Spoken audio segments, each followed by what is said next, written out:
After transmigrating into this fantasy world for 18 years, the system finally informed me that it had already cracked this world. My cultivation level could be upgraded at will, so I opened the system panel and directly raised my cultivation from the 9th level of the Spirit Master realm to the peak of the Destiny realm. Feeling the vast and profound power of the laws within me, I was stunned it had really worked. The entire Xianxia world had materialized directly within my consciousness. Was this the power of the Destiny realm? Father, a young girl walked in through the door, and you, momentarily dazed, snapped back to reality. Sure, what is it? An elder said I have good talent and wants me to become his disciple, but the condition is that I live with him. Father, I want to give it a try, can I? As Lu Shui finished speaking, you coldly replied, no. You only had this one precious daughter, how could you let her leave your side? Especially now that you were no longer the person you once were. In an instant, your divine sense locked onto a divine concentration realm expert within the desolate city. The cultivation realms were divided into chi refining, innate, spirit master, void shattering, divine concentration, and many more beyond. This divine concentration expert was the strongest person the desolate city had ever produced, but you were utterly dissatisfied with him. You could clearly sense that this so-called divine concentration expert had unstable young energy, clearly a result of overindulgence, and worse, he was just a wretched old man. If your daughter were to follow someone like that, you'd probably die of anger on the spot. I know you, Liangyu Icehouse. Father, I just want to try. I can't stay in this desolate city forever. And it's not like I'll never come back. You sighed. Sure, if you want a master, I'll find one for you. What's so hard about getting a master? With your current abilities, finding a good master should be a problem. Upon hearing Lu Doushen's words, Lu Shui hesitated a little. Father, is the person you found reliable? Seeing Lu Shui's doubt towards him, Lu Daoxing smiled confidently. Just wait and see. Seeing this, Lu Shui sighed and said nothing more. Anyway, when the time comes, we'll just compare the person Father finds with the one I found. By then, Father should have nothing more to say. With that, Lu Shui left. On the spot, Lu Daoxing did not hesitate and immediately released his divine sense. Instantly, his divine sense enveloped the entire Xianxia world. All the forbidden lands and unknowable places that once made the creatures of the world tremble were now completely exposed before Lu Doushen's eyes. Sensing the living beings of the Xianxia world, Lu Daoxing shook his head and sighed. These once insurmountable existences in his eyes had now become as insignificant as ants. Soon, Lu Daoxing fixed his gaze on a place called the Abyss of the Evil God. It was rumored to imprison the legendary evil god and was the most terrifying forbidden land. No living being had ever emerged alive from it. Because once entered, the terrifying devouring force within the abyss would consume everything. Even saints are no exception. The next moment, Lu Daoxing appeared above the abyss of the evil god. At the same time, the endless devouring force surged toward Lu Daoxing, yet it couldn't touch him in the slightest. After surveying his surroundings, Lu Daoxing turned his gaze toward a distant void. There, a middle-aged man with long flowing hair sat cross-legged in mid-air, his domineering aura between his brows exuding authority without the need for anger. And this man was precisely Lu Doushen's target this time. After all, it was impossible that he had come to seek out some so-called evil god to be his daughter's master. At that moment, the middle-aged man in the distance slowly opened his eyes and looked toward Lu Daoxing. In his eyes, there was an endless sense of vicissitude, as if he had been in this place for an unfathomable amount of time. Who are you? After giving Lu Daoxing a glance, the middle-aged man frowned slightly and asked with confusion. The person before him was someone he couldn't see through at all. Hearing this, Lu Daoxing smiled slightly and said, I am Lu Daoxing, the city lord of Desolate City. I came here to ask for your help, fellow Taoist. Upon hearing this, the middle-aged man fell silent for a moment before slowly replying, My name is Gu Cheng, and the world calls me the Mortal Emperor. The Mortal Emperor. Liu Daoxing was inwardly astonished the person before him was actually the legendary Mortal Emperor. For over a decade in this mystical world, Liu Daoxing had naturally heard the legends of the Mortal Emperor, a figure from 1,000,000 years ago. The world believes you are already dead. At this moment, Liu Daoxing spoke up. Hearing this, the Mortal Emperor fell silent. 1,000,000 years ago, during the dark turmoil, the Mortal Emperor single-handedly suppressed it, repelling the darkness at the cost of his own life. This is the legend of the Mortal Emperor passed down through the ages. Clearly, legends are just legends, not entirely truthful. After a long silence, Gu Cheng slowly spoke, Leave. No matter what help you seek, I cannot provide it. With Gu Cheng's discerning eyes, he could naturally tell that Liu Daoxing was no ordinary person, and Liu Daoxing harbored no ill intentions whatsoever. Thus, Gu Cheng treated Liu Daoxing with relative courtesy. In the distance, Liu Daoxing had not left. Gazing at the abyss below, he spoke, You already possess the strength to leave the Xianxia world. Why do you still linger here? In the abyss below lies the endless horde of evil demons, creatures that revel in destruction and slaughter. Gu Cheng is here to suppress these malevolent beings. If Gu Cheng were to leave, the Xianxia world would be in imminent peril.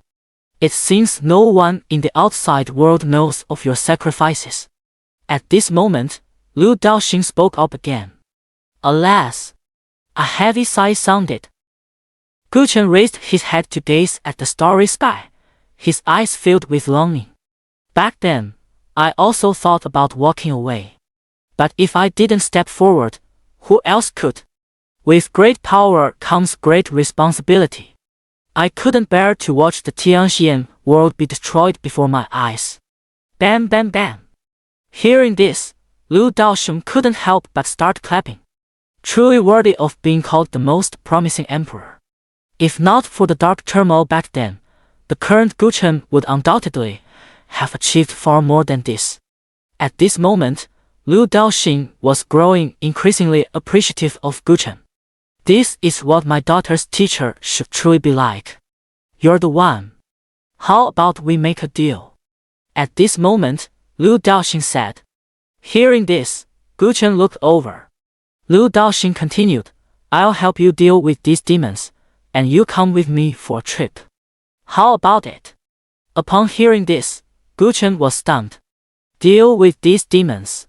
If he could have resolved these demons, he would have done so long ago.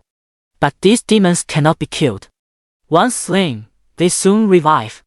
In the end, helpless, he had no choice but to personally suppress them within this abyss. And what was suppressed was not just the demons, it included himself as well. After a moment of silence, Gu Cheng said calmly, If you truly can eliminate these demons, then I'll go with you. What's the harm? Good, it's settled then. Seeing Gu Cheng agree, Liu Daoxing immediately responded. At that moment, a series of eerie, sinister laughter emerged from the abyss below. Ha ha ha, where did this brat come from, daring to spout such nonsense? To think you can defeat us is nothing but wishful thinking. Foundy, if I hadn't been injured back then and you took advantage of the situation, how could you have possibly suppressed me? Hearing this, Gu Cheng paid no attention and simply glanced indifferently at Liu Daoxing. As if to say, Go ahead, show me what you've got. The next moment, Liu Daoxing moved. With a wave of his hand, Liu Daoxing summoned something. Instantly, a terrifying force of attraction surged forth. Ah! What is this? A pitch-black, hideous, and sinister monster was drawn into Liu Daoxing's palm. Palm world. Die! As Liu Daoxing's voice faded, a piercing, agonized scream immediately erupted from the demon's mouth. Ah! You can't kill me, you are. No, impossible. What kind of power is this? Senior, spare my life. Senior, have mercy. As the voice gradually weakened, it eventually faded into silence. The demonic entity instantly dissipated completely between heaven and earth, leaving only a stream of pure energy lingering in Lu Doushan's palm. Beside him, witnessing this scene, Gu Cheng widened his eyes, filled with disbelief. This, you. For a moment, Gu Cheng, who had been invincible for half his life, found himself at a loss for words. This method was something he had never heard of before. But he did understand one thing. The mysterious man named Lu Daoxing before him was stronger than himself, much stronger, in fact. Immediately, Gu Chen's gaze toward Lu Daoxing carried a hint of reverence. The strong are worthy of respect. Moreover, Lu Daoxing's eradication of this evil demon god can be considered an immeasurable virtuous deed. At this moment, Lu Daoxing slowly raised his right hand, an indescribable force gathering in his palm. This time, he intended to obliterate all the evil demons within the abyss. Feeling the fall of the evil god, the entire abyss began to tremble. Fear! Thick fear overflowed from the abyss. Witnessing this scene, Gu Chen's expression turned to shock. So, these guys can feel fear too. But then again, in the face of absolute power, these demons are utterly helpless. With a single outstretched hand, Lu Daoxing instantly enveloped the entire abyss beneath his palm. In the next moment, countless black dots converged densely toward Lu Daoxing's hand. If these black dots were magnified 100 or 1,000 times, one would be shocked to discover that each of them is actually a demon. To avoid hearing the piercing screams, Lu Daoxing completely blocked out all sound. After a short while, there was no more movement within the abyss. All that remained was the pure energy held in Lu Daoxing's hand. Are you the lord of the desolate city? At this moment, Gu Cheng asked from the side. Hearing this, Lu Daoxing nodded. Do you know of the desolate city? The desolate city seems to have been established not long ago. As a figure from 1,000,000 years ago, would Gu Cheng know about it? Gu Cheng shook his head. I haven't heard of it, but now I'm really looking forward to seeing the desolate city. I'll go with you. At this moment, Gu Cheng was completely convinced by Lu Daoxing's strength. Such a strong individual, he himself doesn't know how long it will take to cultivate to reach this level of power. However, regarding the appearance of desolate city, Gu Cheng might be disappointed. Hearing this, Lu Daoxing rubbed his nose. Desolate city still looks the same as before. He hasn't made any changes yet. But he believes that in the future, desolate city will far surpass what it is now. Take this. Lu Daoxing handed the purified energy extracted from the remnants of the evil spirits to Gu Cheng. Extract the essence, discard the dross. Now, what Lu Daoxing held in his hand was the essence of those evil spirits. Seeing this, Gu Cheng hesitated for a moment before putting it away. This thing is extremely precious. Lu Daoxing might not care for it, but he currently needs it very much. The stronger the cultivator, the more terrifying the resources they require. Where is the desolate city? At this moment, Gu Cheng asked. It's in the desolate province of the Xianxia world. Hearing this, Gu Cheng immediately began to ponder. But no matter how hard he tried, he couldn't recall any major power or city in the desolate province of the Xianxia world. As for desolate city, Gu Cheng had never even heard of it. Just follow me. Noticing Gu Chen's puzzled expression, Lu Daoxing smiled faintly and lightly traced a line through the space before him, creating a temporal tunnel right in front of him. Let's go. Gu Cheng glanced at Lu Daoxing, then stepped inside without hesitation. The desolate city. Inside a restaurant. Your father hasn't agreed yet. An old man reeking of alcohol frowned as he questioned Lu Shui before him. Lu Shui shook her head. Senior, please don't be upset. My father will agree soon. It's just what? The old man's expression grew increasingly unpleasant. How could recruiting a disciple in this rundown city be so troublesome for a mighty soul condensation realm expert like himself? If it weren't for the fact that this girl in front of me had decent talent and looked quite fresh and lively, I wouldn't even have waited. At this moment, Lu Shua lowered her head and said, "My father said he'd find me a master." Hearing this, the old man immediately sneered. In this godforsaken backwater, what kind of strong expert could that so-called city lord possibly find? At most, it's probably the void-breaking realm. Fine then, I'll go with you to see what kind of master your father has found for you. Hearing this, Lu Shua nodded. But then, the old man added, "However, let me make this clear first. If the person your father found isn't as good as me, I'll take you away immediately." At once, Lu Shua hesitated again. "Senior, isn't this a bit too rushed?" When it really came time to leave her father, she hesitated once more. Because from childhood till now, she had never truly been apart from Lu Daoxing. Seeing Lu Shua like this, the old man sneered inwardly, then said calmly, "In that case, I won't waste my effort. You can find someone else. Farewell." With that, the old man turned and left without hesitation. Seeing the powerful figure she had finally encountered about to leave, Lu Shua panicked instantly. Senior, wait. I agree, all right." Hearing this, the old man sneered inwardly. "Can't I handle a little girl who's barely seen the world?" With that, he gave Lu Shua a way out and headed toward the city lord's mansion. Meanwhile, inside the city lord's mansion, Gu Cheng looked around, his brow furrowed tightly. "Is this your desolate city?" "It truly is desolate, a barren wasteland." Lu Daoxing gave an awkward smile, then said earnestly, "No matter how low the mountain, with immortals it becomes divine. No matter how shallow the water, with dragons it becomes sacred. Though this is a humble abode, my virtue makes it fragrant." Hearing this, Gu Cheng did not refute.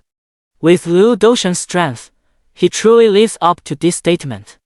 However, given Lu Daoxing's immense power, this place shouldn't be just like this. Just as Gu Cheng was puzzled, Lu Daoxing cleared his throat lightly. "Do you remember what I said?" Hearing this, Gu Cheng stopped overthinking and immediately said, "What do you need my help with?" Lu Daoxing had helped him resolve the calamity of the evil demons, so when it came to any troubles Lu Daoxing might have, he was more than willing to lend a hand within his capabilities. At this moment, Lu Daoxing smiled and said, "It's nothing too difficult. I'm planning to renovate this desolate city next, so I might be a bit busy. I have a daughter who happens to be in need of a master, so you want me to look after your daughter?" Gu Cheng immediately said. He never expected that such a powerful figure would go to such great lengths, traveling from afar, just to ask him to look after his daughter. He had already prepared himself to sacrifice his life and shed his blood. Yet, it turned out to be child's play. Looking at Gu Chen's speechless expression, Lu Daoxing cleared his throat and said, "My daughter is also quite remarkable." Before leaving, he took a moment to sense Lu Shua's physical condition. It seemed his daughter had quite a talent. Hearing this, Gu Chen shook his head with a sigh. "All right, but let's make it clear, I won't be watching your daughter forever. 100 years, no, 1,000 years later, I'll leave." He had initially intended to say 100 years, but recalling Lu Daoxing's deeds, Gu Cheng changed it to 1,000. Though he felt somewhat guilty toward Lu Daoxing, he truly didn't have that much extra time to spare. Hearing this, Lu Daoxing naturally agreed without hesitation. Not to mention 100 years, even 10 years would suffice. Because soon, the desolate city will undergo earth-shaking changes, and Gu Cheng will also quickly forget this agreement. Then, Lu Daoxing smiled and said, "Come, let me take you to see my daughter." She admires strong individuals and will likely take a liking to you. At this moment, Lu Daoxing suddenly took another look at Gu Chen, then waved his hand, causing Gu Chen's overwhelming aura to completely withdraw inward. Don't scare my daughter. Gu Chen. Dad. Not far ahead, Lu Daoxing saw Lu Shui leading an old man approaching from the distance. At the sight of the old man, Lu Daoxing immediately furrowed his brow slightly. He had absolutely no regard for this old man. Xianxia, come here. Lu Daoxing tried his best to maintain a smile as he beckoned to Lu Shui. Lu Shui obediently moved closer, her eyes constantly darting glances at Gu Chen standing nearby. Could this be the master that father has found for me? Immediately, Lu Shui shook her head inwardly. What kind of person could father possibly find for me in such a short time? At once, Lu Shui had little confidence in this Gu Chen. Beside him, Gu Chen was also sizing up Lu Shui. Is this Lu Daoxi's daughter? Outwardly, she appears nothing extraordinary except for her striking beauty, but with his level of strength, he naturally recognized that Lu Shui was anything but ordinary. Lu Shui possesses a special constitution, and her bloodline seems quite remarkable as well. But what exactly it is requires a closer look. Meanwhile, the old man Yu Qing in front of the three was also sizing up Lu Daoxing and Gu Chen. Although he couldn't discern anything, Yu Qing still didn't take the two seriously. One was the city lord of this rundown town, and the other was a master the city lord had brought in. How impressive could they be? At that moment, Lu Daoxing spoke. Come, Xiaoxue, this is Elder Gu Chen. He will be teaching you cultivation from now on. Quickly, call him master. Hearing this, Lu Shui hesitated slightly.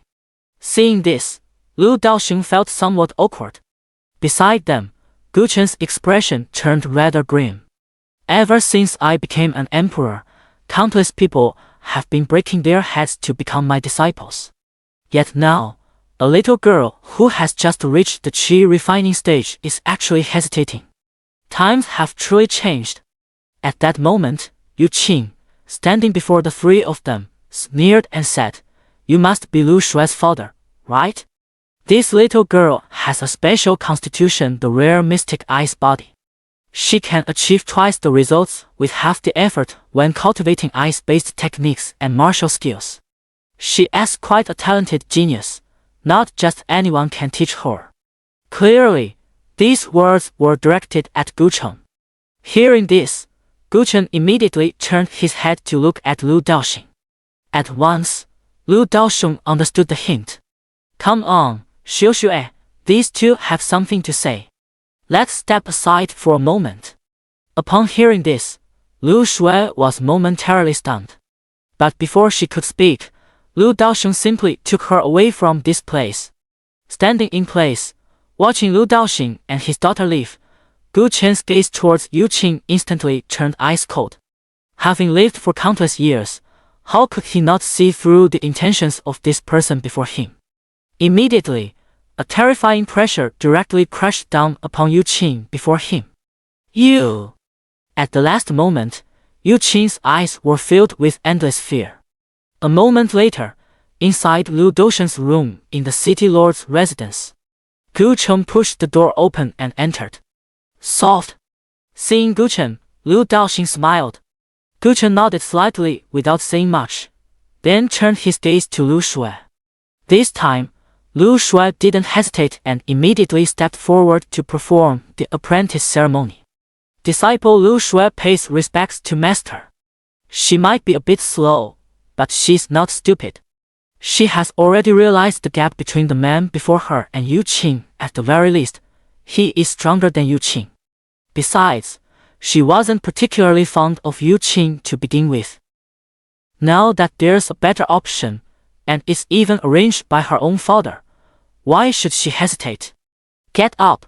For the next period of time, I'll be guiding your cultivation. Gu Chen looked at Lu Shui before him and nodded as he spoke. Beside them, Lu Daoxing watched all of this with a gaze full of gratification. At the same time, Lu Daoxing also began to examine Lu Shuai's physique and bloodline. Suddenly, a hazy-colored eye appeared on Lu Daoxing's forehead. Instantly, a mysterious gaze was directed straight at Lu Shuai. Eye of Destiny. A supreme divine ability of the Destiny realm. When cultivated to its peak, it can even directly penetrate the fate of living beings.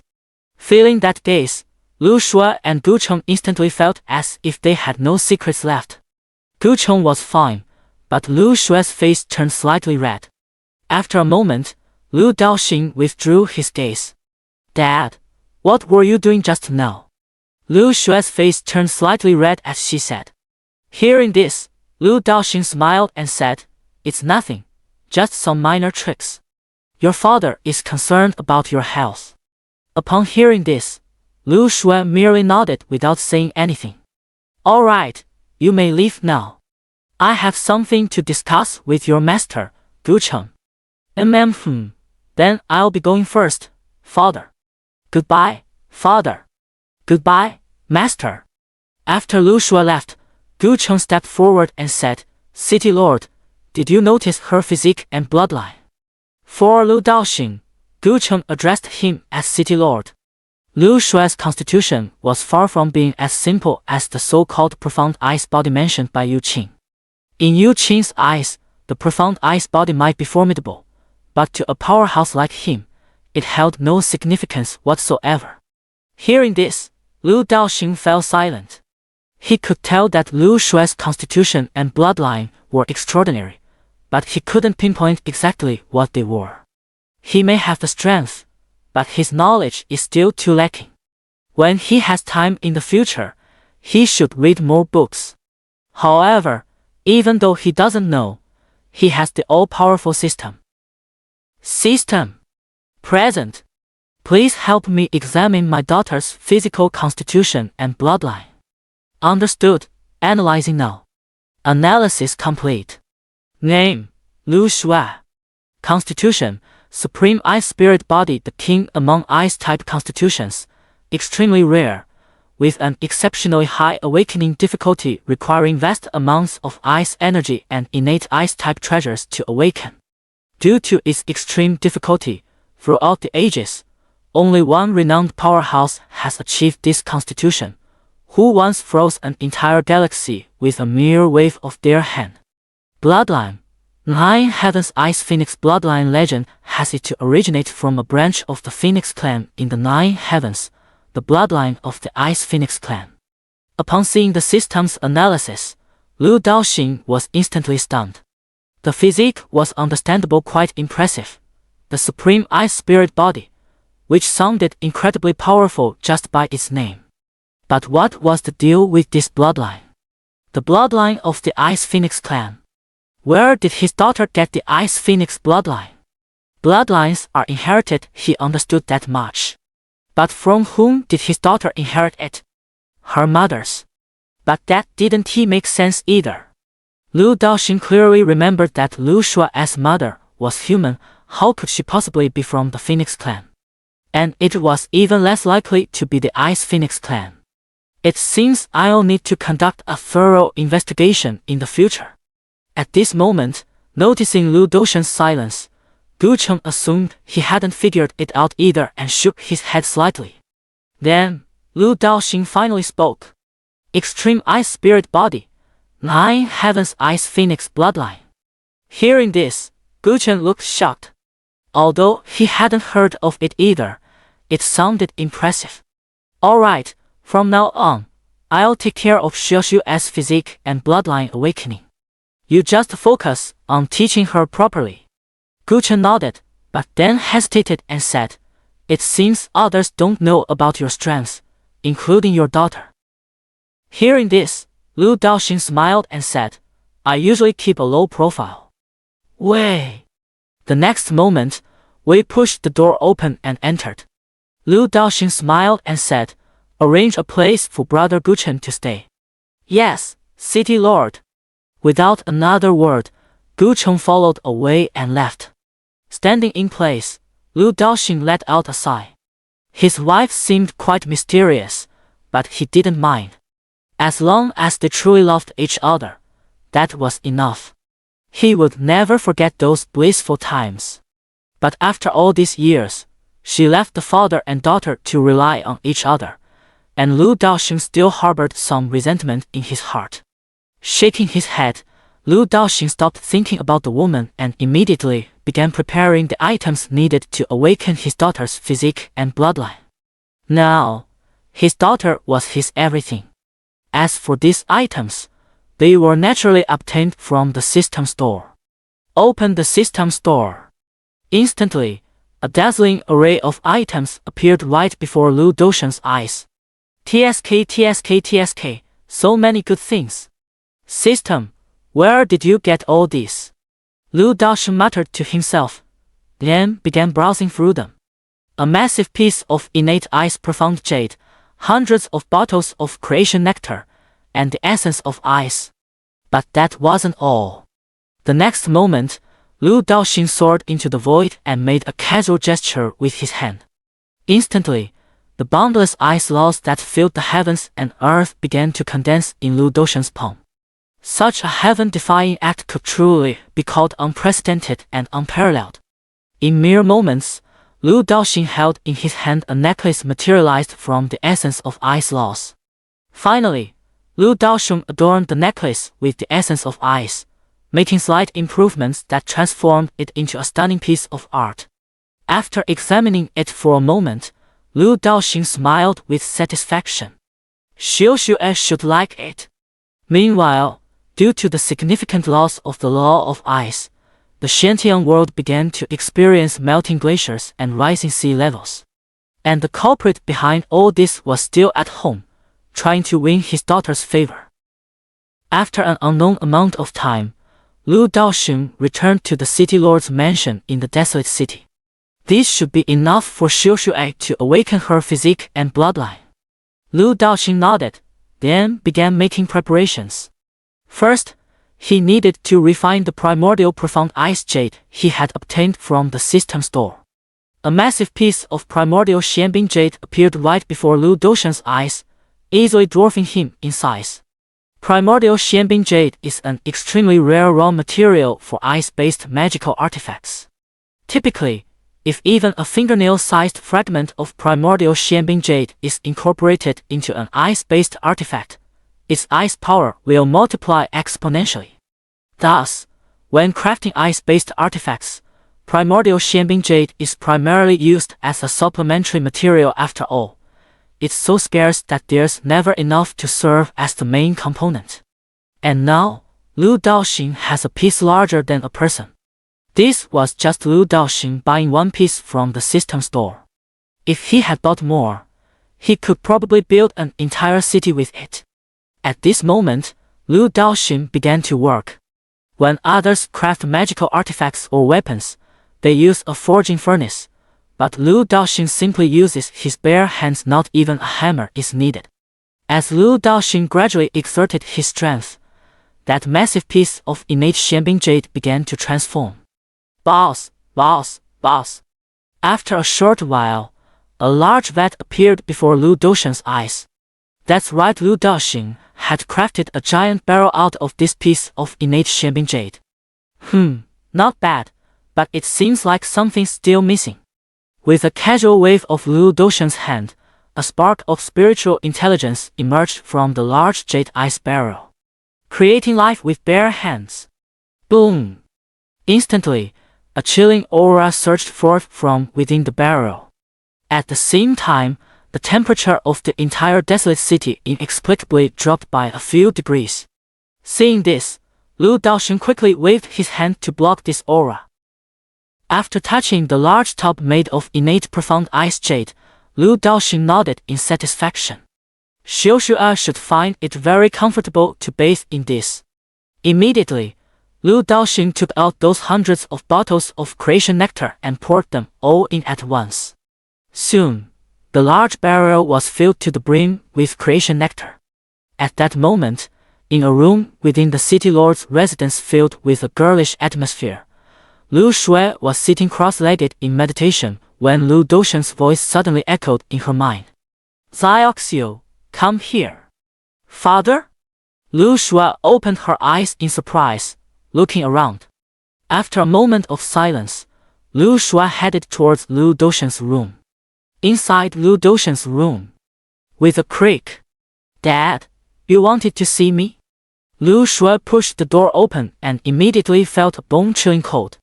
Staring at the icy, jade-like bathtub before her, Lu Shui froze in place. Dad, where did you find such a strange bathtub? Beside her, Lu Daoxing smiled slightly and said, Xianxia, this is prepared by your dad. Quickly take off your clothes and get in. Hearing this, Lu Shui looked somewhat puzzled. Dad, did you call me here just to take a bath? Lu Daoxing nodded and said, Xianxia, your talent is not low. This can activate the innate abilities within you, and by then, your cultivation speed will greatly improve. Hearing this, Lu Shui's eyes lit up. Really? That's wonderful. But then Lu Shui lowered her head again. Seeing this, Lu Daoxing paused in his heart.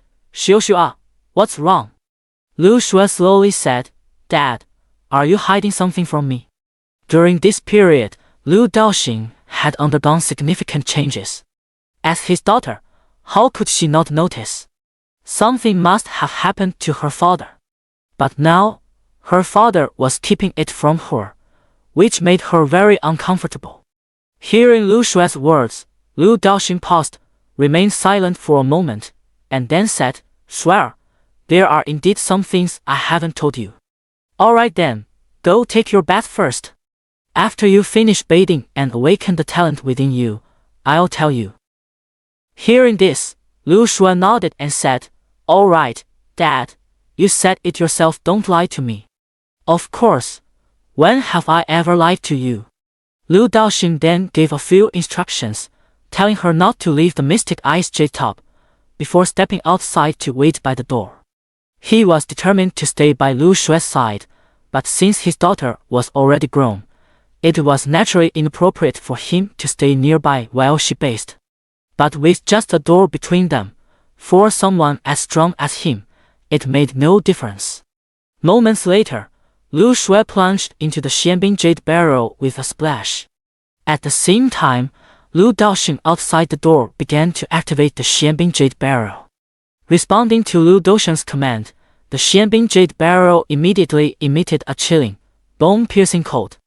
At this moment, Lu Shui, who had just entered the Xianbing jade barrel, suddenly had a drastic change in expression. The creation nectar began to fiercely bombard every part of her body, and an unimaginably rich surge of energy poured directly into her through her skin. A single drop of creation nectar could even alter a person's destiny. Once consumed, it would greatly enhance the physical constitution and innate talents of the user. And now, Lu Shui was using the creation nectar for a bath. If the powerful figures from the outside world were to find out, they would probably be so furious they'd vomit blood on the spot.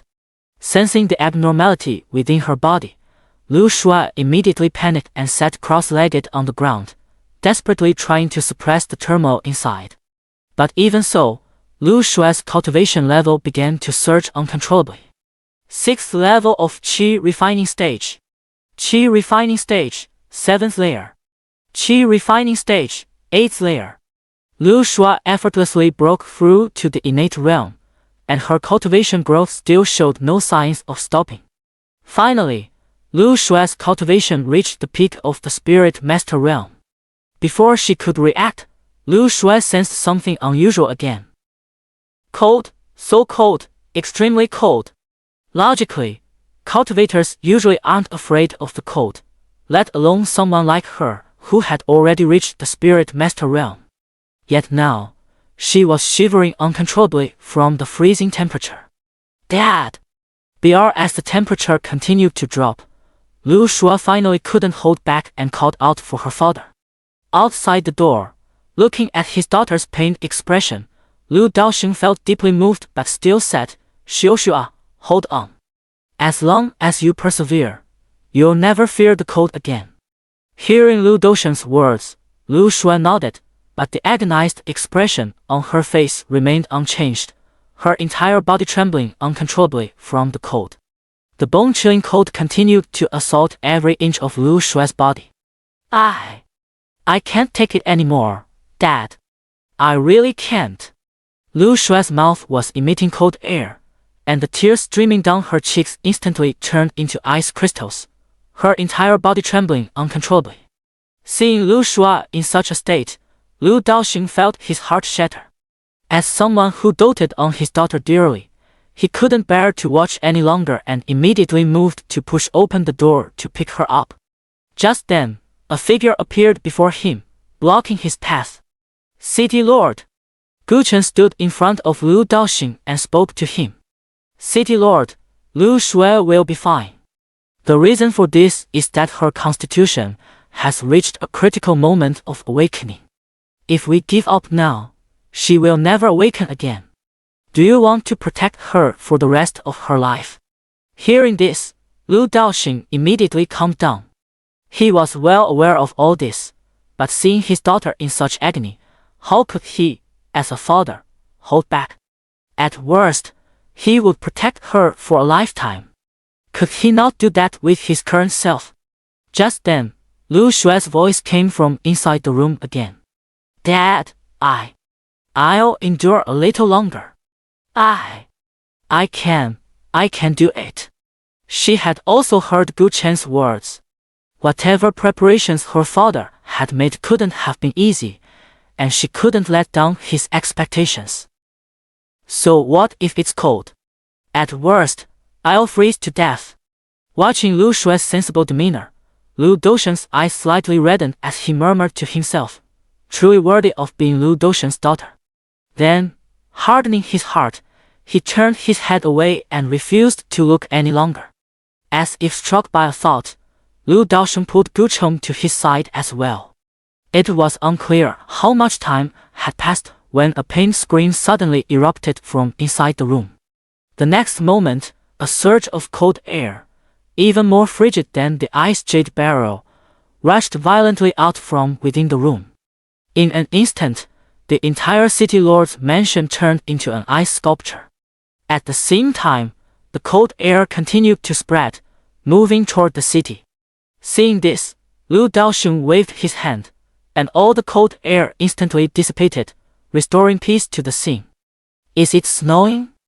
Inside the city, many people shivered as they felt the sudden drop in temperature, looking up at the sky in confusion. It seems like the commotion came from the city lord's residence. At that moment, an elderly man with considerable cultivation looked toward the city lord's residence and spoke up. "Damn, really? Is the city lord in trouble? Come on, let's go take a look. The city lord must not come to harm." Clearly, Lu Daoxing was quite popular within the desolate city. After all, his position as city lord had been recommended by the citizens themselves. At this moment, inside the city lord's residence, several guards rushed into Lu Daoxing's courtyard. "City lord, you're unharmed." Just then, Wei rushed into the courtyard with several guards and immediately spotted Lu Daoxing and Gu Chen standing guard outside the door. Upon seeing Wei and the others, Lu Daoxing waved his hand and said, "Everything's fine here. All of you, go back. Inform the citizens that the city lord's residence is safe." Being at the city lord's residence, Lu Daoxing could sense the concern of the citizens, which warmed his heart somewhat. Their desolate city is indeed united as one. Upon hearing Lu Daoxing's command, Wei nodded and said, "Understood, city lord." Immediately, Wei led the group away. Standing in place, Lu Daoxing and Gu Chen exchanged a glance, a faint smile appearing on their faces. It worked.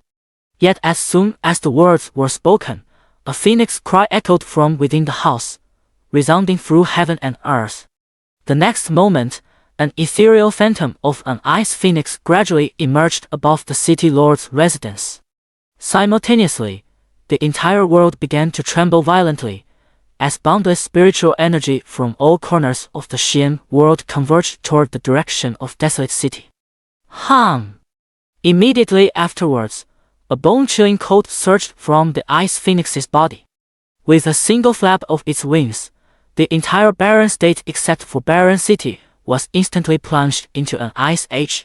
Countless cultivators were instantly shocked, especially those from the barren state. As they watched everything around them nearly freeze into ice sculptures, their eyes filled with panic and confusion. Of course, the creatures that felt it most deeply were the countless demonic beasts of the Xianxia world, because they sensed a primal fear emanating from their bloodline. Bloodline suppression. Yet, this wave of cold energy still showed no signs of stopping. Instead, it continued to spread, as if intent on freezing the entire Xianxia world solid. At last, this unusual phenomenon caught the attention of some powerful cultivators. Only when true experts intervened was this chilling energy finally subdued. What the hell kind of monster is this? Damn, it's freezing me to death. Don't fucking touch my neck. It's cold. Barren state. A demon has emerged in barren state. In an instant, countless cultivators across the Xianxia world were abuzz with discussions. This once neglected barbaric land, barren state, suddenly regained the attention of the world.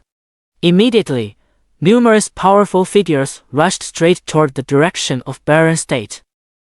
On an iceberg, there stands a colossal entity. The Polar Palace. A supreme power in the Xianxia world.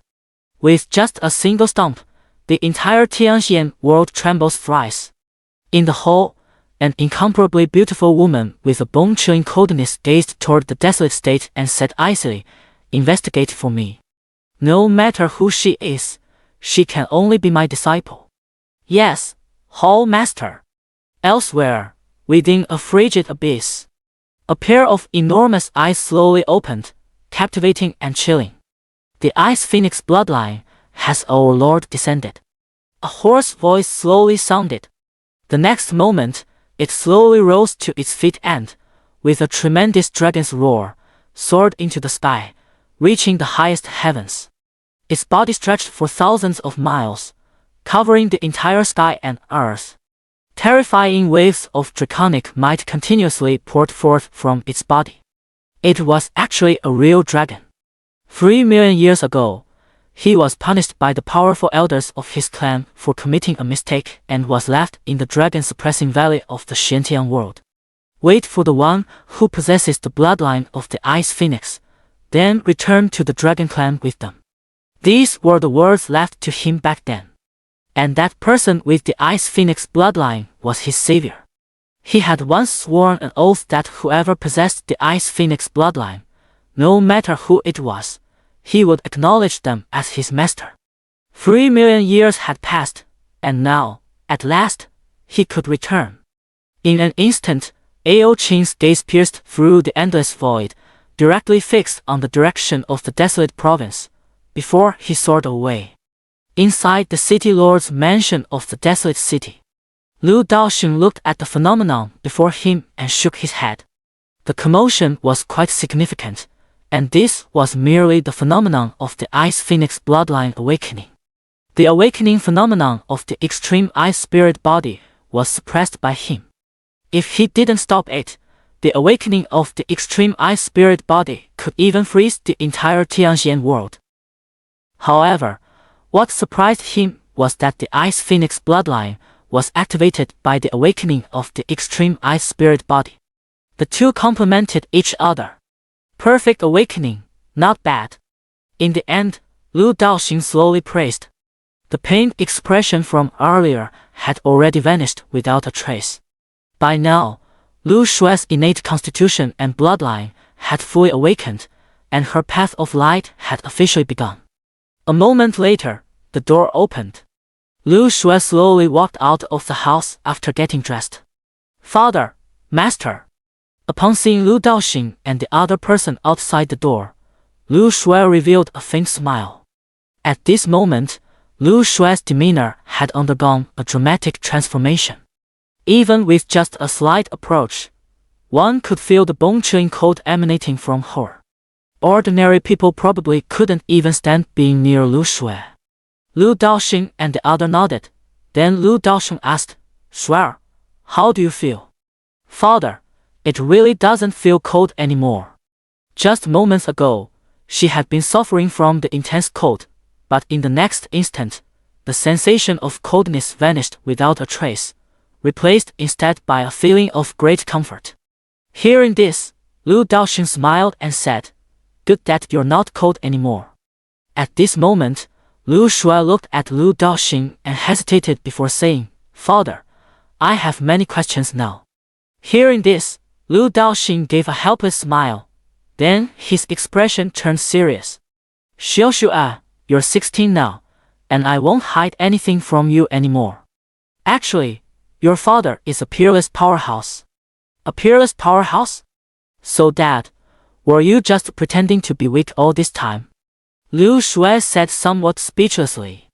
When she was little and being chased by a demonic beast, Lu Daoxing had suffered severe injuries to save her a memory she could never forget. Hearing this, Lu Daoxing gave an awkward smile and nodded, saying, That's right. Now that you've grown up, your father won't hide it anymore. Beside them, Gu Chong remained silent for a moment before nodding slightly. I've learned my lesson. So children should be raised with hardship after all. He had indeed seen many children of influential figures from major factions, and they were downright arrogant and domineering. Now, looking at Lu Daoxing's daughter, not only is she well-behaved and sensible, but she can also endure hardship, and her talent is exceptional. The benefits of raising children in hardship are surprisingly numerous. It seems that if I have children in the future, I'll have to pretend to be weak too. Upon hearing Lu Daoxing's words, Lu Shui was both delighted and speechless. After all, who wouldn't want an awesome dad? Let's see who dares to mess with me from now on. Then, Dad, why didn't you teach me cultivation yourself instead of finding me a master?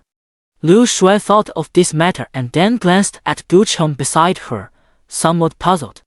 Hearing this, Lu Daoxing remained silent for a moment before saying, Xiaoxua, your father has been quite busy lately, so I don't have much time to guide you. When I have some free time later, I'll teach you, all right? Upon hearing this, Lu Shui said nothing more and simply nodded.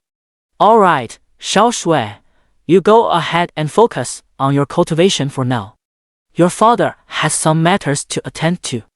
Well, all right then. Goodbye, father. Goodbye, master. Lu Shui obediently left the place immediately. After she departed, Gu Chong looked up at the distant void and remarked, Your desolate city might become quite lively soon. Lu Daoxing raised his head to look and shook it slightly. It's not the right time for them to come now. My desolate city hasn't changed yet. When those powerful outsiders arrive, how can my small desolate city remain intact? Immediately, Lu Daoxing raised his hand and pressed it downward. Instantly, an invisible spherical force enveloped the entire desolate city. At the same time, Lu Daoxing's voice resounded throughout the entire desolate city. All citizens of the desolate city, I am Lu Daoxing, the city lord. For the next period of time, entry and exit from the desolate city will be prohibited. The next moment, several people suddenly vanished within the desolate city. Without exception, all of these individuals were outsiders. But there are only a few. Next, Lu Daoxing's task is to completely transform the desolate city. He wants to make it the strongest force in the Xianxian world, and even in the entire world. The desolate state has always been a remote and impoverished area, regarded as a barbaric land. Therefore, the population here is extremely sparse. Villages and towns are few and far between, appearing only after traveling great distances. Moreover, due to the scarcity of spiritual energy, cultivators here have low levels of cultivation, with the vast majority being at the qi refining or innate stages. When powerful demonic beasts appear, there is no one capable of stopping them. This has led to an extraordinary sense of unity among the people here. The same was true within the desolate city. Lu Daosheng earned the trust of the citizens through his own efforts and strength, and after the old city lord passed away, he became the new lord of the desolate city. Now that he had prospered, it was only natural not to forget these citizens. Thus, Lu Daosheng planned to expand his influence, and what he intended to develop was his own desolate city. Although the desolate city was currently impoverished, Lu Daosheng would soon bring about earth-shaking changes here. At that moment, Lu Daosheng slowly closed his eyes. The next instant, the entire desolate city fell into a state of stillness, as if God had pressed the pause button. On the streets within the city, everyone froze in place. Even Gu Cheng, who was by Lu Daosheng's side, was no exception. Boom! Boom! In an instant, all the buildings within the desolate city shattered into nothingness. Then, Lu Daosheng opened his eyes and retrieved countless resources and treasures from the system store. Next, he was going to rebuild the entire desolate city. Lu Daosheng stood in the void, gathering all living beings within the desolate city into his palm world. Then, he seized a handful of primordial divine metal and some forging materials to begin crafting a new desolate city. The primordial divine metal was the hardest material Lu Daosheng could currently control. There were undoubtedly harder materials in the system store, but Lu Daosheng was unable to refine them. Boom! While forging the desolate city, Lu Daosheng reached out to summon heavenly thunder for purification. After an unknown period of time, a brand new desolate city appeared in Lu Daosheng's hands. Yet it wasn't over. Lu Daosheng reached out once more, summoning countless world laws that surged from the void, continuously pouring into the desolate city.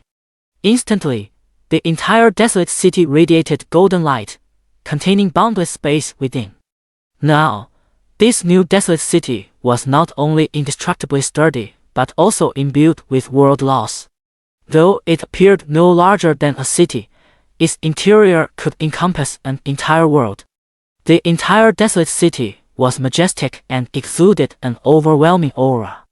Looking at the new desolate city, Lu Daosheng nodded in satisfaction, but as if remembering something, he immediately bit his finger, took out a forbidden ancient tablet, and began to use his finger as a brush, writing 2 large characters. Desolate City.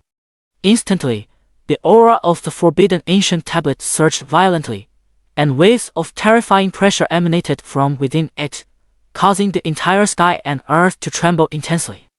At the same time, countless beings felt a tremor in their hearts, and the majestic image of the new barren city emerged in their minds. With the blood of destiny, a name was bestowed, and all creatures came to pay homage. Then, Lu Daosheng once again placed his hand upon the barren city. This time, he infused it with his own power of rules. Only those at the heavenly fate realm can break it. All who enter the desolate city must abide by his rules.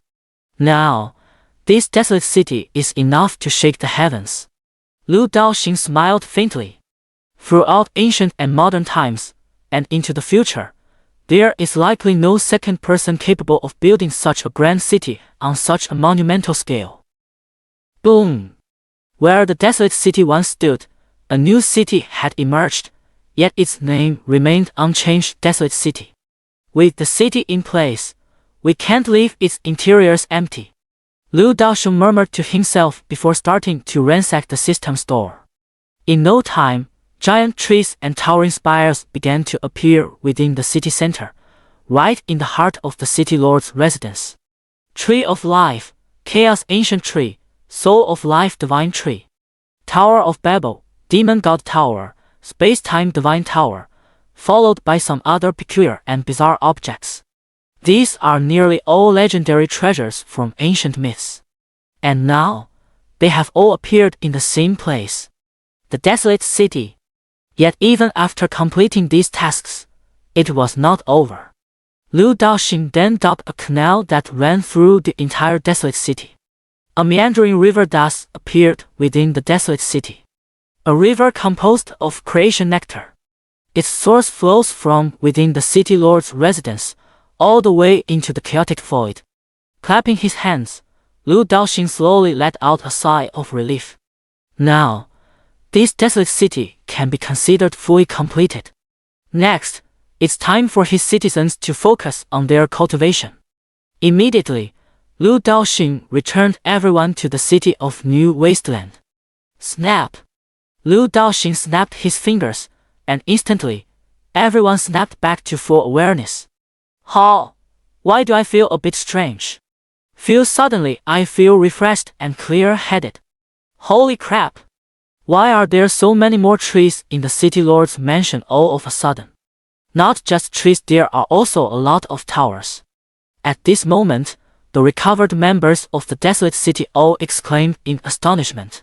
Gazing at the familiar yet strange city before them, they were all filled with doubt and uncertainty. However, in the next instant, streams of aura began to emanate from their bodies. They had broken through. Indeed, in such an environment, everyone's cultivation level began to soar rapidly, even without actively practicing. The Tree of Life and the Chaos Ancient Tree, if a world possesses even one of them, it would undergo earth-shaking transformations. All living beings would find their cultivation efforts yielding twice the results with half the effort. And now, within the desolate city alone, there are several. One can even break through while lying down and sleeping. Feeling the breakthrough in their cultivation, everyone immediately stopped what they were doing and sat cross-legged on the ground. Inside the city lord's residence, beside Lu Daoxing, Gu Cheng looked at everything before him with a shocked expression. With his keen eyesight, he naturally realized this was no longer the desolate city from before. The newly appeared ancient trees and pagodas before him left him utterly dazzled. City Lord, what have you done? Ancient dust trembled as he spoke. Hearing this, Lu Daoxing chuckled and said, "It's nothing much. Just rebuilt the desolate city a bit and added some things. This is called nothing much. That tree, if I'm not mistaken, isn't that the freaking Tree of Life? Isn't that the legendary treasure of heaven and earth? No one knows where its true form actually resides to this day. Back then, he had merely been fortunate enough to obtain a branch of the Tree of Life. Holy shit! That's the Tree of Enlightenment." Spotting the ancient tree exuding an aura of the Great Tao in another direction, Gu Cheng couldn't help but blurt out a curse. Now, what lay before him was somewhat dienful his understanding. Gu Cheng immediately pinched his thigh hard. Ouch, I'm not dreaming. City Lord, are you the creator god? Gu Cheng looked at Lu Daoxing, somewhat absent-minded. All these legendary things appeared in the same place. Apart from the creator god, he couldn't think of anyone else who could achieve this. Looking at Gu Chen's unsophisticated demeanor, Lu Daoxing rubbed his nose and smiled, saying, "I'm not the creator god. I'm just an ordinary person with some family assets, slightly better off than others." Is this fucking an ordinary person? Gu Cheng took a deep breath, suppressing the urge to punch Lu Daoxing, then lowered his head and said, "City Lord, in my life, I've never admired anyone. But now, City Lord, I admire you."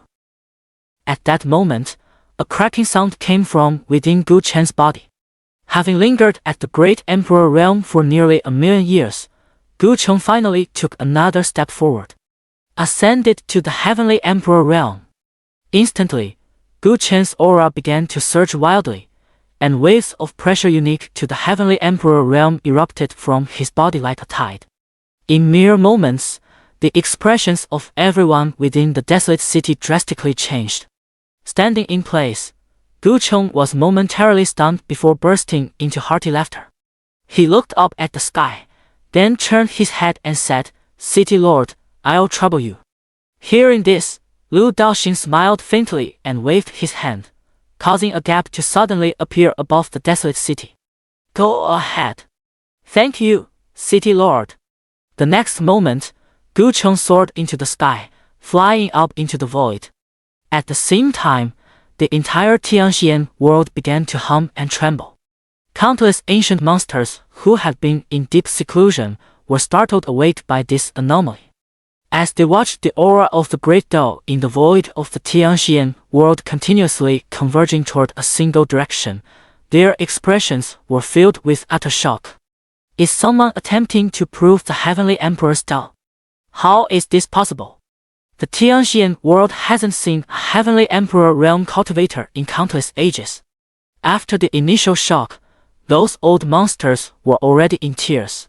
So, the Xianxia world had not yet fallen into decline. They too could nurture a Heavenly Emperor.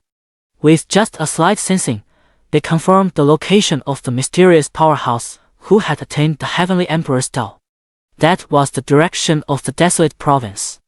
Without hesitation, the old monsters each brought lavish gifts and set off with their families toward the desolate state. The other numerous cultivators, upon seeing the strange phenomenon appearing once again in the barren state, were instantly filled with shock. Not long ago, an image of a colossal city exuding supreme majesty suddenly appeared in the minds of all those present. They could faintly glimpse an ancient plaque above the city gates, inscribed with the words "Desolate City." And now, such extraordinary phenomena have emerged again from the direction of Desolate Prefecture, including the earlier phantom image of the Ice Phoenix, all originating from there. Without a doubt, a tremendous upheaval has occurred in Desolate Prefecture. Cultivators who had initially remained inactive immediately began rushing toward Desolate Prefecture without delay. And right from the start, the speed of those cultivators who had already set off suddenly increased by several notches. That was an opportunity. It must have been an opportunity for their Xianxia world. Above the desolate city, after an unknown period of time, the aura of the great doll finally began to dissipate slowly, and Gu Chen's aura reached its peak in history. In such an environment within the desolate city, proving the path to the Heavenly Emperor was indeed not too difficult. Of course, this was also because Gu Chen's foundation was exceptionally profound. 4 millions of years above the abyss of the evil god, it wasn't as simple as just sleeping. Moreover, Lu Daoxing had previously given all the remaining essence of the evil demons to Gu Chen. Even without the current desolate city, becoming the Heavenly Emperor is merely a matter of time for Gu Chen. Above the void, Gu Chen slowly opened his eyes. With just a slight exertion of force, countless cracks instantly spread across the entire expanse of the void. Feeling the current surge of power, Gu Chen revealed a long-lost smile. At this moment, Gu Chen seemed to recall something, and with a shudder, he instantly returned to the desolate city. City Lord. Seeing Lu Daoxing again, Gu Chen's heart trembled once more. Now that he had reached the Heavenly Emperor realm, he was countless times stronger than before, yet he still couldn't discern even a fraction of Lu Daoxing's power. Back in the abyss of the evil god, he had thought Lu Daoxing was merely a Heavenly Emperor realm expert, or at most, someone slightly beyond that level. But now, Gu Chen realized how narrow his understanding had been. At once, Gu Chen bowed deeply to Lu Daoxing. City Lord, from this day forth, I, Gu Chen, vow to follow you for all eternity and serve the desolate city. For such a figure, submitting to him was nothing but beneficial for Gu Chen. Without Lu Daoxing, his only fate would have been to perish atop the abyss of the evil god. Moreover, with such a fragrant place here, what reason did he have to leave? Hearing this, Lu Daoxing smiled slightly and said, "All right, all you need to do is teach my daughter well and make sure you don't lead her astray." Upon hearing this, Gu Chen nodded solemnly. "Rest assured, City Lord. From now on, I will treat Xiuxua as my own daughter." As soon as the words fell, Lu Shuai's voice rang out from a distance. "Oh my dear father." Lu Shuai came running over in a flustered manner and immediately threw herself into Lu Daoxing's arms. Upon seeing Lu Shuai, Lu Daoxing instantly showed a tender, loving smile. He patted Lu Shuai's little head and asked with a smile, "What's the matter, Shuai?" Lu Shuai raised her head, her eyes filled with grievance. "Dad, you've kept me in the dark for so long. Is this ruined city you're doing?"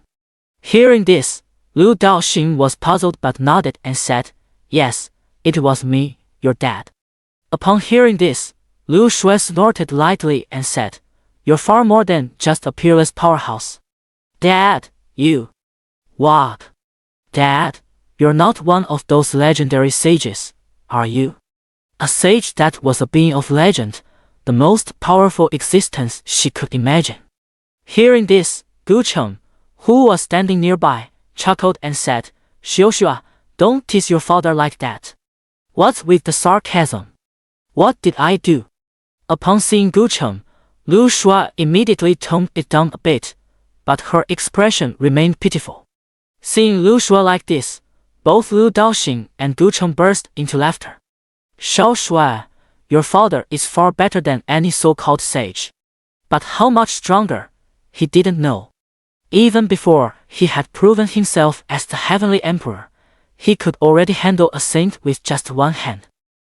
Not to mention Lu Daoxing, who was countless times stronger than herself. Above the saints, there are saint kings above the saint kings. There are quasi-emperors, and above the quasi-emperors, there are the great emperors. Hearing this, Lu Shuai's small mouth opened wide in astonishment, her face filled with disbelief. His own father was actually stronger than a saint. At this moment, Lu Daoxing spoke. "Xianxia, from now on, you must diligently cultivate under the guidance of your master, Gu Cheng. I, your father, will be away for some time." "Ah! Father, where are you going?" Seeing Lu Shuai's reaction, Lu Daoxing smiled helplessly. "I'm just going out for a stroll. Don't worry, I'll be back soon." "Oh, alright then, hurry up." "Okay, don't worry. You're my only precious daughter, how could I ever leave you behind?" Hearing this, Lu Shuai immediately broke into a sweet smile. Beside them, Gu Cheng hesitated and said, "City Lord, you..." Lu Daoxing waved his hand. "From now on, all you need to do is focus on cultivation. The desolate city won't be disturbed by anything." "Yes, City Lord. I will definitely guide Xianxia well in her cultivation." "Xianxia, you must also listen to your master, Gu Cheng." I got it, Dad." Instantly, Gu Cheng vanished from the spot with Lu Shuai. At the same spot, Lu Daoxing shook his head. The next moment, Lu Daoxing's figure appeared in the sky above the desolate city, magnified countless times in size. At the sight of Lu Daoxing, the people of the desolate city exclaimed in astonishment. "City Lord! It's the City Lord! City Lord, what's going on here? City Lord! Quickly, tell us, was this all you're doing?" Hearing the cheers of the crowd, Lu Daoxing smiled faintly. "Everyone, don't panic. Indeed, all of this was done by me." Hearing this, the people of Desolate City immediately cheered. "The City Lord is amazing." At that moment, Lu Daoxing raised his hand slightly, and the crowd quieted down. "Next, everyone must cultivate diligently. With the current conditions, I believe our desolate city will not lose to any external force. City Lord, rest assured. With these conditions, Old Li here will surely break through to the concentration realm sooner or later." Hearing this, Lu Daoxing's expression turned somewhat awkward. This ambition is a bit too lofty. He remembered that it was Old Li, the butcher in the city, whose wild boar meat was the most fragrant in town. After all, he was the only butcher in the desolate city. He had been a frequent customer. Hearing Old Li's words, a slightly more far-sighted young man scoffed, "Uncle Li, just reaching the concentration realm isn't enough. Given the current circumstances, I think even breaking through to the Divine Mansion realm wouldn't be something to worry about." This man's name is Long Chong, the son of Old Dong from Old Dan's noodle shop. Previously, Old Zhang had spent a fortune to send him out for training, hoping to broaden his horizons. Thus, Zhang Chong knew many things that the people of Desolate City were unaware of, including the Divine Mansion Realm, which was far more powerful than the concentrated Spirit Realm. Hearing this, Old Li's face fell. "You little rascal, you've really grown some skills." At that moment, everyone burst into laughter. "All right, everyone, just do your best from now on. Don't waste these resources." At this point, Lu Daoxing slowly spoke up. Upon hearing Lu Daoxing's words, everyone immediately stopped. "City Lord, rest assured. We've finally got such a great opportunity, how could we possibly waste it?" "That's right, City Lord. We absolutely won't let down your kindness." At this moment, everyone responded in agreement. Hearing these words, Lu Daoxing nodded in satisfaction and laughed contentedly. Returning to the City Lord's residence. In an instant, everyone inside the City Lord's residence appeared before Lu Daoxing. The crowd was momentarily stunned, but upon seeing Lu Daoxing, they all bowed in unison. "City Lord." Lu Daoxing gave a hum and looked at Wei. Since Wei became the City Lord, he has always stayed by his side, unwavering in his loyalty. And now, he has reached the terrifying realm of the Heavenly Mandate, where he can see through people's hearts. He had thought there might be one or two restless individuals within his City Lord's residence. To his surprise, at a glance, everyone turned out to be utterly loyal. It seems he had measured the heart of a gentleman with his own petty standards. "How many years have you all been at the City Lord's mansion?" Lu Daoxing asked. Hearing this, everyone answered honestly. 16 years. 13 years. 9 years. 30 years. 30 years. Lu Daoxing looked at the old man, who had answered 30 years. His name was Jiang Yuan, the only one who had remained in the City Lord's mansion of the Desolate City after the old City Lord passed away. Lu Daoxing respected him, so he made him the steward of the City Lord's residence. Over the years, he had been dedicated to serving the residents, which also allowed him to live a carefree life in his daily routine. Originally, this old man's lifespan was nearly exhausted. But now, in such an environment, this elder from the City Lord's mansion of the Desolate City seems to have been given a second lease on life. Just by standing under the tree of life for a short while, his lifespan began to continuously increase. "Old Jiang, you've worked hard all these years." Lu Daoxing looked at Jiang Yuan and smiled slightly. Hearing this, Old Jiang was immediately flattered and quickly replied, "City Lord, this old servant doesn't deserve such words." Upon hearing this, Lu Daoxing simply smiled and said nothing more. Next, Lu Daoxing looked at Wei again. He was his right-hand man, the most trustworthy person besides family. Now, he had to personally train these people from the City Lord's residence. "Next, I will take you to a place where there will be countless opportunities. How much you gain will depend on your own efforts." Hearing this, everyone nodded in agreement. "Thank you, City Lord, for granting us this opportunity." They knew that the current City Lord was no longer the same as before. Though they didn't know exactly what had happened, it didn't matter. What mattered was that their desolate city was about to prosper. The next moment, the crowd vanished from their spots. Lu Daoxing looked at the people within his palm-sized world and smiled with satisfaction. For someone of his strength, creating a world with bare hands was certainly achievable. Thus, Lu Daoxing had no intention of wasting this world. In this world of his, everything could be controlled by him alone, so Lu Daoxing had also placed many legendary treasures from the system stores within his palm-sized world, no less than those inside the desolate city.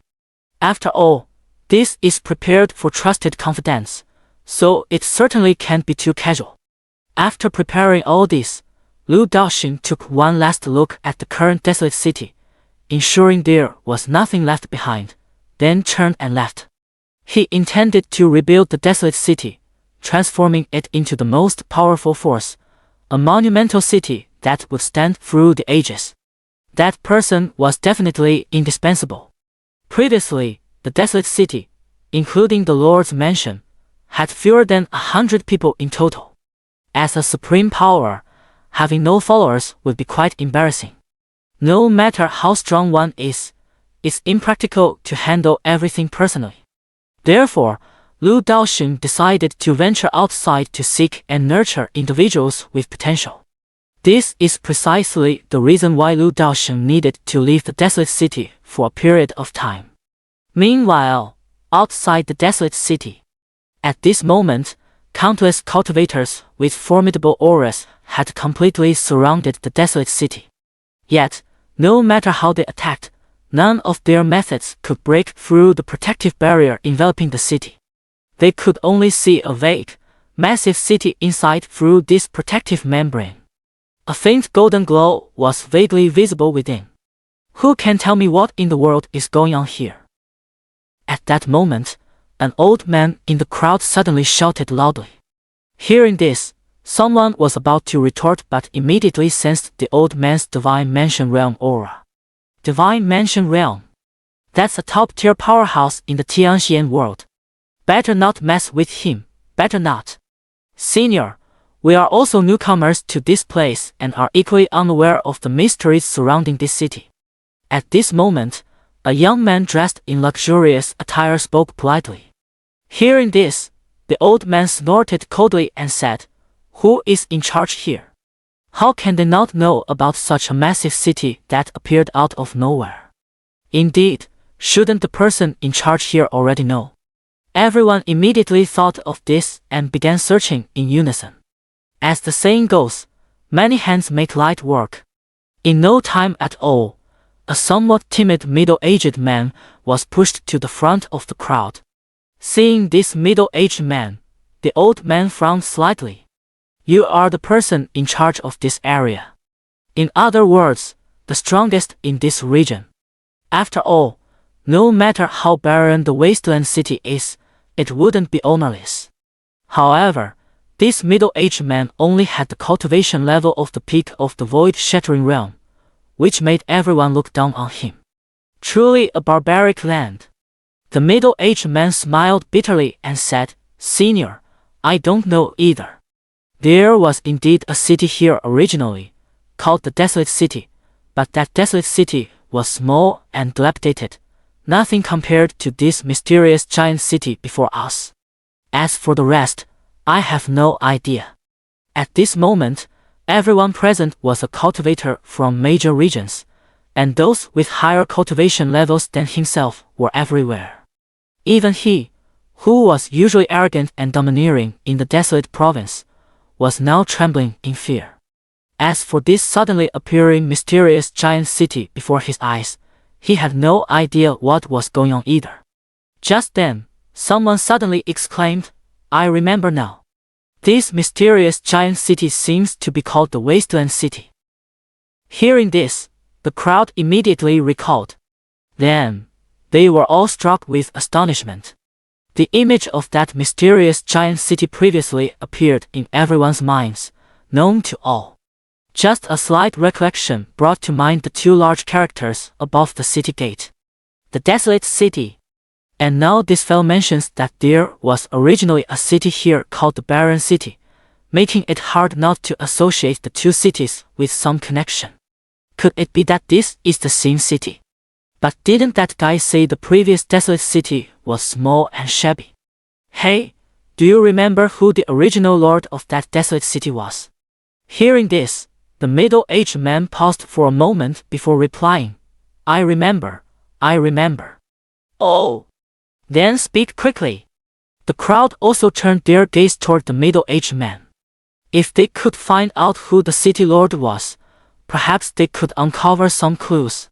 The middle-aged man pondered for a moment and was about to speak, but the next instant, he froze. Who is the lord of the Desolate City again? Damn, why can't I remember all of a sudden? At this moment, he was somewhat horrified. There weren't many cities in his territory, and he remembered every lord clearly. Although he only visited the desolate city every few years, there was no way he could have forgotten the name of its lord. But now, no matter how hard he tried to recall, all memories about the lord of the desolate city had completely vanished from his mind. As for the appearance of the desolate city's lord, that was even more of a mystery. Seeing the middle-aged man frozen in place, some people immediately frowned slightly. "You little brat, didn't you say you remembered? Are you messing with us?" Hearing this, the middle-aged man nearly dropped to his knees on the spot, his face looking even more unpleasant than if he had eaten excrement. "Esteemed seniors, Enough!" At that moment, a beautiful woman suddenly spoke up. Everyone looked over and, upon seeing the beautiful woman's face, exclaimed in surprise. The island master of Tianning Island, she actually came to. Tianning Island, an island near the barren state. Though close to the barren state, the island's resources and wealth are vastly different from those of the barren state. Tianning Island is also one of the top-tier forces in the Xianxia world. Its island master, Mu Tianning, possesses the cultivation level of the life harmony realm, standing at the pinnacle of the Xianxia world's cultivators and looking down upon all others. Now, he is also the only openly acknowledged life integration realm expert present on the scene. After all, who can guarantee there aren't other life integration realm experts secretly observing from the shadows? Upon seeing Mu Tianning, the island master of Tianning Island, everyone bowed in greeting. "We pay our respects to the island master of Tianning Island. Senior Tianning, this brat just claimed he remembered, but now he's fallen silent. Isn't this clearly mocking us?" At that moment, someone spoke up. Hearing this, everyone nodded, clearly somewhat angry. After all, they had come all the way to the desolate state, only to be denied entry upon arrival. At this moment, each of them carried a trace of anger in their hearts. Just then, a foul stench suddenly reached their noses. The crowd looked over and saw that the middle-aged man had actually wet himself in fear. Seeing this, Mu Tianning slightly furrowed her brows, then waved her hand, and the middle-aged man instantly vanished from the spot. He had been thrown out. He wasn't playing tricks on you, he simply couldn't remember. Mu Tianning spoke slowly. Hearing this, the crowd put away their disdainful and contemptuous looks, their expressions now filled with confusion. "Senior Tianning, what do you mean by that? This guy's memory is that bad?" As cultivators, their memories were never particularly poor. How could someone even forget their own name? Mu Tianning continued slowly. "This is not his fault, but the master of this city. The master of this city has likely reached an unimaginable level. Without their permission, even all traces of him in others' memories can be erased." Hearing this, everyone froze in place. Is it really that terrifying? In an instant, some people had already begun to entertain thoughts of retreat. If we go in, we might not even know how we die. In that case, Senior Tianning, are you saying the lord of the previous city and this one are the same person? Someone with a quick mind asked in surprise. However, Mu Tianning just stared solemnly at the colossal city before him and remained silent. Immediately, the others tactfully closed their mouths as well. But should they just sit here idly like this? After coming all this way, they couldn't just live in disgrace, could they? At that very moment, a hearty burst of laughter rang out. "Ha ha ha, since this mysterious giant city has appeared here, it surely isn't just for us to stand around and stare at it. I think it's simply not the right time for the city to open yet. Therefore, this young master plans to expand some structures around the city's perimeter to await the day it opens." Everyone turned toward the voice and immediately saw a graceful young nobleman dressed in luxurious attire, holding a feathered fan. "It's young Master Ji! Young Master Ji! Which young Master Ji? Are you stupid?" In the entire Xianxia world, there's only one young Master Ji. Ji Shengkai, the only son of the Ji family's patriarch. And the Ji family is the wealthiest clan in the entire Xianxia world, with their businesses spanning every corner of the realm.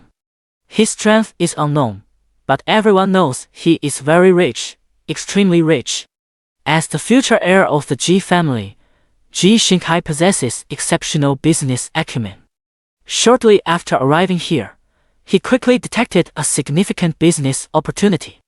Now, members of his family are continuously flocking to this place. Upon hearing young Master Ji's words, everyone was momentarily stunned, then silently nodded in agreement.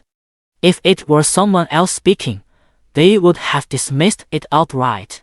No matter how well you build in this godforsaken place, we wouldn't live here anyway. But the Ji family was different. Everyone knows the strength of the Ji family.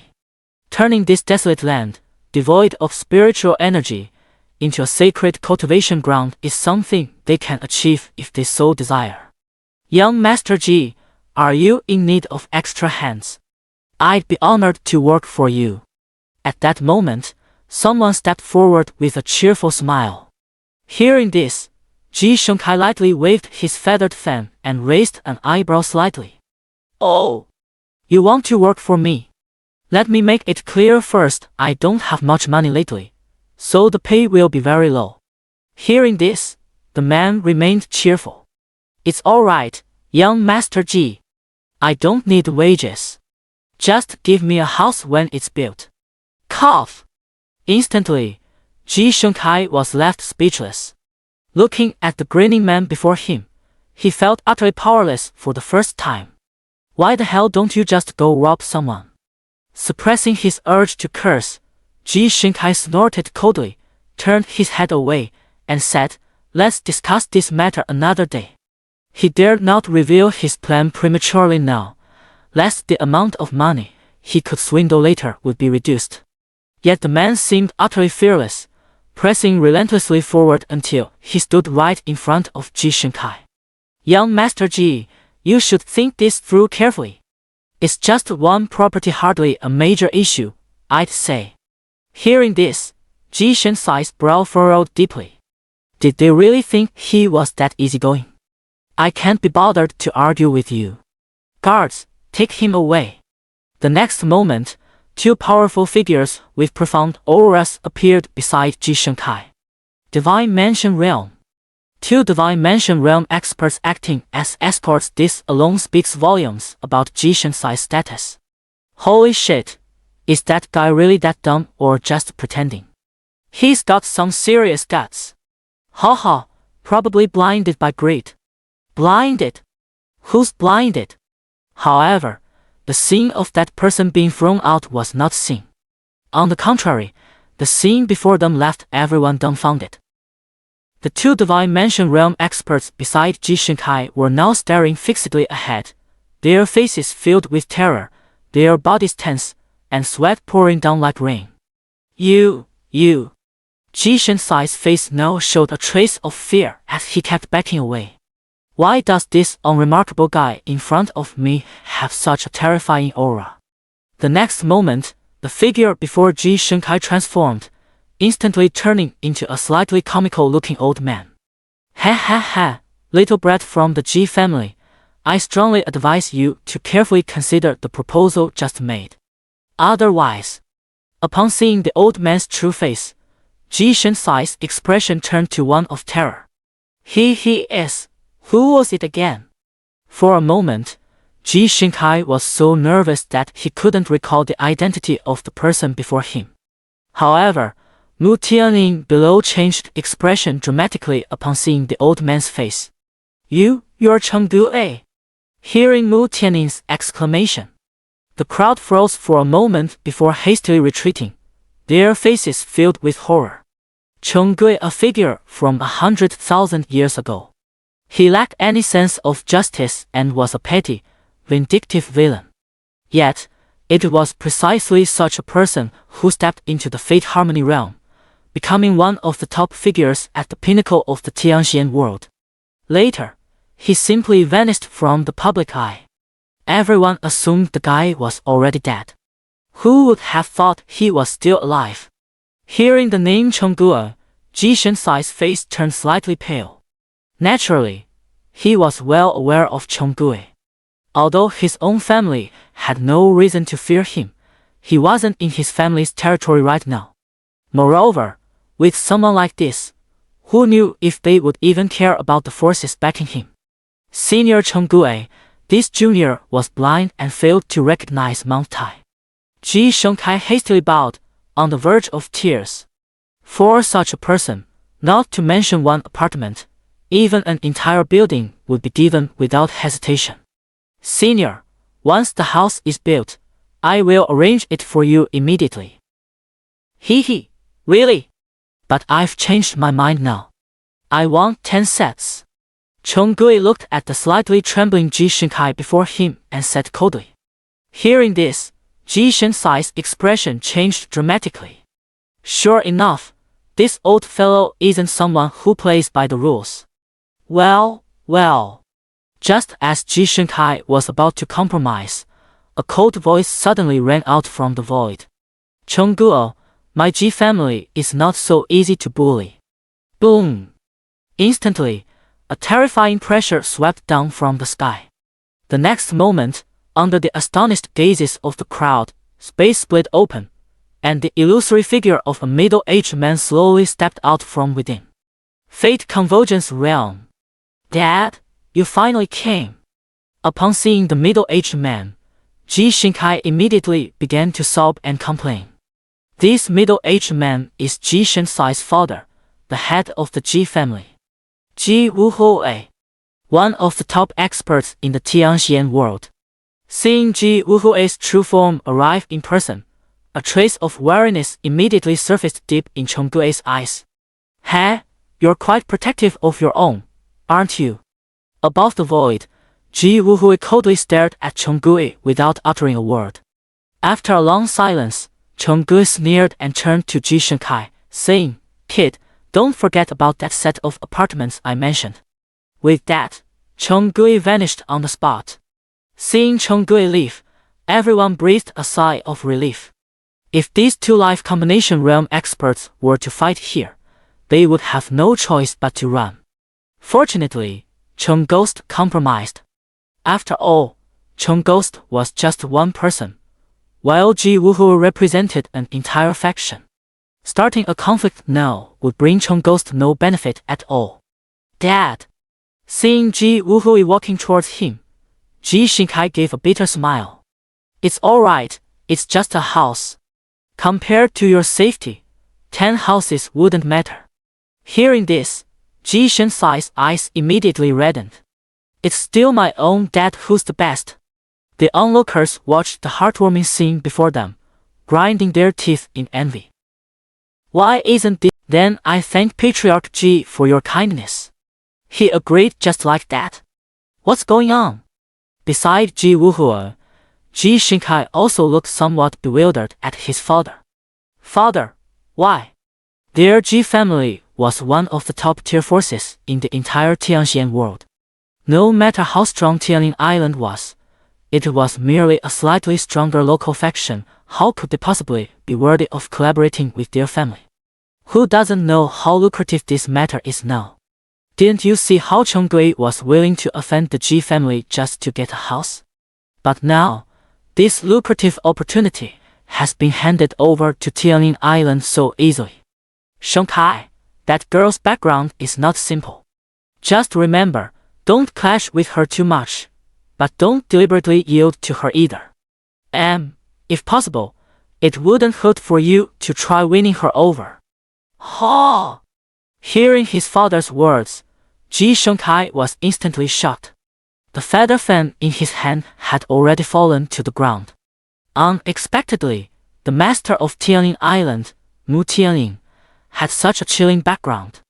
Even his own father had to show her respect. The key point was, his own father actually wanted him to win over Mu Tianlin. Immediately, Xianxia turned his head to look at Mu Tianlin in the distance. After sizing it up for a moment, Xianxia remained silent. Her looks are indeed impeccable, though she seems a bit older than me. But the older, the better the flavor, right? Wait, what am I thinking? Why would I need to win her over? At that moment, as if sensing Xianxia's gaze, Mu Tianlin suddenly turned her head. For a moment, their eyes met, sparks flying between them. Ahem. Xianxia cleared his throat lightly, quickly turning his head away to hide his embarrassment, but his handsome face still couldn't help but flush slightly. Ha ha, Shanke, how about it? Seeing Xianxia in such a state, Ji Wuhuo raised his eyebrows slightly, speaking with a hint of delight. Hearing this, Xianxia adjusted his emotions and quickly said, Father, I still want to focus on my career for now. Let's not bring this up again. Seeing this, Ji Wuhuo revealed a meaningful smile, then patted Xianxia on the shoulder without saying anything more. In the distance, Mu Tianlin frowned slightly. Was that brat from the Ji family just looking at me? Could he still be holding a grudge? Is it just some real estate? What's the big deal? If this lady here wanted to, she could easily take over the entire barren state. After a brief moment of silence, several bold and wealthy individuals stepped forward to inquire. Master Ji, can I reserve some properties here in advance once they're completed? Master Ji, I'd also like to pre-order. Me too, Master Ji, don't forget about me. Immediately, several people rushed forward as if afraid they might miss out. Seeing this, the crowd grew anxious and pressed forward urgently. At this very moment, they only regretted not bringing enough money. After a moment's hesitation, those with money rushed forward, while those without hurried home to fetch theirs. Gentlemen, this property can indeed be pre-purchased, but the pre-sale price might be a bit higher. Seeing everyone's reaction, Xianxia was instantly overjoyed and quickly spoke up. Brother Ji, there's no need to be so formal. We can certainly afford to buy a property. Yes, Brother Ji, don't keep us in suspense. Very well, since that's the case, I'll be straightforward. 1 million spirit stones per unit. Take it or leave it. Instantly, everyone was dumbfounded. This, young Master Ji, isn't this a bit too high? 1 million per set. They had originally planned to buy 10 sets first. Who would have thought that at 1 million per set, each of them could only afford 2 sets at most? Yet, Xianxia merely smiled faintly at the crowd before him. Hee, not expensive at all, not a bit expensive. You should know, the properties built by our Ji family are absolutely worth every penny, fair and square for all. Hearing this, the crowd fell silent. But someone still spoke up. 1 million per unit is just too expensive. Young Master Ji, if you don't lower the price a bit, I'll have to give up. A strategic retreat to advance. This person is quite clever, but unfortunately, he still underestimated the future heir of the Ji family. Surrender is out of the question. If you don't want to buy, then I can only express my regret. If you don't buy, there are plenty of others who will. You're not indispensable. You. At that moment, the man was momentarily speechless, unsure of what to say. Mr. Ji, reserve 2 sets for me first.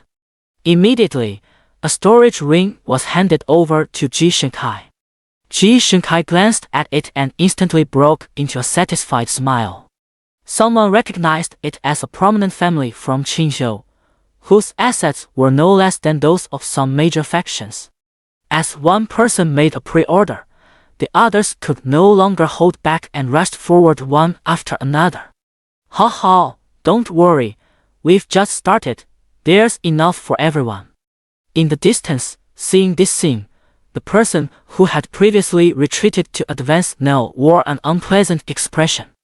After a moment's hesitation, he still gathered his belongings and stepped forward to make a pre-purchase. And so, the Ji family took on the task of expanding the mysterious giant city. Soon, the Ji family began construction. Countless cultivators carved mountains and built cities, transporting top-grade spiritual veins from other regions. In just a few days, the spiritual energy around the desolate city became remarkably dense. This clearly demonstrates the extraordinary capabilities of the Ji family. Ji family, our celestial immortal sect, also wishes to participate in the city expansion project.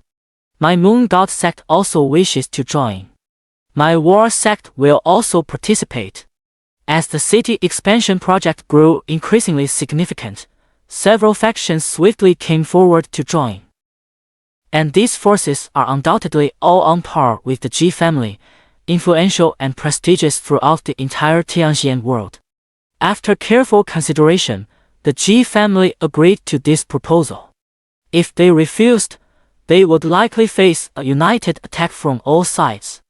After all, the Ji family had never intended to monopolize the entire city expansion project alone.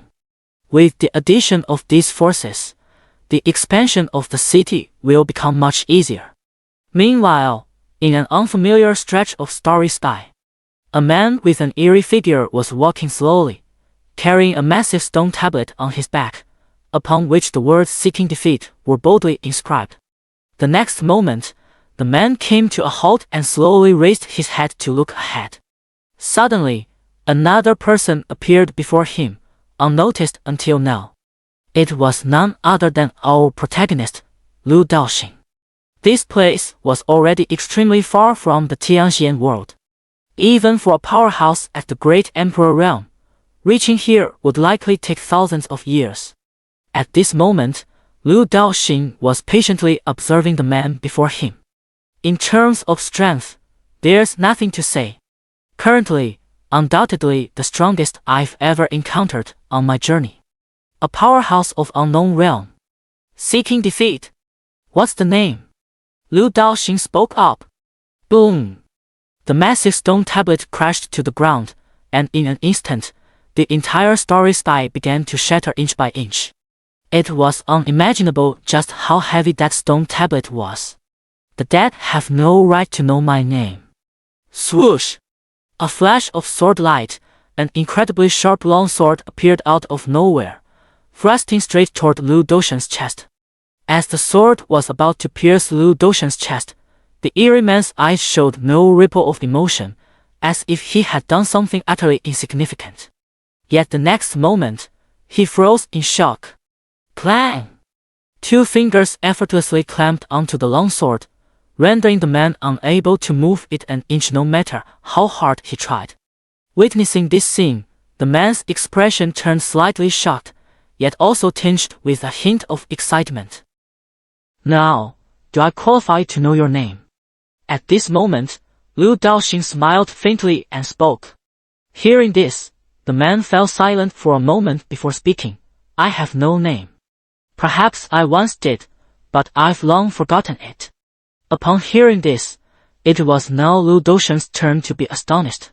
It seemed this fellow before him truly had some unusual background. Would you be interested in coming with me? At once, the nameless man looked up at Lu Daoxing. On what grounds?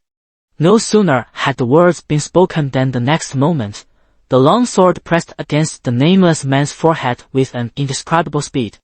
Now, are you interested? Lu Daoxing said with a smile. He had always won people over with virtue. Weren't you asking for defeat? Now I'll grant your wish.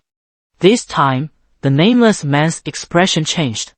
At that moment, the long sword slowly landed in his hand. After a brief silence, the nameless man sheathed his sword, then turned and smashed the stone tablet to pieces with a single punch. From now on, he would no longer seek defeat, nor did he need to. What's the point of seeking it now? I'll go with you. Hearing this, Lu Daoxing smiled in satisfaction, then extended his right hand, revealing a world within his palm.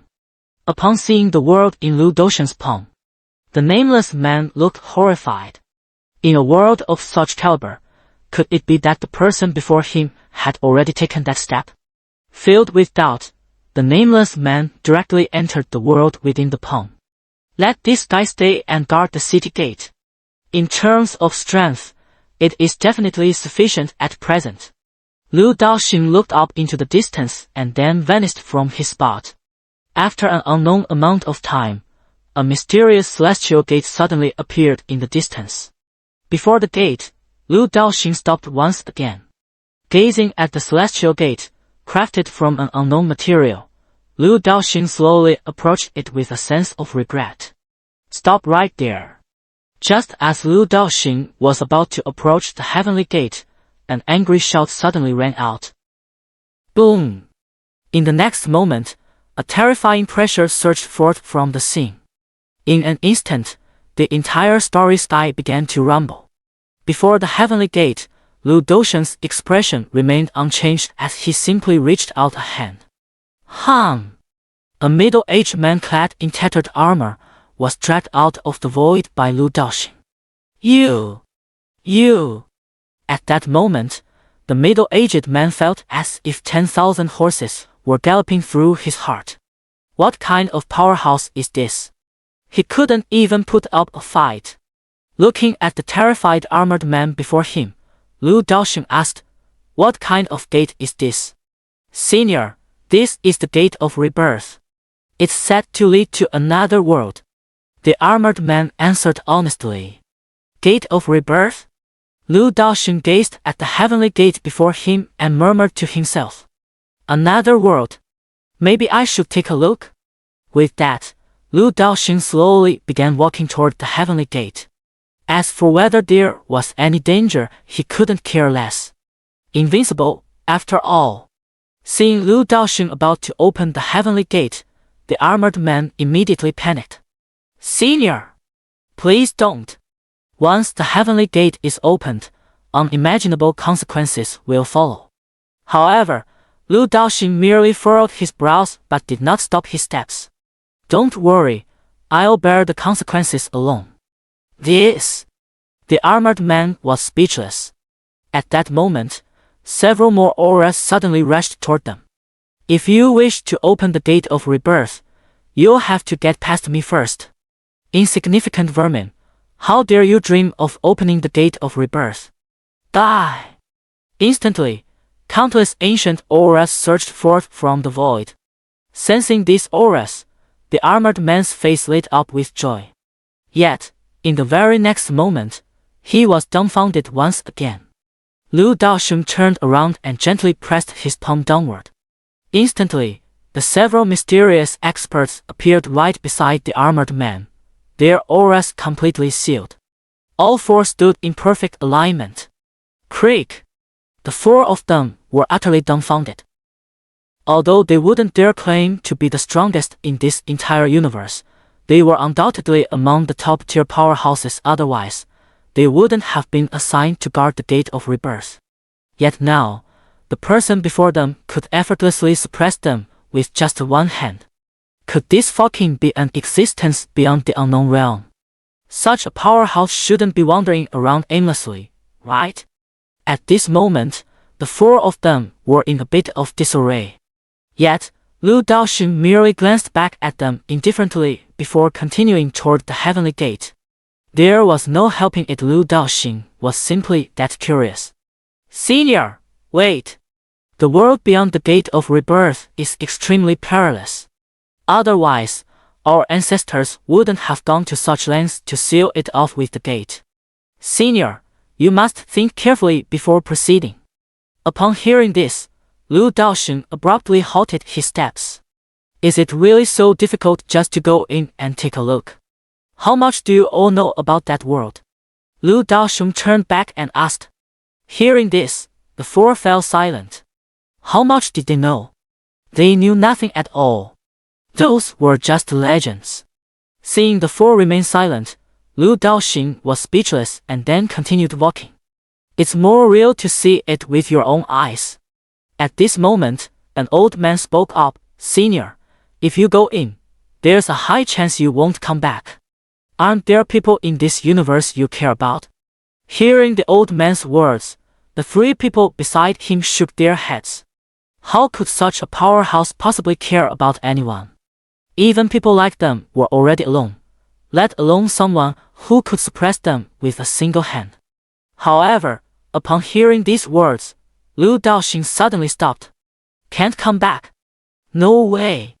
Now that my desolate city has just begun to develop, what will happen to it if I leave? What about my daughter? Lu Daoxing took one last deep look at the gate of rebirth before him and, with no other choice, turned to leave. The four remaining on the spot were left bewildered. The senior actually left just like that. Who would have thought that a powerhouse of this level would still have someone they care about? Truly unpredictable are the ways of the world. Just as the four were lost in thought, four energy beams suddenly infused into their bodies. Instantly, their expressions turned to shock as surges of immense power and vitality began overflowing from within them. At the same moment, the four bowed deeply in the direction where Lu Daoxing had departed. Thank you, senior.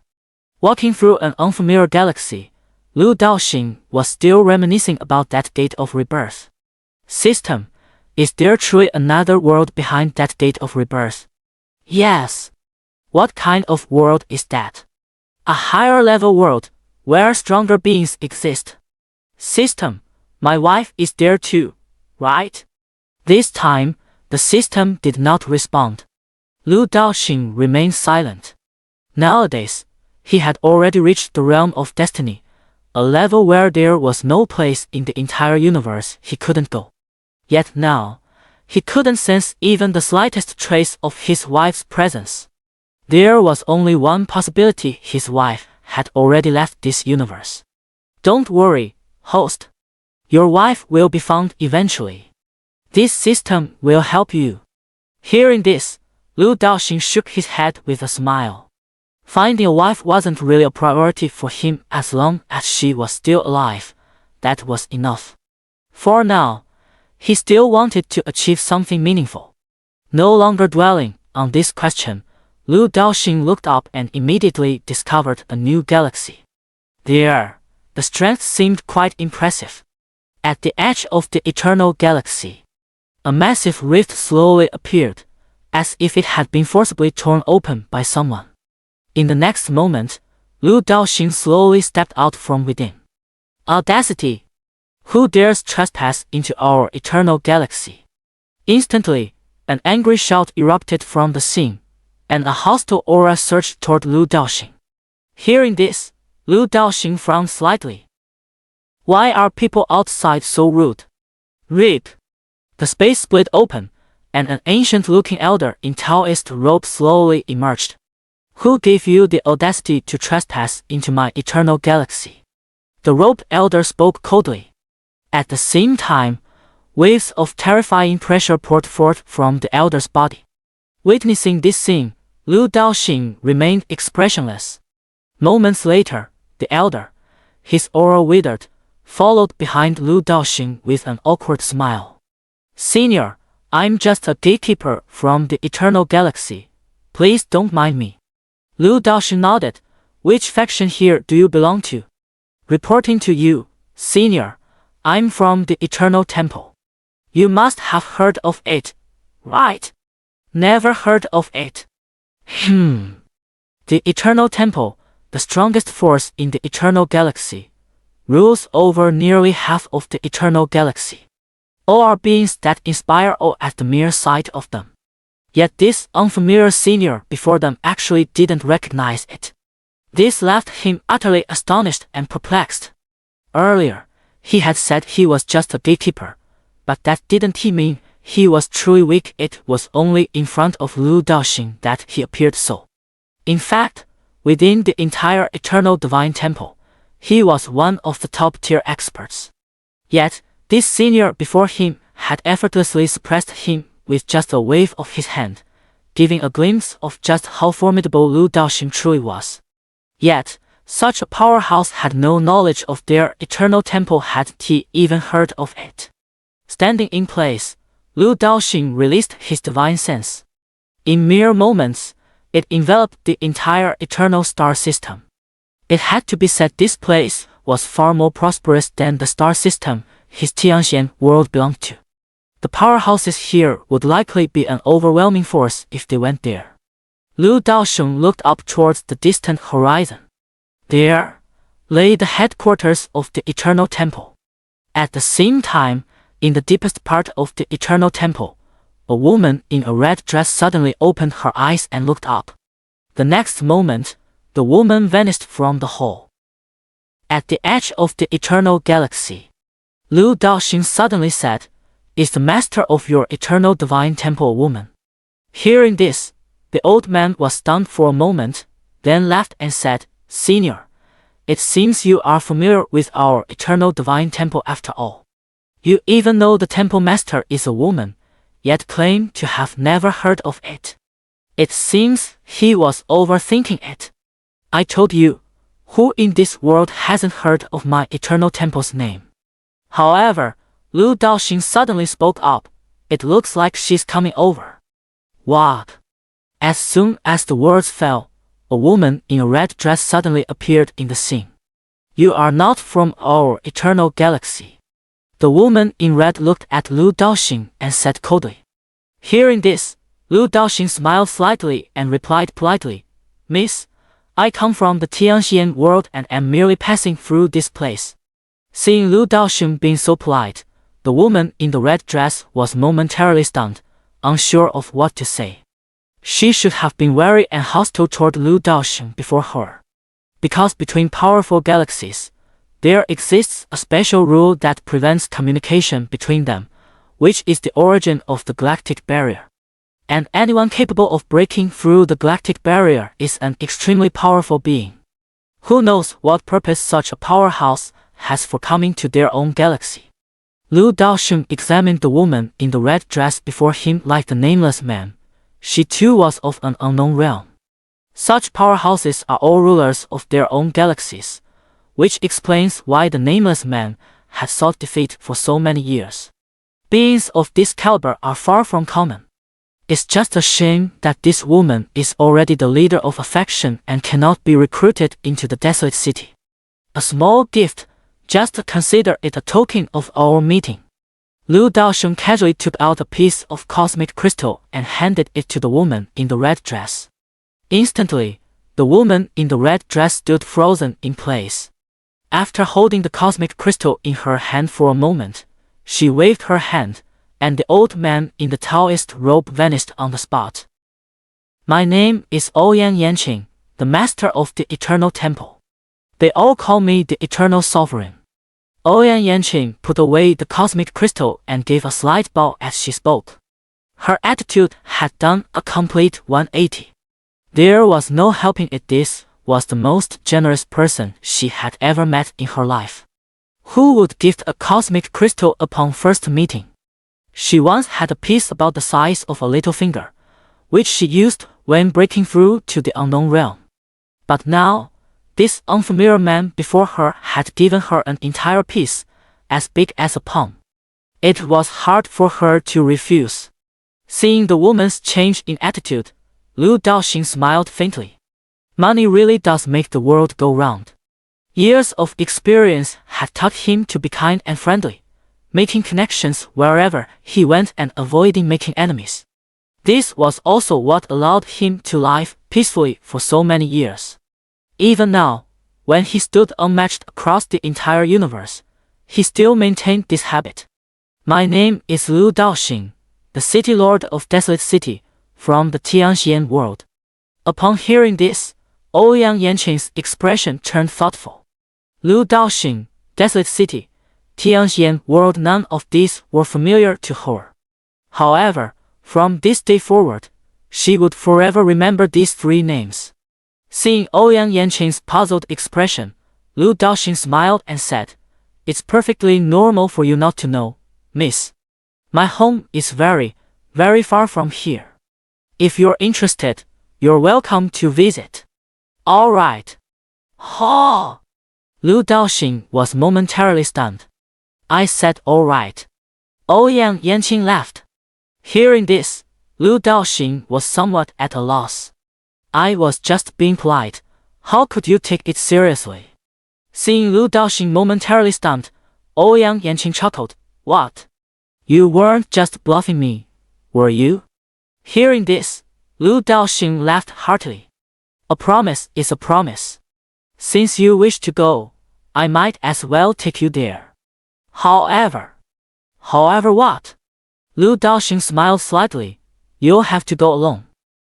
Upon hearing this, Ouyang Yanqing hesitated only for a moment before nodding in agreement. After all, there wasn't much happening in the Eternal Temple at the moment, and a short trip wouldn't cause any trouble. How do we get to your Xianxia world? Ouyang Yanqing asked. Don't you need to prepare first? No need. Alright then, wait a moment. After saying this, Lu Daoxing immediately began remotely activating the time-space divine tower within the desolate city. Suddenly, an illusory space-time tunnel appeared directly before Lu Daoxing. Enough! Lu Daoxing laughed. This is a basic function of the space-time divine tower. No matter how far apart, as long as they are still in the same plane, he can remotely open a space-time tunnel.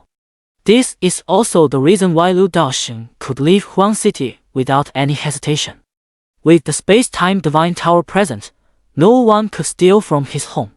Gazing at the space-time tunnel before him, Ouyang Yanqing asked doubtfully, Is this the profound heaven world you mentioned? She could also open a space-time tunnel bare-handed. It was merely a matter of distance. Although Lu Daoxing before her might be very powerful, he shouldn't be too far ahead. Thus, the destination of this space-time tunnel likely wouldn't even extend beyond the Eternal Galaxy.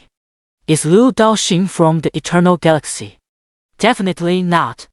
Faced with Ouyang Yanqing's visible confusion, Lu Daoxing sighed helplessly. Don't worry, there won't be any danger inside. He assumed Ouyang Yanqing was afraid he might be deceiving her. Upon hearing this, Ouyang Yanqing let out a light snort. Who's scared? Let's go in then. With that, Ouyang Yanqing took a decisive step forward and entered. Seeing this, Lu Daoxing shook his head with a smile and followed suit. Meanwhile, in the desolate city of the Xianxia world, space split open as two figures rushed out from the space-time tunnel. Instantly, an indescribable sensation washed over them. In just a moment, Ouyang Yanqing stood completely stunned in place. Is this heaven? Ouyang Yanqing gazed at the scene before him, murmuring to himself. Beside him, Lu Daoxing stood frozen in place. Holy shit, we're done for. At once, Lu Daoxing suddenly turned his head to look at the towering space-time divine tower beside him, only to see that the tower was now continuously emitting an eerie aura. And this aura was constantly altering the flow of time within the desolate city. He had only been away for about a month, yet within the city, nearly 300 years had already passed. System, what's going on here? Host, this really has nothing to do with me. You authorized all the treasures in the desolate city to activate freely, and the time-space divine tower was naturally included. So, it's perfectly normal for the time-space divine tower to alter the entire city's time flow now. Upon hearing the system's words, Lu Daoxing fell silent. For some reason, he now felt a trace of fear. Beside him, Ouyang Yanqing, after a brief moment of shock, finally managed to regain his composure with difficulty, then turned his head to look at Lu Daoxing. Suddenly, Ouyang Yanqing was slightly taken aback. What's wrong with you? She actually sensed a faint trace of fear emanating from this man. This was something she hadn't anticipated. Wait, there are so many indescribable treasures of heaven and earth here, and she was brought by Lu Daoxing, yet now Lu Daoxing is showing signs of fear. Putting it all together, Ouyang Yanqing's expression suddenly changed slightly. Could I really have been deceived? Perhaps this is actually the territory of some terrifyingly powerful being, and Lu Daoxing brought me here to die or to set me up. Otherwise, why would he be showing fear? At this thought, Ouyang Yanqing glared angrily at Lu Daoxing. I never expected you to be so despicable. Ha! Hearing Ouyang Yanqing's words, Lu Daoxing shook his head slightly, looking utterly confused as he spoke. What is this girl talking about? Just as Ouyang Yanqing was about to voice Lu Daoxing's ill intentions, or more accurately, his own thoughts, a choked sob suddenly sounded from the side. Dad! Hearing this all too familiar voice, Lu Daoxing shuddered instantly, then turned his head with great difficulty to look. There stood a woman dressed in a blue dress, with long hair cascading down to her waist, her skin as fair as ice and bones as delicate as jade, a beauty of the utmost perfection. She was inside the city lord's mansion, gazing at him with tear-filled eyes. To the naked eye, an aura of bone-chilling cold was continuously emanating from around her.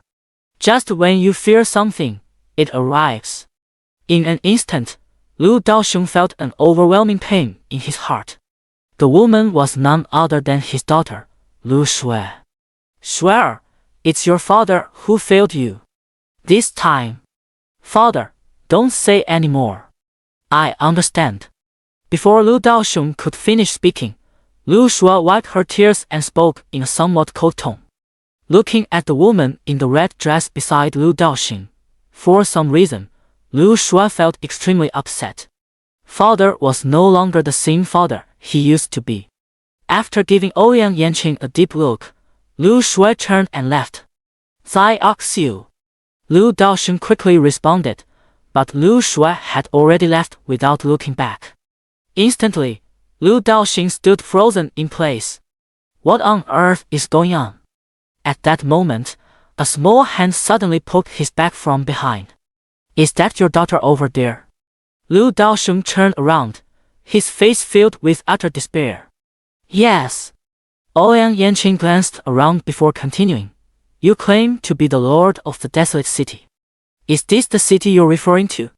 Yes. Lu Daoxing replied with a tone of complete resignation. Yet, Ouyang Yanqing's face was filled with shock. It seemed she had wronged him and had vastly underestimated the man before her. No wonder he was so generous. In the face of these supreme treasures of heaven and earth, a single cosmic crystal truly meant nothing. City Lord. At that moment, a figure suddenly appeared before Lu Daoxing. Upon seeing the person before him, Lu Daoxing smiled bitterly and said, Gu Chen, it's been a long time. Hearing this, Gu Chen nodded and said, It has indeed been a long time. At this moment, Gu Chen's strength had greatly advanced. In such a terrifying environment, it was almost impossible for Gu Chen not to improve. Moreover, Gu Chen was never ordinary to begin with, and now, he had reached the Dao realm. The Dao realm, a realm utterly unfamiliar to the Xianxian world. Because in the Xianxian world, it was impossible for a powerhouse of such a level as the Dao realm to appear. The Dao realm is the realm above the heavenly emperor realm. City Lord, who is this? Gu Chen glanced at Ouyang Yanqing beside him and said calmly. This is just a friend I recently met outside. Friend? As expected of the city lord, Gu Chen could now clearly sense an overwhelming sense of danger emanating from this woman. Her strength undoubtedly far surpassed his own. In that instant, Gu Chen's state of mind underwent a profound shift. The inexplicable confidence that had just emerged upon breaking through the Dao realm instantly dissipated like smoke. Sensing Gu Chen's change, Ouyang Yanqing showed a hint of surprise before smiling and saying, You are quite impressive. Hearing this, Gu Chen nodded and replied, Thank you for your praise, senior. This woman was clearly extraordinary. Addressing her as senior was undoubtedly the right thing to do. Meeting Gu Chen, who remained neither arrogant nor impatient, Ouyang Yanqing nodded slightly and said nothing more. Meanwhile, Lu Daoxing was still in a state of despondency. The thought of not returning for 300 years made him afraid to face Lu Shui. Back then, he had told his daughter he would return after some time. Alas, what a sin. City Lord, Xiu is probably just angry for the moment. After all, you. At this moment, Gu Chen recalled the matter and spoke up. Hearing this, Lu Daoxing nodded and let out a heavy sigh. This was his first time leaving Lu Shui, and this departure lasted 300 years. He couldn't even imagine how his daughter had managed without him for those 3 centuries. Lord Lu, your daughter might have misunderstood. Beside them, Ouyang Yanqing suddenly chuckled. What misunderstanding? Lu Daoxing asked in confusion. Your daughter must have misunderstood me. Let me ask you, have you ever brought another woman home before? Ouyang Yanqing recalled the look in Lu Daoxing's daughter's eyes at that moment and then smiled faintly. As a woman, she understood it very well. Upon hearing Ouyang Yanqing's words, Lu Daoxing was momentarily stunned but quickly understood. Snap! Lu Daoxing patted his forehead. Why was he so slow to react? I was wondering why my daughter would treat me like this. It turns out it was just a misunderstanding. However, it's understandable that my daughter harbors some resentment toward me for not returning for 300 years. After all, even I felt a bit of resentment deep down when my wife didn't come back for over a decade, let alone being her father. At the same spot, Lu Daoxing shook his head. I'll wait until Xiu cools down a bit before explaining. Beside them, Gu Chen said, City Lord, leave Xiu to me. Hearing this, Lu Daoxing finally showed his first smile since returning. These years must have been hard on you. Lu Daoxing then handed Gu Chen a cosmic crystal. This item will greatly aid your breakthrough to the next realm. Upon seeing the cosmic crystal, Gu Chen was momentarily stunned before solemnly replying, City Lord, you flatter me. Xiu is my disciple after all, and this is my duty. Hearing this, Lu Daoxing nodded in agreement. After exchanging a few pleasantries, Gu Chen soon took his leave. Beside them, Ouyang Yanqing couldn't help but say with a hint of envy, he's only at the Dao realm, and you're giving him a cosmic crystal. Isn't that a bit too extravagant? Lu Daoxing didn't answer directly. Instead, he smiled and said, You're the first guest I've brought back to Desolate City. If you like it here, you're welcome to stay as long as you wish. Whenever you feel homesick, just come find me. Hearing this, Ouyang Yanqing understood that Lu Daoxing had other matters to attend to. At once, Ouyang Yanqing quickly said, All right, you go ahead. I'll just look around on my own. Her tone carried a hint of urgency. She even wished she could stay in this environment forever. But now that the City Lord had spoken, she wouldn't hold back.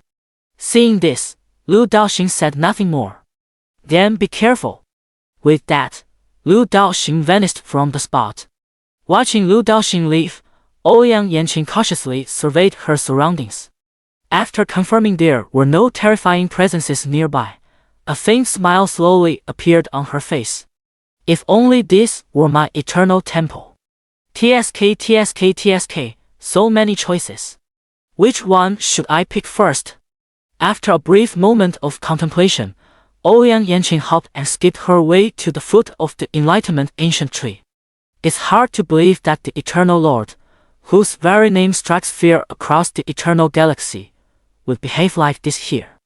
In a certain void within the desolate city, Lu Daoxing created a small space with his bare hands. The next moment, with a wave of his hand, dozens of people appeared before Lu Daoxing. Among them were Wei, the guards and servants from the city lord's residence, the nameless man, and others Lu Daoxing had taken in during his travels. We pay our respects to the city lord. Upon seeing Lu Daoxing, Wei and the others from the city lord's residence immediately bowed respectfully. Seeing Wei and the others, Lu Daoxing revealed a satisfied smile.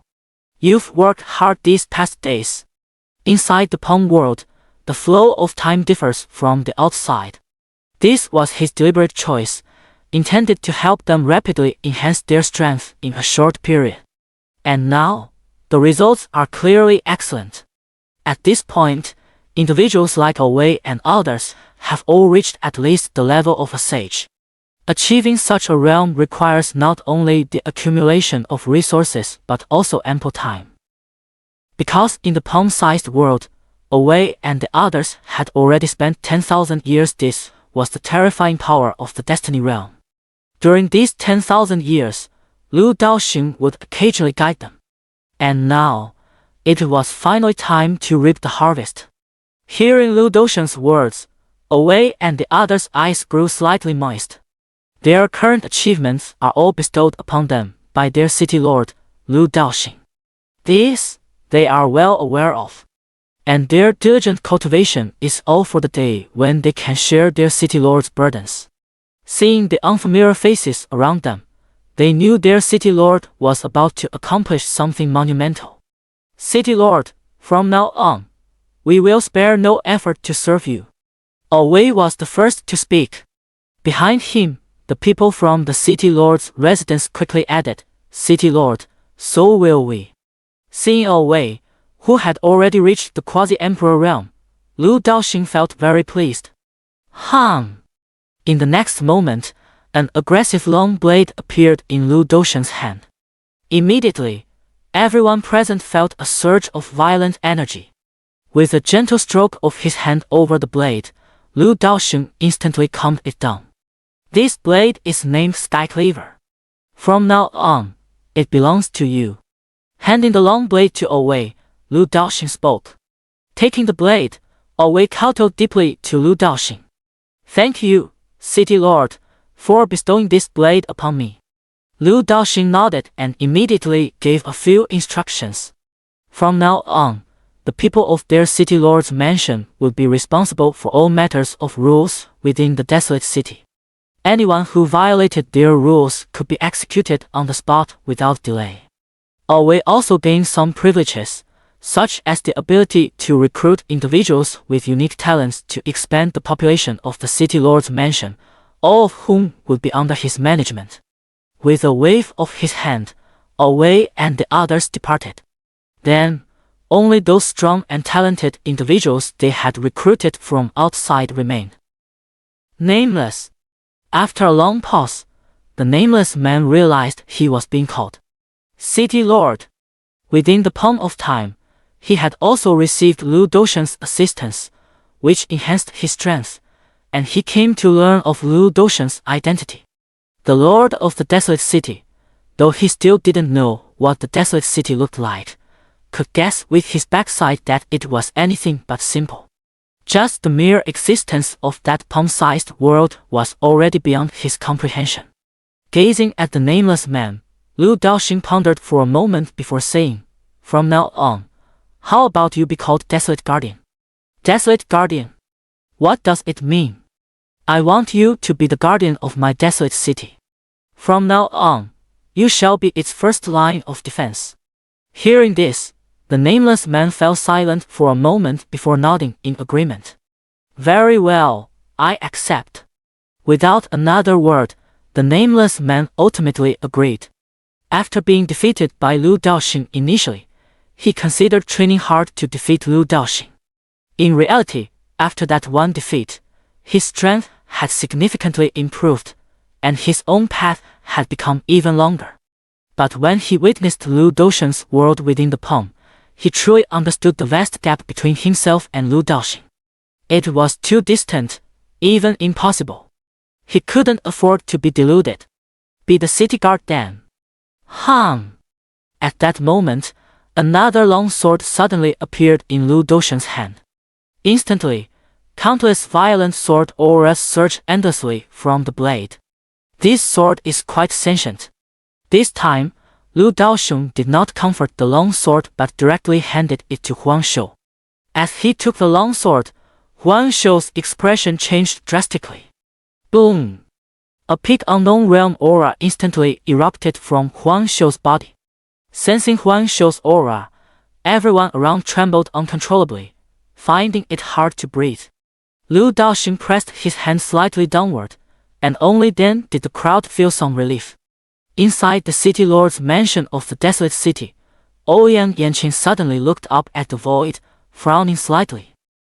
She had just sensed a heart-palpitating feeling. This desolate city indeed hides dragons and crouches tigers. What a defiant sword! After an unknown amount of time, Shimmery finally gained preliminary control over this long sword. Having practiced swordsmanship all his life, this was the first time he had encountered such a blade. Indeed, the city lord was no ordinary man. This sword is yours from now on. May the day come when you fully master it. Liu Daoxing spoke up. Upon hearing this, Huan Shou bowed respectfully. Thank you, city lord, for bestowing the sword. Unless I die in battle, not a single enemy will enter the city. Hearing this, Liu Daoxing nodded in approval. The next moment, Liu Daoxing waved his hand. Huan Shou instantly appeared atop the city gates of Huangcheng. Turning to look at the entire Huangcheng, Huang Shou was immediately stunned. This is Huangcheng. Holy shit, I hit the jackpot, I'm rolling in it. Looking down at the city wall beneath his feet, Huan Shou swung his sword and slashed at it. Bam! Huan Shou was instantly sent staggering backward, his entire arm completely numb. And that city wall merely gained a barely noticeable scratch. After standing dazed for a long time, Suk muttered, does this city truly need me to defend it? Before Liu Daoxing, the remaining individuals were all not as strong as Suk. In fact, when these people encountered Liu Daoxing, they were all in extremely dire circumstances. There was an elderly man on the verge of exhausting his lifespan, a beggar who nearly starved to death on the streets, and even soldiers moments away from dying on the battlefield. Without exception, it was Liu Daoxing who granted them a new lease on life. Thus, their loyalty to Liu Daoxing is unwavering. I want to build my own army. Liu Daoxing looked at the people before him and directly voiced his thoughts. To transform the desolate city into a supreme power, the strength it possesses must not be lacking. Having a powerful army is an excellent condition. Hearing this, a man who looked like a general immediately stepped forward. The aura of ancient realm emanating from him was particularly overwhelming, but since everyone had just endured the terrifying pressure of the unknown realm from Huang Shou, they didn't feel much of it. Above the heavenly emperor realm is the Dao realm, above the Dao realm is the ancient realm, and above the ancient realm lies the unknown. City Lord, as for forming an army, this subordinate can assist you with this matter. Hearing this, Liu Daoxing smiled with satisfaction. He had been waiting for these very words, otherwise, why would he have taken them in? He remembered that this man, who looked like a general, was someone he had encountered in a desolate star system. At that time, the entire star system was in ruins, with countless corpses scattered densely across the void. The general stood weakly amidst the wreckage, his eyes lifelessly gazing at the sky.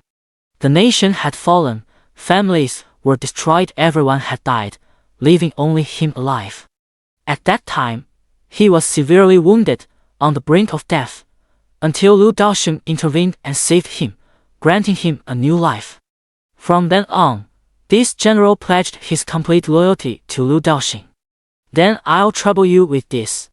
Liu Daoxing smiled faintly and took out a spatial ring, which contained vast resources enough to forge an invincible army. Taking the spatial ring, the man glanced at it and immediately felt his eyelids twitch. Is this really about building an army, not a star fleet? Taking a deep breath, the man knelt on one knee and declared loudly, Please rest assured, City Lord. I will not fail your expectations. With that, the man turned and left. Watching the man's retreating figure, Liu Daoxing vaguely recalled that his name was Yunqi. And countless years later, this name would become one that strikes fear into the hearts of all, earning the title of God of Slaughter among the people. Wherever he went, not a blade of grass would grow. City Lord, what about us? A man at the quasi-emperor realm looked at Liu Daoxing with hopeful eyes as he spoke. Others have all received their positions, and I can't just stand by idly. Now, who among them wouldn't want to serve Liu Daoxing? Didn't you see the opportunities he offered? Divine swords, divine blades, and vast resources. It made their hearts itch with envy. Hearing this, Lu Daosheng turned his gaze to the quasi-emperor realm man. After a brief moment of contemplation, he recalled the man's identity. A wanderer drifting in the land of nothingness, free from all attachments. But by chance, Lu Daosheng encountered him, and with Lu Daosheng's strength, he naturally recognized the man's potential. Possessing the legendary void body, he could freely traverse the land of nothingness. Once his physique reached perfection, he could even create a realm of nothingness with his bare hands. Within the land of nothingness, one with the void body was invincible. Of course, unless one possessed strength like Lu Daosheng, capable of shattering the entire land of nothingness barehanded, defeating him would be nearly impossible. So, Lu Daosheng brought him back. And the condition Lu Daosheng offered was to awaken his void body for him. Enxing, are you willing to live in the shadows? Lu Daosheng looked at Enxing and said slowly. Hearing this, Enxing was momentarily stunned, then resolutely nodded and said, For the sake of the city lord, what does such a small sacrifice matter? After all, he had been wandering in the land of nothingness for years, a man of the shadows. Living in darkness was already second nature to him. Upon hearing these words, the surrounding crowd all raised their thumbs in admiration. A true role model for our generation. Lu Daosheng also nodded in satisfaction. The next moment, a strange black object flew into Enxing's hand. Take this, and your void body will awaken. When you reach the heavenly emperor realm, your void body will be fully realized. Looking at the black object in his hand, Enxing's expression was filled with joy. Thank you, City Lord. Thank you, City Lord. Lu Daosheng smiled and said, All right, next, I hope you can establish a covert force for the wild city to eliminate all dangers in their infancy. With that, Lu Daosheng also handed Enxing a spatial ring, which contained unimaginable resources as well. Taking the spatial ring, Enxing immediately gasped in shock, and his expression towards Lu Daosheng grew even more respectful. My lord, what name should we give to this faction? Upon hearing this, Lu Daosheng pondered for a moment before slowly replying, Let's call it Root. Root Bar. Ahem, it's Root. Oh, yes, right away, City Lord. I'll go assemble it immediately. With that, Enxing instantly transformed into a shadow and vanished from the spot. From that day onward, the name Enxing became a top secret matter in the barren city, known only to the highest echelons. The world only knew that the root leader hailed from the land of nothingness, a presence as elusive as a dragon's head glimpsed but never seen in full. And if you dared to speak even a single word of slander about the root leader, your head would be on the ground the very next second. After an unknown amount of time, Lu Daoxing slowly emerged from the void. All the recruited individuals were assigned to positions suited to their abilities, making the best use of their talents. Looking down at the desolate city below, it remained unchanged from a month ago yet. In reality, 300 years had passed. The population has actually increased. It seems the citizens haven't been solely focused on cultivation. In the next moment, Lu Daosheng's figure appeared in the sight of everyone in the desolate city. Seeing Lu Daoxing, all the people in the desolate city stopped what they were doing and respectfully bowed to Lu Daoxing. City Lord, you've finally returned. Below, a somewhat younger-looking old man quickly responded excitedly. Seeing this old man, Lu Daoxing slightly raised his eyebrows. Old Li, you've finally fulfilled your wish and broken through to the condensing spirit realm. Hearing this, Old Li's face immediately flushed red. In fact, he has already reached the realm of a sage, far surpassing the concentration realm. Lu Daosheng's words were merely referring to events from 300 years ago. At that time, Old Man Li even claimed he would definitely break through to the concentration realm. Upon hearing Lu Daosheng's words, Everyone burst into laughter. City Lord, we're all rough folks and don't know how to put it nicely, but if Desert City ever faces trouble, we'll be the first to stand up. Right, Old Gong speaks the truth. We'll definitely be the first to stand up. Once, saints were legendary beings, and even the Fate Harmony realm was a state they dared not dream of. But now, the lowest among them has already reached the realm of saints. All of this was bestowed upon them by their great city lord, Lu Daoxing. Looking at the pledges of the dozens below, Lu Daoxing smiled with satisfaction. Once, it was a small desolate city, where they stood tightly united to face every hardship together. Now, the desolate city has grown, yet they remain as united as ever. This is the desolate city, his desolate city, Lu Daoxing's desolate city. In that case, I, Lu Daoxing, shall first express my gratitude to all of you. Lu Daoxing said with a smile. By the way, I'm about to open the barrier of this desolate city. Once it's done, many people will enter. Be cautious no matter how high the price offered. Do not sell your residences. Focus more on doing business. Hearing this, the crowd responded in unison. We will remember your words. Upon hearing the reply, Lu Daoxing nodded and then vanished from everyone's sight. Outside the desolate city. Here, towering buildings had sprung up from the ground within a month, with numerous pavilions standing tall. The bustling crowds inside made for a spectacular sight. Yet just a month ago, this place was still a barren wilderness. All of this was because of the hazy, colossal city at the heart of the new metropolis. Within a month, with the combined efforts of the Ji family in the Xianxian world, including the Xianxian sect, the Moon God cult, and the War sect, the city expansion project was perfectly completed. Next, all that remained was to await the opening of this mysterious giant city. As for how long that would take, no one could say. Inside the tallest building, several powerful figures with profound auras sat together, seemingly discussing something. This colossal city has already caught their attention. A middle-aged man spoke slowly. Indeed, such a massive commotion hasn't gone unnoticed by just us. Let's make it clear first, my Ji family has no interest in the resources within this colossal city. We are content earning our wealth outside its walls. Hearing this, a woman sneered. No interest? More like you don't dare compete with those entities. These individuals represented the four major factions jointly responsible for the city's expansion project. At these words, Ji Wuhuo remained silent. Although their major factions appear mighty and awe-inspiring in the Xianxian world, including this city expansion, with no other forces daring to interfere, they know full well that it's only because the stronger entities have no interest in such trivial gains.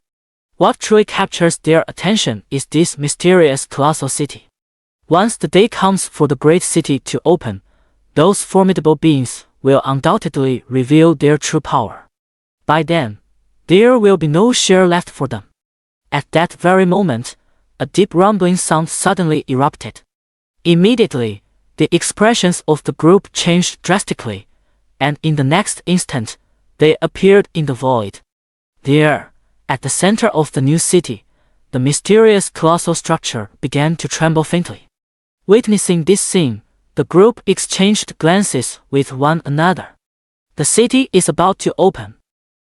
A deafening roar echoed. The next moment, the hazy colossal city gradually became clearer. The barrier slowly dissipated, revealing a majestic city exuding supreme aura before everyone's eyes. Just gazing at it made them feel dizzy. The city gates are open, they are open. Everyone, charge! Someone roared, and in the next moment, countless people surged wildly toward the direction of the colossal city. At this moment, faced with the overwhelming tide of people, no one dared to step forward and block their way. Because doing so would provoke public outrage, anyone who tried to stop them would likely be attacked by the entire crowd. In the void, Ji Wuhui and the others nodded slightly before swiftly charging forward as well. Just moments ago, they were saying they didn't want it, but when the moment truly arrived, their bodies acted quite honestly. Why refuse what is freely given? Several powerful cultivators rushed ahead, attempting to fly directly into the massive city, only to crash to the ground with a thunderous boom. An invisible force enveloped the colossal city. Flight was impossible. Seeing this, the crowd had no choice but to run toward the city gates. And surprisingly, this massive city had only one entrance open. At the city gate, the crowd came to a halt. By the massive entrance stood two plainly dressed young men, smiling warmly at the approaching group. These were the two children of old Dan's family from within the city. Now, both had grown into adulthood. "Who are you?"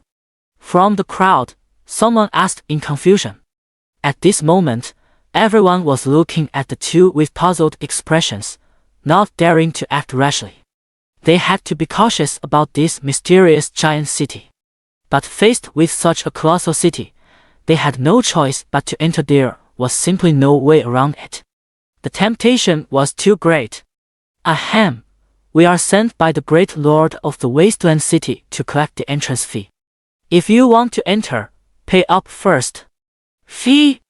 The crowd looked shocked. "Humph, I won't pay. You dare stop me?" Upon hearing about the fee, a burly middle-aged man with a powerful aura stepped forward, glaring angrily at the two. He turned out to be a powerhouse at the Divine Mansion realm. At this sight, the crowd grew immensely excited. They couldn't be happier that someone stepped forward. Now, let's see if these two young men have what it takes to charge for their services. Just as everyone was preparing to watch the show, one of the men at the city gate sneered, "It seems you still don't understand the situation here." The next moment, under the horrified gazes of the crowd, the burly middle-aged man was sent flying with a single slap. It wasn't a fatal blow, but blood still splattered everywhere, terrifying the onlookers. That was a Divine Mansion realm expert, after all. Could this young man actually be a Fate Fusion realm powerhouse? In the distant void, Ji Wuhui and the others witnessed this scene, their eyelids twitching violently. This colossal city is indeed extraordinary. Even just a gatekeeper is this formidable. They could tell at a glance that this young man's strength was far beyond just the Fate Fusion realm. Could it be that he's already half-stepped into sainthood?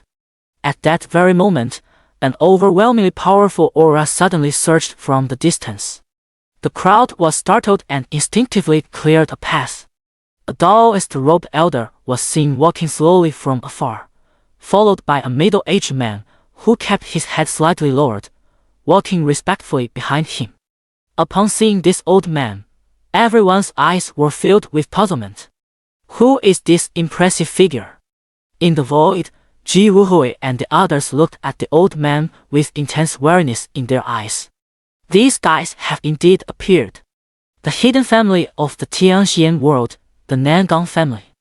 A powerful family, whose strength and heritage are incomparable to their Ji family. Because this family has been passed down through endless ages. Among them, there was even an emperor.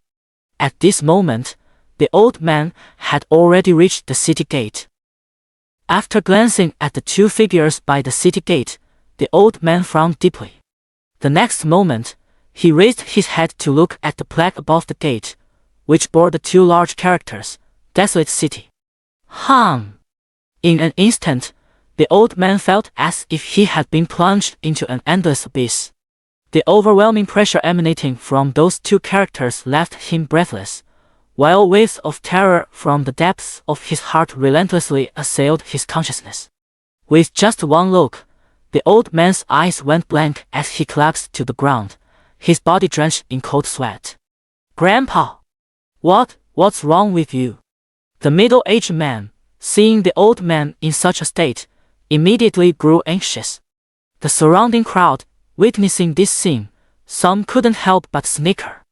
"I thought we had a big shot here. Heh heh. How? Is this old man here to crack jokes?" Hearing the murmurs from the crowd around him, a fierce and violent aura surged from the middle-aged man. Do you all have a death wish? Boom! The aura of a half-step saint emanated from the middle-aged man.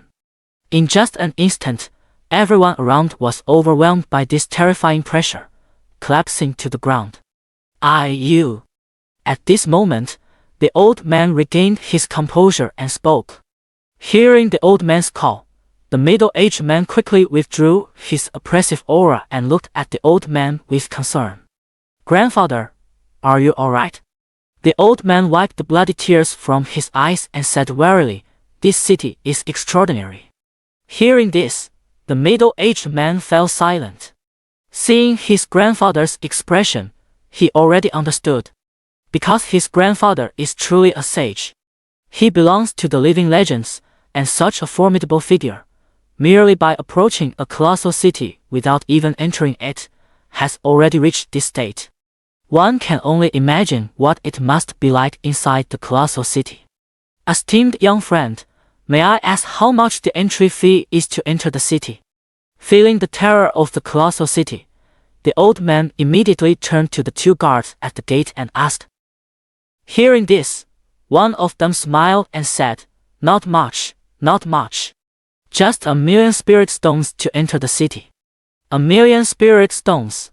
At these words, the crowd behind him wore expressions of shock and anger. Why don't you just rob people instead? Entering the city requires 1,000,000 spirit stones. With this move, almost 90% of people would be filtered out, and those who can afford it are either wealthy or powerful. Fine, I'll pay. Hearing this, the old man merely nodded calmly. In fact, he even thought 1,000,000 spirit stones was a bit too little. Not to mention 1,000,000 spirit stones, even if it meant emptying the entire Nangang family's treasury, he would be willing. Because he clearly sensed that within it lay the emperor's opportunity. This value is immeasurable. The next moment, the middle-aged man beside the old man handed over a storage ring. Inside were 2,000,000 spirit stones. All right, go in. He put away the storage ring, and the city guard nodded in approval. Immediately, the two members of the Nangang family entered directly. And so, the first group to enter the desolate city was formed. Behind them, the crowd exchanged glances in silence. 1,000,000, the vast majority of them couldn't scrape together. Truly, a single penny can stump even the bravest of men. Is such a great opportunity really going to end here? Just as everyone was losing hope, another deep, resonant sound suddenly rang out. Boom! With a deafening roar, countless cultivators surrounding the massive city were instantly thrown into disarray in the next moment. An unimaginably dense surge of spiritual energy erupted violently from within the colossal city. In an instant, the surroundings outside the city became akin to the legendary sacred lands. Feeling the surrounding environment and the massive city that was still continuously emitting spiritual energy, everyone was so shocked that their jaws dropped. Miracle! It's a miracle! Instantly, the crowd erupted into cheers. Witnessing this scene, Ji Wuhui and the others in the void were immediately overjoyed. They would never have imagined that this place could turn out like this because of the mysterious giant city. It's simply an unexpected delight. They knew that the outer cities they were expanding would soon become exorbitantly expensive. Without daring to delay, the group quickly left to make preparations.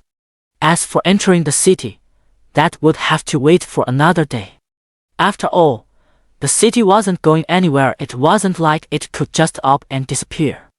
Meanwhile, the sudden upheaval here instantly caught the attention of nearly everyone in the Xianxia world. Because the spiritual energy was too dense, it continued to spread, almost altering the entire cultivation environment of the Xianxia world. And now, it continues. I want to go to the city too. And me. Here's 1,000,000 spirit stones. Let me in first. At this moment, some cultivators who could spare 1,000,000 spirit stones came to their senses and eagerly stepped forward. This is how it looks outside the giant city, but what about inside it? Anyone with half a brain could tell it must be extraordinary. Immediately, everyone stepped forward to pay the fee. Seeing this, the two Zhang brothers guarding the city exchanged a glance and smiled faintly, saying calmly, "No rush, no rush. Please line up first." A moment later, everyone obediently formed a neat queue. Didn't you see what happened to that divine mansion realm guy earlier? If you're thinking of causing trouble here, you'd better forget it. Just follow the rules properly. Handing over the spatial ring containing 1,000,000 spirit stones, the Zhang brothers glanced at it and nodded, saying, "Go ahead." Hearing this, the man's face lit up with joy, and he immediately rushed inside. This task of collecting city entrance fees was indeed provided by Lu Daoxing. The original intention was to provide some wealth for the city's residents. However, no one in the desolate city seemed interested, and only the two Zhang brothers volunteered to come forward. Meanwhile, inside the city, Nan Gongyu supported his grandfather while staring at the scene before them, his eyes nearly popping out of his head. The city appeared as if one had stepped into a fairyland, filled with towering pavilions exuding an unparalleled aura, streams brimming with vibrant vitality, and in the distance, a colossal tree that seemed to reach the heavens, along with numerous towering pagodas both far away yet strangely close at hand. Is this the desolate city? Grandfather, is this a dream? Nan Gongyu stared dumbfounded at the scene before him. Hearing his grandson's words, Nan Gongfang turned around and said with a grave expression, "You, go back immediately and inform the clan. Have all the exceptionally talented members of the clan come here." Upon hearing this, Nan Gongyu nodded. "But grandfather, what about you?" Nan Gongfang gazed at the distant towering trees and said solemnly, "I will pay a visit to the master of this supreme city." Hearing this, Nan Gongyu's pupils contracted sharply. Indeed, this city is not without an owner. The guard at the city gate just mentioned that it was their city lord who ordered them to do so. So, this colossal city named the Desolate City does have a master. What kind of figure must the owner of such an indescribably supreme and massive city be? Grandfather, you be careful. Rest assured, I have a good grasp of the situation. That kind of individual is likely far beyond our imagination. Nan Gongfang nodded and was about to leave. Just then, a message flooded into his mind. To be precise, everyone who had entered the Desolate City received this message. Those who enter the Desolate City must abide by its rules and order. No martial combat. No loud disturbances. No high-altitude flight. Violators will be expelled and permanently banned from the wasteland. Severe cases will be executed on the spot. Instantly, dozens of rules flooded into everyone's minds. Especially the last line, execution on the spot. No one dared to show the slightest hint of disregard. Just look at the surroundings. Does this seem like a place for jokes? Grandpa, take care. After listening to these rules, Nan Gongyu spoke to his grandfather, then turned and left. Watching his grandson's retreating figure, Nan Gongfang turned his gaze toward the center of the city, his eyes growing resolute. Without hesitation, he strolled off in the direction of the city lord's mansion. At this moment, inside the city lord's residence, inside a somewhat chilly boudoir, Lu Shui sat at the edge of the bed, her face already streaked with tears. She never would have imagined that her father could become such a person. Not returning for 300 years, and now with a new woman by his side. How could she possibly accept this? And then, with a creaking sound, the door opened. Lu Daoxing pushed the door and left. Get out! Seeing Lu Daoxing, Lu Shui wiped away her tears and immediately said fiercely. Seeing his daughter's attitude toward him, Lu Daoxing felt extremely distressed. This was the first time Lu Shui had treated him this way. Behind Lu Daoxing, Gu Cheng suddenly appeared. City Lord, my apologies. When I came earlier, Xianxia was in seclusion, so I haven't had the chance to explain things to you yet. Gu Cheng spoke with a tone of apology. Hearing this, Lu Daoxing shook his head and said, "Let me explain it myself." Explanation? What is there to explain? 300 years. Do you know how I've lived through these 300 years? Upon hearing Lu Daoxing's words, Lu Shuai's eyes welled up with tears. Her voice filled with dissatisfaction and grievance. Ah, Xianxia, your father never expected it to turn out like this, truly. Immediately, Lu Daoxing hurriedly explained to Lu Shuai about the activation of the space-time divine tower. Due to the activation of the space-time divine tower, the flow of time inside and outside was altered, which is why 300 years passed within the desolate city. In reality, only 1 month had passed in the outside world. As for Ouyang Yanqing's identity, it's even simpler to explain. A newly acquainted friend had come to visit the desolate city, that's all.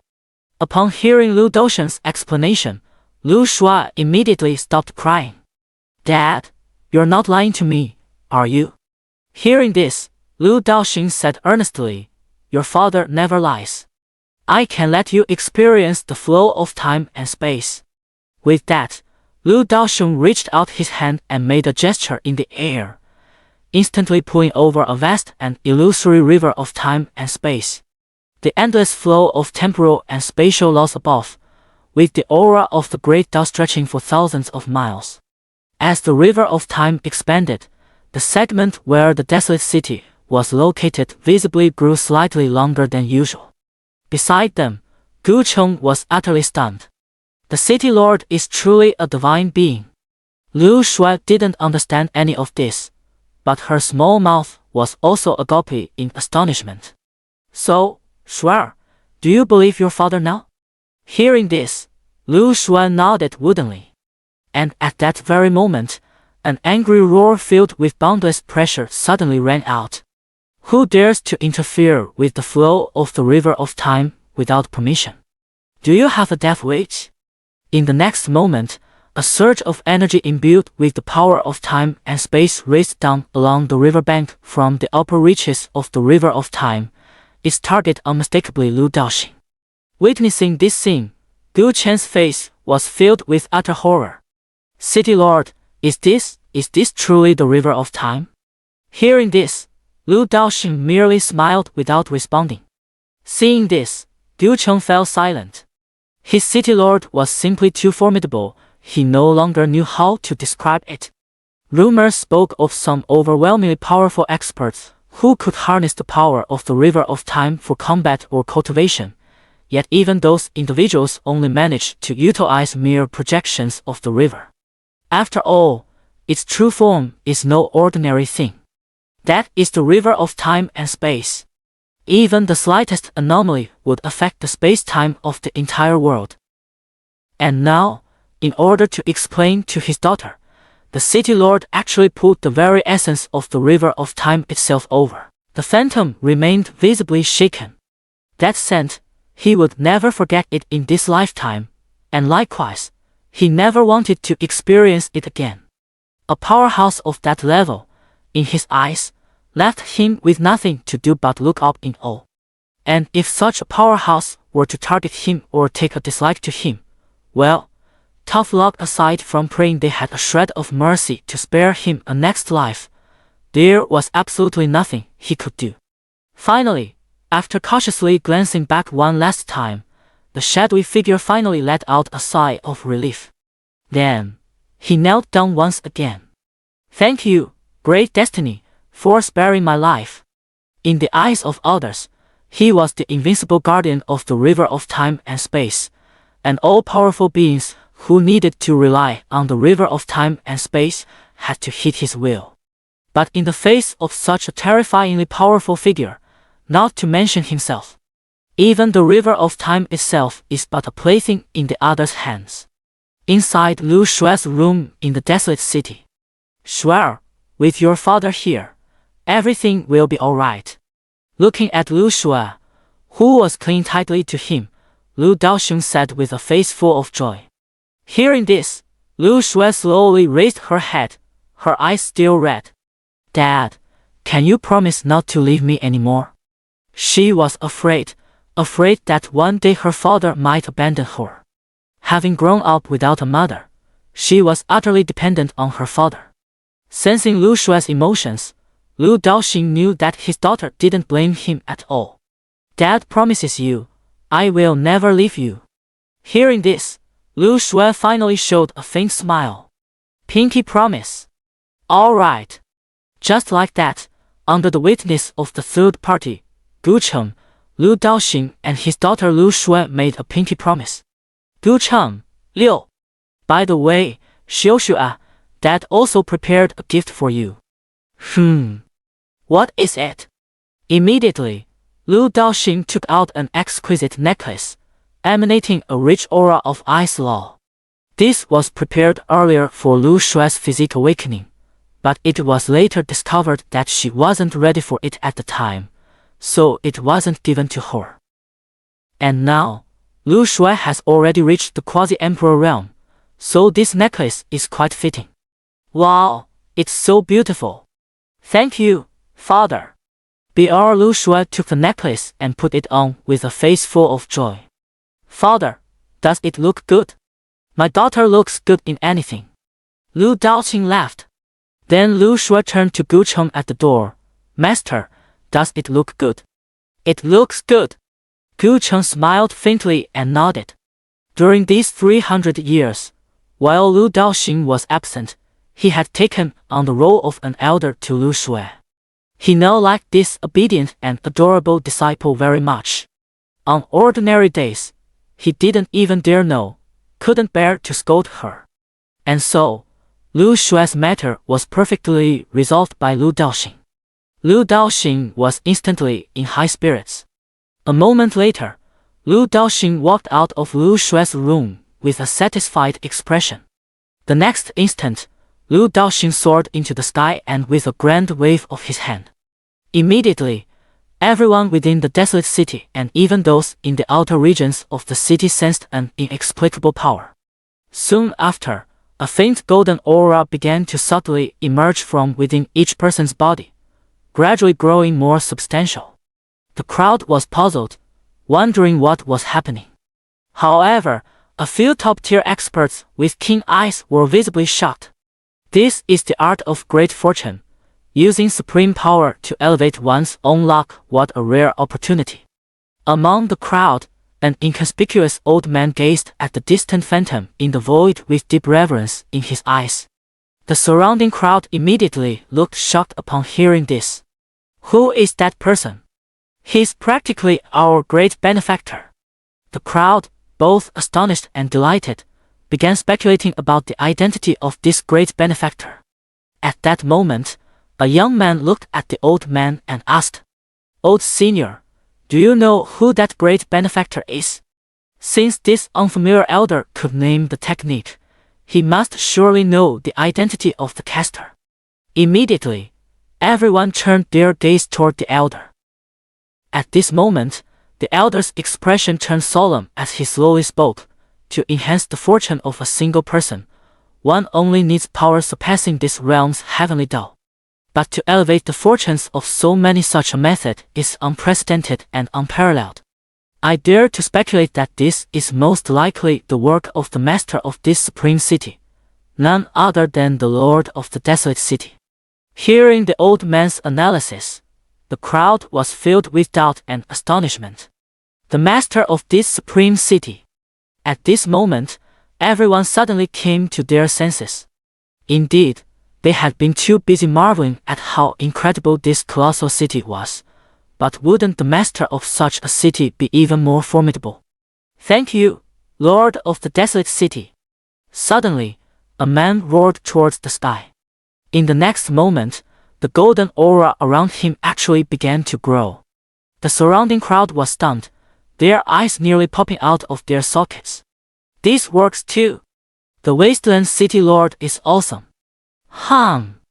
Luck increases. The Wasteland City Lord is the most handsome. Fortune increases. Zhang San, an inner disciple of Huoqing sect, publicly thanks the city lord of Wasteland City. The city lord is awesome. Boom! Instantly, the young man named Zhang San experienced a dramatic surge in fortune, his luck soaring like a dragon. Crowd, what the hell? Beside him, the old man watched all this indifferently, taking no action. He merely turned his head to gaze toward the direction of the city center in the distance, his expression growing solemn. It seems I've come to the right place, the old man murmured to himself. With that, he took a step toward the city center and vanished from sight. Meanwhile, in the void, Lu Daoxing, having accomplished all this, felt the praises of the crowd and then smiled faintly. People are still too enthusiastic. And at that moment, an extremely cold aura suddenly surged from the outskirts of the desolate city. Currently, Lu Daoxing has divided the desolate city into 3 parts: the outer city, where outsiders are allowed to tread the inner city, inhabited by the original residents of the desolate city and some special individuals, and finally, the city lord's mansion, where Lu Daoxing and his close associates reside. The hierarchy is quite strict. No one is allowed to cross boundaries without Lu Daoxing's permission. Outer city.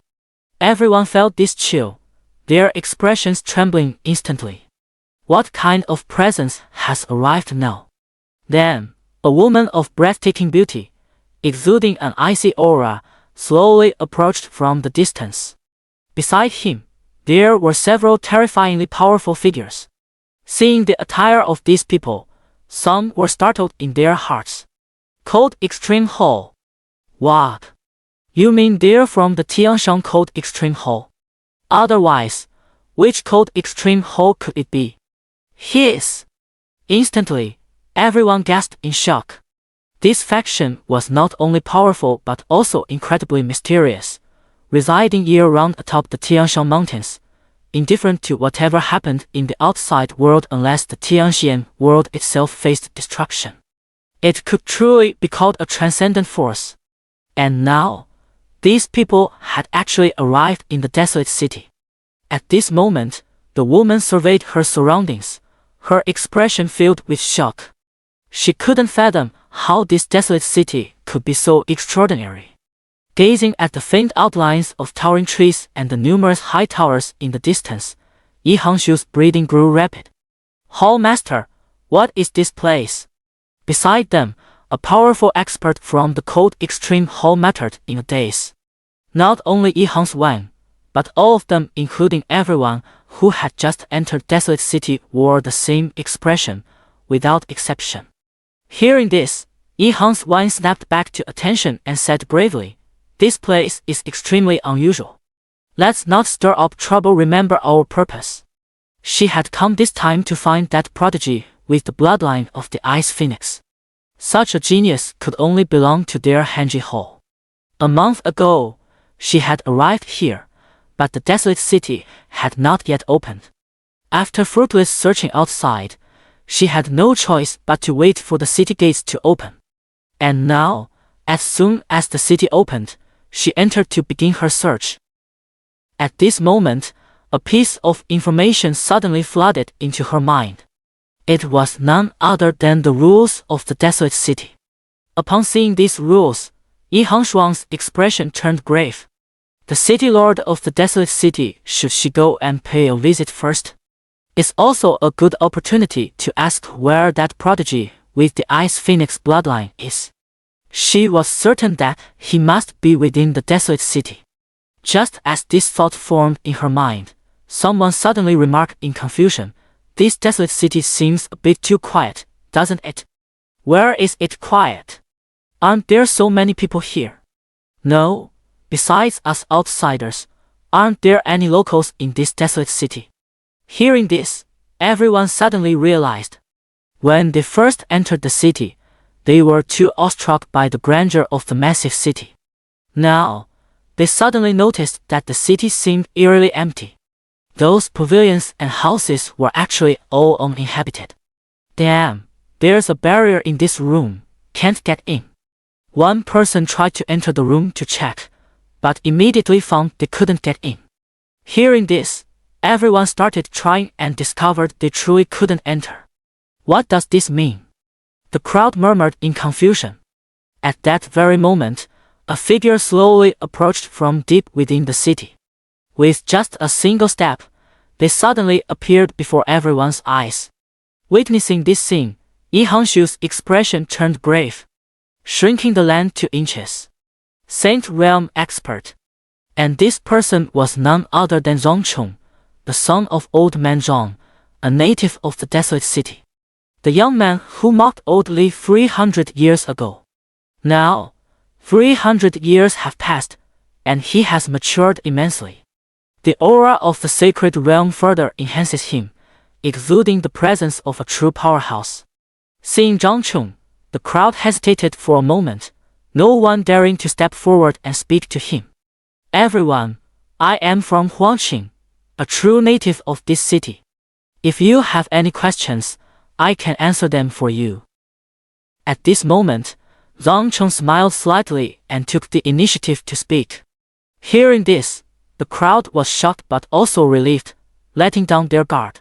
Brother, why are all these houses empty and sealed off with restrictions, not allowing anyone to enter?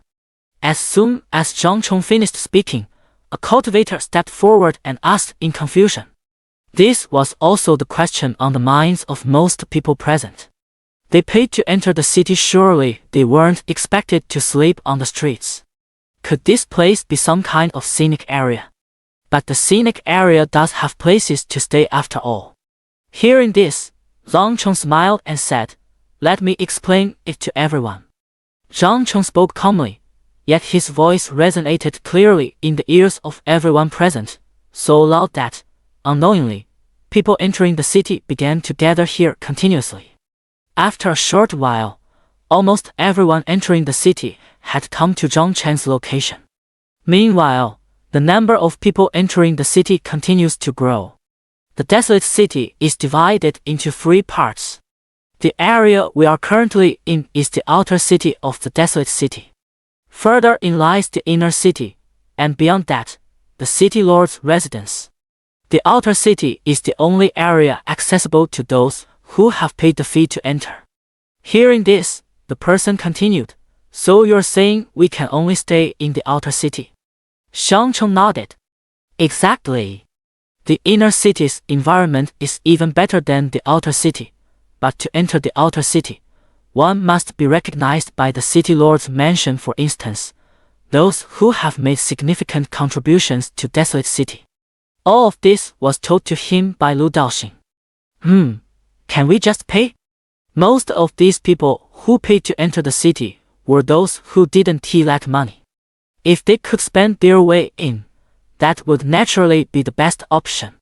Unfortunately, it was clearly not possible. Zhang shook his head. Spending money is definitely not an option, so it's better to work hard honestly and strive to become a citizen of the wasteland city. As for these houses, they are all available for rent. In due time, special personnel will come to handle these matters.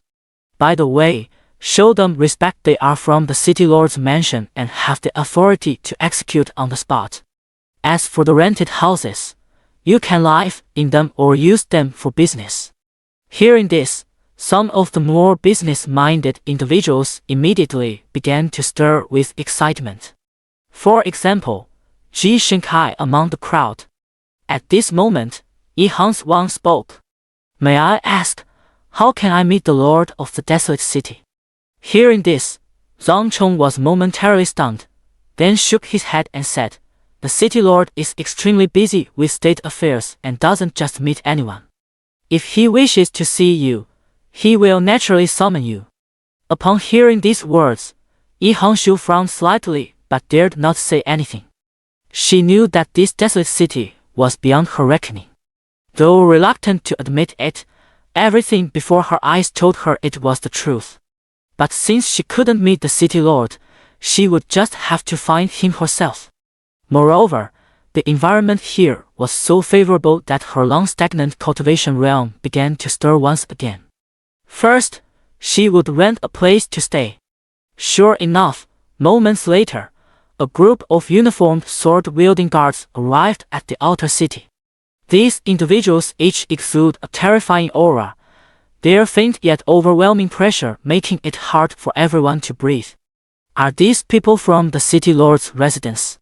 Truly terrifying beyond measure. Leading them was none other than Wei.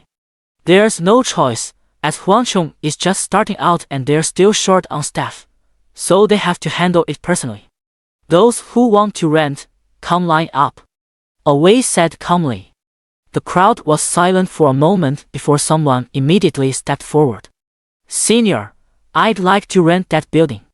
Xianxia was the first to step forward, pointing at the tall building in the distance. Wei said, 10 million spirit stones per month. How long do you want to rent it for? Hearing this, Xianxia's eyelids twitched. After a moment of contemplation, he replied, I'll rent it for 6 months first. By the way, can I extend the lease later? Sure, but you'll need to pay half the deposit first. What's your purpose for renting this? Purpose? Xianxia was momentarily stunned this was actually being asked. Instantly, Xianxia's face turned slightly red with embarrassment. He then stepped forward and whispered the answer into Wei's ear. After finishing his words, Wei gave Xianxia a meaningful glance. You little rascal. Xianxia returned a look that said those who know, know. After paying the deposit, Wei took out a sheet of paper made from a special golden material. Signed the contract. Looking at the piece of paper before him, Xianxia wore a puzzled expression, and the surrounding people also cast confused glances. Seeing the ignorant looks of the crowd, Wei sneered disdainfully before explaining. This is called a contract. There are 2 copies, one for each party. The terms on it must be strictly followed by the tenant. Any violation will result in an exorbitant penalty. As for our wasteland city, we will naturally ensure your safety during the rental period. Of course, this was all information Lu Daoxing had told him. Hearing Wei's explanation, the crowd nodded in understanding. This desolate city is surprisingly advanced, even coming up with something like this. Previously, it was all just verbal agreements. The strict ones would swear oaths, unlike here, where they directly put out a contract. Xianxia nodded and then felt relieved. With the protection of the city lord's mansion in the desolate city, doing business would undoubtedly be much safer. Xianxia promptly signed the contract. Taking the contract, Wei glanced over it to confirm everything was correct, then handed Xianxia a copy along with the keys to the building. And so, for the next 6 months, the building belonged to Xianxia. Thank you, big brother.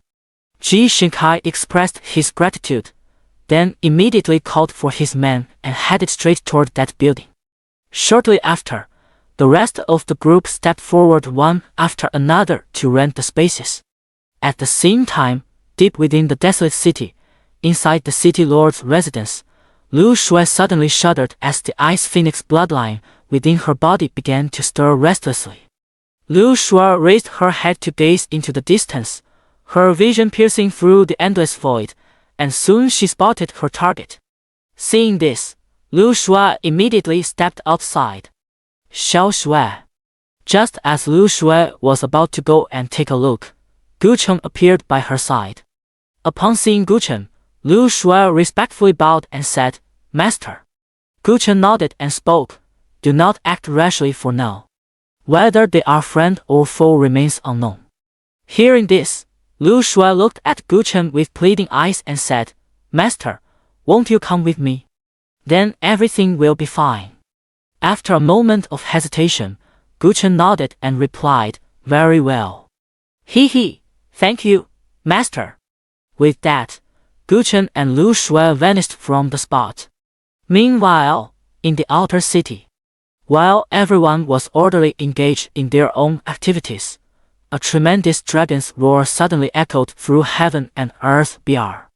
In the next moment, An overwhelming draconic aura surged violently into the city from outside the walls. Boom! Within the city, the crowd breathed a sigh of relief as they gazed upon the seemingly indestructible walls of the desolate city. However, their eyes soon filled with solemn gravity. The Xianxia world dragons truly existed here. The creature known as the dragon has not been seen for a very, very long time. Outside the city, an ice dragon of colossal size now looms over the new city, its wings blotting out the sky. Though its terrifying draconic aura fails to penetrate the desolate city, it has utterly shattered the courage of those in the new city beyond its walls. Esteemed Dragon Elder, please withdraw your divine power. We truly cannot endure this any longer. Ao Qing paid no heed to the pleas of the crowd, instead gazing wearily at the desolate city before him. A month ago, when he first arrived here, the city had already stood in place, yet he had failed to comprehend it in the slightest. And now, with the city's gates open, he still couldn't discern anything of significance. Enough, he would simply have to enter and search for himself. Once he finds his own master, he can return to the Dragon Clan and reclaim his supreme status. Immediately, Ao Qing twisted his massive body, attempting to forcefully fly over the city wall. Seeing this, the crowd fixed their eyes intently on the scene. They knew that entry was forbidden. But there are always exceptions, and true powerhouses are not bound by such limitations. Perhaps this ice dragon could truly break this precedent. Boom! At this moment, deafening roars continuously echoed from the sky. Because Ao Qing's power was too immense, merely the force of his physical body alone caused the void to continuously fracture, rumbling loudly. And right at this moment, an old man suddenly stepped forward, charging directly in front of Ao Qing. How dare you! This is no place for you to act recklessly. Seeing the old man, everyone was puzzled. Why do terrifyingly powerful figures they don't recognize keep appearing? This old man was unmistakably a powerhouse beyond the Saint Realm. Broken Sword Elder.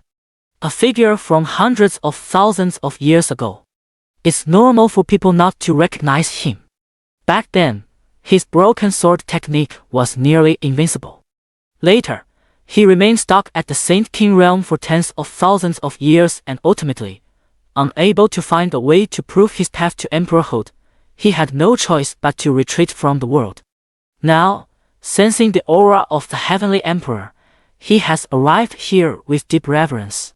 But he did see this dragon running wild here. Then, he resolutely stepped forward without hesitation. The Heavenly Emperor's dignity must not be insulted. The old man pondered for a moment, and in the next instant, a broken sword appeared in his hand. Swoosh!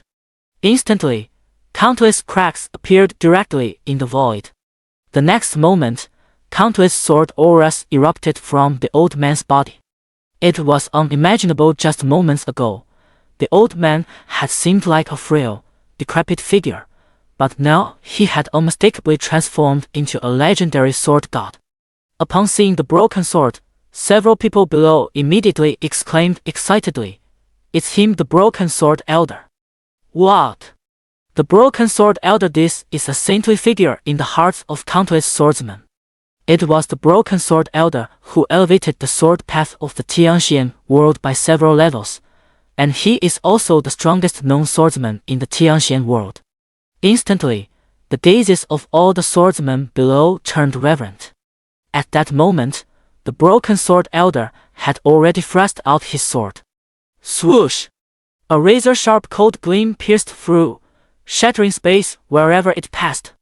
All the swords below began to hum and vibrate. Its target was none other than Ao Qing. Broken Sword Senior is awesome. At this moment, a swordsman had already begun shouting. Immediately, the rest of the crowd also started shouting frantically. Broken Sword Senior is amazing.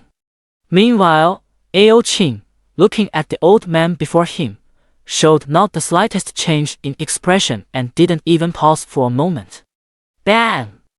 The sword light struck Ao Qing's head, yet it didn't even break his skin. Witnessing this scene, the broken sword elder was visibly shocked. "Get out of my way." Boom! A loud explosion sent the broken sword elder flying backward. The crowd below witnessed this scene with their mouths agape, momentarily speechless. This dragon is so terrifying that even the broken sword elder, the strongest swordsman in the Xianxia world, is no match for it. Just as Ao Qing was about to crash into the desolate city. At that very moment, all the swords outside the city suddenly soared into the sky. Everyone was astonished by this sight. At the same time, not just here, but across the entire barren state, even the whole Xianxia world, all swords began to rise uncontrollably into the sky, pointing toward the barren state while emitting faint hums, as if paying homage to the true god of swordsmanship. What is this? Barren state, it's barren state again. The Sword Emperor has emerged. The crowd looked toward the direction of barren state with uncertainty and shock. The people within barren city reacted the same way. Yi Hang's Wang gazed warily at the top of the city wall behind him, where a mysterious peerless expert seemed to be lurking. The next moment, a blood-red longsword suddenly flew out from atop the city wall. Swoosh! A dragon horn soared high into the air. At the same time, the entire sky began to split apart. In the void, Ao Qing had already spotted the long-haired man sitting cross-legged atop the city wall. A drop of cold sweat slowly drifted down the dragon's whiskers, transforming into dragon jade. Excuse me. To think this desolate city still had a guardian of such caliber. Ao Qing hastily retreated, then transformed into a handsome young man. Only the dragon horn on one side of his forehead stood out conspicuously. All of it unmistakably displayed his noble dragon lineage. Taking a deep breath, Ao Qing slowly walked toward the city gate. Since force didn't work, it's better to just go through the gate honestly. 1,000,000 spirit stones. The Zhang brothers hesitated when they saw Ao Qing. This guy is even stronger than both of them. Who would have thought there were hidden talents outside as well? None. After a moment of silence, Zhang Qi said, "We can also replace it with other items." Other items? Ao Qing frowned slightly. What did he have? At this moment, Zhang Hai nearby reminded that dragon horn would do. Hearing this, Ao Qing immediately recalled that dragon horn. Meanwhile, in the distance, the crowd had already started fighting over the dragon horn. No one was willing to give up such a divine artifact. All of you, get out! With a furious roar from Ao Qing, everyone immediately came to a halt. Recognizing it was Ao Qing, the crowd turned pale with fright and hastily fled the scene. Picking up the dragon horn, Ao Qing handed it to the Zhang brothers and smoothly entered the city. Deep within the city lord's mansion, beneath the soul tree, Ouyang Yanqing slowly opened his eyes and gazed directly at the desolate city walls. At once, Koshu also opened his eyes and looked over. The two locked eyes across half the desolate city. Interesting. Koshu smiled faintly. Ouyang Yanqing's expression was grave. There was no doubt that the other party was also from this desolate city. At this moment, Ouyang Yanqing grew increasingly curious about Lu Doshen's strength. Just how powerful must one be to make an unknown realm expert willingly serve them? After a long silence, Ouyang Yanqing shook his head. Let's focus on breaking through first. Once I achieve my breakthrough, everything she wants to know will naturally fall into place. Because the next realm will be the realm of causality. All causes and effects shall not affect me. Meanwhile, in a mysterious void within the desolate city, Lu Daoxing resided there. These days, he needs to enrich his knowledge thoroughly. Here, 1 year in the outside world equals 1,000 years within. Of course, learning this knowledge not only resolves doubts but also allows for better showing off. Beyond the desolate city, amidst the ruins, the broken sword elder slowly crawled out from the wreckage. Cough, cough. After coughing heavily several times, the broken sword elder gazed warily in the direction where Qing had departed. I never expected the dragon in Zhenglong Valley to be this powerful. I underestimated it. Well, if it isn't broken sword. Haven't seen you in days. How do you get so weak? Just as Elder Broken Sword was lost in thought, a mocking voice suddenly rang out from the side. Hearing that familiar voice, Elder Broken Sword sharply turned his head and immediately spotted an old man dressed in a white robe, looking disheveled and reeking of alcohol. The drunken old man.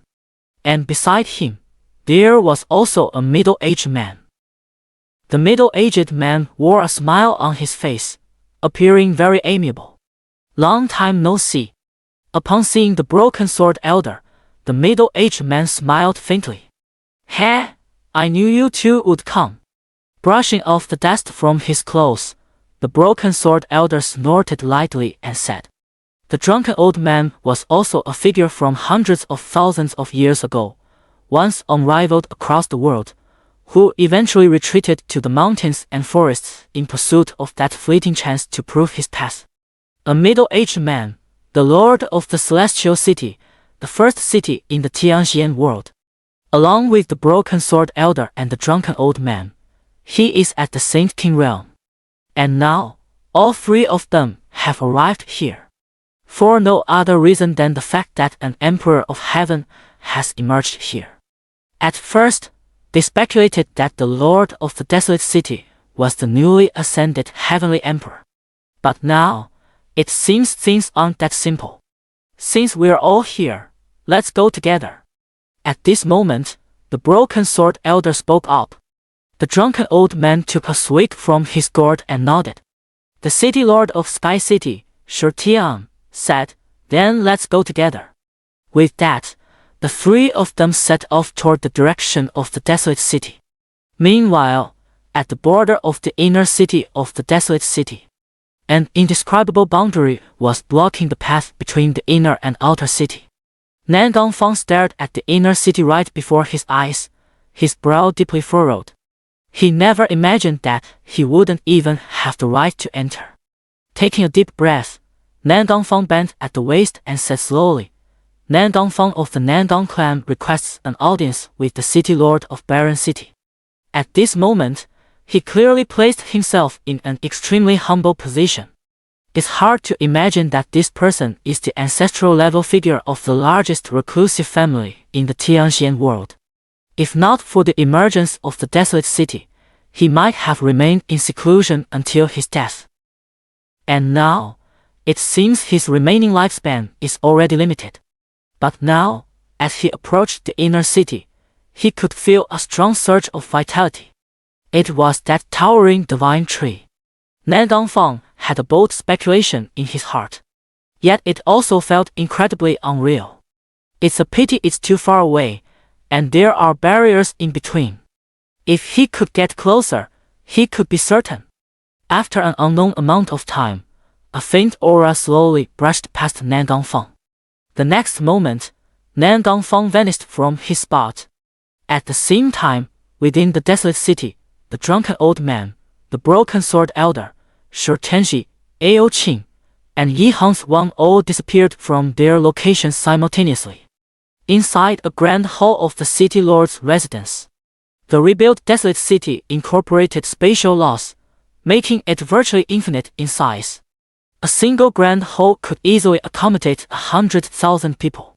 Yet within this vast hall, there was only one seat at the very end, crafted from an unknown material. A moment later, 6 figures appeared simultaneously within the grand hall. Instantly, the 6 were struck with astonishment. How could someone have brought them to such a place without their knowledge? Seeing the faces of the people around them, everyone was stunned. Clearly, they all knew each other. And they were the only top-tier powerhouses in the Xianxia world, with the weakest among them being at the Saint King realm. Nan Dongfang, I heard you arrived long ago. At that moment, the drunken old man slurred his words with a boozy tone. Nan Dongfang remained silent, clearly in no mood to engage with the drunken old man. Yet the drunken old man persisted. Did you see that heavenly emperor powerhouse? Hearing this, everyone fell silent. Clearly, Nan Gangfang hadn't seen it, and neither had the others.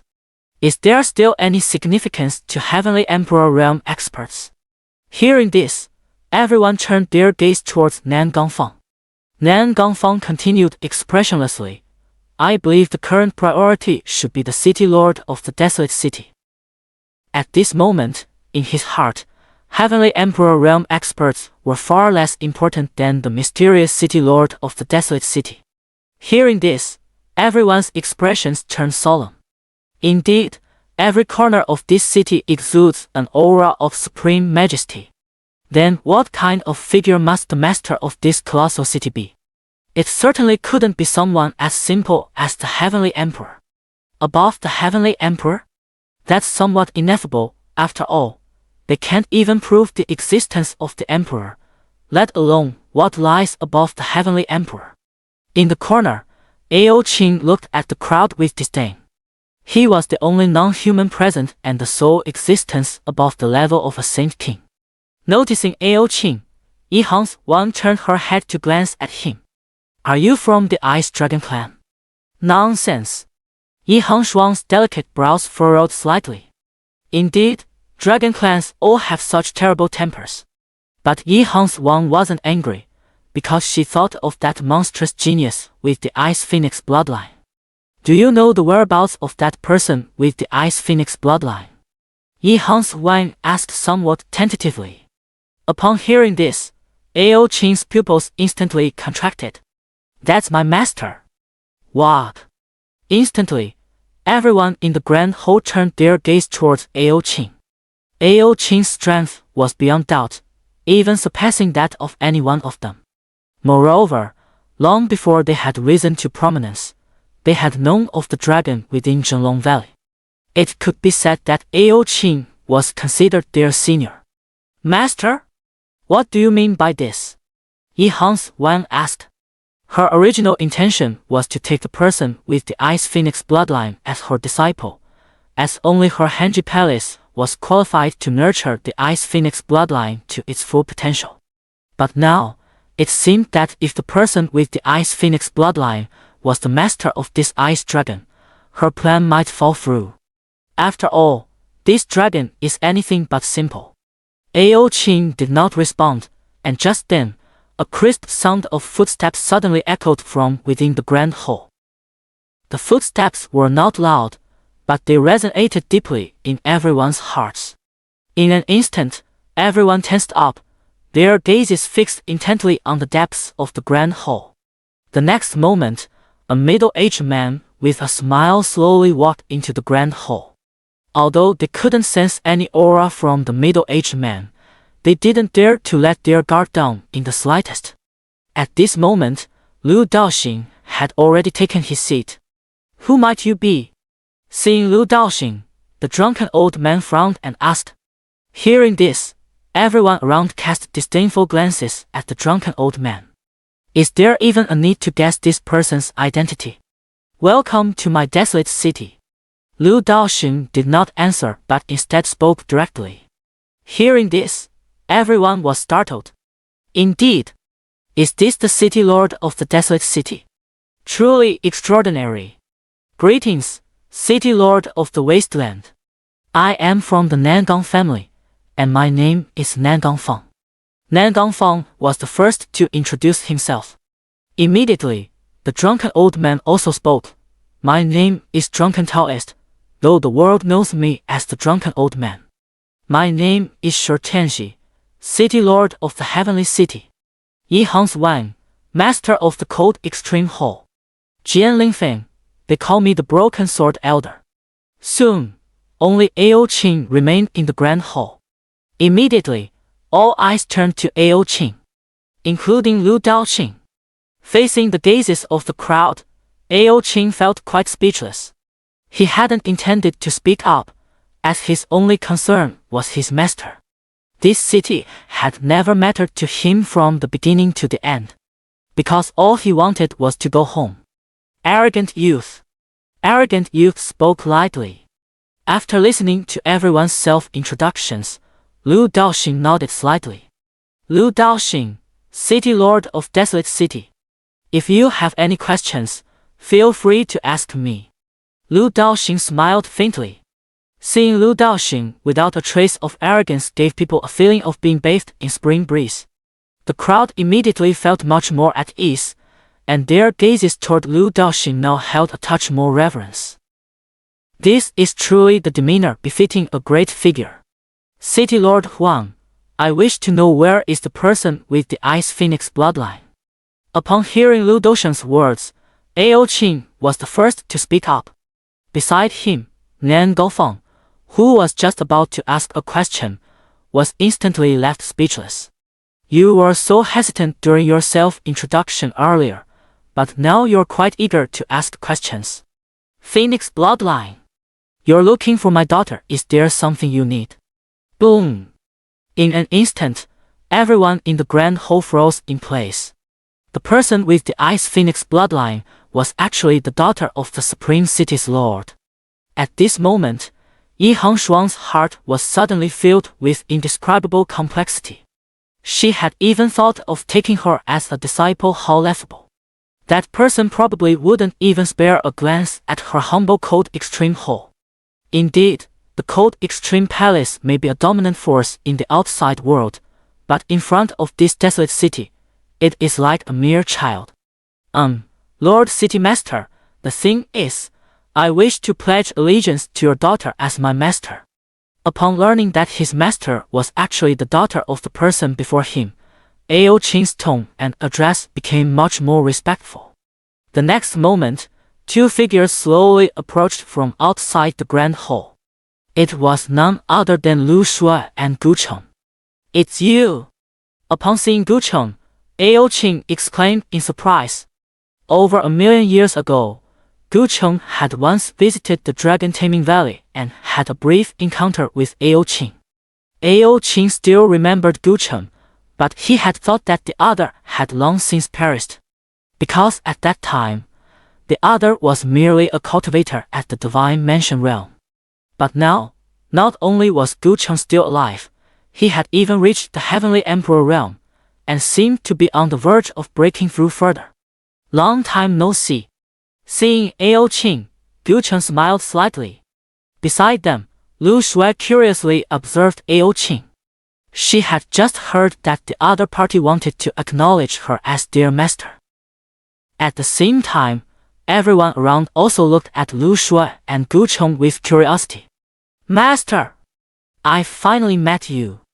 At this moment, Ao Qing suddenly hugged Lu Shuai's thigh, crying uncontrollably. This scene left everyone somewhat bewildered. At the very top, Lu Daoxing was no exception. Is it really such a big deal? Hey, you get up first. Lu Shuai's face turned slightly red as she hurriedly tried to push Ao Qing away. Yet unexpectedly, despite her quasi-emperor cultivation, she couldn't budge Ao Qing in the slightest. Suddenly, a gentle force directly pulled Ao Qing aside. City Lord. Father. Everyone looked at Lu Daoxing with respect in their eyes. Ao Qing, I have no objection to you recognizing my daughter as your master. This matter shall be decided by my daughter herself. Ao Qing acknowledging Lu Shuai as his master would benefit her. The only downside might be that she would inherit Ao Qing's karma. But it's alright. With him around, even if the sky were to fall, he could still hold it up. Master! Upon hearing Lu Daoxing's words, Ao Qing immediately turned to Lu Shuai with pleading eyes. The onlookers couldn't help but feel envious. This was a true dragon, and an ice dragon at that. Taming a dragon wasn't just about possessing formidable power, it meant so much more. Clearly, the lord of this desolate city could fully bear the responsibility. Alright then, I'll reluctantly accept you. Lu Shuai fell silent for a moment, hesitating as she spoke. The main reason was that her own father hadn't refused, so she agreed. Whether I have this ice dragon or not makes no difference. Hearing this, Everyone's lips twitched slightly. Reluctantly. If you're not willing, don't force yourself too much. It's just a pity that even if Lu Shui was unwilling, it wasn't their turn to decide. Thank you, Master, for taking me in. At once, a faint white light appeared on Ao Qing's forehead, and in the next moment, the light drifted out and slowly imprinted itself on Lu Shui's arm. Immediately, Lu Shui could sense a connection forming between her and Ao Qing. Lu Shui's small mouth parted slightly in surprise. She hadn't expected this ice dragon to possess such terrifying strength. In the next instant, Ao Qing transformed into a small dragon and coiled around Lu Shui's arm. Having dealt with Ao Qing, everyone quickly regained their composure. These matters were no longer their concern. City Lord Lu, I would like to know the identity of the person who recently ascended to the Heavenly Emperor realm. At that moment, Nan Gongfang immediately asked. The surrounding crowd also turned their gaze towards Lu Daoxing. At this moment, in their eyes, Lu Daoxing seemed to have transformed into an all-knowing presence. Hearing this question, Lu Daoxing chuckled and said, "That person. Isn't he right beside you?" Upon hearing this, everyone's hearts trembled, and they immediately turned their heads to look at Gu Cheng, who was standing beside Lu Shui. "Esteemed senior, may I ask who you are?" Nan Gongfang respectfully greeted. Gu Cheng was a figure from 1,000,000 years ago. Although they had lived long enough, at most only a few 100,000 years, none of them recognized Gu Cheng. Gu Cheng calmly replied, "Fan Di." "What?" Instantly, apart from Lu Daoxing and a few others, everyone else screamed in shock. Emperor Fan. How could this be possible? Didn't Emperor Fan perish in the Dark Rebellion millions of years ago? Lord Fangdi, what exactly happened back then? You! The crowd looked at Gu Cheng with excitement and fervor in their eyes. After all, he was once the pride of the Xianxia world and its savior. Back then, he was the one most likely to attain the Heavenly Emperor's Dao. Alas, heaven envies the talented. The dark chaos took away this most gifted and youngest of emperors. But now, the other party was standing alive before them, and had already reached the Heavenly Emperor realm. Everyone looked at Gu Cheng, seeking answers. Yet Gu Cheng merely shook his head slightly. What's past is past. I have now joined the desolate city and have become the master of the city lord's daughter. Instantly, everyone was shocked once again. A bold speculation lingered in their hearts. Could it be that this mysterious and powerful city lord was the one who saved Emperor Fan? No, we should now address him as Emperor Fan. In an instant, Lu Daoxing's status in everyone's minds soared infinitely high. Now, do you have any other questions? City Lord, I have an unreasonable request to make.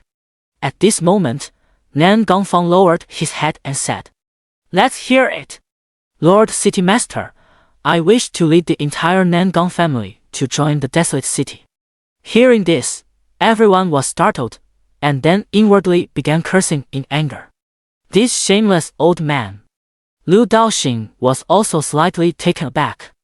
After a moment of contemplation, Lu Daoxing said slowly, "If your Nangong family wishes to join the desolate city, then it depends entirely on your own abilities. Currently, the desolate city has just opened its doors, and there are plenty of opportunities.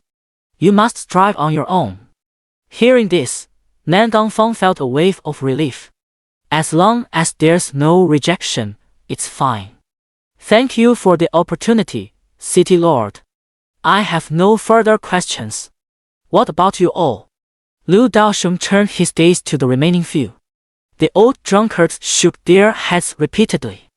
They had already learned everything they wanted to know.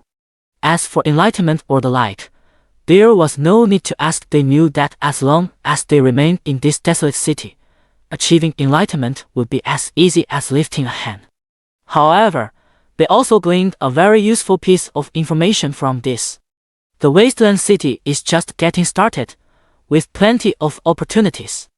This means that more and more people will come to the wasteland city in the future, and it will grow stronger and stronger.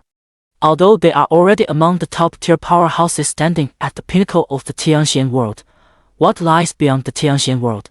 Lu Daosheng sent the group back. At once, Nan Dongfang arranged for many talented individuals from the clan to settle down in the outer and inner regions of the desolate city.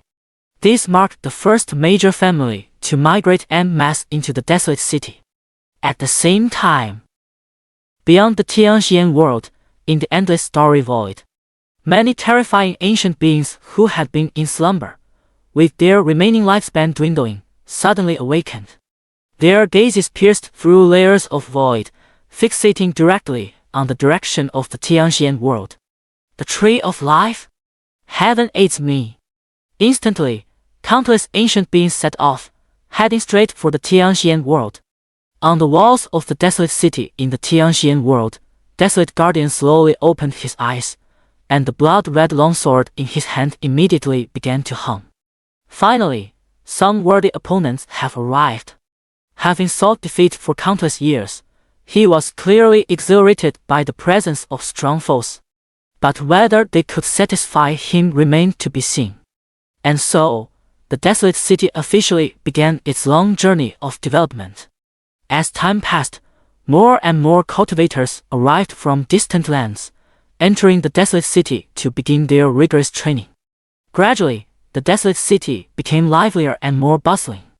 As for those cultivators who lacked the ability to enter the inner parts of the desolate city, they settled in its outskirts, where the energy was equally abundant and suitable for cultivation.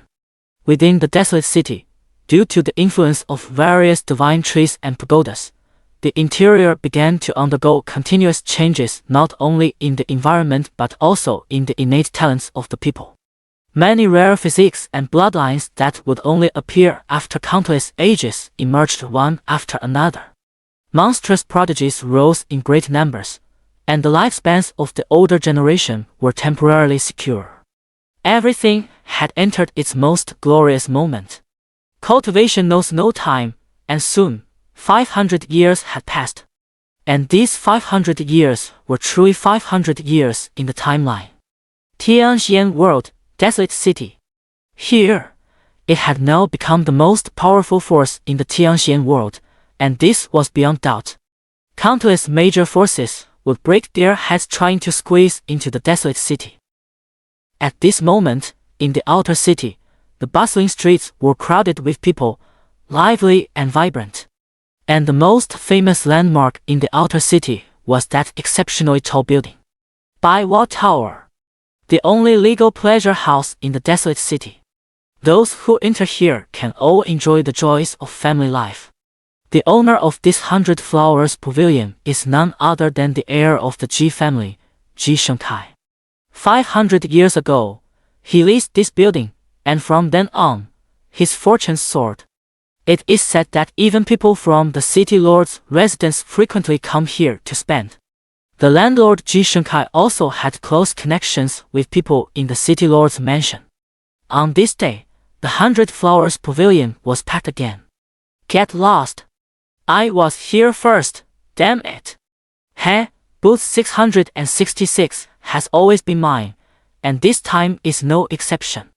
The two grown men immediately started arguing, looking as if they were about to throw punches at any moment. Suddenly, countless bystanders appeared around them, pulling out small stools and sunflower seeds, eagerly watching the scene unfold. Some even couldn't resist shouting, "Hit him! Hit him!" These people are collectively referred to as onlookers. People who enjoy watching the drama without caring about the consequences. Everyone, move aside. At that moment, an angry shout suddenly rang out. Hearing this familiar voice, fear appeared in everyone's eyes, including the two quarreling men. The Wild Guard, one of the major superpowers within the desolate city. Their leader, Wei, is even a favorite of the great city lord. We're done for. The thought crossed everyone's minds, and they immediately scattered in all directions. On the spot, Watching the sword-wielding guards clad in dark golden robes, the two men trembled from head to toe. "Spare us, Lord Wasteland Guard. We'll never dare to do it again. My lord, we won't argue anymore. We won't. Please, have mercy on us." Instantly, the two began pleading for mercy. They even tried stuffing storage rings onto them in an attempt to bribe them. Seeing this, the guards inwardly sneered, their expressions remaining indifferent.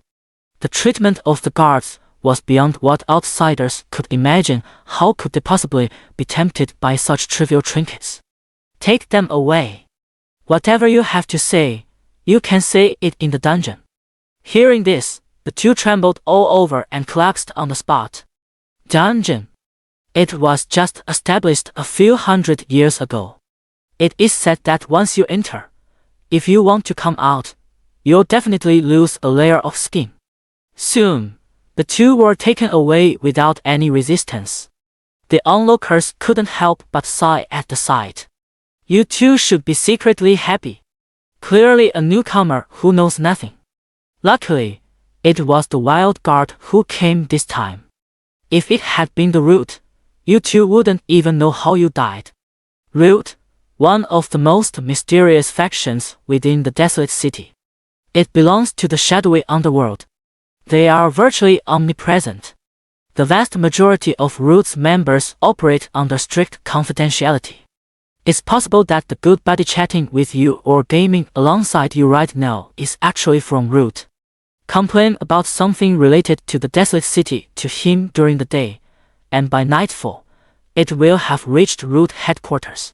You wouldn't even last until the next day before vanishing without a trace. This is the terror of the Root.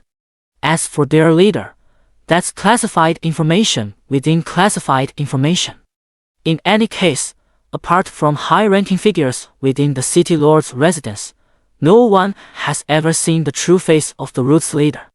At this moment, in a room on the top floor of the 100 Flowers Pavilion, Mu Tianling woke up from the warm bed, seemingly sensing something, and immediately slapped the sleeping Ji Xingkai beside her awake. "Get up and see what's going on." Instantly, Ji Xingkai groggily woke up and pulled Mu Tianling into his arms. "Oh, don't worry about it, honey.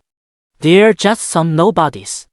I've already smoothed things over with the city lord's residence, so sleep peacefully."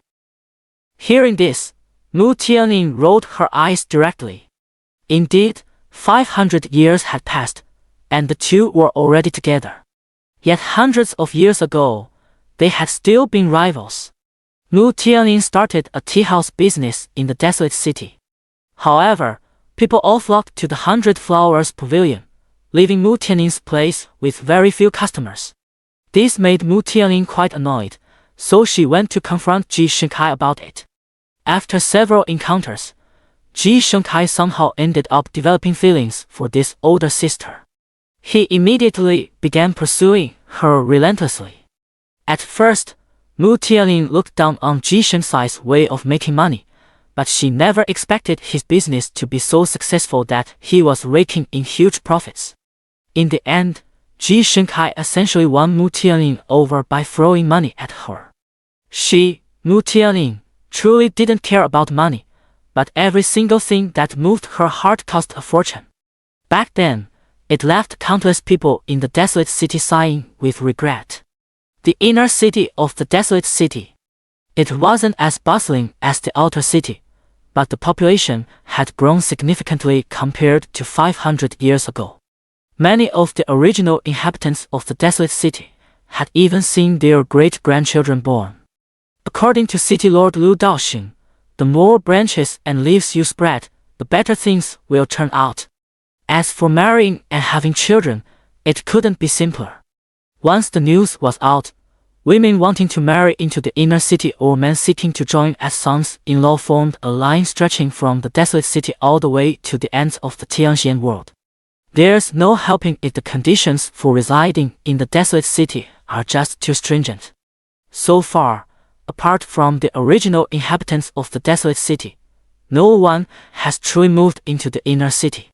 Old Zhang, I heard your newborn has the 5 elements physique right from birth. Congratulations. Ha, your child is impressive too, stirring celestial phenomena the moment they were born. Old Dong and Old Li greeted each other with cheerful laughter as soon as they met. It can be described as harmonious and joyful. There is no doubt that the Long and Li families can now be considered prominent clans. Moreover, they are prominent clans within the inner city of the desolate city. Inside the city lord's residence, in a mysterious space, Lu Daoxing slowly opened his eyes and then let out a long sigh. Now, he has finished reading all the books the system collected for him. The entire worldview has also become completely clear.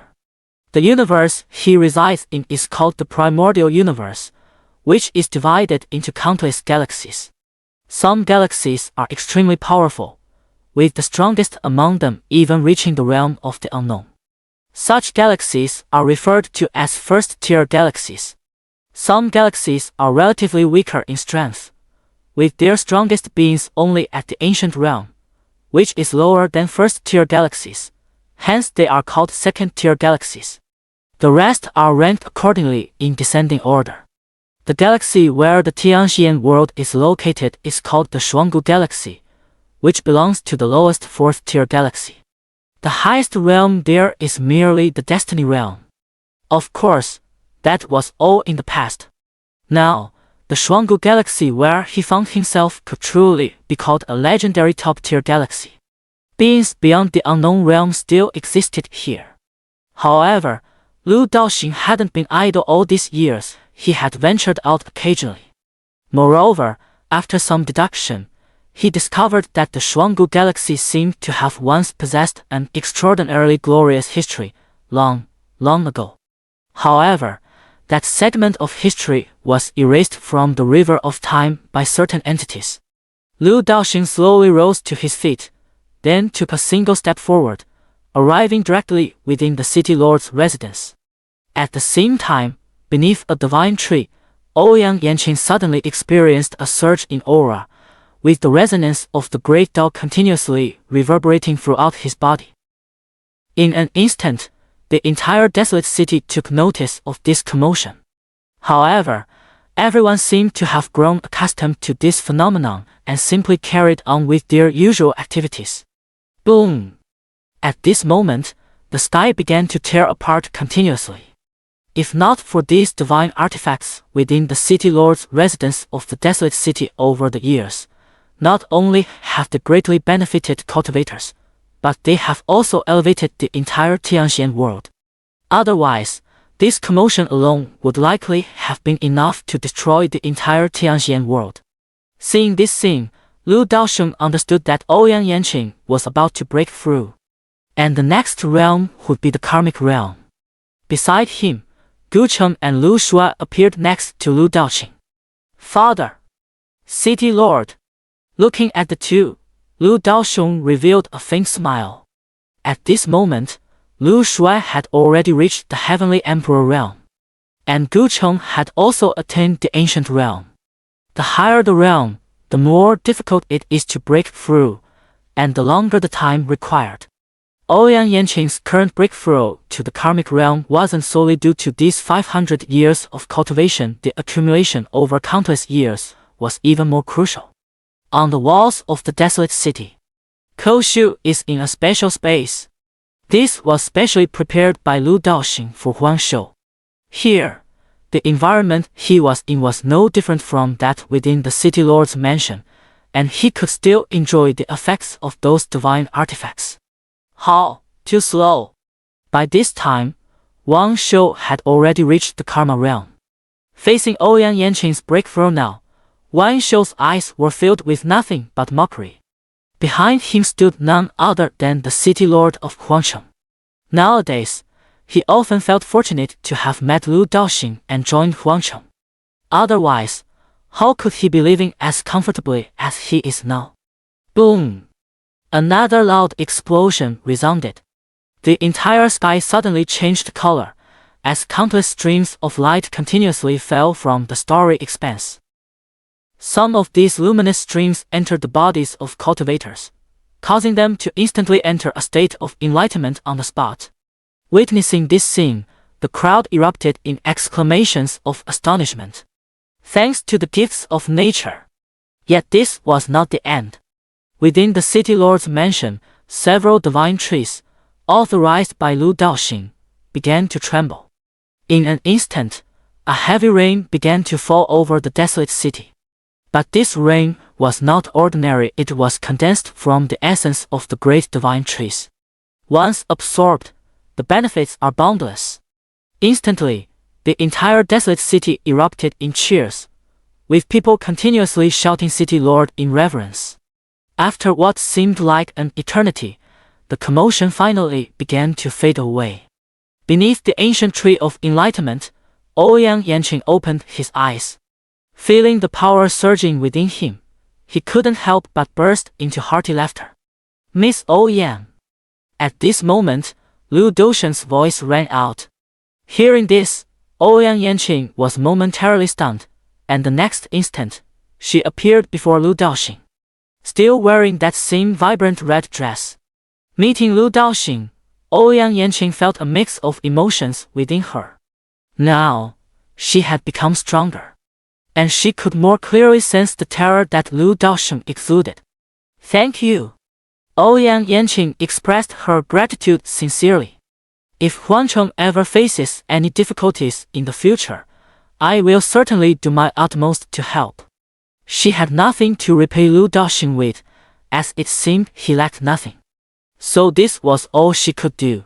Hearing this, however, Lu Daoxing's expression brightened. "Are you leaving?" Hearing this, Ouyang Yanqing smiled faintly. "Of course not. There's nothing urgent on my end, so I'll stay here a bit longer. You don't mind, do you?" Ouyang Yanqing playfully blinked her eyes at Lu Daoxing a few times. Immediately, Lu Daoxing's expression turned somewhat awkward. "Ahaha, oh of course I don't mind." At that moment, Lu Shui walked over from a distance. Seeing Lu Shui, Ouyang Yanqing's eyes lit up, and she quickly approached Lu Shui, taking her small hand. "Xiao Shui, your cultivation has improved so quickly again. Come on, let me take you out to play."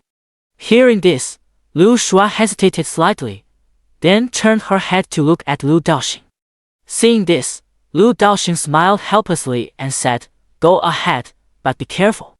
"Hee, thank you, Dad." Immediately, Ouyang Yanqing took Lu Shui and left. At first, Lu Shui had some hostility towards Ouyang Yanqing. But later, in order to shamelessly stay here, Ouyang Yanqing kept trying to win Lu Shui over. Lu Shui, a naive young girl, was no match for Ouyang Yanqing. Before long, she was completely under his control. This left Lu Daoxing feeling somewhat helpless. But there was nothing he could do, as Ouyang Yanqing meant no harm to his daughter and was genuinely good to her. Thus, Lu Daoxing chose to turn a blind eye to Ouyang Yanqing's actions. Inside the city lord's mansion's grand hall, Lu Daoxing sat at the highest position. A long time ago, following someone's suggestion, the city lord's mansion began holding regular work reports at set intervals. This gave Lu Daoxing an odd sense of going to work. Today is the day to report on the work. At this moment, inside the grand hall, Wei and Xin, Yunqi, and others had already gathered and were waiting. Each stood with their backs straight, their expressions solemn and reverent as they looked up at Lu Daoxing. Seeing this scene, Lu Daoxing was long accustomed to it. He rubbed his nose and said calmly, "Wei, you go first." "Yes, Lord City Master." Immediately, Wei stepped forward and reported all the important events that had occurred in the Wasteland City during these days to Lu Daoxing. The Wasteland Guards LED by Wei now numbered over 10,000. After all, with the current large population in the Wasteland City, having too few Wasteland Guards would likely be inconvenient. A rough estimate suggests that there are now at least several million people in the desolate city, and it's likely that the number will soon exceed 10 million. Of course, space is certainly not an issue. After all, When Lu Daoxun rebuilt the desolate city, he infused it with the laws of the world and the laws of space, making the entire city as vast as a world itself. Not to mention 10 million people, even hundreds of millions would be more than enough. Soon, Wei finished his report. Since Wei was in charge of discipline and security issues within the desolate city, there wouldn't be any major troubles. The next moment, Xin stepped forward. 500 years had passed, and Xin's entire demeanor had clearly undergone a tremendous change. Back then, he was just a street loafer wandering in the land of nothingness, but now, he has become the leader of a massive organization, exuding the aura of a superior in every way. In the eyes of Lu Daoxun and his companions, he is a gentle and cheerful guy. But to outsiders, he is like a demon god, striking fear at the mere mention of his name. It was precisely because Xin did his job well that Lu Daoxun could completely entrust the affairs of the desolate city to him.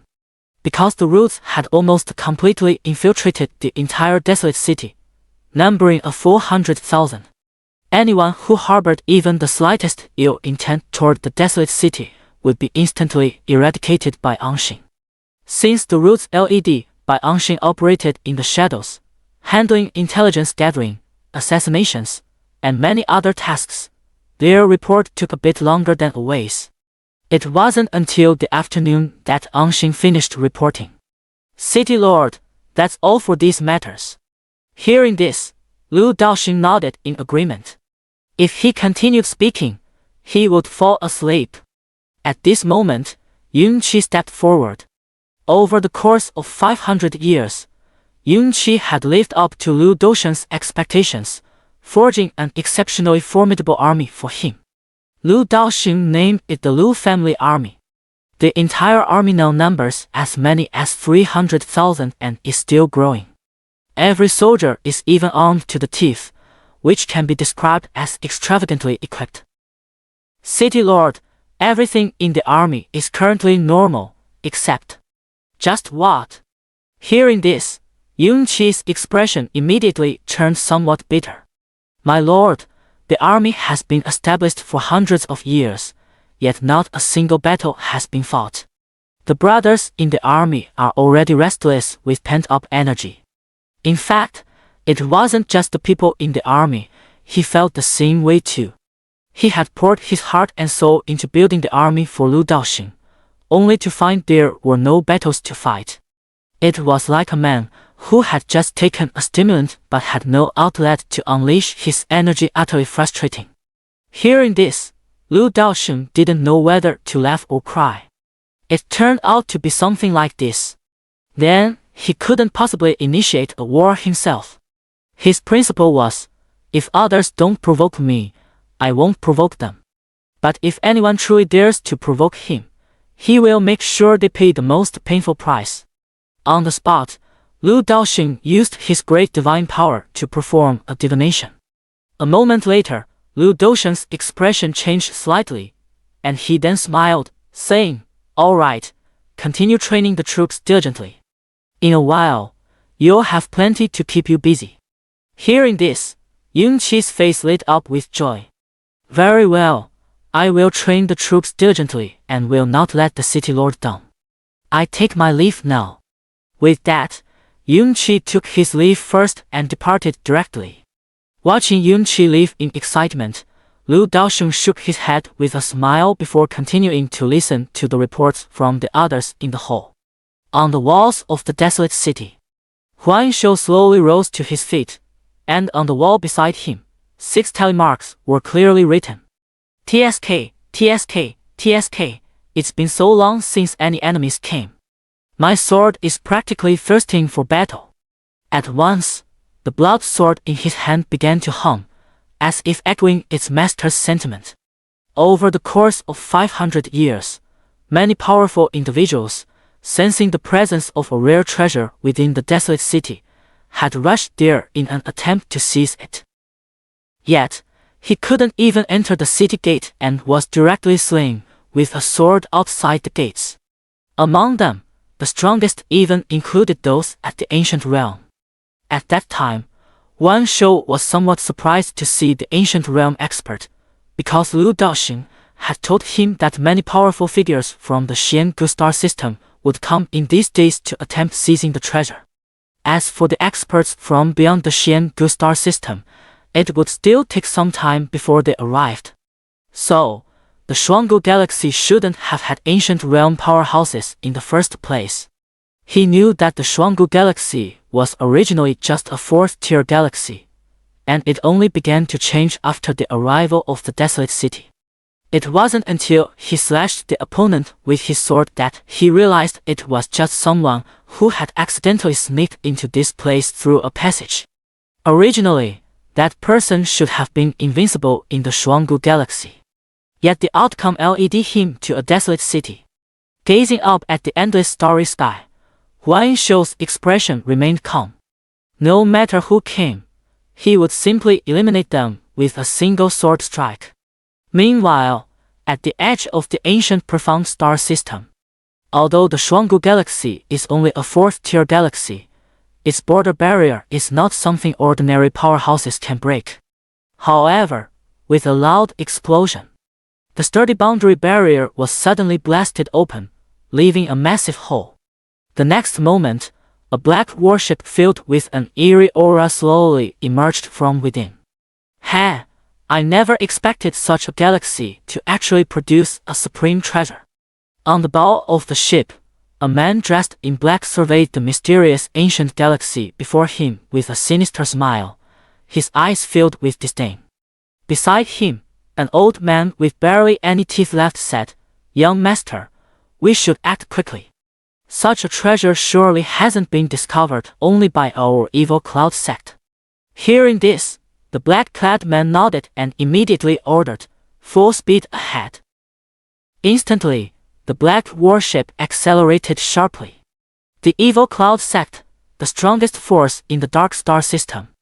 And the dark star system is a second-tier star system.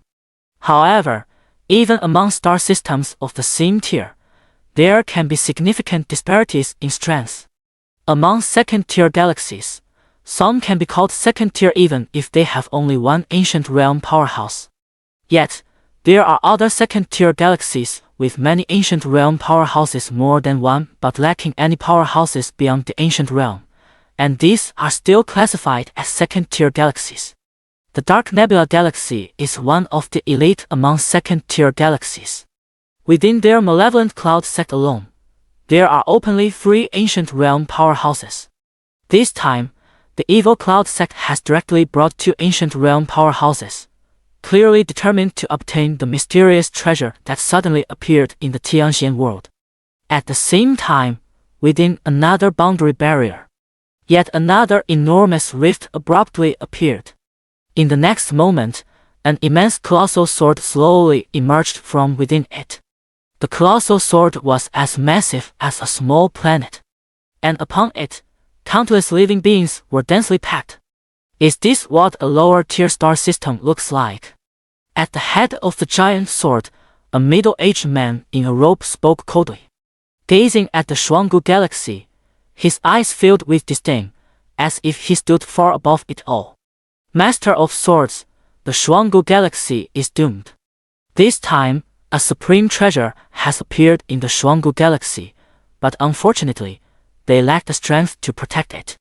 It won't be long before a great war erupts in the Shuanggu galaxy, and when that happens, not a blade of grass will survive. Hearing this, the middle-aged man nodded and said no more. Their opponents were never the Shuanggu galaxy, but rather others from different galaxies who, like them, had come to seize the supreme treasure. However, they would still be cautious. Because, who knows when those terrifying beings from the first-level galaxies might arrive.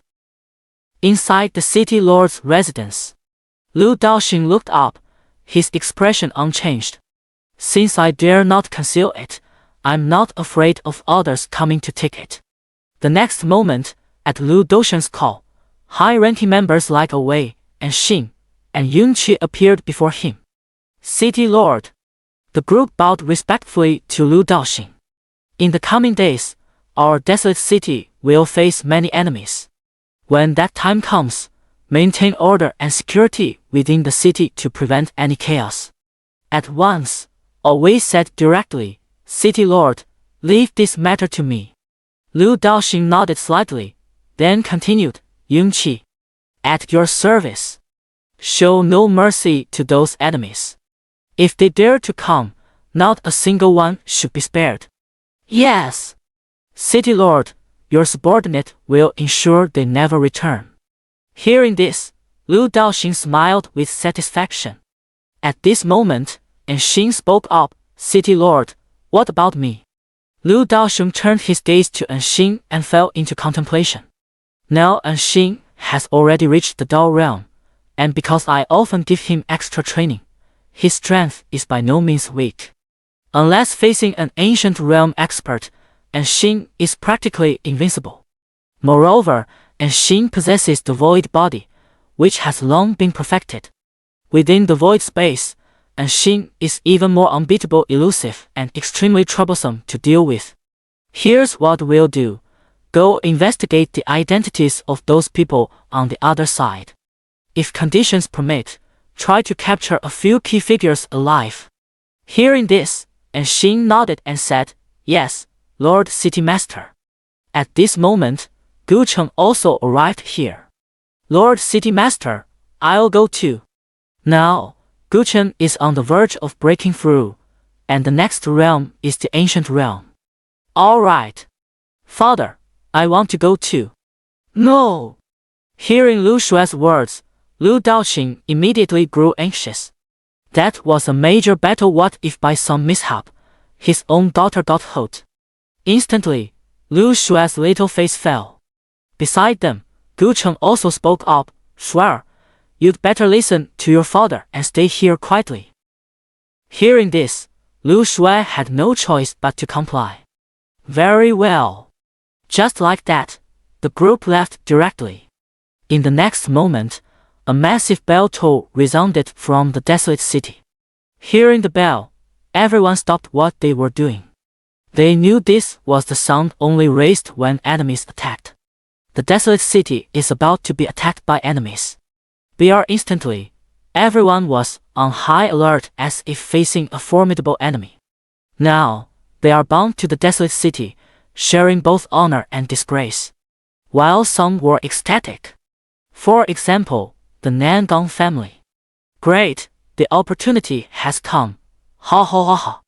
Grandfather, what do you mean? Looking at the excited Nangong Fang, Nangong Yu was somewhat puzzled. Hearing this, Nangong Fang shot Nangong Yu a look of frustration, as if disappointed by his lack of ambition. Don't you want to enter the inner city? The inner city. That was the ultimate dream of everyone who set foot in the desolate city. Suddenly, Nangong Yu remembered. Only those who have made significant contributions to the desolate city are qualified to enter the inner city. Grandfather, are you thinking? Exactly. The Nangong family will also join the battle not just for the desolate city, but for ourselves as well. If I could bring the entire Nangong family into the inner city, what does it matter if these old bones of mine perish in battle? Upon hearing his grandfather's words, Nangong Yu's eyes instantly turned red. Grandpa! Immediately, Nangong Fang left without looking back, heading to find the people from the city lord's residence. At the same time, not only Nangong Fang but also many others with similar strength and intentions began to take action. Is your Nangong family also joining the battle? Wei said with some surprise and doubt. Exactly. Nangong Fang nodded. I also hope your excellency can give our Nangong family a chance. Hearing this, Wei hesitated for a moment before nodding in agreement. All right, but let me make this clear, no one will look after you in battle. If you die, you're really dead. Nangong Fang didn't hesitate. Seeing this, Wei led Nangong Fang to Yunqi's side. At that moment, Yunqi was reorganizing the troops. Seeing the Lu family army with a staggering 300,000 soldiers, Nangong Fang was instantly thunderstruck, frozen in place. Is this the mysterious army from the desolate city? How terrifying! Over 300,000 people, and even the weakest among them possessed the strength of a Saint Realm cultivator. The lowest? Ha! Just a glance from Yunqi was enough to make Nan Gongfang feel overwhelmed. After a century of cultivation, he had now successfully broken through to the dual confirmation realm, reaching the quasi-emperor level.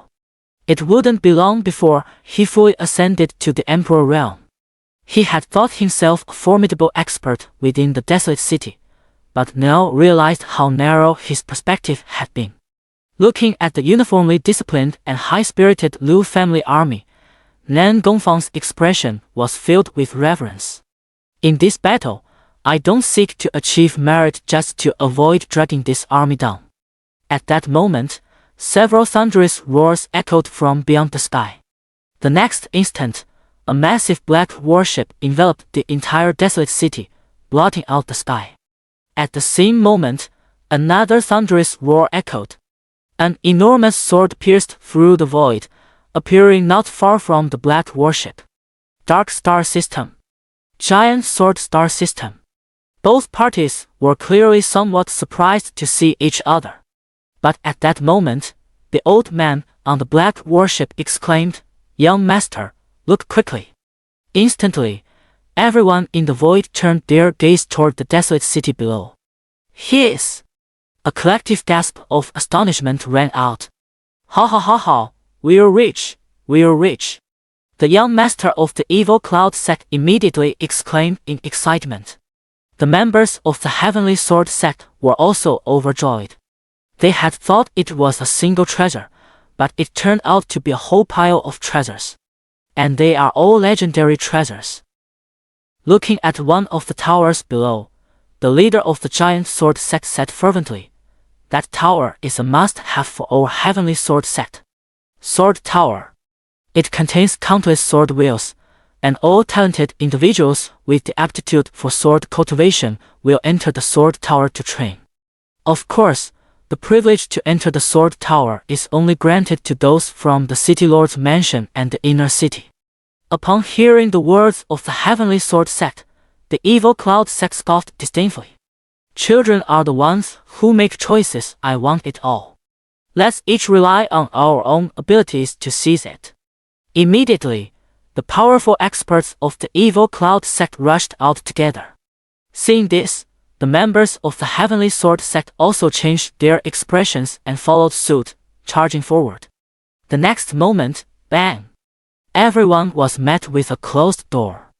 Because, at some unknown time, an invisible barrier had appeared over the desolate city. Seeing this, everyone in the city collectively sighed in relief. The city lord is amazing. Upon seeing that barrier, the faces of the people from the evil cloud sect and the heavenly sword sect turned somewhat grim. These lowly natives have quite a few treasures. Clearly, they thought it was a defensive treasure. On the walls of the desolate city, Desolate Guard lay on the ground, gazing at the evil cloud sect and the giant sword sect above, his eyes filled with utter despair. I really want to go up and slash them to pieces with a single sword strike. Unfortunately, Lu Daosheng told him not to intervene.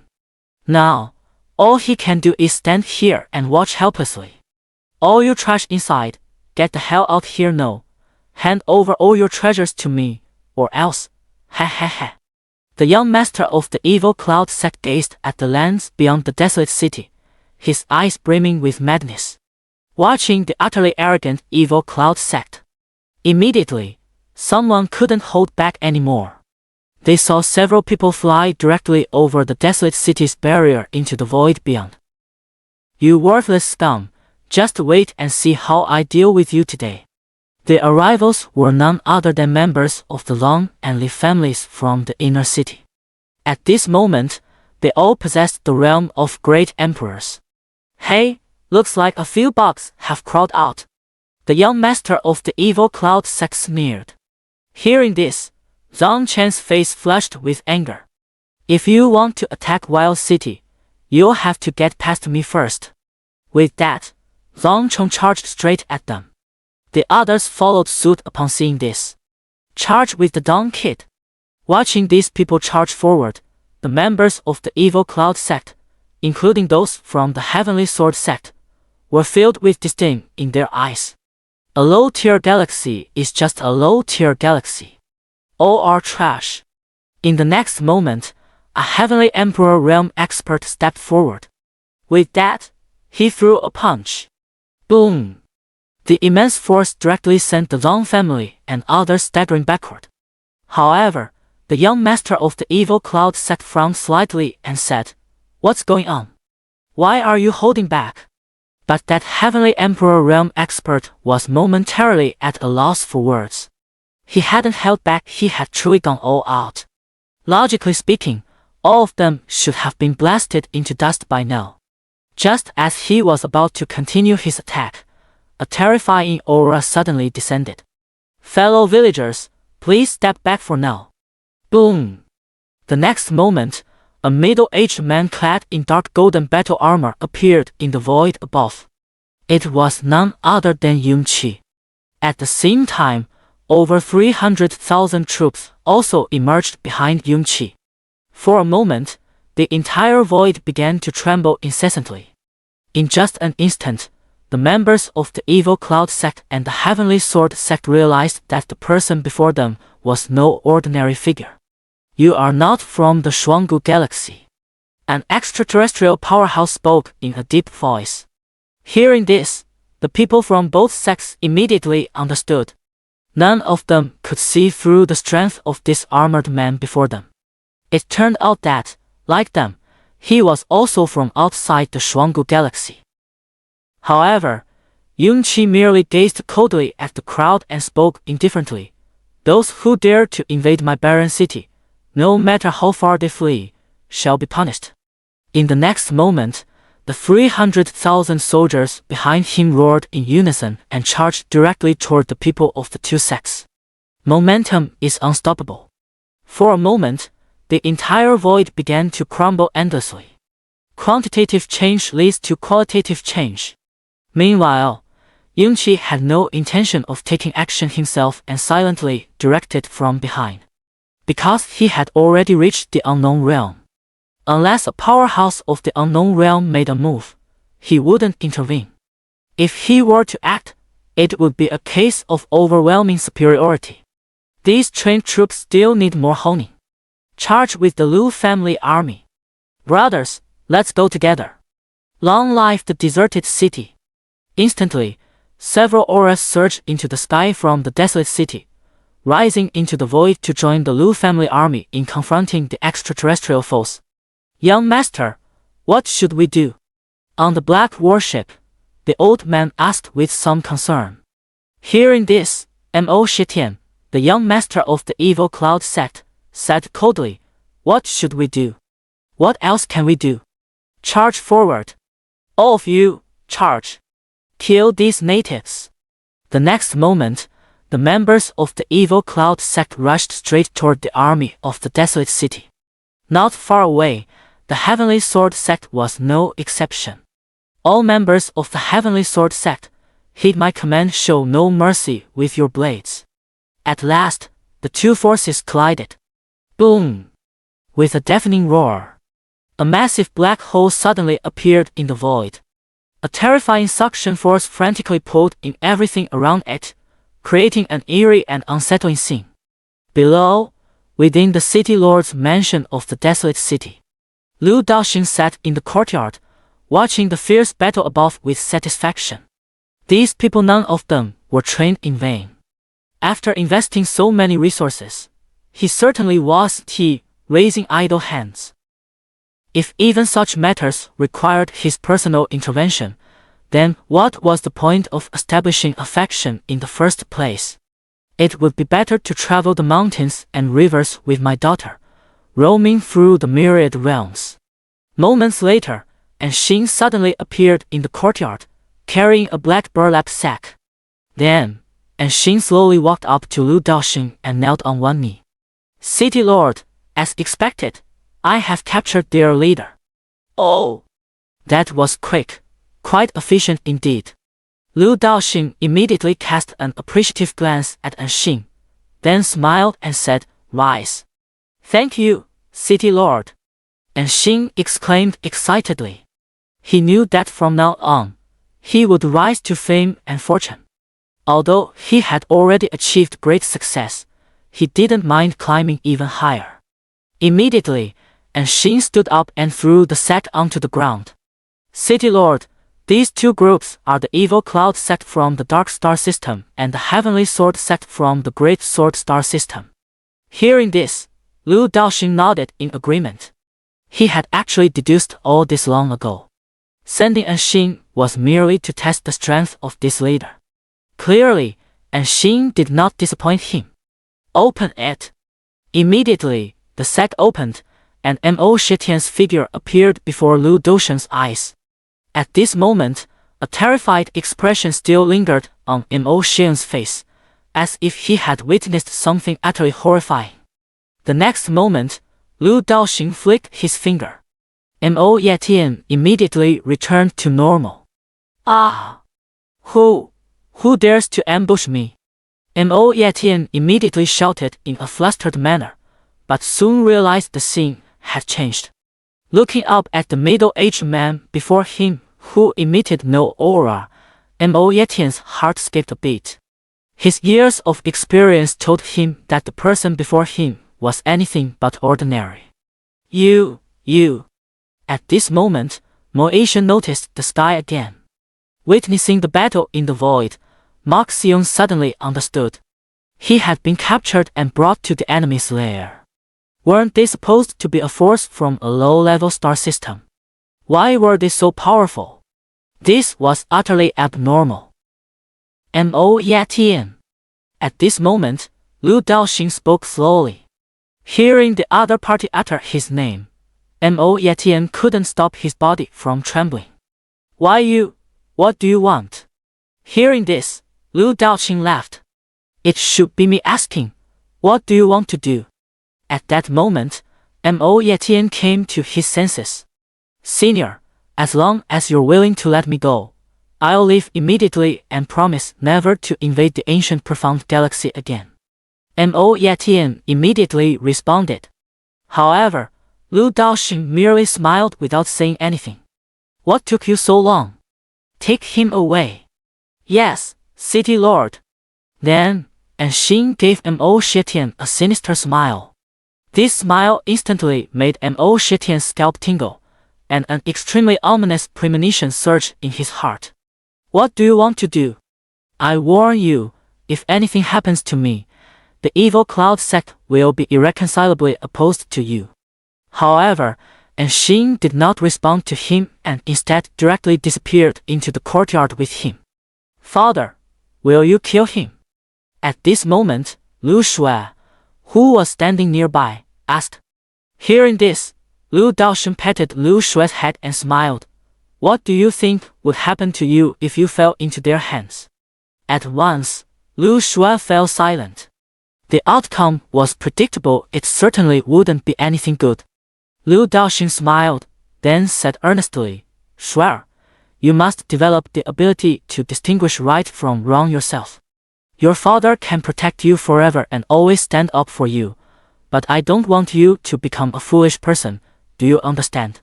Hearing this, Liu Shui lowered her head. "Dad, I understand." Looking at Liu Shui's expression, Liu Daoxing didn't say anything more. With more experiences, everything will become clear. And above the void, at this moment, the forces of the Evil Cloud sect and the Heavenly Sword sect were finding it increasingly difficult to hold on, their eyes filled with disbelief. How could a fourth-level star system possess such formidable strength? Even with those supreme treasures, it should be impossible for them to achieve this in such a short time. "Young master, things are not looking good. We underestimated them." "Young? Huh? Where is the young master?" The old man from the Evil Cloud sect immediately exclaimed in shock. In the next moment, everyone from the Evil Cloud sect was greatly alarmed.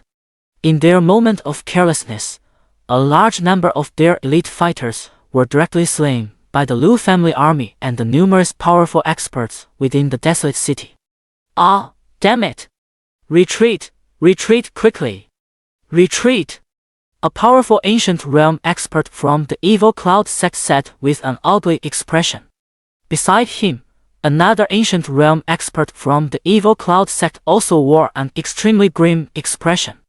They did not join the battle because they were being watched. At the rear of the army, the man in dark golden armor was simply staring at the two of them. The terrifying sense of oppression was overwhelming. A possibility they dared not even imagine arose in their hearts. The unknown realm? Not daring to dwell on it further, they immediately prepared to depart in their worship. Seeing the evil cloud sect retreat, the Sky Sword sect members found themselves in a dilemma. Currently, with their strength, they cannot contend against the forces of the Xiangu galaxy. Without much thought, the Tianjian sect also began withdrawing from the battlefield. General, should we pursue them? A commander, seeing the enemy retreat, immediately stepped forward to ask Yunqi. Looking at the two factions members, Yunqi wanted to completely annihilate them, but at that moment, a voice reached his ears. Come back first. Hearing this familiar voice, Yunqi immediately said, Return. Without hesitation, everyone in the void swiftly returned to the desolate city. After a moment, the void returned to tranquility once more, leaving behind only the shattered remnants of the void. Meanwhile, the entire desolate city erupted in cheers. Inside the city lord's residence, City Lord Yunqi, with an excited expression, arrived before Lu Daoxing. Thank you for your hard work, Lu Daoxing said with a smile. Hearing this, Yunqi felt somewhat embarrassed, as it seemed he hadn't contributed much effort just now. At that moment, Lu Daoxing said, What I meant was that you've worked hard training this army. Only then did Yunqi realize and replied with a smile, It's all thanks to the resources provided by the City Lord. No matter how skilled he was at training troops, without resources, nothing would work well. At this moment, Yunqi remembered something and immediately asked, City Lord, why did you let those guys go? With his strength, he could definitely have kept everyone there.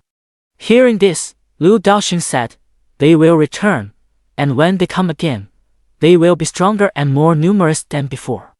Upon hearing this, Yunqi immediately understood and responded, City Lord, rest assured. As long as I am here, I will ensure the safety of the desolate city. It's me who should be saying that. At that moment, a voice suddenly sounded. The next moment, Huan Shou appeared on the scene. Upon seeing Huan Shou, Yunqi respectfully bowed and said, Senior Huang.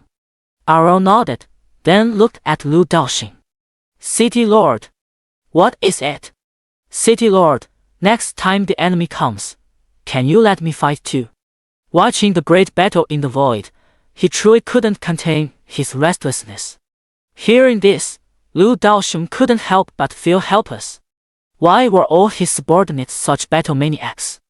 At that moment, Lu Shui, standing nearby, suddenly brightened up and said with a smile, Father, my master is about to break through. Oh, really? Lu Shui nodded. That's right. Master said he couldn't break through because he lacked a real battle. And now, Gu Cheng had successfully overcome the bottleneck of the Dao realm. Suddenly, a tremendous disturbance erupted from a cultivation chamber within the city lord's residence. Observing the commotion caused by Gu Chen's breakthrough, everyone present except Lu Shui nodded in approval.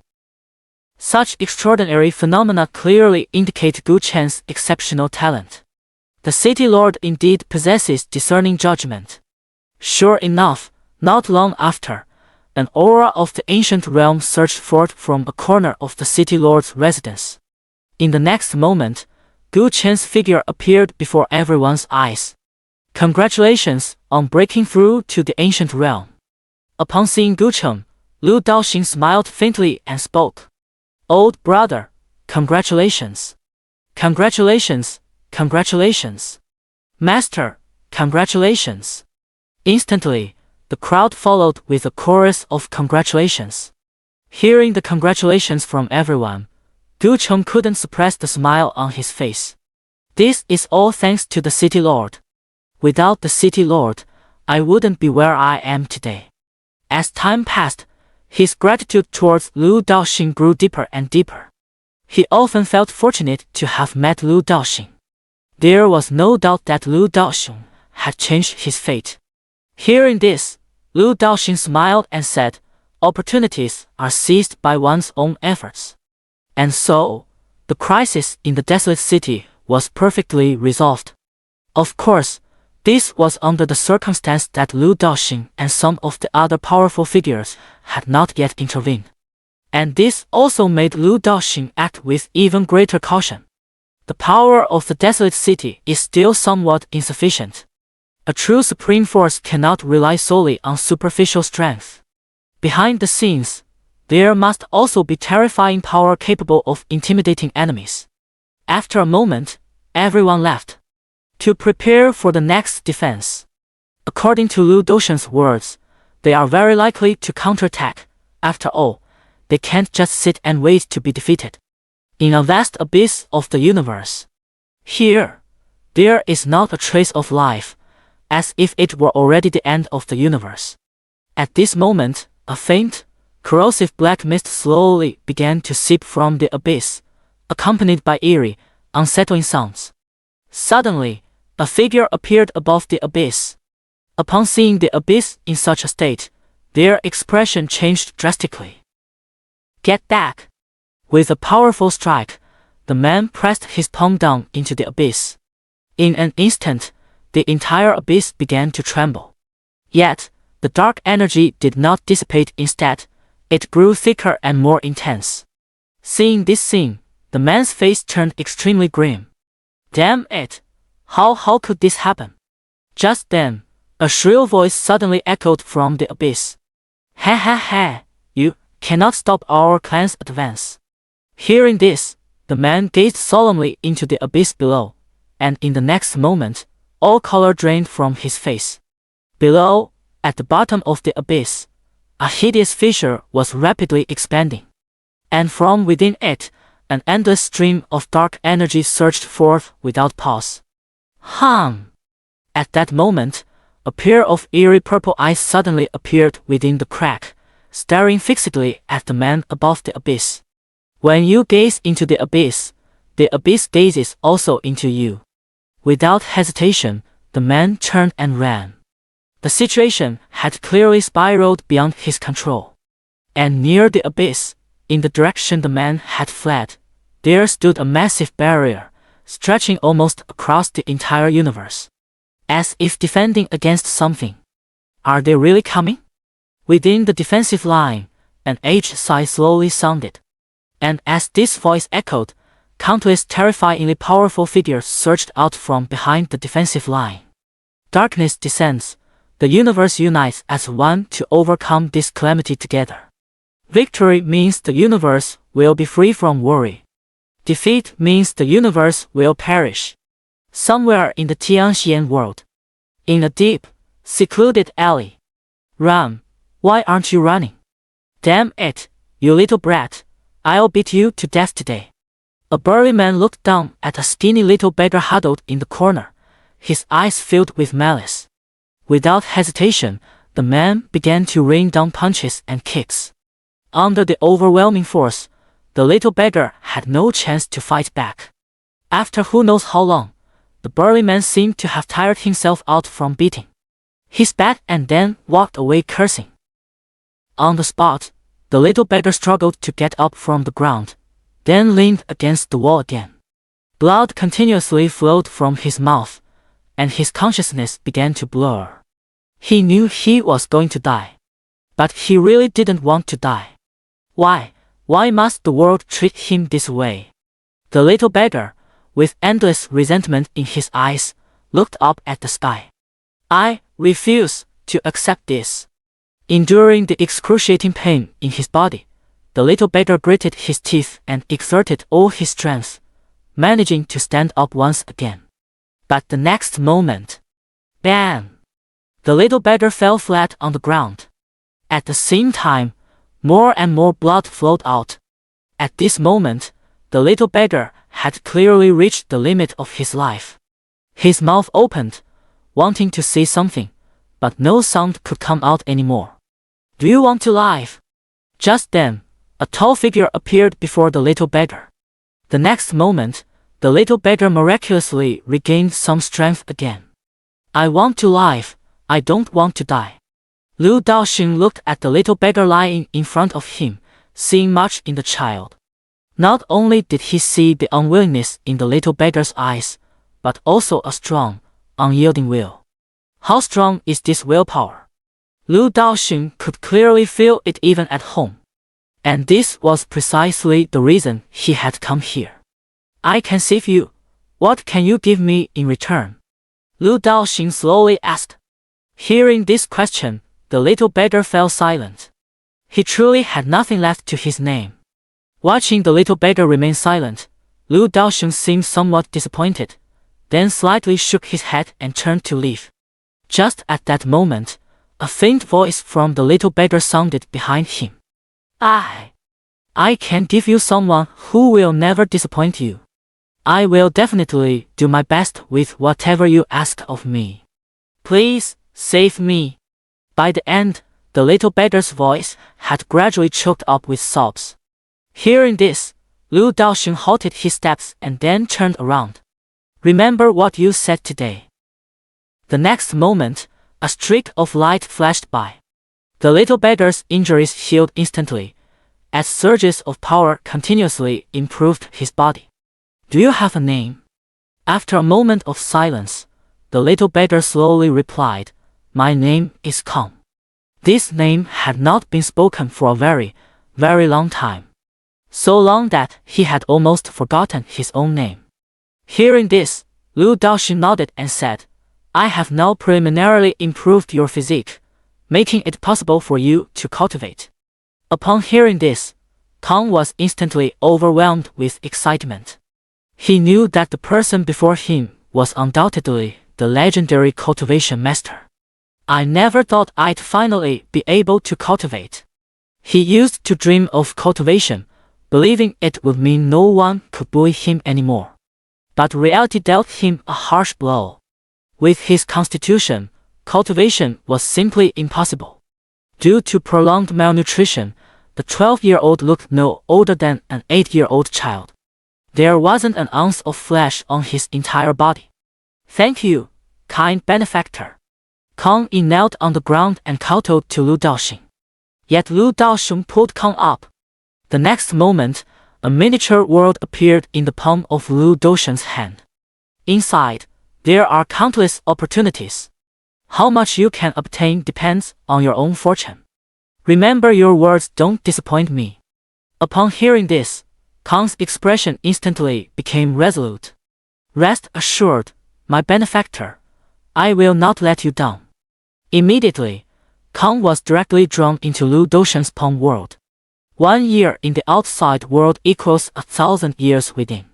From this moment on, the life of this little beggar named Kong underwent a complete and earth-shattering transformation. It's hard to imagine that after countless years, the second most powerful figure under the ruler of the desolate city was once just a little beggar on the verge of death. Meanwhile, within the primordial universe, countless powerful star systems suddenly shattered the boundary barriers and surged en masse toward a single direction. This news instantly caught the attention of the border defense line at the edge of the universe. Our Homeland universe is truly a united and harmonious one. The leading elder's eyes turned red, and he was so moved that tears fell. Around him, many powerful figures nodded in agreement. The universe is in peril. As beings of the primordial universe, how could we stand idly by? At that moment, a middle-aged man asked in confusion, "But come to think of it, we haven't informed them yet. Who told them this news?" Hearing this, everyone was momentarily stunned. That does seem to be the case. At this moment, the leading elder snorted coldly and said, there must be someone of exceptional ability among them. Consider the vastness of our primordial universe, it naturally gives rise to countless talents. Hearing this, no one dared to refute, and they all nodded in agreement. Because Elder Yang was the most senior, the strongest, and the most ancient elder here. Elder Yang is right. Elder Yang, should we wait for them to arrive before taking action? Upon hearing this, the elderly man addressed as Elder Yang pondered for a moment before nodding. Naturally, we must wait. This border defense line was jointly established by these powerful individuals. And the purpose of its establishment was to defend against foreign races. A long time ago, almost dating back to ancient times, the demonic clan launched a massive invasion of the primordial universe. The entire primordial universe was on the brink of life and death. In the end, countless powerful beings set aside their differences and stood together, joining forces to repel the demonic clan. In that battle, the primordial universe suffered heavy damage. Countless powerful experts met tragic deaths. In that era, the primordial universe was at its peak. Those at the unknown realm were as common as dogs, and those at the karmic realm could be seen everywhere, nothing like today. The greatest sacrifice was made by the strongest galaxy of that time, the profound ancient galaxy. At that time, the Shuanggu galaxy even had 8 beings above the life-death realm, known as the 8 kings standing together, truly invincible throughout the primordial universe. Unknown realm, karma realm, life-death realm, samsara realm. In that battle, those 8 mighty warriors charged at the forefront. In the end, the evil demons were repelled, but they never returned. It was from that moment onward that the Shuanggu galaxy began its complete decline. From the strongest galaxy, it gradually fell to become a 4th-tier galaxy, fading entirely from the world's sight. Of course, by now, almost no one knows about these matters anymore. Even the existence of the demon race is unknown to the vast majority of people in the universe. And they are beings who surpass the unknown realm experts within the major galaxies. Once, they were the absolute rulers of their respective galaxies. Once they break through to the unknown realm, they will send someone to bring them over to jointly resist the demonic race. Don't be fooled by the constant conflicts between the major star systems.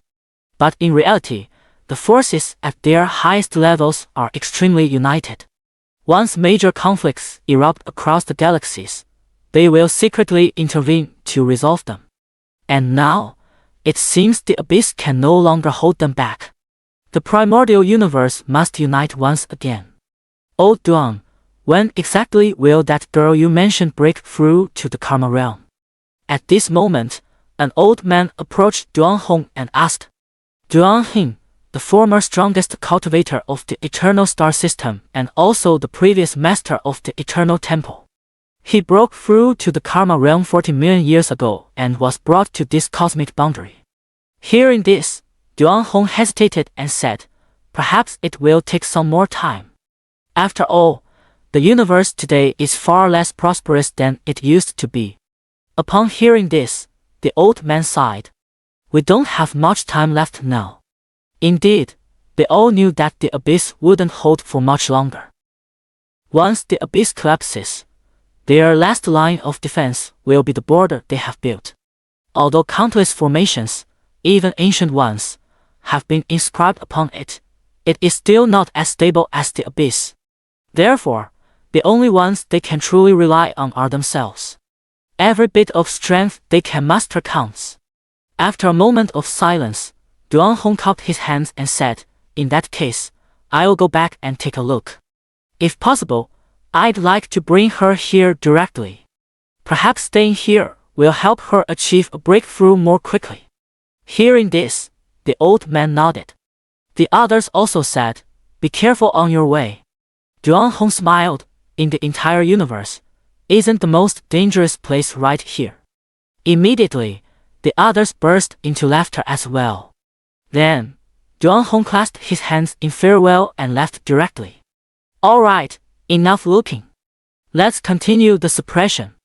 Everyone shook their heads and then continued to channel their immense power toward the endless abyss. No one knew how much time had passed. At the boundary barrier of the Shuanggu galaxy. Boom! Countless cracks spread out, and in the next moment, several massive fissures appeared on the barrier. Countless forces surged relentlessly toward the ancient mystic galaxy. Instantly, the entire ancient mystic galaxy began to tremble. These were the powerful factions from the major galaxies of the primordial universe. Indeed, their goal was the supreme treasure within the desolate city of the ancient mystic galaxy, not to support the cosmic frontier against the demonic invaders.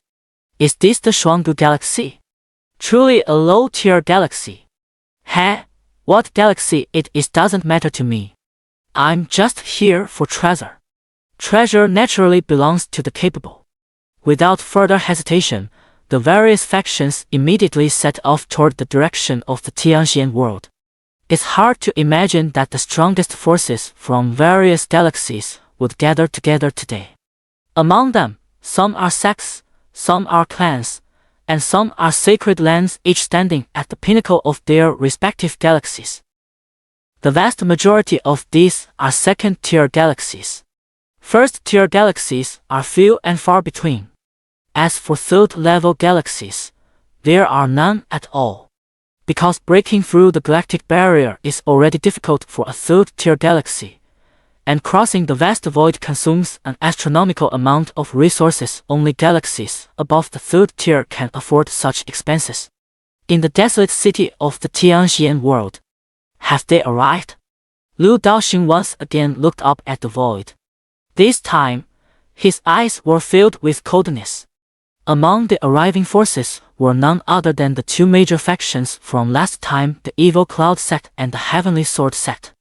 In truth, if these two factions hadn't come, Lu Daoxing was prepared to let it go. Unfortunately, they failed to seize this one and only chance to survive. Someone, come here. The next moment, all the powerful figures within the City Lord's mansion appeared before Lu Daoxing. City Lord. Lu Daoxing looked at everyone. There were Wei, Wan Shou, and Xin, Yunqi, and others. This time, let them see the true strength of my desolate city. Yes! City Lord. Instantly, the entire desolate city resonated with the stirring toll of bells. Everyone raised their heads to gaze at the void. Clearly visible were countless powerful auras, dense as storm clouds, shrouding the entire desolate city. Everyone was filled with fear and unease. Meanwhile, inside the City Lord's residence, Lu Daoxing clenched his palm. An indestructible barrier instantly enveloped the entire Xianxia world. That's right, the entire Xianxia world. Last time, it was his negligence that caused parts of the Xianxia world outside the desolate city to be damaged. This matter is his responsibility. So this time, he single-handedly protected the entire world. Above the Xianxia world, in the starry void, countless forces are eyeing the desolate city like wolves and tigers. At this moment, they find it somewhat unbelievable how could such a place yield so many supreme treasures. However, not all of these numerous forces can be fools. Some factions clearly sensed something amiss and quietly began to retreat. At the first sign of trouble, they would turn tail and flee. An even smaller portion of the factions chose to bolt outright. As for the rest, their minds were already clouded by the sight of the supreme treasure before them. Once we conquer this world, all these treasures will be ours. Charge! Charge! Instantly, countless forces rushed forward. Boom! Deafening explosions erupted against the protective barrier. Yet, the entire shield remained completely unmoved. Instantly, all the factions froze in place. Is it really that tough? Meanwhile, among the forces at the rear, the Evil Cloud sect and the Heavenly Sword sect watched coldly from behind. They knew the strength of that city was no joke. So they've learned their lesson this time, waiting until they've fought enough before making their move. Hey, You useless trash inside, listen up. Open this thing right now, or else. When we break in ourselves, I'll slaughter every last one of you in this world. A powerful ancient realm expert glared fiercely at the desolate city below and spoke. Is that so? At that very moment, the sound of a sword's hum rang out. The next instant, that arrogant ancient realm expert froze in place, and his head slowly slid off his shoulders. A single slash bisected. All around, the various factions were instantly struck with overwhelming shock, killing a powerful ancient realm expert with a single sword strike. At that moment, Huang Shou appeared in the starry sky. Not only Huang Shou, but also countless factions within Huang City, the Huang Guards, the Lu family army, and the Nangong family, among others. It's worth mentioning that in the last great battle, the Nangong family received commendation. Nearly half of the Nangong family qualified to reside in the inner city. This immediately sparked envy among countless residents of the outer city. Thus, this time, numerous powerful figures from the outer city stepped forward to stand with Barren City in battle. And so, this scene unfolded in the starry skies of the Xianxia world. The strongest force from the heavenly profound world, the desolate city, confronts the most powerful factions from across the primordial universe. Amidst the starry sky, facing overwhelming numerical odds, the people of the desolate city show not a trace of fear in their eyes. Instead, their momentum is as unstoppable as a rainbow. Yunqi stood proudly before the Lu family's army, his aura even stronger than during the last great battle. As he gazed upon this foreign force, his eyes brimmed with boundless killing intent. His entire life had been spent in ceaseless warfare. His hands were stained with countless rivers of blood. He had never feared war. In his view, enemies should be utterly annihilated. This time, I won't let you escape again. Hearing Yunqi's words, the disciples of the evil cloud sect and heavenly sword sect behind him inexplicably shuddered, their bodies trembling uncontrollably. How dare you invade my desolate city? Kill! Without any superfluous words, the experts of the desolate city immediately charged toward their enemies. In an instant, war drums thundered, momentum surged, and the sounds of battle filled the heavens and earth. Everyone fought with all their might. Witnessing the strength of the experts within the desolate city, members of the various external factions were utterly astonished.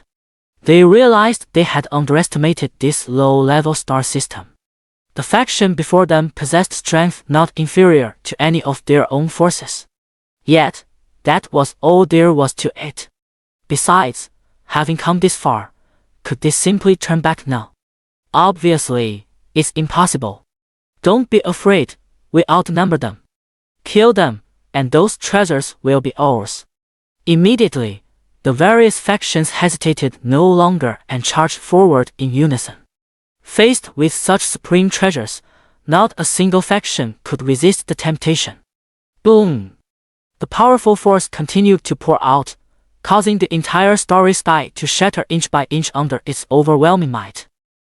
It must be said that the individuals nurtured by Lu Daosheng are indeed extraordinarily formidable.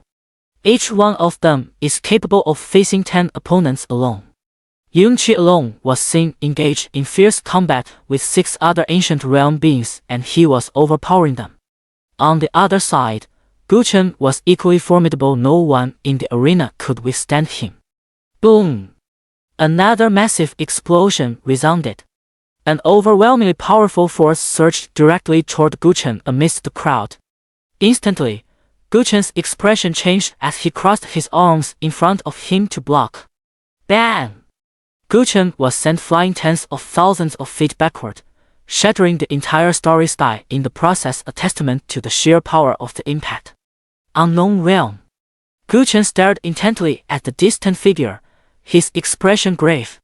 That's right, it's an unknown realm powerhouse, a terrifying existence from a first-level star system. Seeing an unknown realm expert take action, the major forces outside were both shocked and delighted. Who would have thought that even an unknown realm expert would intervene? It seems the opposing side wants to end the battle as quickly as possible. At once, everyone began to fight with all their might.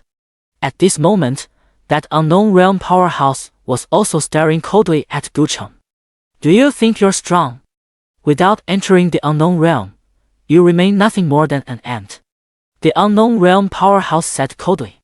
Just then, Wang Shou appeared beside Gucheng. Are you okay? Gucheng shook his head. Let me handle it. However, Gucheng still shook his head. Let me do it myself. Hearing this, Aurel hesitated for a moment but nodded. Then be careful. All right. Immediately, Gucheng charged forward again.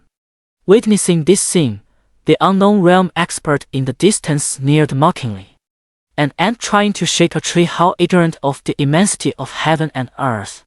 Very well, then let me show you what the power of the unknown realm truly is. With that, he threw another punch. This strike was incomparably stronger than the last. In the distance, Gucheng slowly closed his eyes, and a unique power began to emanate from within him. The world aids me. The next moment, an unbelievable scene unfolded. Countless forces of heaven and earth from the Xianxia world below surged into Gucheng's body, and simultaneously, his aura continued to rise. Soon, he was no weaker than the unknown realm expert. Witnessing this scene, the various factions were filled with terror. Stop him quickly! Immediately, even the unknown realm expert dared not be careless and charged straight toward Gucheng. Wherever it passed, the stars shattered endlessly. Not only did the unknown realm expert attack Gucheng, but another unknown realm expert from a first-tier galaxy also made their move. Facing the attacks from two unknown realm experts, Gucheng remained calm and composed. Too late! Boom! An overwhelming aura erupted from within Gucheng's body, soaring into the sky. An inexhaustible power surged endlessly from Gucheng's body. Die! Boom! Gucheng threw a punch, infused with boundless world power, directly at the two unknown realm experts. Instantly, the two unknown realm experts were sent flying wildly backward, retreating tens of thousands of feet.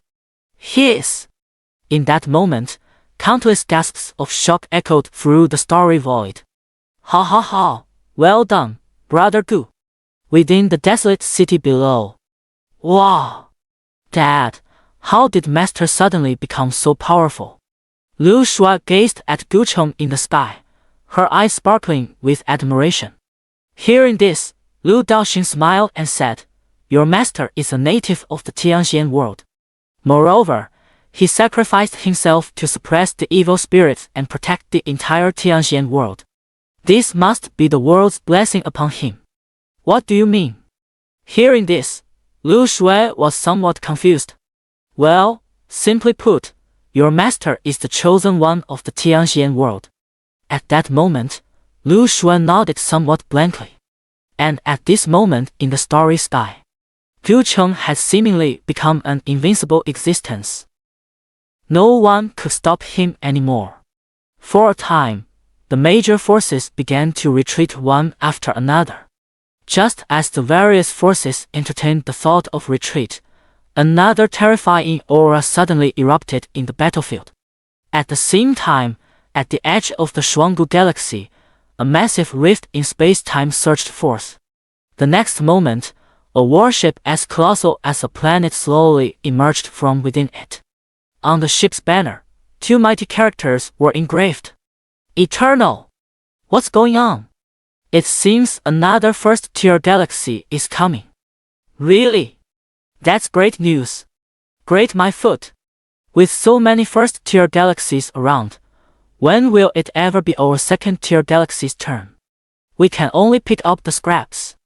Instantly, the various factions realized the situation, feeling somewhat helpless and on the verge of tears. Mainly, they hadn't expected this former fourth-tier star system to possess such strength. Without the intervention of a first-tier star system, they truly couldn't be dealt with. The next moment, a towering structure slowly emerged from the depths of space. It's the Celestial King Star System, an immensely powerful first-tier star system. To put it bluntly, the Celestial King Star System is stronger than all the other star system forces present combined. At that moment, the tower came to a halt. Several powerful figures slowly emerged from within. 3 were of unknown realm, while the rest were all ancient realm experts. Such strength was truly terrifying. Yet these powerful figures from the Celestial King System did not glance at anyone present. Instead, they fixed their gaze directly on the desolate city below. They noticed one thing that everyone else had overlooked. The true treasure was not just what lay within the colossal city, but the city itself. The entire colossal city was, in fact, a supreme treasure beyond compare. With boundless greed in his eyes, the leader coldly declared, "This city now belongs to the Celestial King Star System." Ha! Instantly, everyone around was dumbfounded. Did they come all this way in vain, gaining nothing? What? You're not convinced? Immediately, an overwhelming aura surged forth from the powerful figures of the Celestial King Star System. In an instant, the entire starry sky began to shatter endlessly. Clearly, it couldn't withstand the aura of these powerful beings. Hearing such arrogant words, none of the surrounding forces from various star systems dared to speak up. Seeing this, the people of the Celestial King Star System sneered and then walked toward the group from the desolate city. "Surrender now, and you shall not be killed." Creak! An awkward atmosphere filled the air. The people of the wasteland city looked at the members of the Celestial King Star System as if they were fools. Their gazes made the latter blush slightly. With a cold snort, the powerhouse from the Tianwang Star System continued, "Since you refuse to surrender, then die." "Heh, do you really think my wasteland city has no one left?" In the distance, Yunqi said coldly. "Oh!" The next moment, Yunqi unleashed his aura without hesitation. Unknown realm. That's right, after the last great battle, Lu Daoxing gave Yunqi another boost. Now, Yunqi has also reached the unknown realm. What? How is this possible? In the profound ancient galaxy, there actually appeared a powerhouse of the unknown realm. Doesn't that mean the profound ancient galaxy has now become a first-tier galaxy? For a group of us from second-tier galaxies to invade a first-tier galaxy is simply laughable. At the rear, the Evil Cloud sect and the Heavenly Sword sect were so terrified by this sight that their souls nearly fled their bodies. "Retreat! Retreat now!" Instantly, both forces hastily withdrew. "Heh, thinking of leaving now?" Too late. Yunqi immediately spotted the fleeing members of the Evil Cloud sect and the Giant Sword sect. Boom! A massive palm, infused with the boundless power of the unknown realm, came crashing down upon the two factions, the Evil Cloud sect and the Giant Sword sect. Not a single force in the vicinity dared to intervene. In an instant, both factions were utterly annihilated. Such is the terror of the unknown realm. Is an unknown realm cultivator really that impressive? Someone from the Celestial King Star System frowned and said, "It's just an unknown realm cultivator. Even if they're strong, so what? Acting like they're invincible or something." Yunqi remained silent. This has only emboldened the forces of the Uranus system even more. "Very well, then let us show you the true strength of the Uranus system." In the next moment, 2 more unknown realm experts stepped out from the tower. This time, the Uranus system has brought a total of 5 unknown realm beings. There's still more hidden strength. The surrounding factions exclaimed in astonishment. Is this the true power of a first-level star system? Truly terrifying beyond measure. Yet, this scene still failed to bring even a trace of fear to the eyes of the many powerful figures in the desolate city. In the corner, the sword-holding desolate guardian was so drowsy that tears nearly welled up in his eyes. At that moment, however, the desolate guardian's eyes suddenly lit up, and he turned his gaze toward the depths of the starry sky. The next instant, the desolate guardian vanished from his spot. Ha ha! One of your people has already run away. Are you sure you won't surrender? The people from the celestial king star system mocked. Watching Huan Shou disappear, Yunqi frowned slightly. Huan Shou was the most terrifying presence aside from the city lord himself. Running away was definitely impossible. There must be something else going on. If you want to fight, then fight. If you want to enter the desolate city, you'll have to step over my corpse, Yunqi said with a resolute expression. This also filled the warriors of the desolate city with fighting spirit. Seeing the unyielding demeanor of the desolate city's warriors, the people from the celestial king star system looked grim. They had only wanted to seize the treasure in the easiest way possible. Because next, they will inevitably face obstruction from other first-tier galaxies. They don't have much confidence. What if they encounter a first-tier galaxy stronger than themselves? That would be disastrous. Good, very good indeed. Since that's the case, I'll grant you your wish. Kill them all. This time, the forces of the Celestial King Galaxy wasted no more words and charged directly toward the powerful figures of the desolate city. Instantly, countless explosions erupted once again across the starry sky. On the other side of the universe, the Eternal Galaxy, a middle-aged man suddenly appeared within the Eternal Temple. How dare you! You have the audacity to barge into the Eternal Temple uninvited. Do you have a death wish? In the next moment, an elderly man in ancient Taoist robes materialized before the middle-aged man, exuding an aura of antiquity. If Lu Daoxing were here, he would undoubtedly recognize this old man. It was the same old gatekeeper he had met when he first arrived in the Eternal Galaxy. Because of that incident back then, the old man resigned from his post guarding the eternal boundary and returned to the temple to watch over it. At this moment, the middle-aged man turned his gaze to the old man. Do you not recognize me? Hearing this, the old man was puzzled. Who do you think you are that I should know you? But the old man didn't say anything. Instead, he carefully tried to recall. And as he thought about it, he did remember, which gave him quite a fright. Looking at the appearance of the middle-aged man before him, the old man's eyes were filled with shock. Pal, Palace Master. For a moment, the old man was completely tongue-tied. He would never have imagined that the middle-aged man before him was actually the former temple master. How utterly disgraceful of him to have insulted the former temple master. Back in the day, when this very presence was conquering the world, he was still wearing split pants. Hall Master, this subordinate deserves death. The old man immediately knelt down, his expression uglier than if he had eaten excrement. However, Duanhong merely waved his hand and asked in confusion, why is the temple so deserted now? Where is everyone? Where is Ouyang Yanqing? Upon his return, he found that so many people were missing from the Eternal Temple. Moreover, even Ouyang Yanqing, whom he had returned to find, was nowhere to be seen. This left him puzzled and confused. Could it be that Ouyang Yanqing had already received the news and taken people to the cosmic boundary? At this thought, Duanhong immediately revealed a faint expression of relief.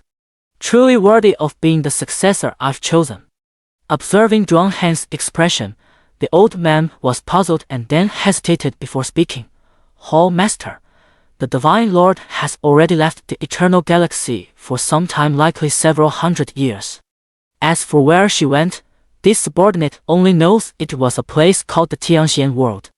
As for the powerful figures in the palace, they have all gone to the Xiangu Galaxy.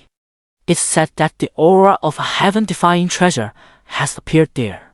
Not just our Eternal Galaxy, but many other galaxies have already set out for it. Hearing this, Duanhong froze in place. The ancient mystic galaxy. Many galaxies have gone. So, It's not at all as Elder Yang said, that they all went to support their cosmic borders, but rather to seize treasures. In an instant, Duan Hong pieced everything together, his expression turning extremely grim. A terrifying aura continuously emanated from Duan Heng's body. The entire hall immediately began to tremble incessantly. "Hall Master, please calm your anger. Please calm your anger." The old man looked at Duan Hong and shouted in terror. Hearing this, Duan Hong finally calmed down a bit and immediately withdrew his aura. Looking at the somewhat empty eternal temple, Duan Hong shook his head in disappointment and left directly. The direction he headed was none other than the Shuanggu Galaxy.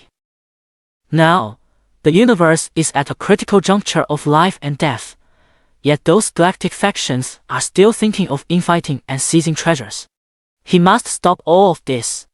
As for Ouyang Yanqing, that will have to wait for a while. We can only hope the cosmic boundary can hold out a little longer. At the edge of the Shuanggu Galaxy, a massive interstellar fleet tore through space-time, advancing toward the Xianxia world in a grand procession. On the banner, the two characters Eternal stood out prominently. The terrifying aura continuously emanating from it sent chills through countless creatures in the vicinity.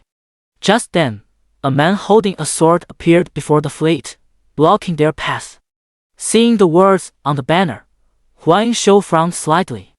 "Are you people from the Eternal Star System? Since you know the great name of our Eternal Star System, how dare you block our path?" Hearing this, Huang Shou's frown deepened.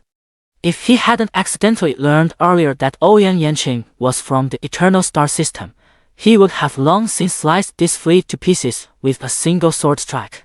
Meanwhile, in the desolate city of the Xianxia world, Ouyang Yanqing, who was inside the Babel Tower, suddenly opened his eyes. Sensing a familiar presence, Ouyang Yanqing's expression changed slightly. Not good. Immediately, Ouyang Yanqing hastily retreated from the Babel Tower. Yet the next moment, bam! Ouyang Yanqing crashed directly into a solid chest. Just as he was about to get angry, Ouyang Yanqing looked up and immediately saw that familiar face. "Lu, brother Lu." Instantly, Ouyang Yanqing hastily took 2 steps back. Meanwhile, Lu Daoxing was looking at Ouyang Yanqing with a half smile. "Miss Ouyang, what do you plan to do about this matter?" Hearing this, Ouyang Yanqing naturally understood what Lu Daoxing was asking. "I will handle it immediately." With that, Ouyang Yanqing soared into the sky. In the next moment, a rift appeared above the Xianxia world, and she swiftly departed from it, heading deep into the starry expanse. At this moment, within the desolate city, Lu Daoxing suddenly narrowed his eyes, his gaze fixed intently on the galactic barrier. Interesting. Meanwhile, above the starry sky of the Xianxia world, the battle had grown increasingly fierce. Not only were the forces from beyond the system suffering heavy casualties, but the same was true for the many powerful figures of the desolate city. Strengthened by the power of the world, Guchen and Yunqi stood against 7 unknown realm experts. The battle's aura shattered heaven and earth, creating countless vacuum zones as chaotic void currents surged in. By now, the experts of the desolate city had undergone a transformation. They grew increasingly united. At the same time, their sense of belonging to the desolate city grew stronger. They were not just fighting for themselves, but also for the desolate city. And this was precisely the reason why Lu Daoxing had refrained from intervening from the very beginning. His subordinates had to understand one thing: this was not just his desolate city, but everyone's desolate city. Nor do they wish to rely on their own strength. Unless under special circumstances, or if the desolate city faces a life or death crisis, I will not intervene. Ha ha ha, exhilarating. Yunqi's expression turned ferocious, his murderous intent unrestrained. And before him lay a sea of blood. "You monster!" The leader of the Celestial King Star System, a powerhouse of unknown realm, had an extremely grim expression as he spoke. This was the only word he could think of to describe the man before him. If they continue fighting, they might win, but it will undoubtedly come at a heavy cost. Retreat! Immediately, the Tianwang star system was the first to withdraw. The other forces, seeing this situation, quickly retreated as well. Keep killing, don't let them escape. Yes!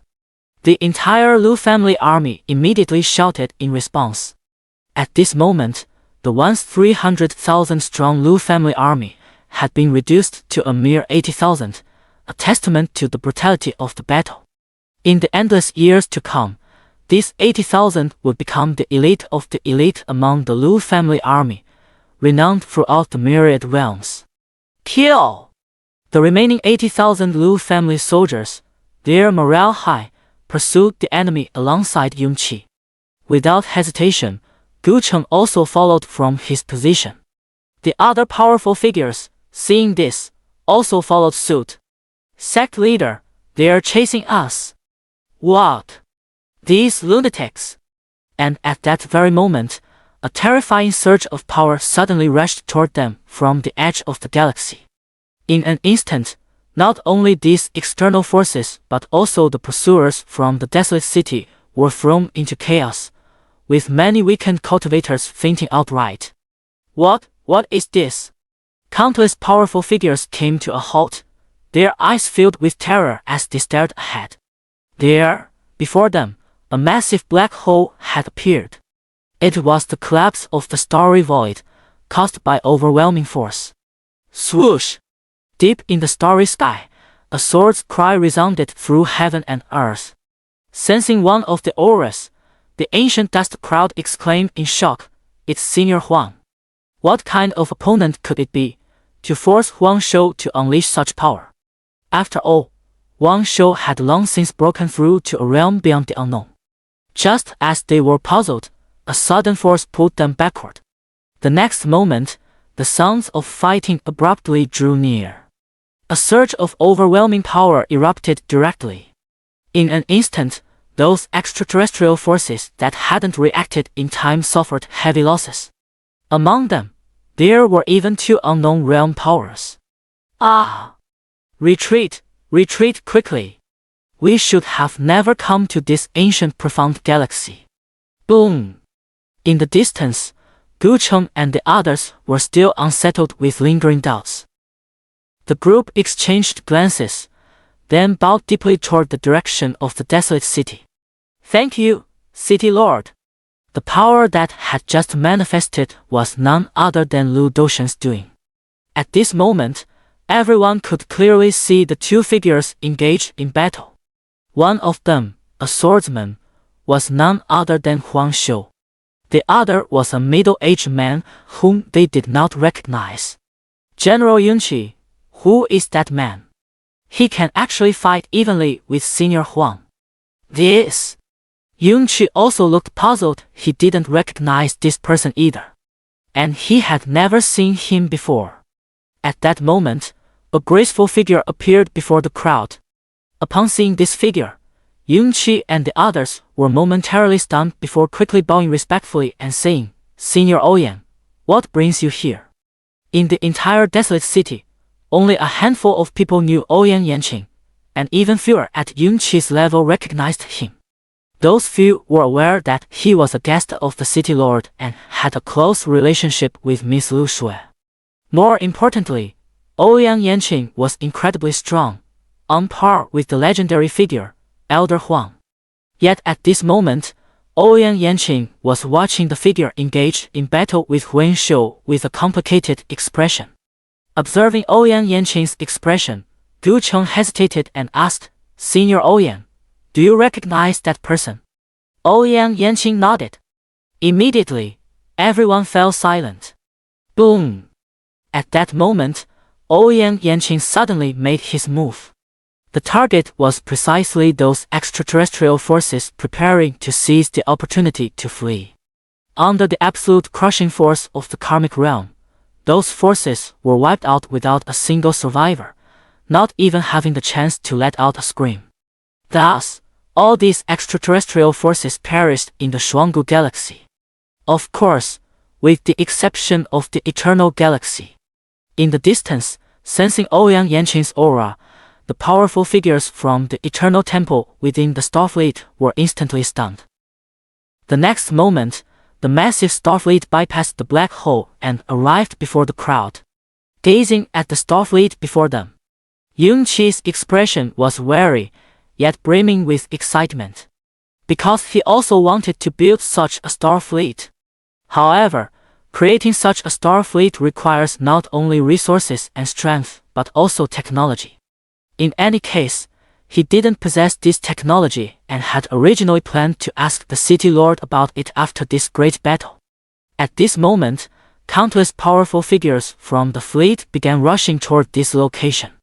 Seeing this scene, the expressions of Gucheng and the others instantly tensed up. 12 unknown realm experts. Such a lineup suggests that the opposing force is a powerful stellar faction. Just as everyone thought a fierce battle was imminent, those experts slowly knelt down before Ouyang Yanqing. We pay our respects to the Divine Lord. Snap! In response, a crisp slap echoed through the air. Ouyang Yanqing's expression turned icy as she demanded, "Who gave you permission to come here?" At that moment, the members of the Eternal Divine Temple felt the stinging pain on their faces, and not a single one dared to speak. The leader stammered, "El Lord Divine Master, it was this subordinate who gave the order without authorization, but I had no choice." "Oh, Lord Divine Master, a world-shaking treasure has appeared here. If our Eternal Divine Temple doesn't claim it, we'd be missing out on a huge opportunity." "So you're saying I wronged you?" Snap! Another heavy slap landed. Ouyang Yanqing's expression was icy as he looked at the crowd before him with disappointment. "You fools! Do you really think you're invincible across the entire universe?" The members of the Eternal Temple knelt on the ground, not daring to even breathe loudly. "With so many legendary treasures in your possession, and flaunting them without restraint, do you truly believe this is just some ordinary faction?" Hearing this, the leader remained silent. He was well aware of all this. In fact, most of the factions that came here could think of this point. But greed is truly unstoppable. Clearly, those forces that came paid a heavy price for their greed. "Someone, come here." "Divine Lord." Ouyang Yanqing pointed at the leader of the Eternal Temple before him and said coldly, "Take him back and lock him in the divine prison. Without my permission, he is not to be released." Hearing this, he immediately collapsed to the ground. The divine prison is a place even more terrifying than hell. Once you enter, you completely lose your future. "Yes, Divine Lord." Before he could react, two terrifyingly powerful figures took him away. After Ouyang Yanqing left, Gucheng and the others didn't dare to say a word. Who would have thought that Ouyang Yanqing, who usually seemed so gentle and amiable, had such a side to him? Indeed, none of the strong individuals who have reached this level are simple characters. Meanwhile, deep within the black hole, "Ha ha ha! I never expected there to be a powerhouse like you in the universe that I haven't heard of before." The person standing opposite Huang Shou was none other than Duan Hing, who had just arrived in the Shuanggu galaxy. At that moment, Duan Hong was looking at Huang Shou with an appreciative gaze. To him, Huang Shou was nothing short of a delightful surprise. Arao's expression was equally excited. It had been a long time since he had fought so freely and thoroughly. This battle had truly exhilarated him. Moreover, he knew his opponent hadn't even used their full strength. Duan Hongzi's words were exactly what he wanted to say. In the vast universe, there actually existed such a powerful being. All those years he spent seeking defeat, it turned out he had merely been viewing the sky from the bottom of a well. "My name is Duan Hing, from the Eternal Galaxy. Shu, a man of the desolate city." At this moment, the two introduced themselves respectively. Desolate city? Where is that? Hearing this, Erishu laughed heartily. It's a faction I've joined. Would you be interested in joining the Desolate City? I can introduce you to the City Lord. Hearing this, Duanhong was instantly shocked. He never expected there to be an even higher existence above the other party. Immediately, Duanhong became intrigued. Very well, then I shall go and see this so-called desolate city you speak of. Immediately, the two restrained their auras and left the black hole. The next moment, the two appeared before Gucheng and the others. Yanqing. Upon seeing Ouyang Yanqing, Duanhong was instantly stunned. Master! Ouyang Yanqing respectfully bowed to Duanhong. Meanwhile, the members of the Eternal Temple also quickly greeted with reverence. Greetings, Temple Master Duan. They had already met Duanhong moments earlier. Yanqing, I was just looking for you. I didn't expect you to come to the Shuanggu Galaxy as well. Duanhong slightly furrowed his brows and said. Clearly, he thought Ouyang Yanqing had also come to the Shuanggu Galaxy to compete for treasures. Instantly, Duanhong felt a slight disappointment in his heart. However, Ouyang Yanqing said, Master, this is a place of mine. A friend's, so I stayed here a bit longer. A friend? Duanhong asked in confusion. At that moment, Duanhong suddenly remembered what he was supposed to do. He wanted to stop the infighting among these factions to preserve more strength for the universe. What about the other factions? Duanhong looked around, but apart from the people before him and the shattered expanse of space, he saw nothing. I killed them all. What? Ouyang Yanqing said indignantly. They wanted to snatch my friend's belongings and invade my friend's homeland, so I killed them all. Hearing this, Duanhong fell silent. At this moment, he seemed to realize something. This galaxy appears to have something special. Because he had never seen his disciple make friends before. Brother Duan, the friend Miss Ouyang mentioned is none other than our City Lord. Suddenly, Duanhong understood. At this moment, he was extremely curious about what kind of person the City Lord of the Desolate City was. To think he could have seduced Ouyang Yanqing, whom he had personally nurtured, into such a state.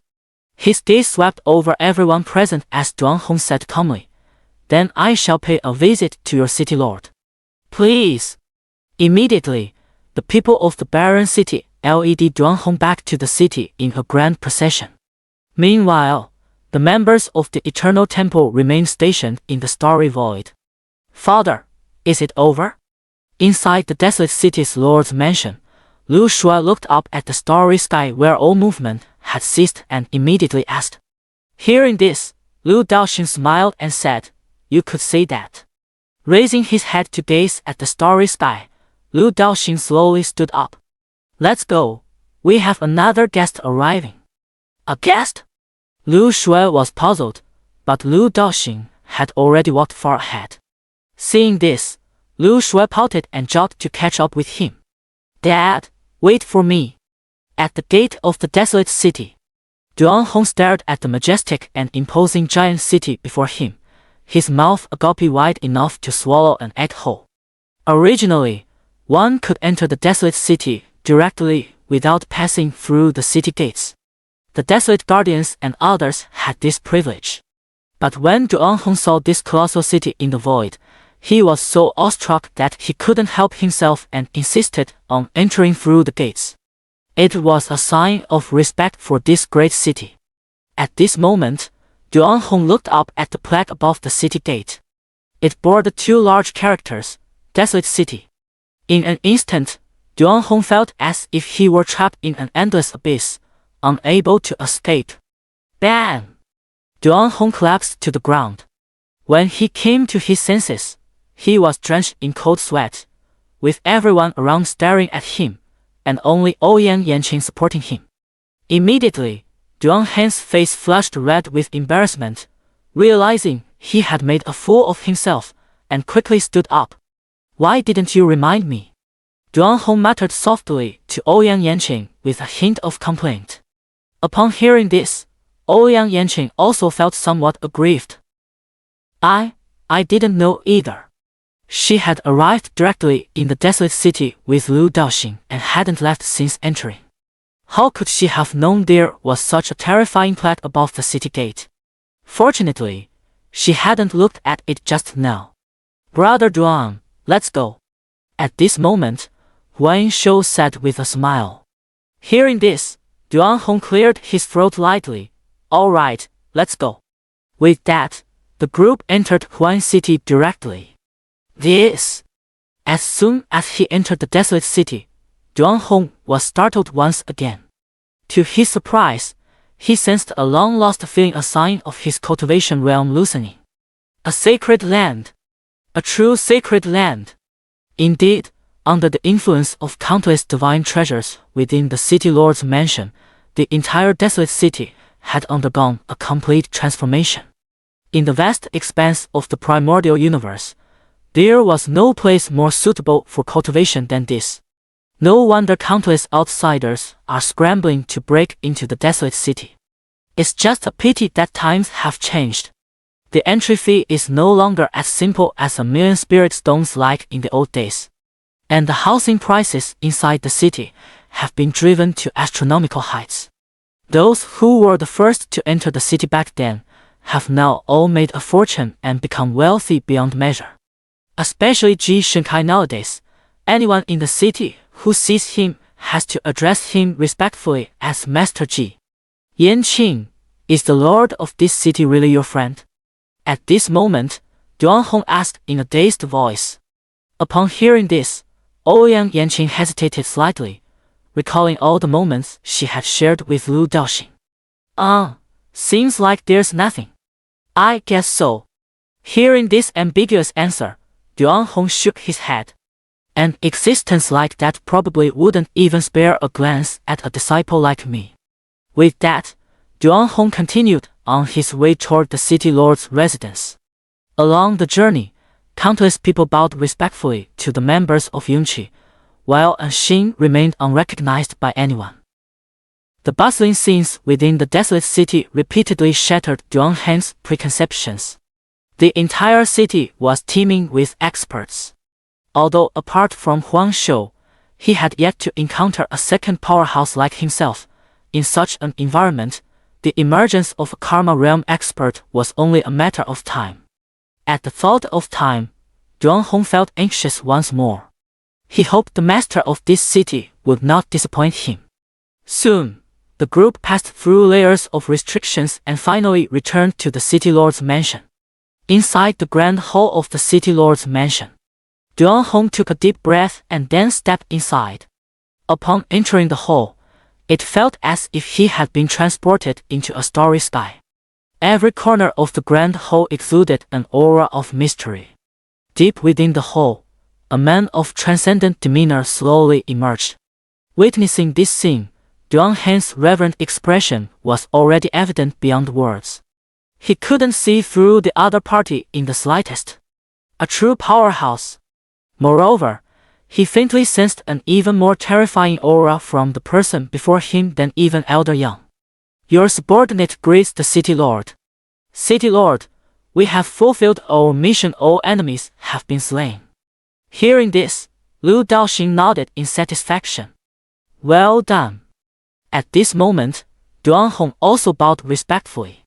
I am Duanhing, the former master of the Eternal Temple. Lu Daoxing, City Lord of Desolate City. Lu Daoxing replied politely. Beside them, Ouyang Yanqing simply watched without speaking. For some reason, today when she saw Lu Daoxing, she felt somewhat unable to speak. At that moment, a figure suddenly appeared beside Ouyang Yanqing. Sister Ouyang. Zai Oxiu.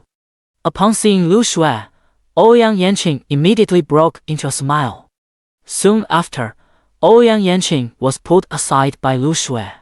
City Lord Lu, thank you for taking care of Yanqing these past days. At this moment, Duanhong spoke.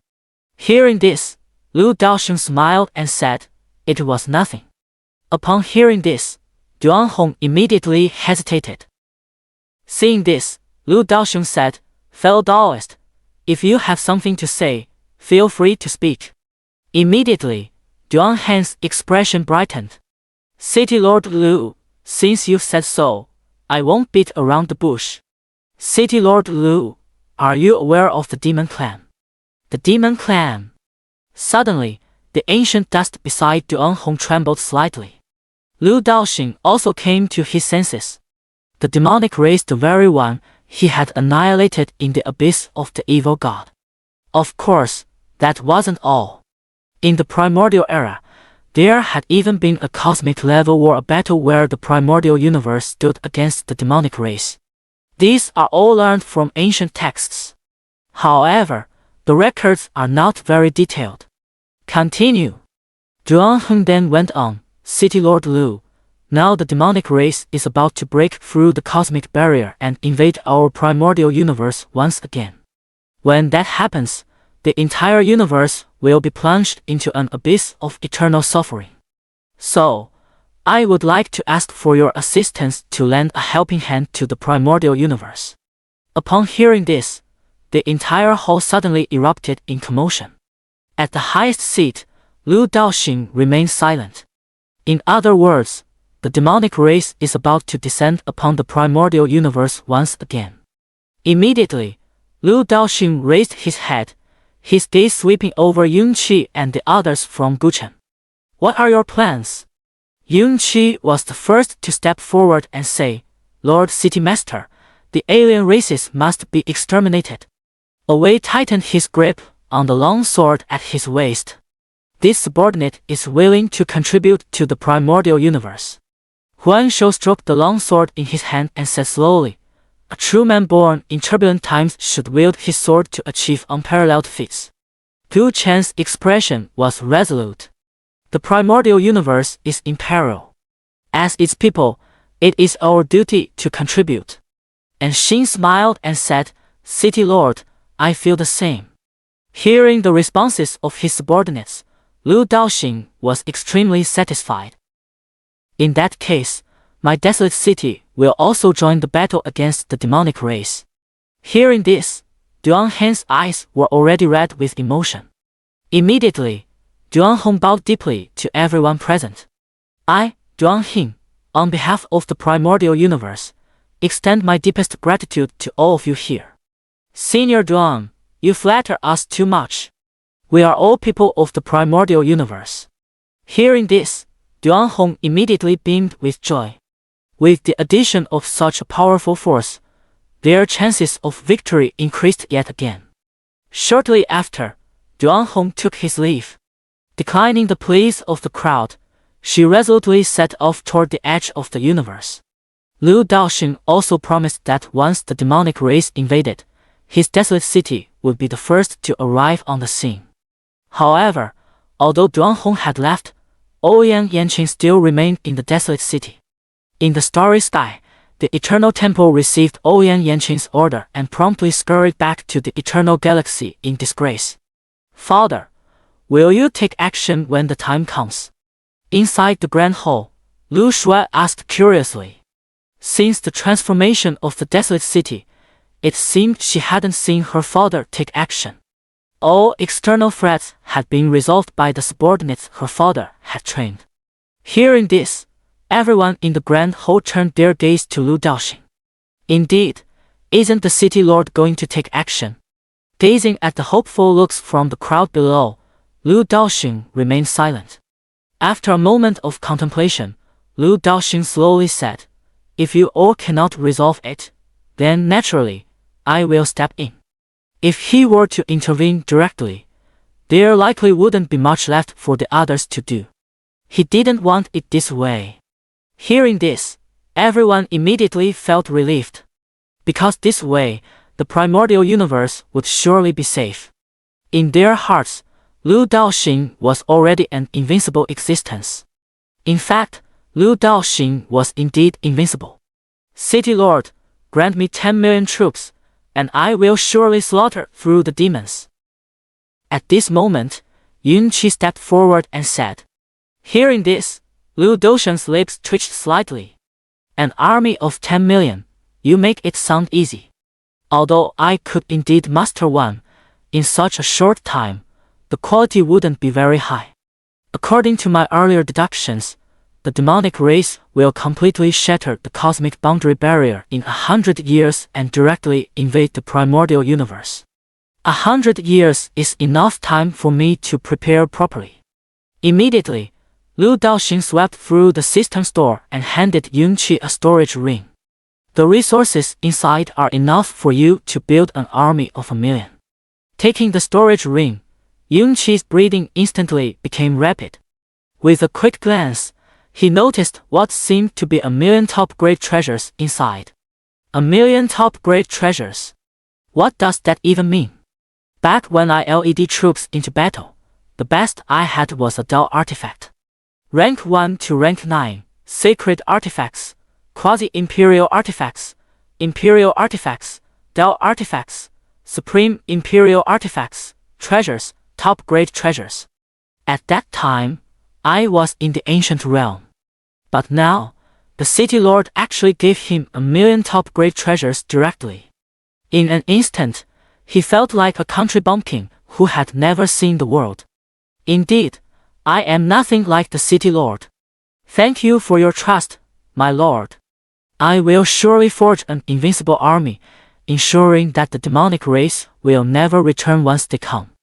Then, after exchanging a few more words with Liu Daoxing, Yunqi left. The spatial ring contained a great many items. Among them was even the blueprint for constructing a starship, something Yunqi had long desired. Watching Yunqi return fully loaded, the others couldn't help but feel a twinge of envy. Immediately, the rest of the group turned their fervent gazes toward Liu Daoxing above. Noticing their stares, Liu Daoxing shook his head with a smile. Then, Liu Daoxing took out several spatial rings and handed them to each of them in turn. Go now, focus on improving your strength. Don't let me down. Instantly, everyone's faces lit up with joy. Yes! City Lord! Soon, only Liu Daoxing, Liu Shui, and Ouyang Yanqing remained in the grand hall. Below, Ouyang Yanqing looked at Liu Daoxing, blinked her eyes, unsure of what to say. At that moment, Liu Daoxing spoke again. Ouyang Yanqing, what are your plans? Hearing this, Ouyang Yanqing was momentarily at a loss. Sister Ouyang, why don't you join my desolate city as well? At this moment, Liu Shui said with a smile. Liu Daoxing looked at Ouyang Yanqing, a faint smile on his face. Hearing this, Ouyang Yanqing remained silent for a moment before nodding. All right, I'll join. Since I'm already sticking around here anyway, might as well just join in properly. Oh, great! Beside them, Liu Shui immediately got excited. Seeing this, Liu Daoxing could only smile helplessly. Since that's the case, from now on, you'll be responsible for Xiuxiu's safety. Upon hearing this, Ouyang Yanqing smiled and replied, Understood, City Lord. And so, within the City Lord's residence of the desolate city, apart from a very few individuals who remained idle, everyone else either began seclusion to enhance their strength or started expanding their own forces, preparing for the great battle 100 years later. Inside a restaurant within the inner city of the desolate city, several powerful figures with profound auras sat together, all wearing smiles on their faces. They were the same few Saint King realm experts from back then. And now, they had all stepped into the Heavenly Emperor realm and successfully settled in the inner city. The Nandong family of Nandong Fang has also become one of the top clans in the desolate city, second only to those native clans of the desolate city. Those are the true top-tier clans, with deep connections to the esteemed city lord. Old man, what are your plans for the future? The old man with the broken sword took a sip of wine. His face slightly flushed as he spoke. Hearing this, the drunken elder said lightly, From now on, the desolate city is my home. Wherever the desolate city is, there I shall be. Ha ha ha, that makes perfect sense. Meanwhile, inside the city lord's mansion, a deafening dragon's roar suddenly echoed from the demon god tower. The next moment, Ao Qing's massive figure soared into the sky from the demon god tower. Eh? Dad, Shao Qing has come out of seclusion. Dad saw it. Outside the hall, Lu Daoxing and his daughter simply watched as Ao Qing joyfully soared through the sky above. At this moment, Ao Qing noticed the two of them and quickly landed in front of them. Master! Ao Qing immediately clung to Lu Daoxing's leg. Instantly, Lu Daoxing was utterly bewildered. Isn't your master right there beside you? Upon hearing this, Ao Qing shook his head and said, No, that's the young master. You are my true master. 100 years ago, Lu Daoxing gave him a drop of ancestral dragon's blood, which he then absorbed before entering the demon god tower for seclusion. Now, he has completely refined that drop of ancestral dragon's blood. Not only has he broken the shackles placed on him by the clan's mighty ones, restoring his unknown realm, but his bloodline has also undergone a tremendous enhancement, promising boundless potential for the future. The crucial point is, Lu Daoxing is still Lu Shuai's father, so acknowledging two masters isn't really a big deal. Hearing this, both Lu Daoxing and Lu Shuai, father and daughter, twitched their lips slightly. Lu Shuai even kicked Ao Qing in the butt. You treacherous, ungrateful dragon. Young master, that's not quite right. Master is your own father. How could he be considered an outsider? Lu Shuai. Alright, Ao Qing, first tell me, where exactly is your dragon clan now? At this moment, Lu Daoxing asked. Dragons exist to varying degrees in many galaxies. However, those are all scattered dragons, and their bloodlines are far from pure. This made Lu Daoxing somewhat curious about where the true dragon race might actually reside. When he first gave the ancestral dragon's blood to Ao Qing, it was meant as a test. To his surprise, Ao Qing was actually able to absorb it. That was genuine ancestral dragon's blood. Any dragon with a weaker bloodline would have exploded upon absorbing it, as it was produced by the system. Yet Ao Qing not only refined it within a mere 100 years, but also saw a rapid increase in strength. Lu Daoxing could tell that Ao Qing was destined to soar to great heights in the future. Hearing Lu Daoxing's question, Ao Qing dared not hide the truth. Master, my dragon clan does not reside in this universe. I was banished to this lowly no to this world because of a mistake I made in the past. Upon hearing this, Lu Daoxing suddenly understood. Then he thought of that gate of rebirth once more. Beyond that gate of rebirth, could it be the world where Ao Qing resides? Would his long unseen wife also be there? What is the name of the world where your dragon clan resides? Answering my master, it's called the spirit realm. The spirit realm? Right. At once, Lu Daoxing fell silent. Beside him, Lu Shuai was full of question marks. Qing, is your spirit realm much stronger than this place? Upon hearing this, Ao Qing felt somewhat awkward. How should I put it? There's simply no comparison. However, he was only referring to this universe, not including this desolate city. In his eyes, this desolate city was no worse than any place in their spirit realm. Especially his master, Lu Daoxing.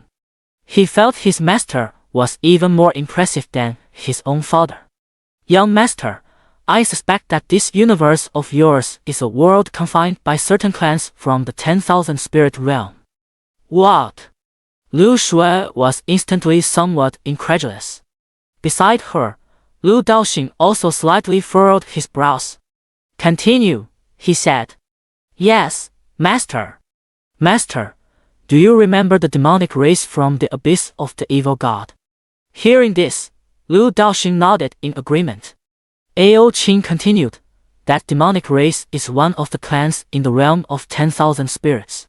What they love most is devouring humans, so some of their powerful members have confined small worlds to serve as feeding grounds for their kin. And this universe is likely one of those small worlds they've confined. Suddenly, Lu Daoxing seemed to understand many things.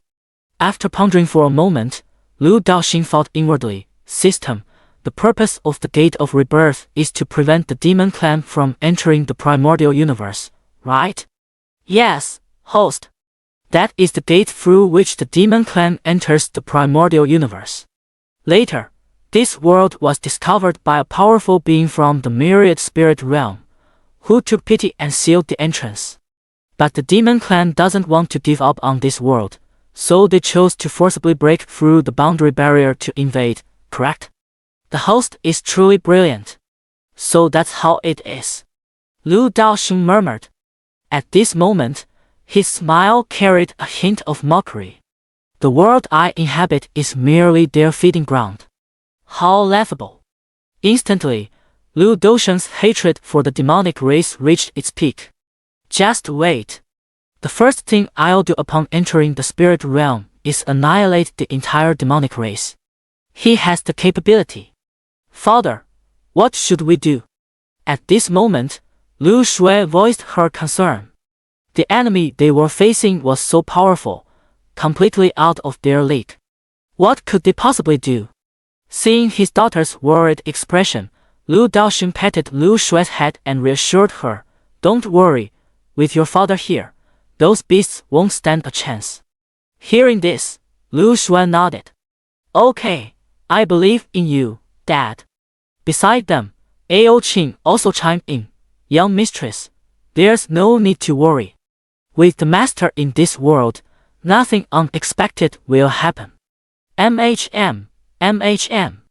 After Lu Shui and Ao Qing left, Lu Daoxing's gaze pierced through the endless starry sky, reaching all the way to the cosmic boundary. An infinite horde of evil demons was relentlessly and frantically assaulting that cosmic boundary. It was hard to imagine what would become of the entire universe once the barrier shattered, ravaged by those demons. It seems I can't afford to idle around anymore. At the edge of the universe. Old Yang, I'm back. Upon returning here, Duan Han's first priority was to meet with Old Yang. Well, how's it going? Old Yang nodded and inquired. Duan Hong then reported all the external events to Old Yang. Upon learning that those galactic forces had not come to support them, but rather to plunder treasures from another galaxy, Old Yang's expression turned extremely grim. The people around were the same. What a bunch of short-sighted fools. A powerful figure cursed angrily. Old Yang waved his hand, his face tinged with sorrow, and said, If there's anything else, just say it all. Duan Hong nodded in agreement. Old Yang, I have another piece of good news. Oh! Tell me quickly. Upon hearing the good news, Old Yang immediately revealed a faint smile. Old Yang, I've discovered an extremely powerful faction called the Barren City. I suspect this faction is a hidden one that has only recently emerged, which is why we haven't noticed it until now. The galactic forces sensed the immense energy fluctuations from the desolate city, which is why they went to seize the treasure. Upon hearing this, Old Yang's expression turned to one of shock. Then how powerful is this desolate city you speak of? Hearing this, Duan Han's expression grew solemn as he replied, I only saw one existence beyond the unknown realm, but there are definitely more, especially its city lord. Old Yang, I have a feeling he's even more terrifying than you. What kind of joke is this? As soon as Duan Hong finished speaking, a powerful figure nearby immediately responded. The others around also chimed in, Brother Duan, that's a bit of an exaggeration. Across the entire universe, Elder Yang already stands at the pinnacle. To suggest someone could be even more terrifying than Elder Yang is impossible. Everyone nodded in agreement. Seeing this, Duan Hong sighed. Actually, he was somewhat skeptical too, but his instincts told him otherwise. Enough! Just as the crowd was arguing, Old Yang spoke up. Immediately, everyone fell silent. Duan Hing, Is the other party willing to join us in fighting the demonic clan? Elder Yang looked at Duanhong and said. He didn't care whether the other party was stronger than him or not. All he cared about was whether they would help. Hearing this, Duanhong nodded repeatedly. Old Yang, that's exactly what I wanted to say. The other party has already agreed to help when the evil forces invade. Hearing this, Old Yang smiled. Good, good, very good. He said good 3 times in a row, which clearly showed how pleased Old Yang was. Gazing at the tranquil starry sky, Elder Yang said slowly, the peace of this primordial universe through endless ages was bought with the lives of our ancestors. Now, it is our turn. Around them, everyone wore solemn expressions. Just then, 2 Karma Realm experts arrived before the group with somewhat grim expressions. Seeing their expressions, everyone's brows furrowed deeply. Brother Gu, what's going on? One person asked. These 2 had recently traveled to various top-tier forces across the universe to deliver messages. To be precise, they were urging those top-tier forces in the universe to come to their aid when the demonic invasion occurred. But seeing the 2 figures before them, everyone felt somewhat uncertain. At this moment, one of them spoke gravely. Those factions are all talk, they have no real intention of contributing. Hearing this, the group's mood instantly sank to the lowest point. These short-sighted fools, don't they understand the principle that when the lips are gone, the teeth will be cold? Is the entire universe really left to rely solely on these people? Old Yang sighed. Never mind them. However many can come, let them come. Hearing this, the group fell silent. After all, the universe's top-tier combat forces were all gathered here. It wasn't as if they couldn't manage without those factions. But they were disheartened. This was not just their Harmony universe. A certain galaxy. Within an extremely powerful faction, Sect Master, the evil demons are invading the universe. Are we really not going? A worried voice spoke up within the sect. Hearing this, the sect master snorted lightly and said, the primordial universe is vast and boundless. Missing one sect like ours won't make a difference. Even if they can't hold out, that's their problem. Such words could be considered extremely selfish. Yet the people around him nodded one after another. The sect leader speaks true. Hidden in the void above, upon hearing the words of those inside the hall, Liu Daoxing shook his head in disappointment. He had originally come here to persuade these forces to join together in resisting the demonic clan. Because he didn't want to let those heroes who had endured hardships guarding the cosmic boundaries feel disheartened. For this reason, he was even willing to make the journey himself. He had thought that when the demonic race invaded the entire primordial universe, all living beings would unite against a common enemy. By explaining the stakes, these factions would come to understand. But clearly, it wasn't that simple. However, Liu Daoxing did not give up. What he lacked least was strength and resources. Since he couldn't make these forces take the initiative to help, he had to resort to other methods. Liu Daoxing turned his gaze toward the deepest part of the sect below. There exists an extremely powerful and ancient being. Deep within the sect, an old man on the verge of death suddenly opened his eyes. The next moment, the old man broke through his seclusion and appeared outside the training chamber. Who's there? Just moments ago, he had sensed an extremely dangerous presence. At this moment, Liu Daoxing appeared before the old man. Causality realm. No wonder it could attract those people from the boundary barrier to seek help. A powerhouse of the causality realm indeed holds great appeal. However, they overlooked one crucial point. The old man was clearly nearing his end, having no choice but to enter closed-door cultivation in a desperate attempt to extend his lifespan and seek one last opportunity. Such a major battle would never draw him out. That's why they hit a wall. But Liu Daoxing was entirely different. How about a deal? Liu Daoxing said with a smile. As if sensing Lu Daoxing's extraordinary nature, the old man didn't lose his temper but calmly asked, "Let's hear it." Then, Lu Daoxing slowly took out a crystal. It was suffused with countless pure and refined auras. Upon seeing this object, the old man's breathing instantly became rapid, his gaze greedily fixed on the crystal in Lu Daoxing's hand. "What do you want me to do?"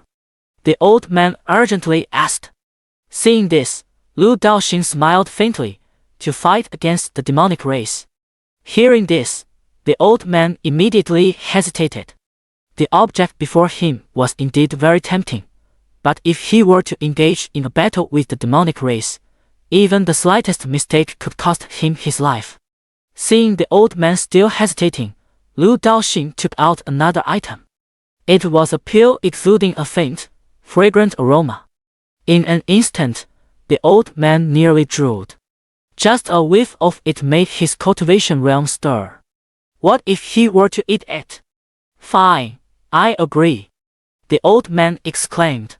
This time, the old man agreed directly. "However, you must first give me this pill." Lu Daoxing nodded and said, "Agreed, but when the time comes, you can't go alone." The elder said directly, "I will bring the entire sect's strongest members with me. A mere demonic race dares to invade our primordial universe."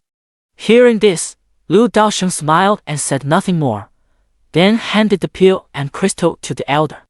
"Remember what you said." With that, Lu Daoxing vanished from the spot. Watching Lu Daoxing leave, the old man immediately became excited. The next moment, the old man swallowed the pill without hesitation. In an instant, the immense medicinal power continuously bombarded the old man's meridians throughout his body, and his aura began to surge rapidly. Feeling the increase in his strength, the old man couldn't help but burst into laughter. This is the aura of the ancestor." Immediately, countless powerful figures within the sect rushed toward this location. Seeing the old man, everyone's faces lit up with joy. "The ancestor has broken through. Ha ha ha, the ancestor has broken through. This is wonderful." After an unknown period of time, the old man's aura gradually stabilized. At this moment, the sect master jumped up to the old man, unable to suppress the smile on his face. "Ancestor, you..." Before he could finish speaking, the old man interrupted him. "Pass down my order. The entire sect is to enter a state of highest alert. When the demonic race descends, all emperor-level experts must rush to the cosmic boundary." Hearing this, the sect leader was instantly shocked beyond measure. "Yes, ancestor." Taking a deep breath, he hurriedly complied. With the ancestor having spoken, how could he dare say anything? Moreover, the ancestor has now advanced another step, and I wouldn't dare to even fart in his presence. If they want to fight, let them fight. I'll just stay far away when the time comes.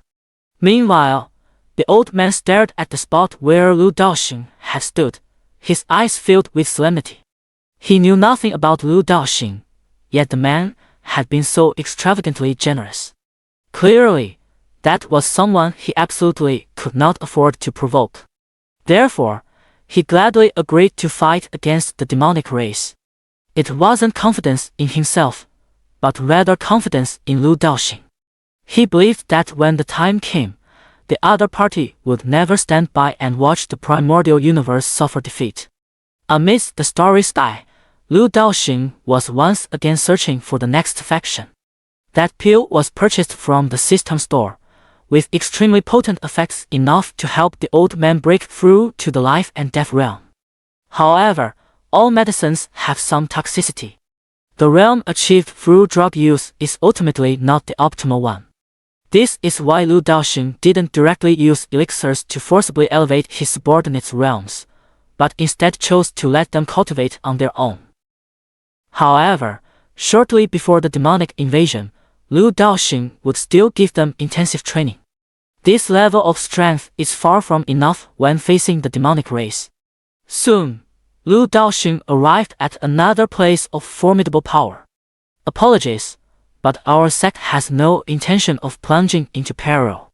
Faced with Lu Daoxing's invitation, the sect leader before him decisively refused.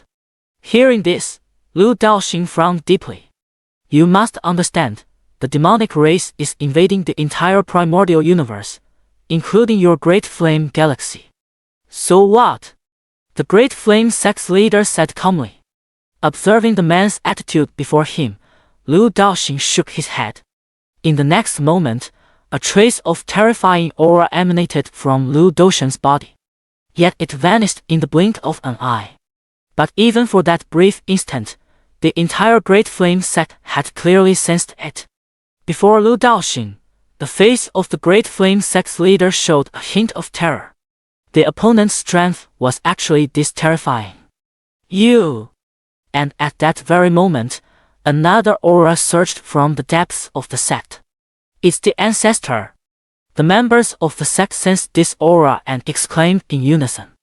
The next moment, an elderly man clad in fiery red robes appeared before Lu Daoxing. Upon seeing Lu Daoxing, the old man furrowed his brows. May I ask who you are?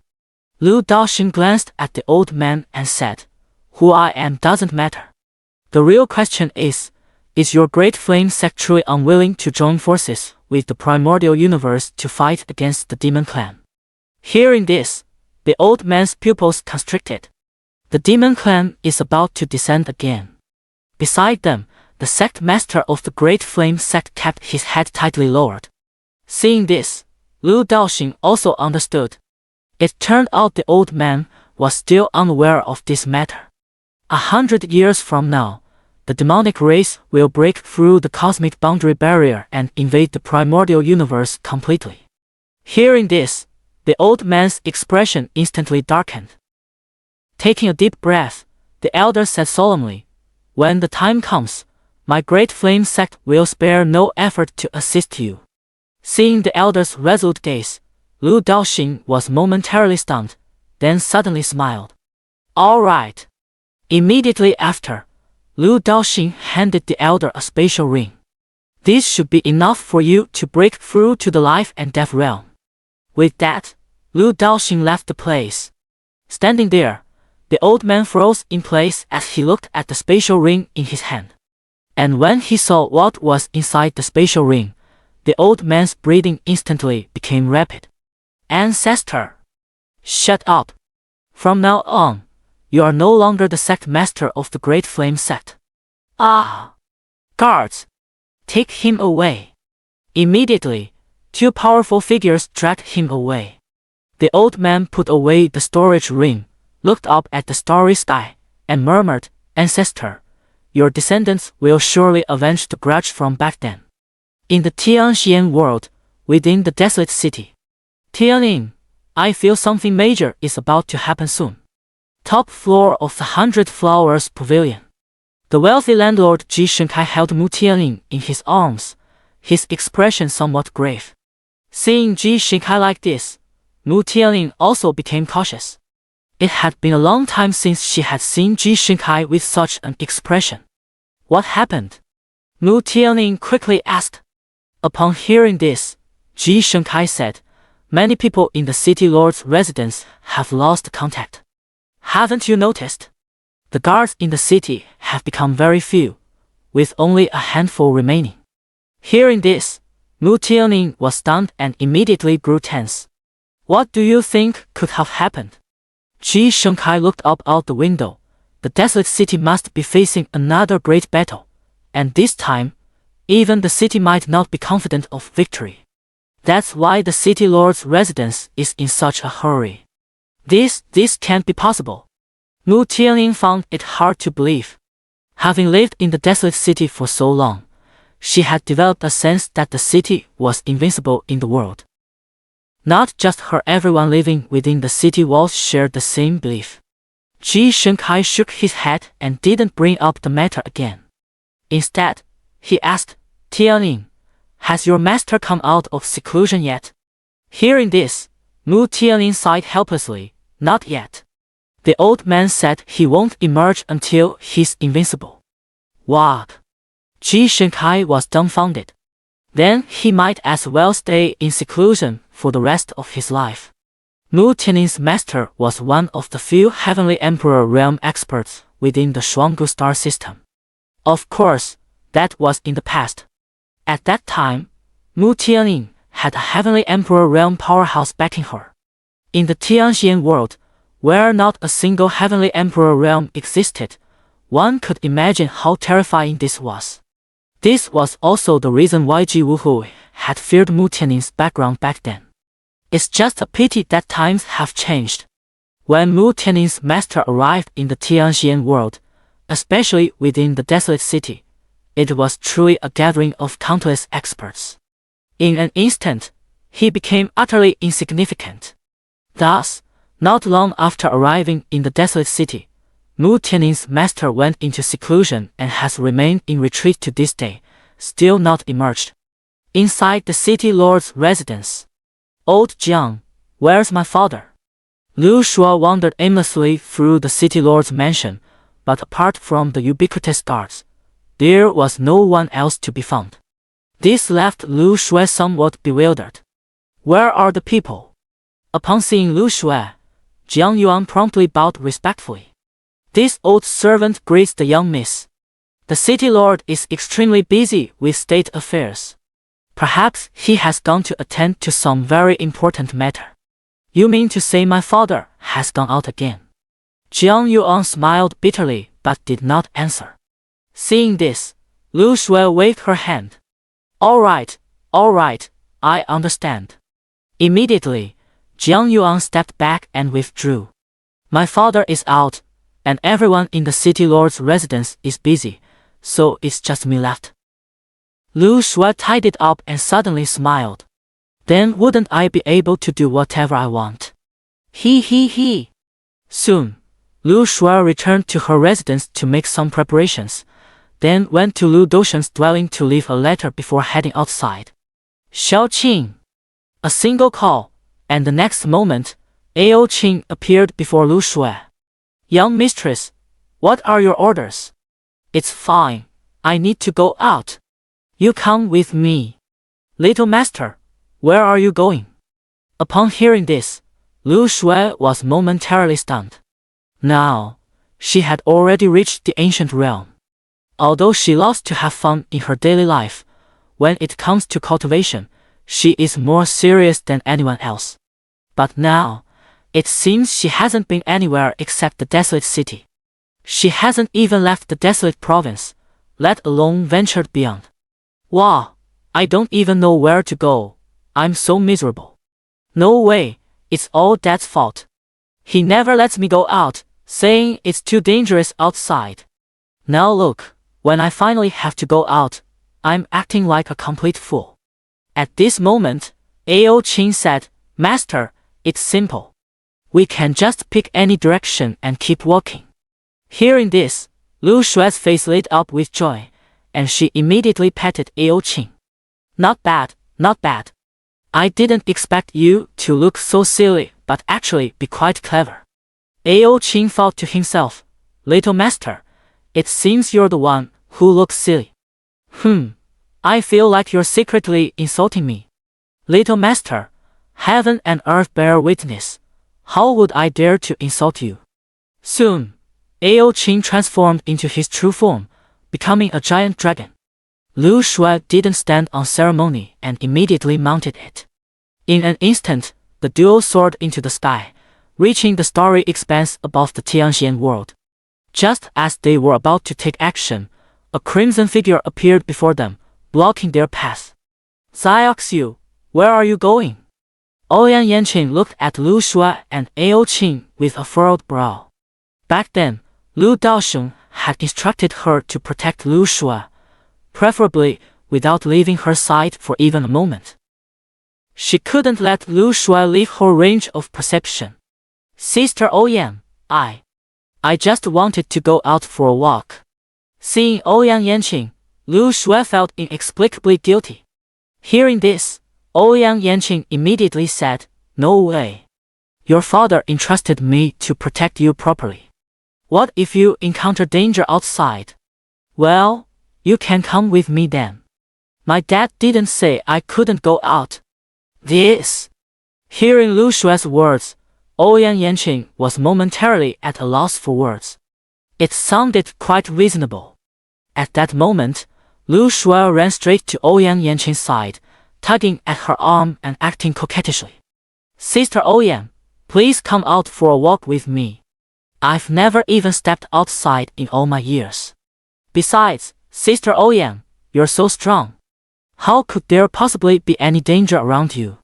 At that moment, Ouyang Yanqing couldn't help but let the corners of her lips curl up slightly. Then, all right then.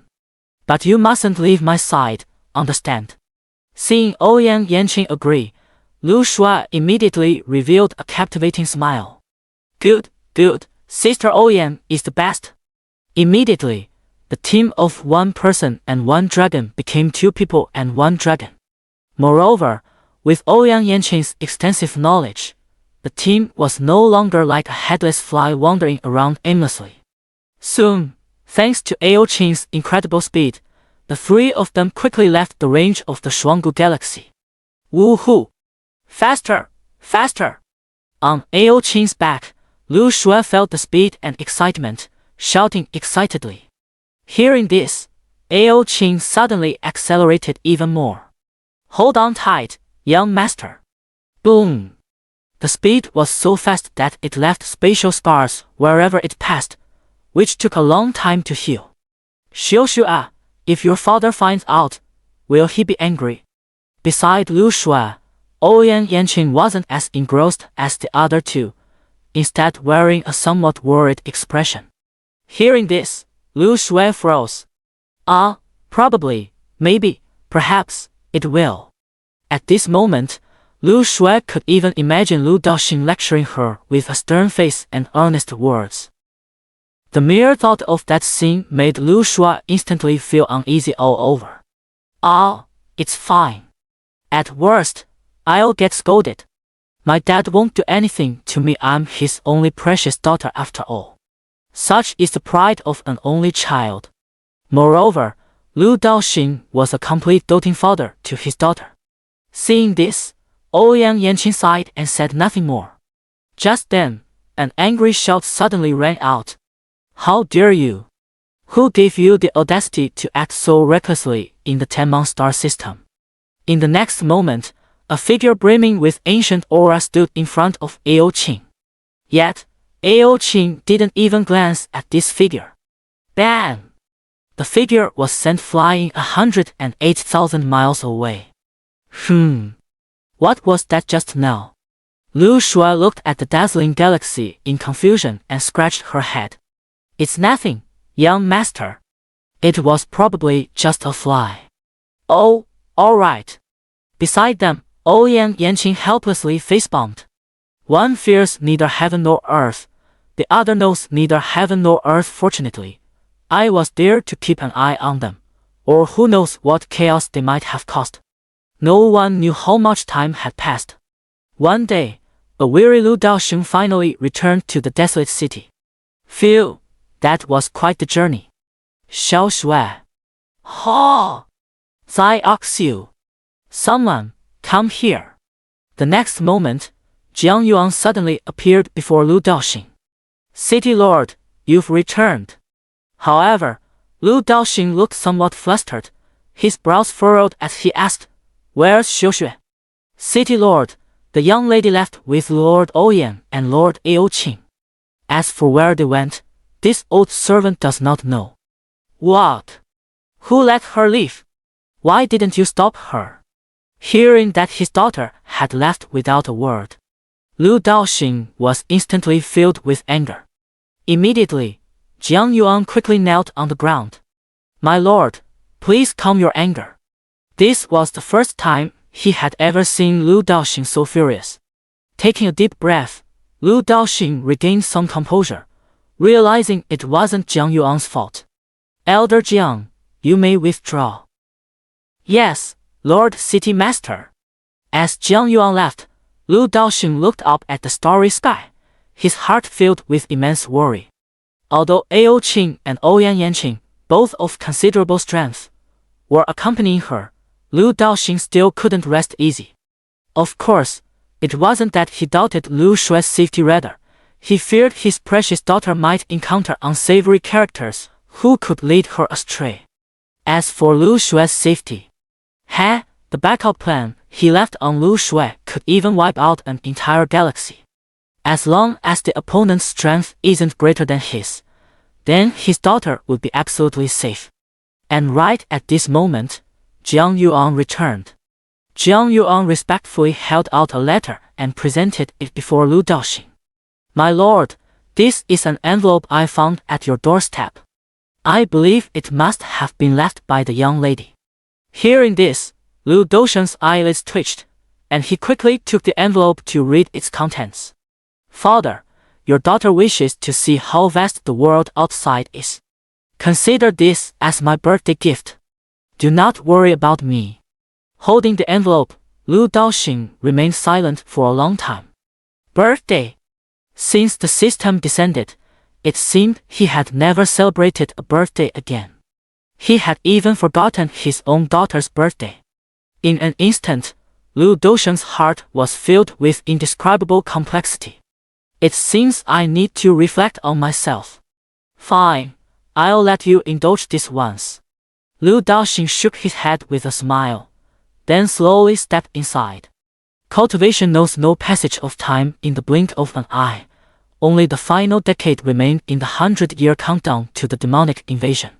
Now, the cosmic boundary is already seething with demonic energy, with eerie forces continuously spilling out from the cracks at the edge of the universe. Elder Yang, it seems our primordial universe doesn't have much time left. On the front line of defense, a powerful figure gazed at the scene before them, wearing a bitter smile of resignation. Hearing this, Elder Yan's gaze remained cold. When soldiers come, we deploy generals. When water rises, we use earth to block it. Just as our homeland universe repelled the demonic race before, this time we can do the same. Hearing this, the surrounding crowd instantly regained some confidence. Although Elder Yang said so, he wasn't entirely confident himself. After all, the current strength of the primordial universe is far inferior to what it was during the last cosmic war. This time, the situation is even more dire than the previous conflict. Looking at the nearly 100 powerful figures around him, Elder Yan's expression remained calm, but his heart was filled with endless sorrow. These are already among the most elite forces in the universe. If even they cannot hold the line, who else can protect the primordial universe? Could it be that the primordial universe is truly doomed to face this calamity? Within the desolate city, on this day, countless powerful figures within the city lord's residence set aside their tasks and gathered in the grand hall. Because, within the desolate city, the greatest existence, the city lord summons. Subordinate, greets the city lord. Inside the hall, Gu Cheng and the others respectfully addressed Lu Daoxing in unison. At the highest seat, Lu Daoxing's gaze swept over them, and a satisfied smile immediately appeared on his face. Over the years, my subordinates have made significant progress. Gu Cheng, Wei, Anxing, and others have all stepped into the unknown realm. Meanwhile, Yun Qi, due to his focus on establishing a new army, made little progress in cultivation, yet he still reached the peak of the unknown realm. However, these strengths are still insufficient to confront the demonic race. Therefore, Lu Daoxing decided to gather them for another round of enhancement. In 10 years, the demonic race will completely breach the cosmic boundary barrier and invade our primordial universe. Thus, your powers still need further improvement. Lu Daoxing said calmly. Instantly, a world materialized in the palm of his hand. Then, the law of time began to flow rapidly. 1 year in the outside world, 10,000 years within. As I said before, how much you can achieve depends entirely on yourselves. Seeing that palm-sized world, everyone was extremely excited. The mysteries and opportunities within are only understood by those who have entered. It's truly exhilarating. Thank you, City Lord. We will not disappoint you." Immediately, their figures trembled slightly as they all entered the palm-sized world. Instantly, the great hall returned to silence. Watching as everyone within the palm world diligently sought opportunities to enhance their strength without a moment's slack, Lu Daoxing felt reassured. He then took out a mirror. This object was also an exceedingly rare treasure, a divination-type magical artifact. With a thought from Lu Daoxing, the image of a woman immediately appeared in the mirror. It was none other than his daughter, Lu Shui.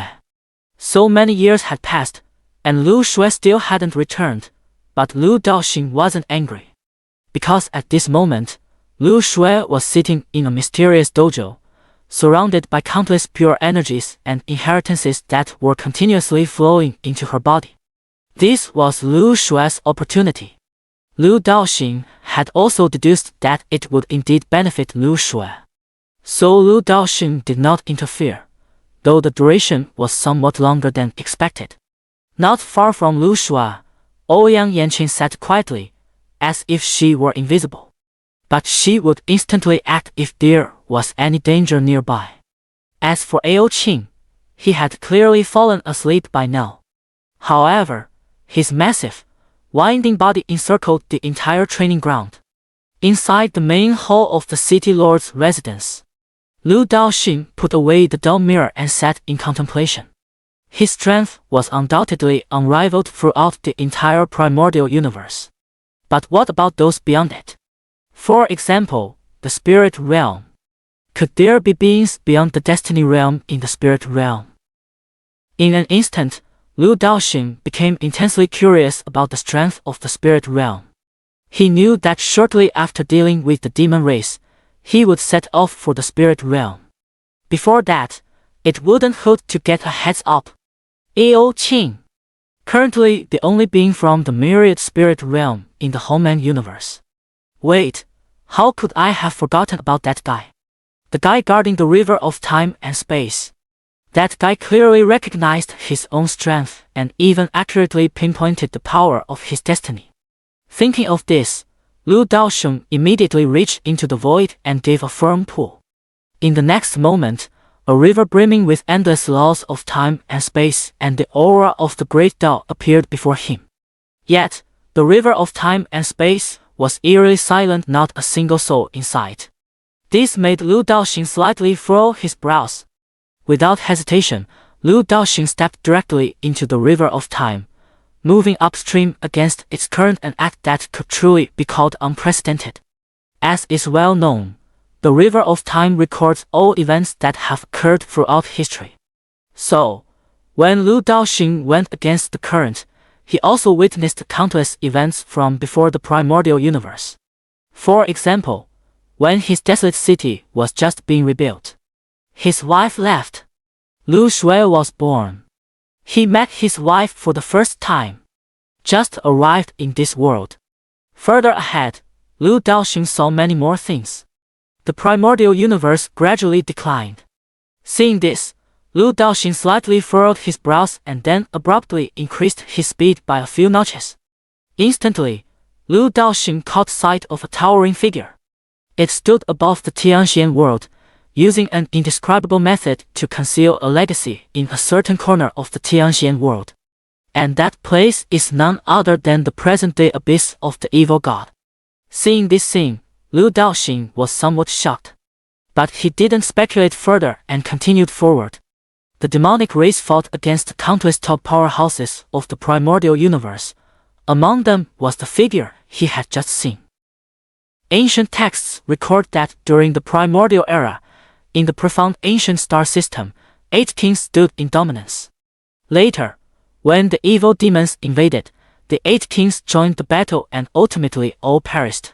So, the person just now was none other than the Xian King, one of the 8 kings of the Xiangu galaxy. It seems he had long known his fate, which is why he left his legacy in the Xianxia world in advance. And Lu Daoxing also understood why the evil demon clan appeared in the Xianxia world. Their goal should be the legacy left by the Xian King. However, they were suppressed by Gu Chen, and the place of suppression happened to be none other than the abyss of the evil god. This is just outrageous. What's even more outrageous is that I didn't even notice it myself. This Dark King truly has some skills up his sleeve.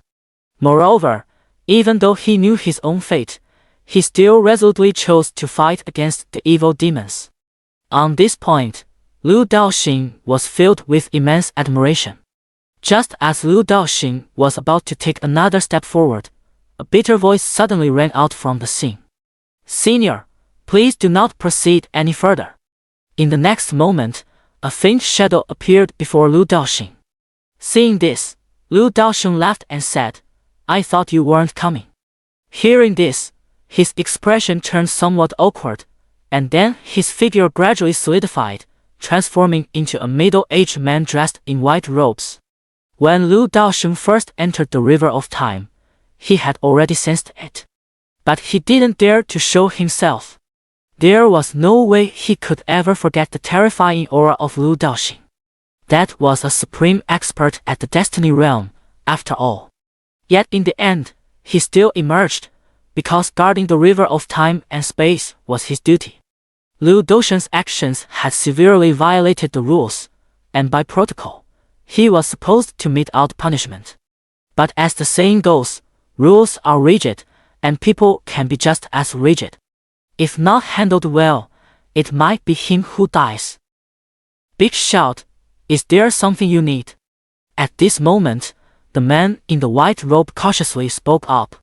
Hearing this, Lu Daoxing nodded and said, "I have something I'd like to ask you." At once, the man in white robes quickly said, "I'll tell you everything I know. Let me ask you, do you know about the myriad spirit realm?" The man in white robes nodded. "Great One, beyond the primordial universe lies the myriad spirit realm." Seeing that he understood, Lu Daoxing continued, "You are the administrator of this River of Time and Space. So who sent you here?" This was also what Lu Daoxing wanted to know. Hearing this, the white-robed man hesitated slightly. Big shout, "The River of Time and Space has many branches. The one I manage is just one of countless branches, and it's also the lowest level. I don't know much, but I do know there's a massive organization behind us called the Hall of Time and Space." He then proceeded to recount how he was brought here by a senior from the Hall of Time and Space. Since then, he had been responsible for guarding this River of Time. Hearing this, Lu Daoxing nodded in sudden understanding. It seemed there were still many things in the outside world that he was unaware of.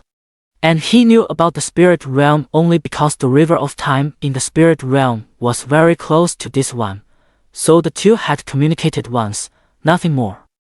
"How much do you know about the spirit realm?" Lu Daoxing asked. Hearing this, the white-robed man shook his head. "Senior, I've never been there. Can you summon the administrator of the River of Time from the spirit realm?" Hearing this, the man in white robes wore a bitter expression. "Boss, I don't have that authority." In other words, his rank was too low. At once, Lu Daoxing shook his head. Clearly, he didn't obtain the information he wanted to know. Seeing Lu Daoxing shake his head, the white-robed man's face turned somewhat pale. This meant that he was done for. Immediately, the white-robed man hurriedly knelt down. "Esteemed Fate Sovereign, I beg you to spare this humble one for the sake of the Hall of Time and Space." Looking at his almost tearful expression, Lu Daoxing felt somewhat speechless. "When did I say I was going to kill you?" With that, Lu Daoxing tossed a crystal-clear jade to the white-robed man, its surface radiating pure temporal and spatial energy. "Guard the River of Time well." After leaving these words, Lu Daoxing departed the River of Time without another glance. On the spot, the white-robed man stared at the stone in his hand for a long time before finally snapping out of his daze. "Thank you, Big Boss." Back in the desolate city, Lu Daoxing sprawled directly onto the Grand Master's chair, leisurely rocking back and forth. This trip was not without its gains. At the very least, I learned much about the Homeland universe, especially the legacy of the Xian King. In Lu Doshun's view, the Xian King's legacy belonged to none other than Gucheng. It seems that the inheritance will likely emerge into the world before long. As expected, at the edge of the universe at this moment. Like frenzied demons, the fiendish clan madly tore at the cosmic boundary barrier. On the front lines, the powerful beings of the primordial universe wore grim expressions. And just then, several terrifying auras suddenly surged forth from the boundary. Yet those auras carried not a trace of malice, instead brimming with a strangely familiar presence. The crowd's expressions turned to shock. Those are. Boom! Several ethereal figures suddenly began to materialize slowly. At the sight of those figures, someone immediately exclaimed, That is my ancestor. Holy shit, that's my ancestor. Those are all the predecessors who fought in the great battle against the demon clan back then. At this moment, someone exclaimed in shock. In an instant, everyone's eyes turned red as they gazed at those towering figures. At this moment, the most terrifying figure spoke. With a cold gaze fixed on the abyss, he said icily, I knew your demonic kind would never give up so easily. He, Xian Wang, the primordial world you fought so desperately to protect back then, has now reached its end. From the depths of the abyss, a sinister voice echoed. Hearing this, the Dark King's expression turned grave. He was none other than the strongest in the primordial universe back then, the Dark King. The foremost among the 8 kings of the ancient Dark Galaxy. In his prime, during the Great War against the Demon Clan, he single-handedly fought 6 demon kings, ultimately killing 2 and severely wounding the other 4. No one in the entire war could match this battle record. And the price Xian Wang paid was his life. At this moment, Xian Wang and the others turned their gaze toward the border defense line, where the last remaining powerhouses of the primordial universe now stood. Remember, in our primordial universe, we would rather die than surrender. As the words fell, all figures dissipated into the starry sky. From then on, they all became history. On the border defense line, Old Young and the others were already in tears. The primordial universe would rather die than surrender. The Homeland universe would rather die than surrender. At the same time, across the major star systems of the cosmos, one after another, ancient traditions suddenly emerged from beneath the earth, shaking the heavens. Without exception, all are the legacies left by those predecessors. The Xiangu Galaxy has the most, with a total of 8 traditions appearing. At the cosmic border, on the defense line, Elder Yang sensed the anomalies in the universe and immediately understood. Go, and return quickly. Yes, Elder Yang. Immediately, several people hurried back to their respective star systems. Those legacies they had to compete for them. Moreover, some were the legacies of their own ancestors. Why let the benefits flow to outsiders? In the ancient profound star system, within the desolate city, Lu Daoxun released Gucheng, who had been passionately breaking through in the world within his palm. Instantly, Gucheng was completely stunned. City Lord, isn't it a bit early? It was clear that Gucheng was still craving more. Hearing this, Lu Daoxun chuckled and said, Right now, there's a significant opportunity waiting for you, one that's truly meant for you. Immediately, Lu Daoxun proceeded to explain the matter of the Xian King's legacy to Gucheng. At first, Gucheng didn't pay much attention to it. But when Lu Daoxun mentioned that the other party was once the strongest in the primordial universe and had fought against the demon clan, holding his own against 6 opponents, Gucheng immediately showed a look of reverence. The mysterious king was truly such a figure. So, are you going or not? Lu Daoxun looked at Gucheng with a smile. Go! Thank you, City Lord. Hearing this, Gucheng immediately agreed eagerly. That was the inheritance of a Xian King. Only a fool would refuse such an opportunity.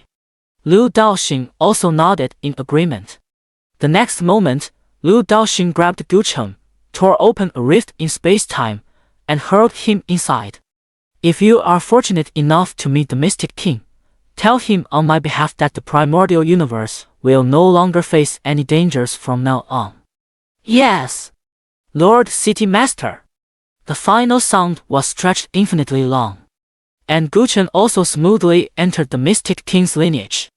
At the same time, in the Xianxia world, countless cultivators were shocked by the sudden appearance of the lineage. Cultivators from all over the world began rushing to the abyss of the evil god. Of course, the abyss of the evil god there no longer existed. The Xian King's legacy? Who is the Xian King? Upon learning the significance of this inheritance, everyone looked puzzled. No one could speak of the identity of the Dark King. Upon learning of this, Liu Daoxing within the desolate city immediately grew somber. Once the king of the ancient star system, the mightiest in the primordial universe, the pride of the Xianxia world now, he had reached a point where none knew of him. He was a true hero.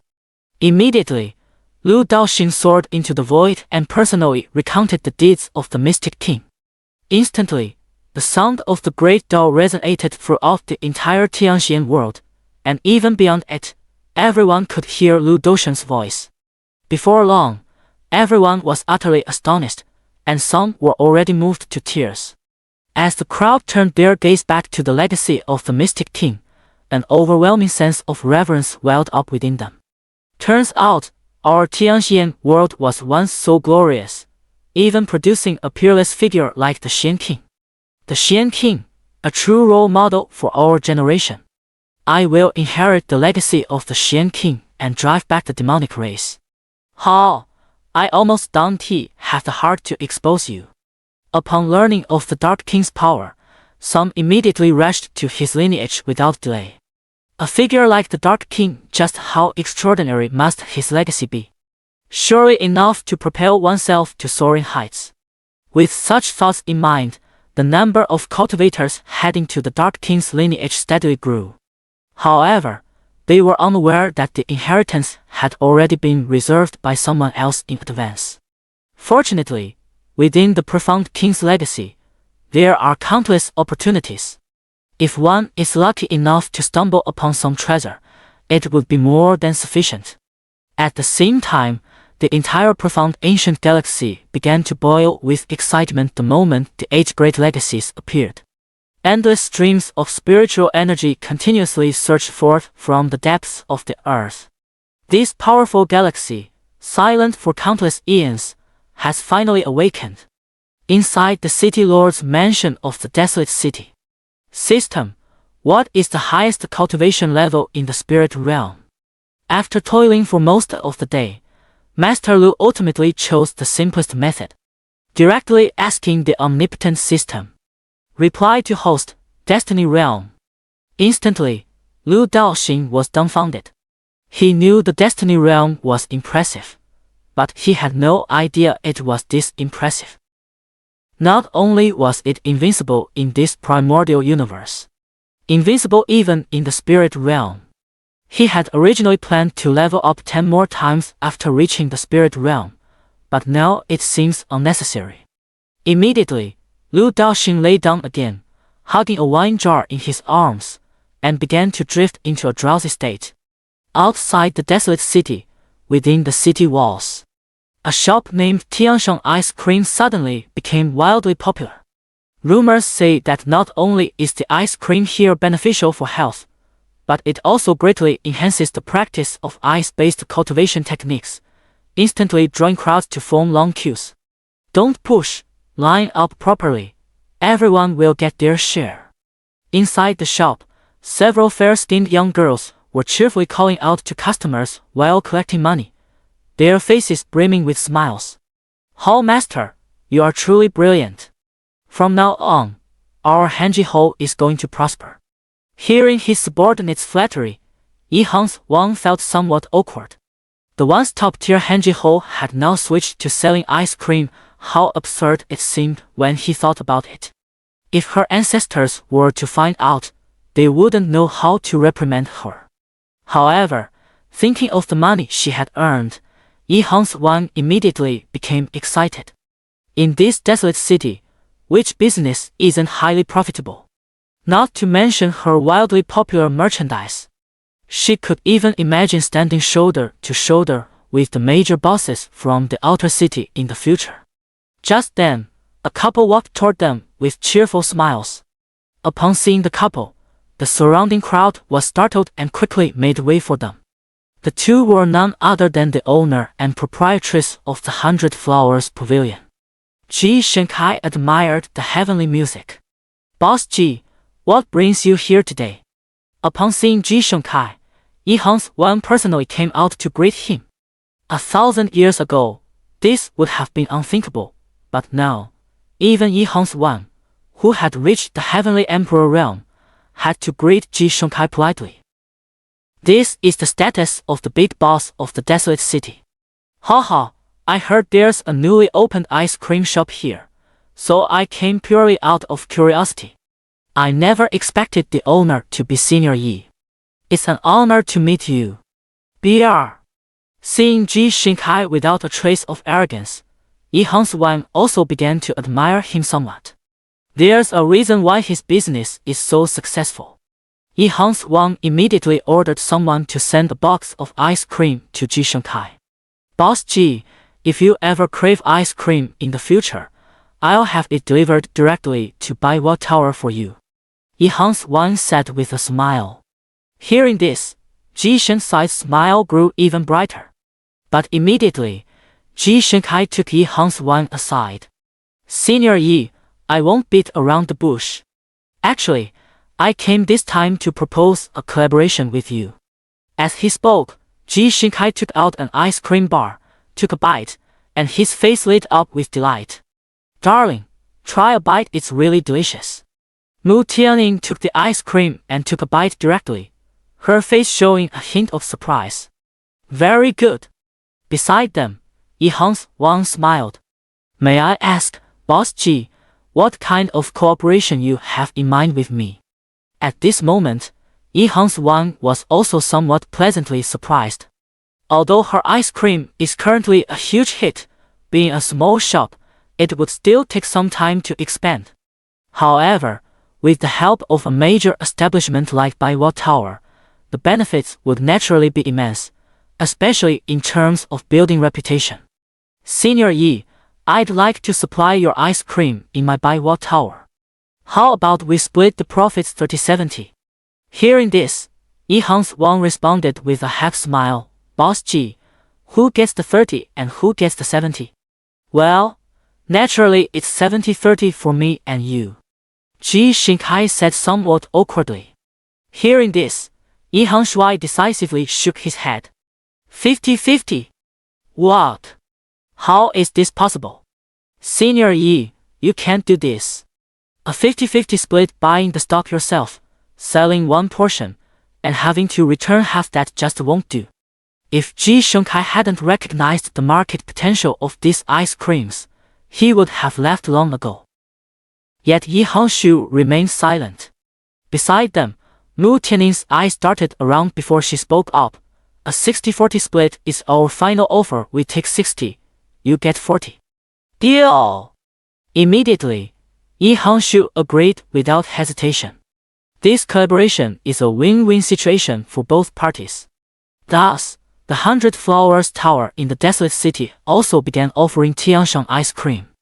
Imagine enjoying an ice cream after a passionate moment. What a delightful thing indeed. Meanwhile, various new shops gradually emerged throughout the rest of the inner city. The drunken old man also opened a shop selling alcohol. When Lu Daoxing in the city lord's mansion learned of this, he immediately sent people to convert it into a bar. From then on, this bar, the only one in the entire desolate city, became wildly popular thanks to the promotion efforts of the great city lord. Time flew by, and in the blink of an eye, the day of the demon invasion was approaching. Inside the main hall of the city lord's residence, Lu Daoxing reached out with a beckoning gesture, and in the next moment, several figures flew out from the world within his palm. They were none other than the members of Junke. Upon seeing Lu Daoxing, everyone immediately bowed respectfully and said, "Subordinates greet the city lord." Above, Lu Daoxing looked at the Junke group and nodded, saying, "Good, everyone has made significant progress." At this moment, everyone's strength had improved by leaps and bounds. Wei and Anxing directly surpassed the karmic realm and stepped into the life and death realm. Meanwhile, Junke was even more terrifying, having reached the dreadful realm of samsara, surpassing even the life and death realm. Samsara realm. Back then, the highest realm achieved by the predecessors of the primordial universe who fought against the demon clan was the samsara realm. Just at this moment, a terrifying aura suddenly erupted from a location within the Xianxian world, soaring into the heavens. This aura is exactly the same as the one emanating from Junke at this moment. Another reincarnation realm powerhouse. Instantly, all the cultivators in the Xianxian world were shocked as they gazed in that direction. That place is the Xian King's legacy. It seems someone has obtained the profound king's inheritance. Hearing this, everyone looked at the spot with envy in their eyes. Why couldn't that person be me? Inside the main hall of the city lord's residence, several people from Junke exchanged knowing smiles. It's Brother Gu. They had long known that Gu Chen was summoned by the city lord earlier. So, it was this kind of opportunity. Sure enough, the next moment, space split open, and a familiar figure slowly stepped out from within. It is indeed Gu Chen. And Gu Chen has successfully broken through to the reincarnation realm, standing at the pinnacle of the primordial universe, looking down upon all heroes. Your subordinate is deeply grateful to the city lord. For this kindness, there is no way to repay it except to follow you for a lifetime. Gu Chen knelt on one knee and spoke to Lu Daoxing.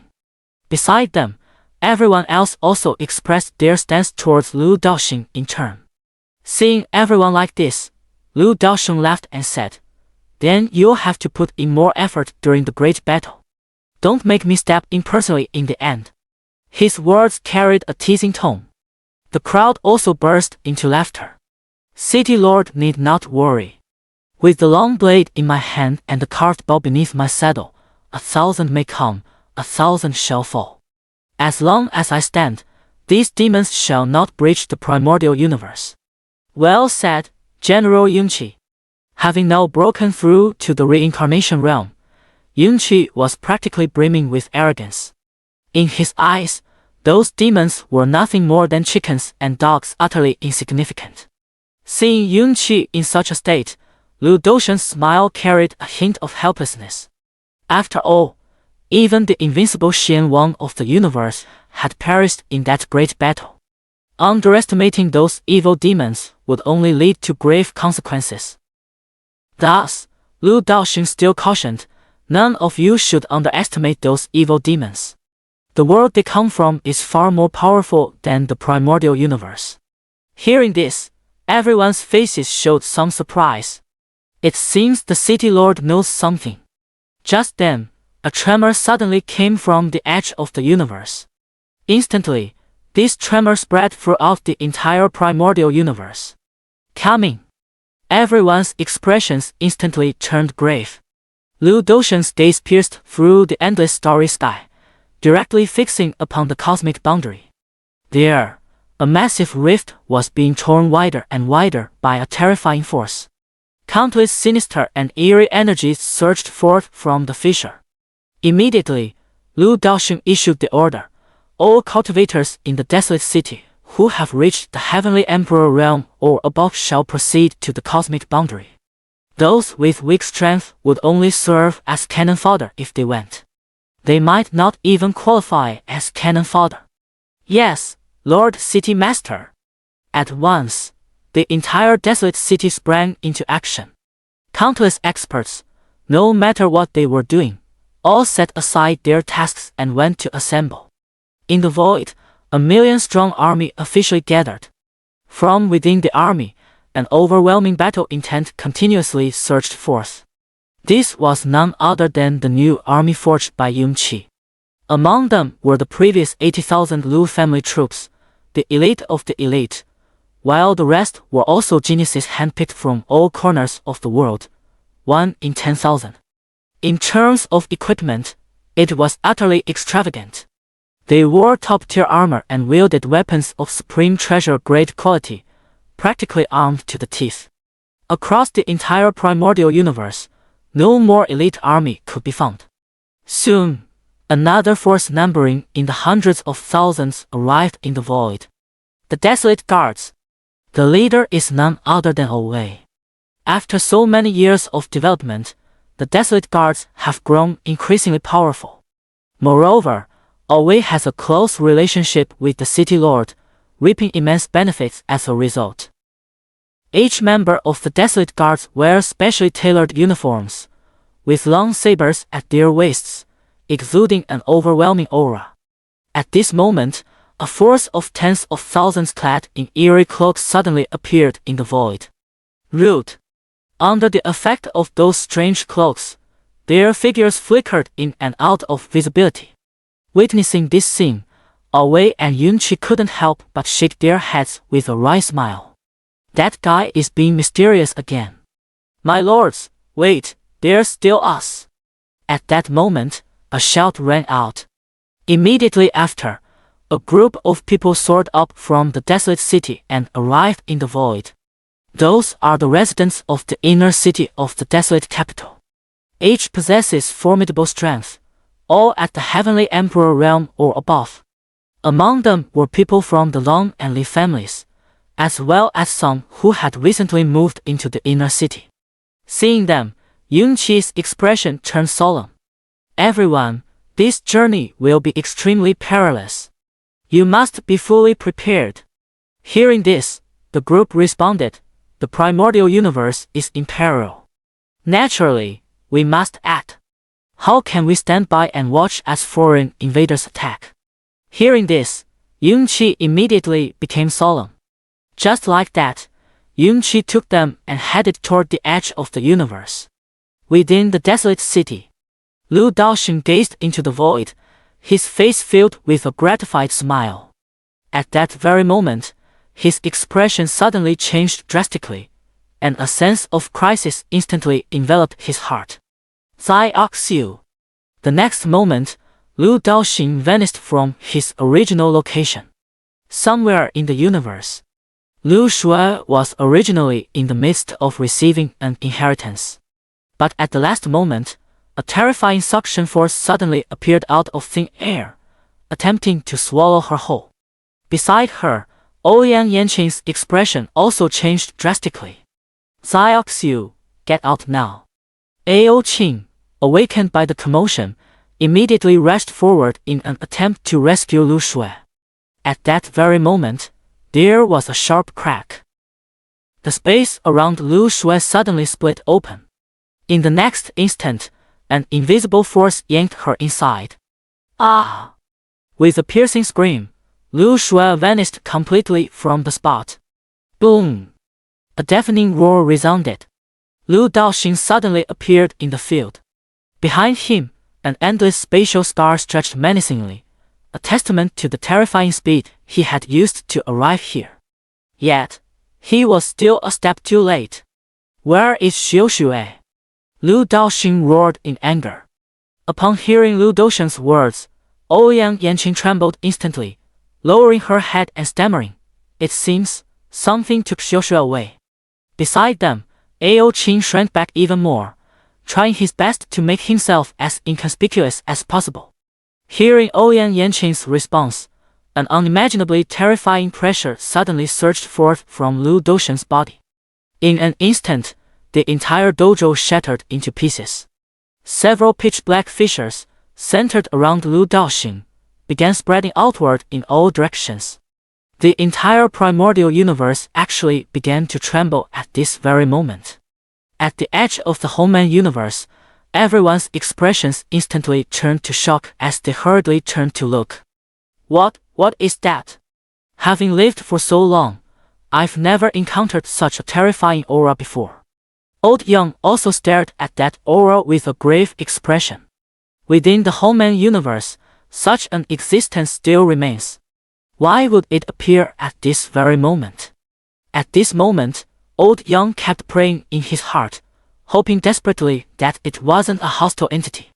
Otherwise, the Human universe would be utterly doomed. At this moment, that terrifying aura suddenly vanished. Seeing this, Elder Young let out a sigh of relief and then said gravely, "Don't worry about that aura for now." Because right now, they had already glimpsed their enemies through the boundary rift. Elsewhere, Lu Daoxing also calmed down slightly and quickly withdrew his own aura. Yet at this moment, Ouyang Yanqing and Ao Qing had already collapsed to the ground, blood spilling everywhere, having fainted. The pressure from the heavenly fate realm was simply unbearable for them, even if it lasted only an instant. Had their cultivation been any lower, they would likely have been crushed by this overwhelming pressure. And this was merely the unintentional leakage of Lu Daoxing's aura.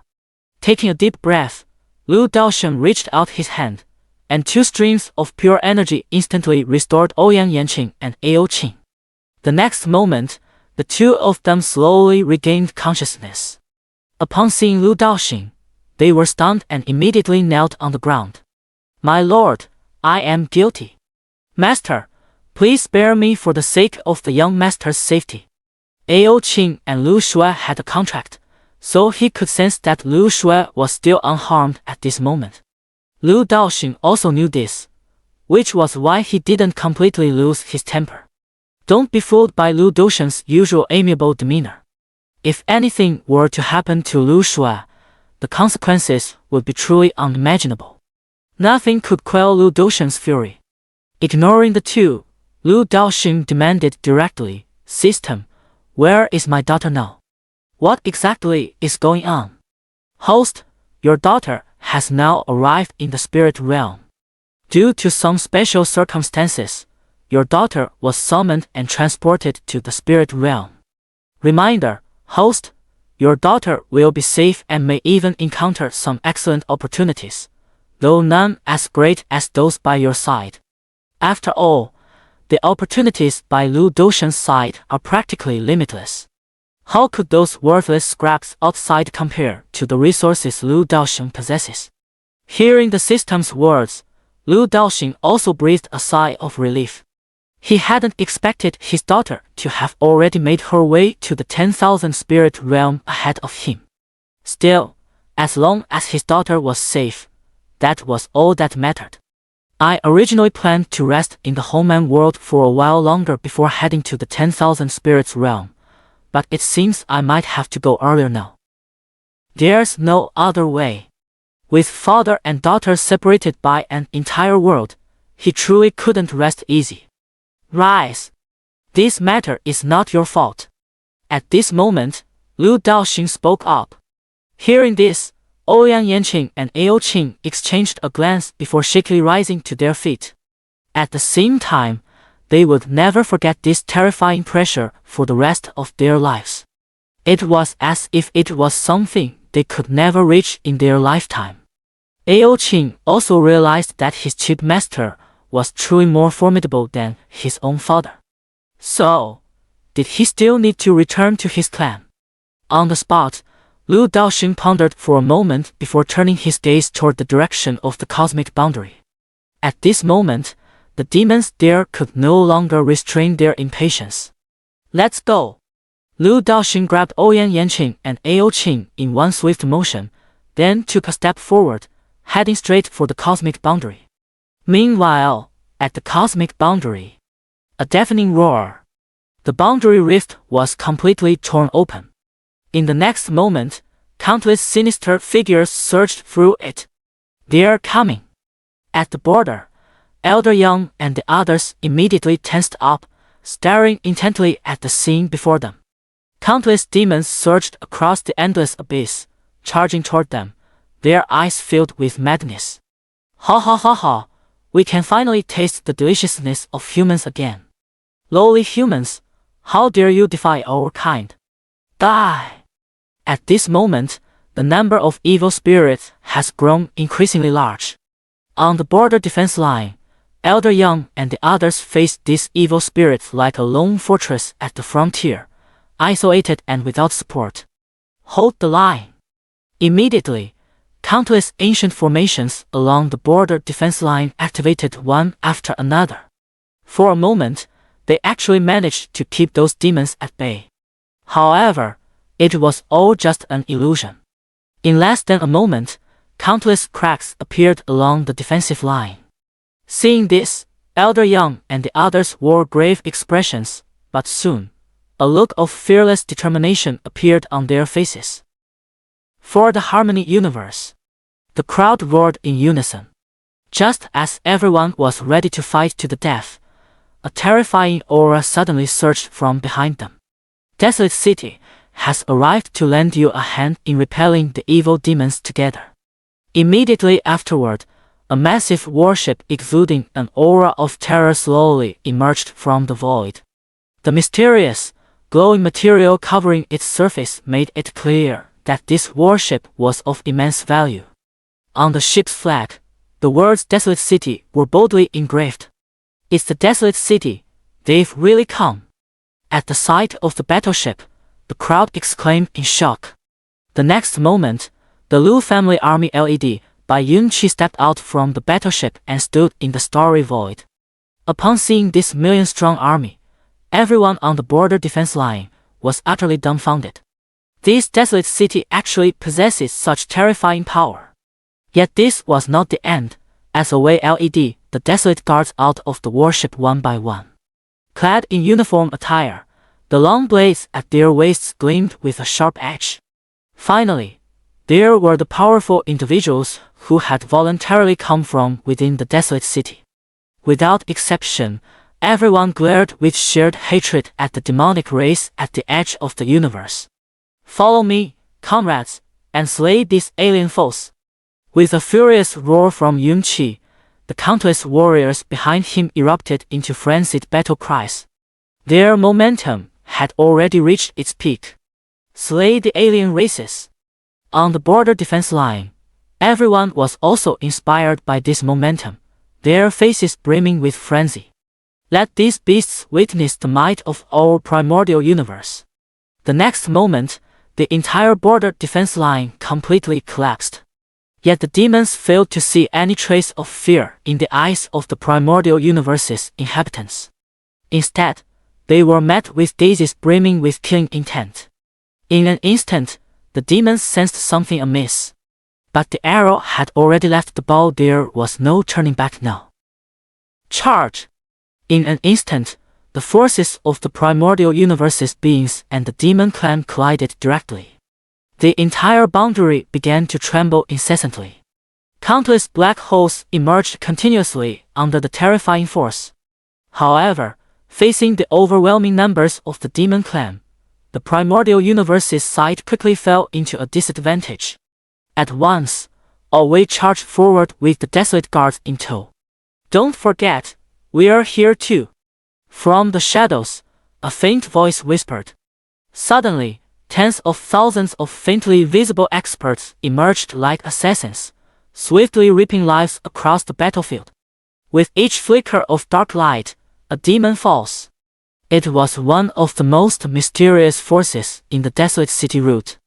However, compared to the endless horde of demons, the numbers of these assassins and Desolate Guards were still far too insignificant.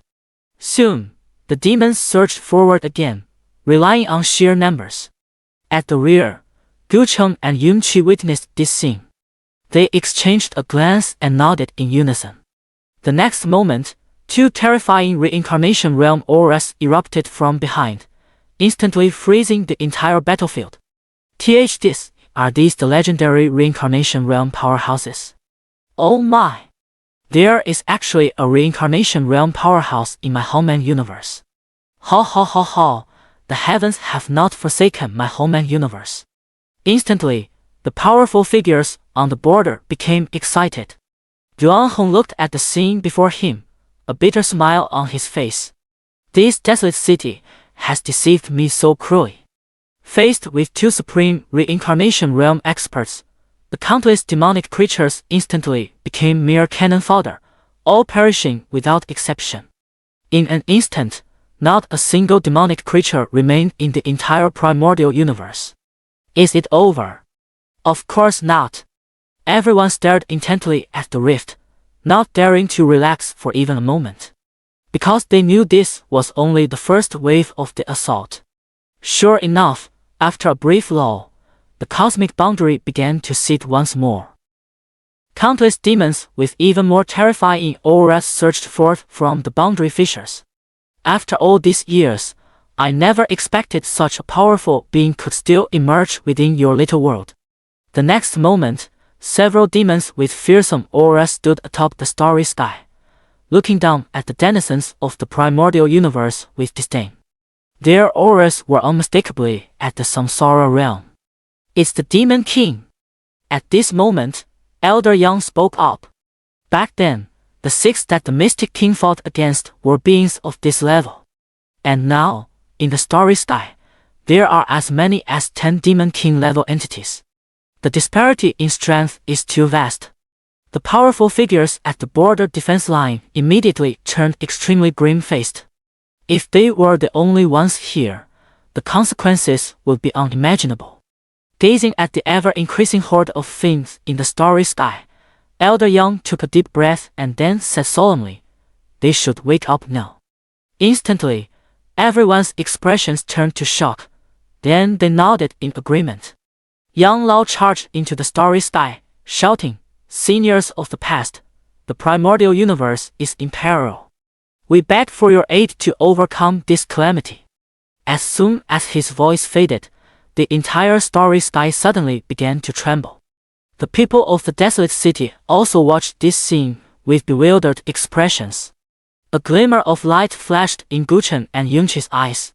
Indeed, it was impossible for only these guys to guard the cosmic boundary, otherwise, it would be far too pathetic. A deafening roar echoed. That was the sound of a coffin lid flying open. "Those who dare violate our primordial universe shall be punished, no matter how far they flee." A furious roar echoed, and instantly countless powerful figures surged endlessly toward this place from the void. Each one exuded a terrifying aura. The weakest among them were at least at the karma realm level. Among them, there were even those at the life-death realm, and 3 at the reincarnation realm. However, without exception, all these powerhouses had nearly exhausted their lifespans and could only prolong their lives through endless slumber, all for this very battle today. This was their true trump card. Kill! These powerhouses wasted no words and charged straight at the demonic things. Because their remaining lifespans were already short, they might drop dead mid-battle at any moment. Yet they fought with extraordinary ferocity, driving back the demonic powerhouses relentlessly, precisely because they fought without regard for their own lives. Charge together! Yunqi and the others immediately led their subordinates to charge towards the demonic race. Seeing that the primordial universe side had gained the upper hand, the demonic race became furious. "Good, very good.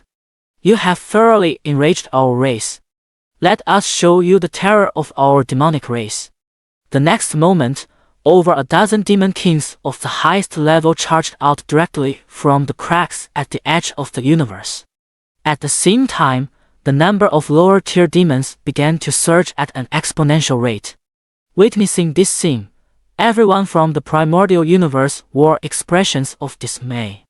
They even began to feel the notion that these creatures were simply impossible to eradicate completely. So much, how can we fight this? Just as everyone was in utter despair, countless auras suddenly surged forth from behind them. The Great Flame Sect has come to assist with its entire sect. The Divine King Ho has come to assist. And here comes my Hoyo sect to lend a hand. In an instant, over a dozen powerful factions from across the primordial universe arrived to offer their assistance. Witnessing this scene, Elder Yang was already in tears. Our primordial universe is truly united as one. Ha ha ha, just in time. With the addition of these forces, the Homeland Universe side was greatly encouraged, their morale soaring, and they managed to regain some ground once again. However, there is still a lack of top-tier elite combat power. Even though Gucheng and Yunqi each fought against 5 enemies, several demon kings remained unchecked, resulting in heavy losses on their side. No matter how many people the primordial universe sends, they will only meet with failure in the end. Just obediently become food for our kind, he. Looking at the disgusting faces of the demonic clan, everyone's expressions turned grave. Could it be that we're truly stopping here? Of course, that's impossible. Just as the situation reached its most intense moment, a blood-red longsword suddenly shot forth from the depths of the void, slicing through space wherever it passed. This sword, I wonder if your demonic king can withstand it. Swoosh! With a single sword stroke, a million demon heads soared high, their black blood instantly staining the entire starry sky. It's Senior Huang! When they emerged from seclusion, Huang Shou was the only one missing. Originally, they still had some doubts, but now it seems that Huang Shou's strength had broken through to a level even more terrifying than the reincarnation realm. That's right. At the time, Huang Shou was in the critical moment of his breakthrough, which is why Lu Daosheng didn't summon him from the Palm world. Sure enough, behind the crowd, Huang Shou slowly approached from the void. Behind him were Ouyang Yanqing and Ao Qing. At this moment, Ouyang Yanqing looked at Huang Shou with an extremely complex gaze. Once upon a time, she and Erisol were on the same level. But now, Erisol has left her far behind. All of this is because of choices. If only she had followed Lu Daosheng when she first met him. Otherwise, I wouldn't be just like this now. In the shadows, Lu Daosheng watched the battlefield with satisfaction in his eyes.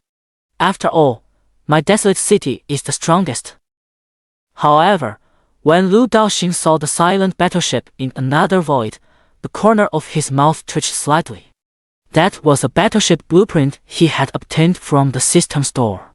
Although he had modified it, making it less overpowered than the original, it still possessed terrifying destructive capabilities. His original intention was to make this battleship astonish everyone in the great battle against the demonic race. But now, it was like a ghost ship, silently isolated to the side. Then, Lu Daosheng slowly approached the battleship.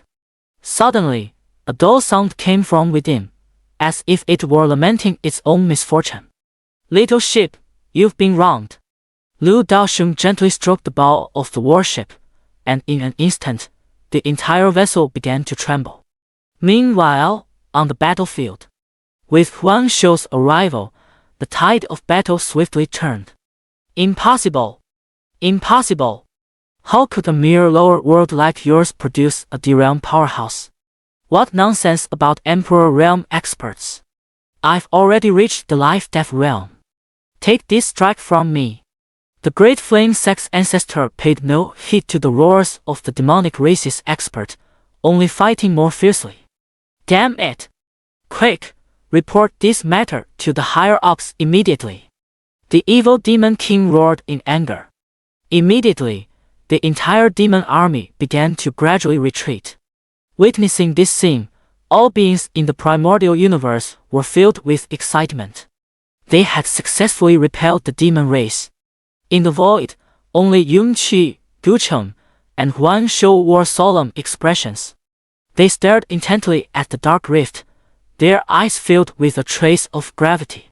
What kind of place lay within, and why did it evoke such a terrifying sense of crisis? They could not understand. But they were not afraid, for behind them lay the desolate city and Lu Daosheng. Keep killing. Don't let them escape. Boom! The explosions of the great battle continued to resound. The entire cosmic boundary had long been shattered to pieces. But in everyone's eyes, there was a gaze full of hope, for they had already glimpsed the dawn of victory. Look, there really is light. Yet, Why is this light shrouded in dark energy? Boom! A terrifying radiance mixed with black mist surged forth from the boundary rift. In an instant, all the beings of the primordial universe who came into contact with it perished within. That was not the dawn of victory, it was a powerful entity of the demonic race. "We are not good, block it." Yunqi, Gucheng, and Huan Shou immediately stepped forward, unleashing all their divine powers to shield the army from that terrifying radiance. A deafening explosion. Yunqi and Gucheng were blasted back tens of thousands of feet. Even Huan Shou was forced back several steps, each one causing the surrounding void to shatter continuously. Such was the sheer magnitude of the impact. The three of them stared ahead with grave expressions. For a moment, the entire battlefield fell into silence. "It's Lord Demon King." The demonic clan immediately grew excited, gazing reverently at the rift. Behold, a great demon clad in black armor, wielding a long blade, slowly emerged from the rift.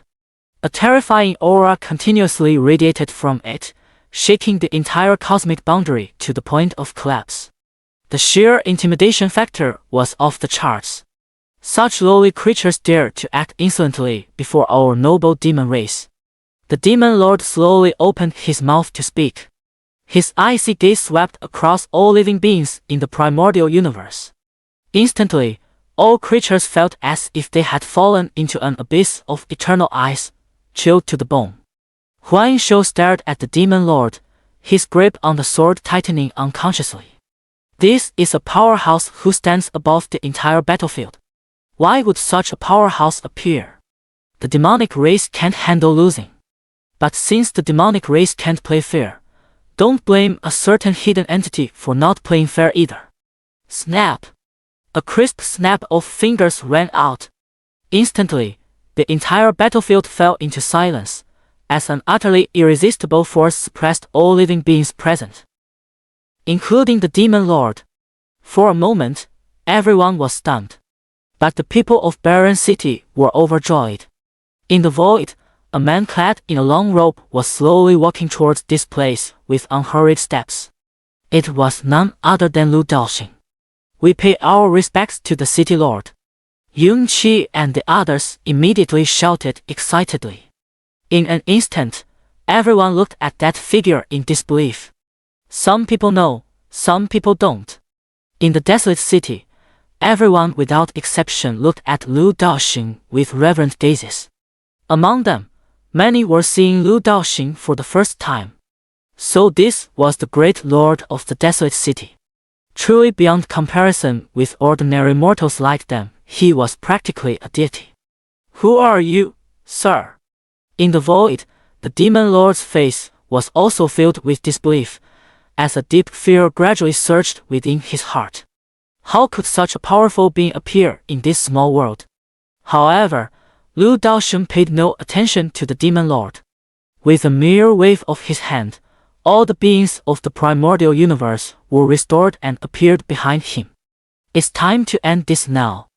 Lu Daoxing gazed at the chaotic and devastated primordial universe before him and spoke slowly. The next moment, Lu Daoxing reached out and clenched his fist. The boundary rift that had been forcibly torn apart by the brute strength of the demonic race instantly healed. Seeing this scene, the demon clan members were as if they had seen a ghost. What kind of heaven-defying method is this? And they knew that they were finished. They didn't even have a way out.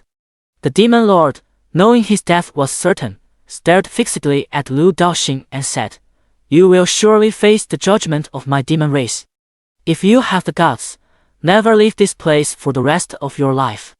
As long as Lu Daoxing dared to enter the 10,000 spirits realm, he was certain that Lu Daoxing would meet his inevitable doom. Because the strength of their demonic race is beyond the imagination of this small world. If not for certain factors preventing the true powerhouses of their race from entering this small world, their demonic race would have long devoured all living beings here. Someone of his level of strength isn't even worth a fart in their demonic race. Yet, sending him into this world consumed a significant amount of their demonic race's resources. But in the end, he still failed. Upon hearing the words of the demon lord, Lu Daosheng immediately looked at him with a half smile. "Don't worry, I'll be heading to your place soon. By then, you'll quickly reunite with your companions." With that, Lu Daosheng waved his hand, and in an instant, all the demons within the primordial universe were utterly annihilated.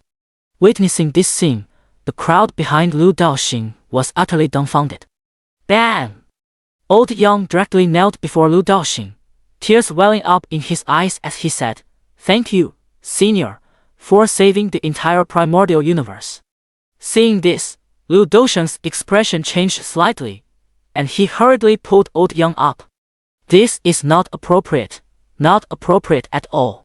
This is truly one of the original elders of the primordial universe today." Meanwhile, on the other side, some of the surviving senior figures of the primordial universe watched all this unfold, their eyes filled with smiles. Who would have thought that within our primordial universe, there still exists a powerhouse like you? The future of the primordial universe is in good hands, and we can rest assured. As these words faded, those mighty figures began to dissipate into the primordial universe, becoming mere legends of the past. And at that moment, Lu Daosheng made his move. With a single grasp of Lu Daosheng's hand, the souls of those venerable seniors instantly froze in place. "Would you be willing to join my desolate city?" Lu Daosheng spoke up. Hearing this, all those people froze in shock. After a long silence, one person said in a trembling voice, "Senior, we will no longer have any future. I can give you a future," Lu Daosheng said directly. At that moment, the old masters took a deep breath and immediately bowed down to Lu Daosheng. "We are willing to join the desolate city." Although they did not understand the desolate city, they knew that being able to continue living was enough. Never did they expect that, in their twilight years when they were nearly buried, they could still obtain such an opportunity. It truly fits that saying, "Never underestimate the poor in old age." Seeing these people agree, Lu Daosheng smiled faintly and then gathered all these powerful individuals into the world within his palm. He intended to forge the most elite force, and these people would obey only one person himself. At this moment, Lu Daosheng's gaze swept over everyone present. Even though they had just experienced an unprecedented battle, hope shone brightly in their eyes. It was hope for the future. "Everyone, from now on, our primordial universe shall be free from worries." As soon as the words fell, the entire void was filled with cheers. And at this moment, the name of Lu Daosheng resounded throughout the entire primordial universe. Countless years later, if you happen to visit the primordial universe, you will find statues of a great man everywhere. And the figure depicted in those statues is none other than Lu Daosheng. Just as Lu Daosheng was about to leave with the group, he suddenly turned back to look at Old Yang and the others. "What are your plans from now on, everyone?" Hearing this, Old Yang and the others were momentarily stunned. Barring any surprises, they would all return to their respective star systems to enjoy their retirement. Until one day, quietly leaving this beautiful world. But now, looking at Lu Daosheng before them, they hesitated. A tremendous opportunity lay before them. Lu Daosheng's question undoubtedly made them begin to deliberate their choices.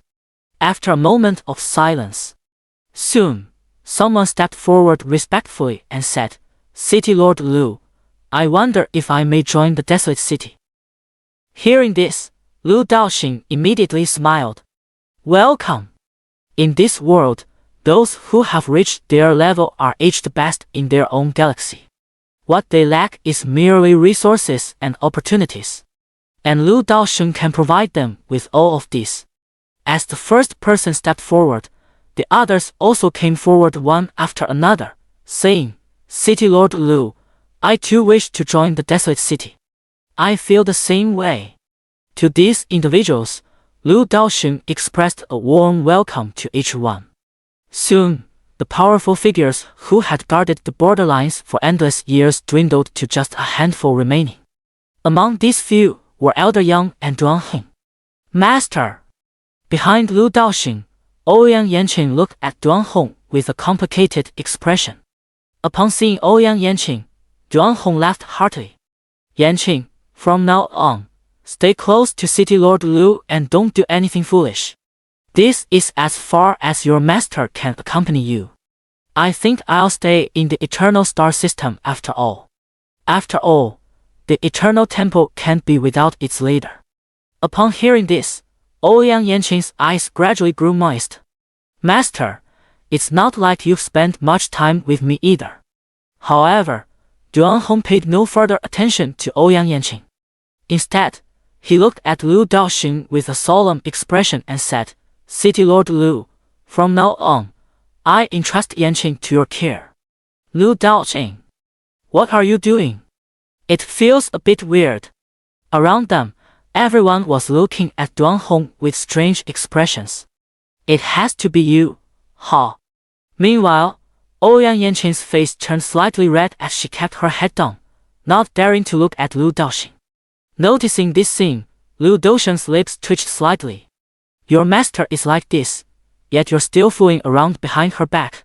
Lu Daoxun shook his head, no longer paying attention to the master and disciple pair, and instead turned his gaze to Old Yang. Before he could speak, Old Yang said, City Lord Lu, I've guarded this border defense line for most of my life. As he spoke, Elder Yang turned around and gazed at the cosmic boundary behind him.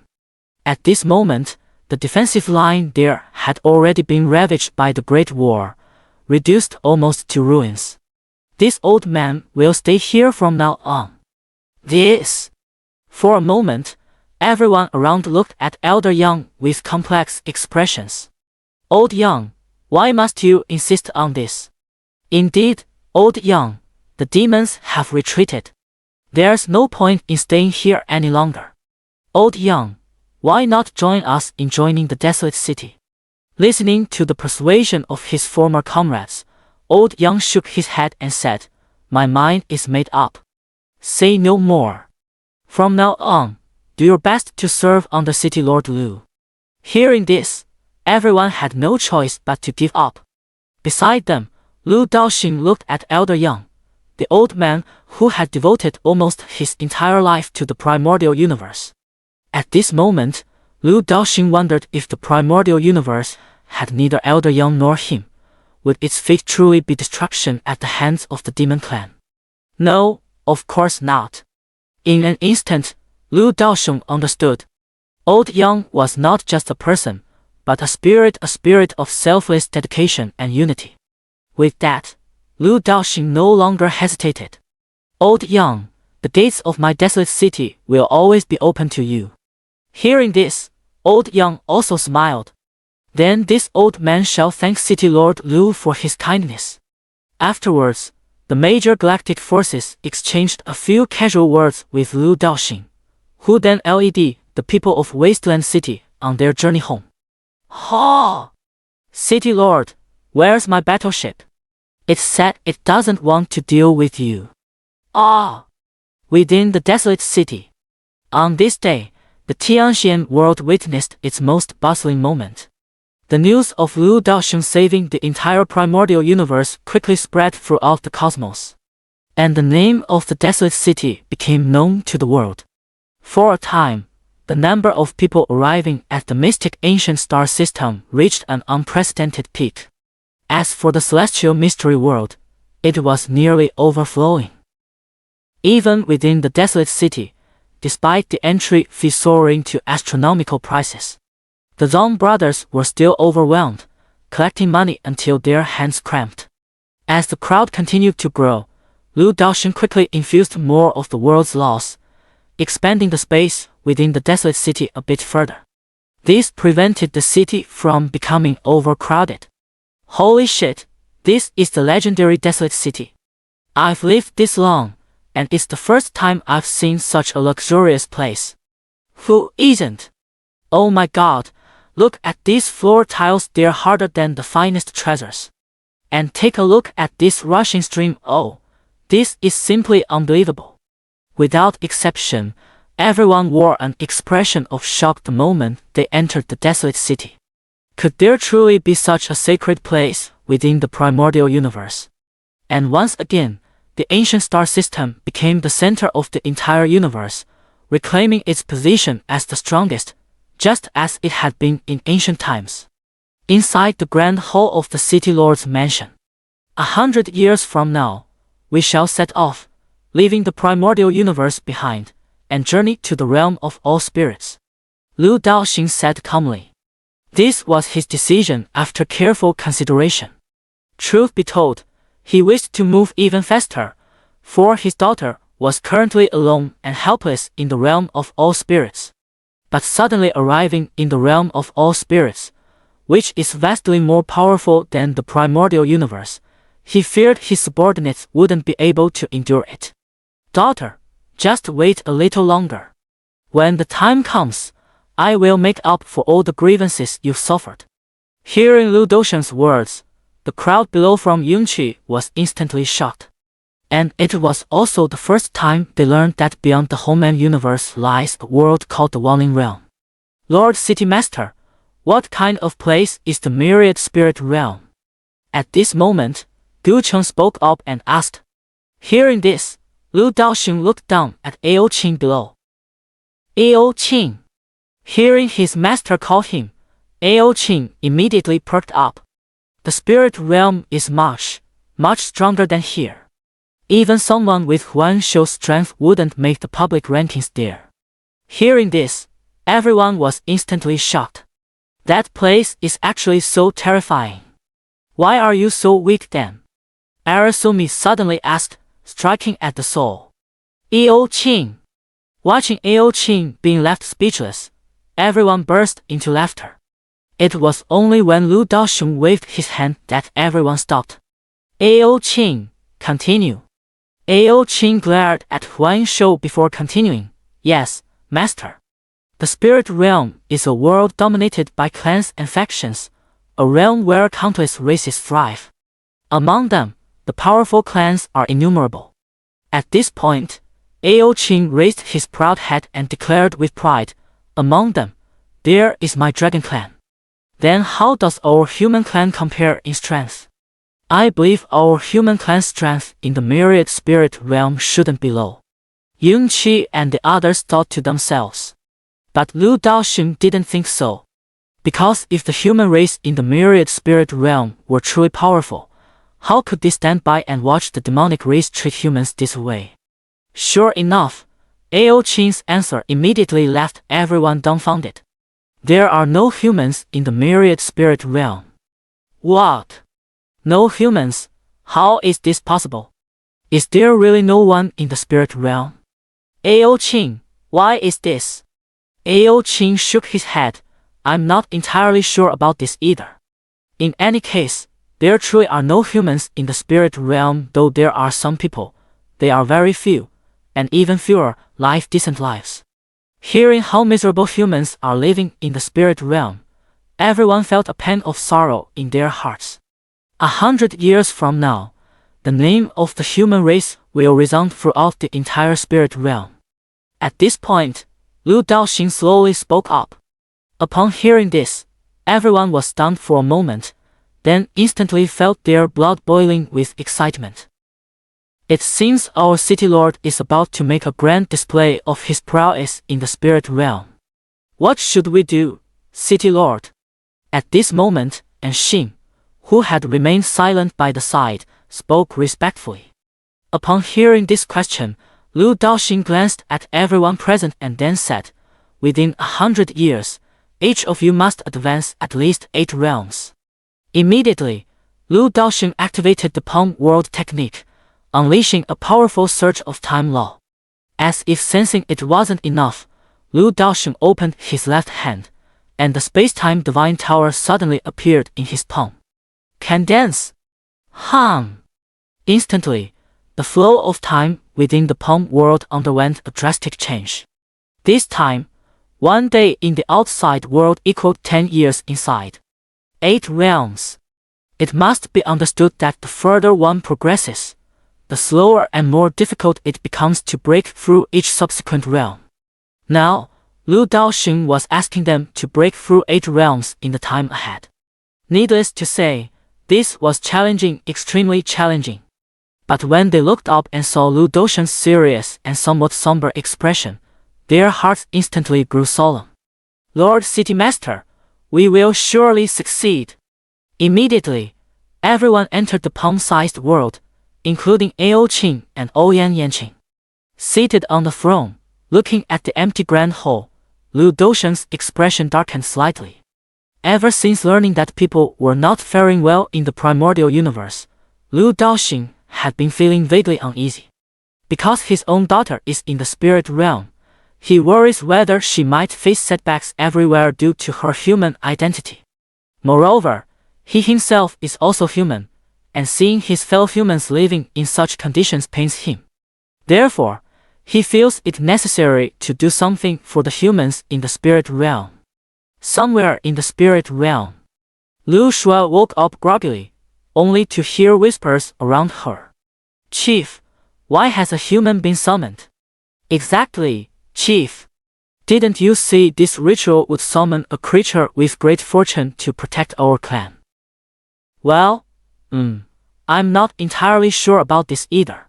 At once, Lu Shuai sobered up a bit and quickly stood up. At this sight, Lu Shuai was utterly dumbfounded. Before her was actually a group of fluffy white bears. White bear monsters. Chief, look quickly. She's awake. In an instant, all those polar bears surrounded Lu Shuai, encircling her completely. What do you want? Lu Shuai looked at these polar bears, somewhat panicked and at a loss. At the same time, she was also surveying her surroundings and realized she was in a world of ice and snow, with white stretching as far as the eye could see. At this moment, the largest polar bear stepped forward and sniffed Lu Shuai. After a moment of contemplation, it pulled out a strange staff and pointed it at Lu Shuai. Seeing this, Lu Shuai was puzzled. In the next instant, the staff suddenly emitted a dazzling light, nearly blinding the bear's titanium yellow eyes. But with a snap, the king instantly shattered. Lu Shuai? Bears? Bear tribe chief, my staff of fortune. Chief, what's going on? A white bear asked in confusion. The largest white bear, the bear tribe chief, had tears in his eyes. Wiping them away upon hearing the question, he then said, she truly carries great fortune, and it's so high that. How high is it? Clan leader, don't always leave your words hanging halfway. Ahem. The bear clan leader cleared his throat and then continued, this human's fortune seems to have surpassed even that of the entire spirit realm. At this point, the bear clan leader's expression grew extremely grave. In his view, this was simply impossible. Damn it! But his lock staff could no longer bear the fortune of this human woman and shattered directly. This staff was a treasured heirloom passed down through generations of their polar bear clan. Who would have thought it would shatter today? So that's the truth. Hearing this, the bears all looked at Lu Shuai with disbelief. A few white bears even reached out their fingers to poke this human creature who carried great fortune. Hey, look, she's glaring at me. Lu Shuai, all of you, get away from me. What in the world is going on? A group of polar bears suddenly appeared around her, spouting nonsense she couldn't understand. She was blessed with great fortune. She didn't know that. All she knew was that she had an invincible father. All of you, step back. At this moment, the leader of the bear clan spoke up. The white bears immediately obeyed and retreated to the side. Then, the bear clan leader turned to Lu Shuai and declared, I hereby announce that from now on, you are a member of our white bear clan. Lu Shuai. Hey, I haven't agreed yet. However, the bears completely ignored Lu Shuai's futile rage and burst into cheers. Hooray! our polar bear clan is about to rise. Long life the chief! Long life! After a long while, inside a stone house, Liu Shuaishen lay on the table in utter despair, his face filled with grievance. Those damn, stinky bears! If I weren't outmatched, I'd have beaten them into black bears and made them all go steal cassocks. At that moment, a creaking sound was heard. The door opened. The bear clan's chieftain slowly entered the room. Upon seeing this bear, Liu Shui snorted coldly and turned her head away, ignoring him. However, the bear clan leader casually sat down opposite Liu Shui.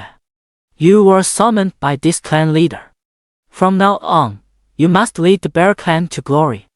The future of our bear clan is now in your hands. Hearing this sudden heavy responsibility, veins bulged at Liu Shui's temples as she struggled to suppress her anger. Hold it in. I must hold it in.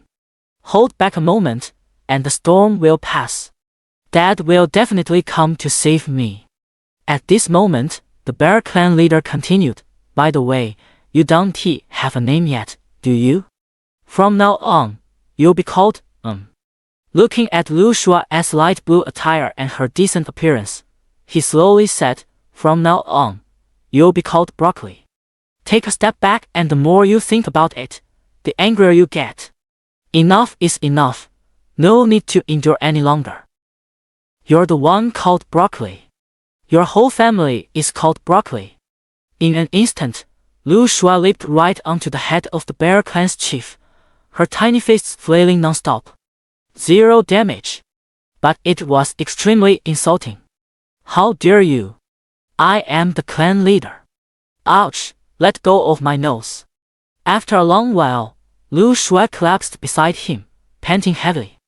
The bear clan leader wasn't faring well either, clutching his nose while glaring at Liu Shui with resentment. I am the clan leader. You must obey me. Hearing this, Liu Shui spat in disdain. I only listen to my father. You have a father? Ah! I'll kill you. At that moment, a rumbling sound suddenly came from outside the house. Instantly, the bear clan leader's expression changed drastically. Leader, it's bad. Those guys are here again. Immediately, the bear clan leader pulled Liu Shui straight outside. Outside, countless tiger-shaped monsters had completely surrounded the entire white bear tribe. One last chance for you, either live or die. At that moment, a powerfully built tiger warrior stepped forward and roared. Hearing this, the leader of the white bear clan said solemnly, This territory was occupied by our white bear clan first. Upon hearing this, the tiger clan sneered, What does being first matter? Do you have the strength to back it up? Instantly, a powerful aura surged from within him. In just a moment, all the white bears were forced to retreat repeatedly. Surprisingly, Liu Shui remained standing in place, completely unharmed. Upon seeing Liu Shui, the tiger clan members were immediately puzzled. A human? Heh, just in time, I'm hungry. The tiger clan warrior, upon realizing it was a human, instantly showed a look of disdain and immediately stepped forward to seize Liu Shui. Seeing this, the bear clan leader grew anxious. That was something he had summoned at great cost. Stop! The bear clan leader immediately stepped in front of Liu Shui. Get the hell out of my way. With a thunderous boom, the bear clan leader was sent flying. The difference in strength was overwhelming. Witnessing this scene, Liu Shui's heart pounded wildly. Are all the creatures in the spirit realm this terrifying? Standing in place, Liu Shui showed no intention of fleeing.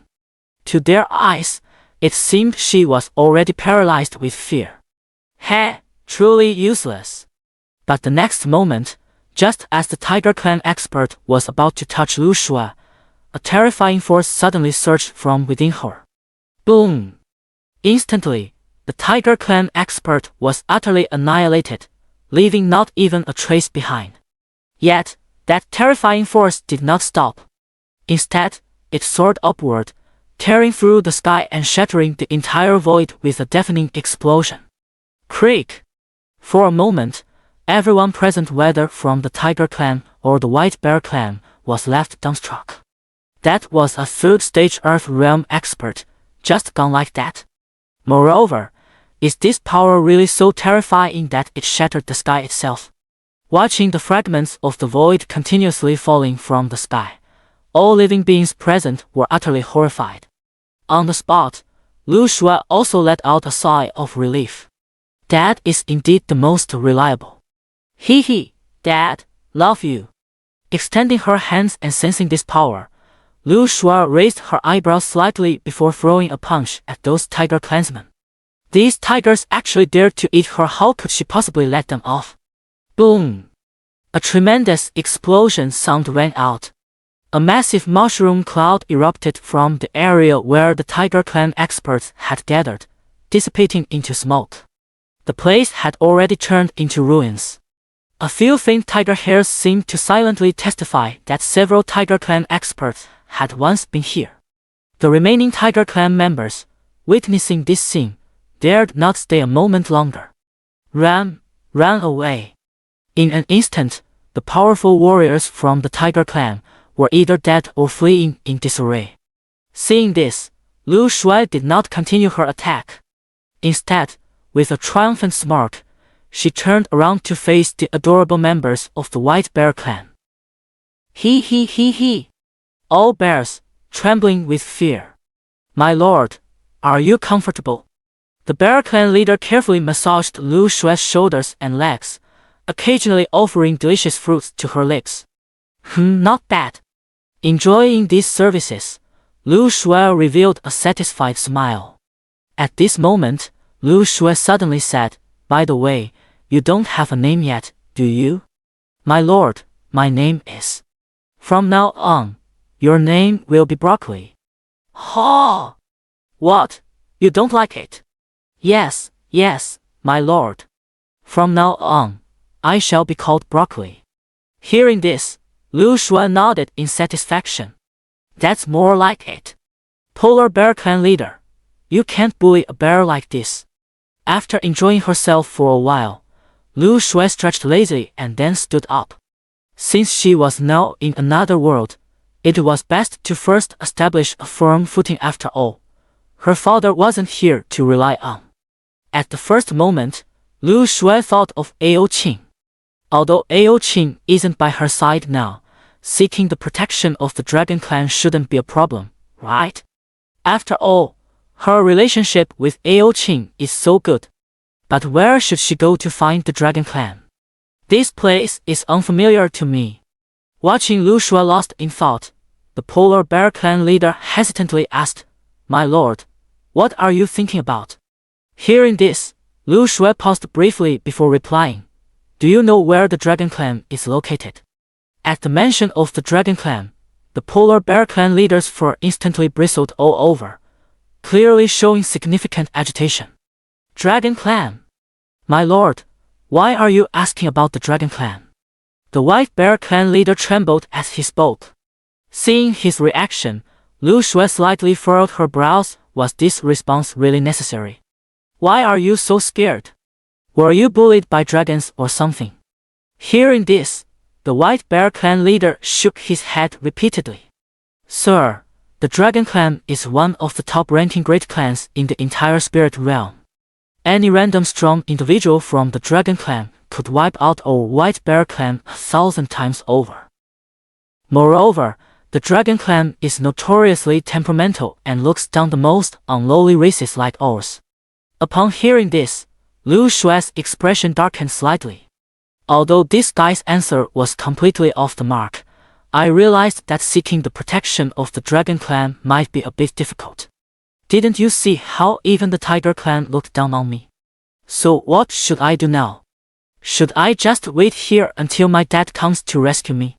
No. Lu Shui decisively shook her head to dismiss the thought. This time, she was determined to achieve something great and prove herself. To prove that she could do it all on her own. Otherwise, would that dare let me out next time? Since that's the case, I might as well go out and explore. I'm asking you, Where is the human settlement, and how do I get there? Ha! What do you mean, ha? I'm asking you where the humans are. Hearing this, the polar bear chieftain looked utterly confused. There are no humans in the spirit realm in his entire life. He hadn't seen more than a handful of them. After a moment's hesitation, the polar bear chieftain said, Sir, there are no humans in the spirit realm. What? Lu Shui was completely dumbfounded.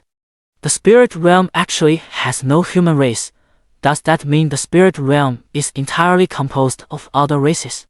At this moment, the polar bear clan leader continued, However, although there is no human race, there are still humans, just very few. Hearing this, Lu Shui immediately felt relieved. As long as there are people, it's fine.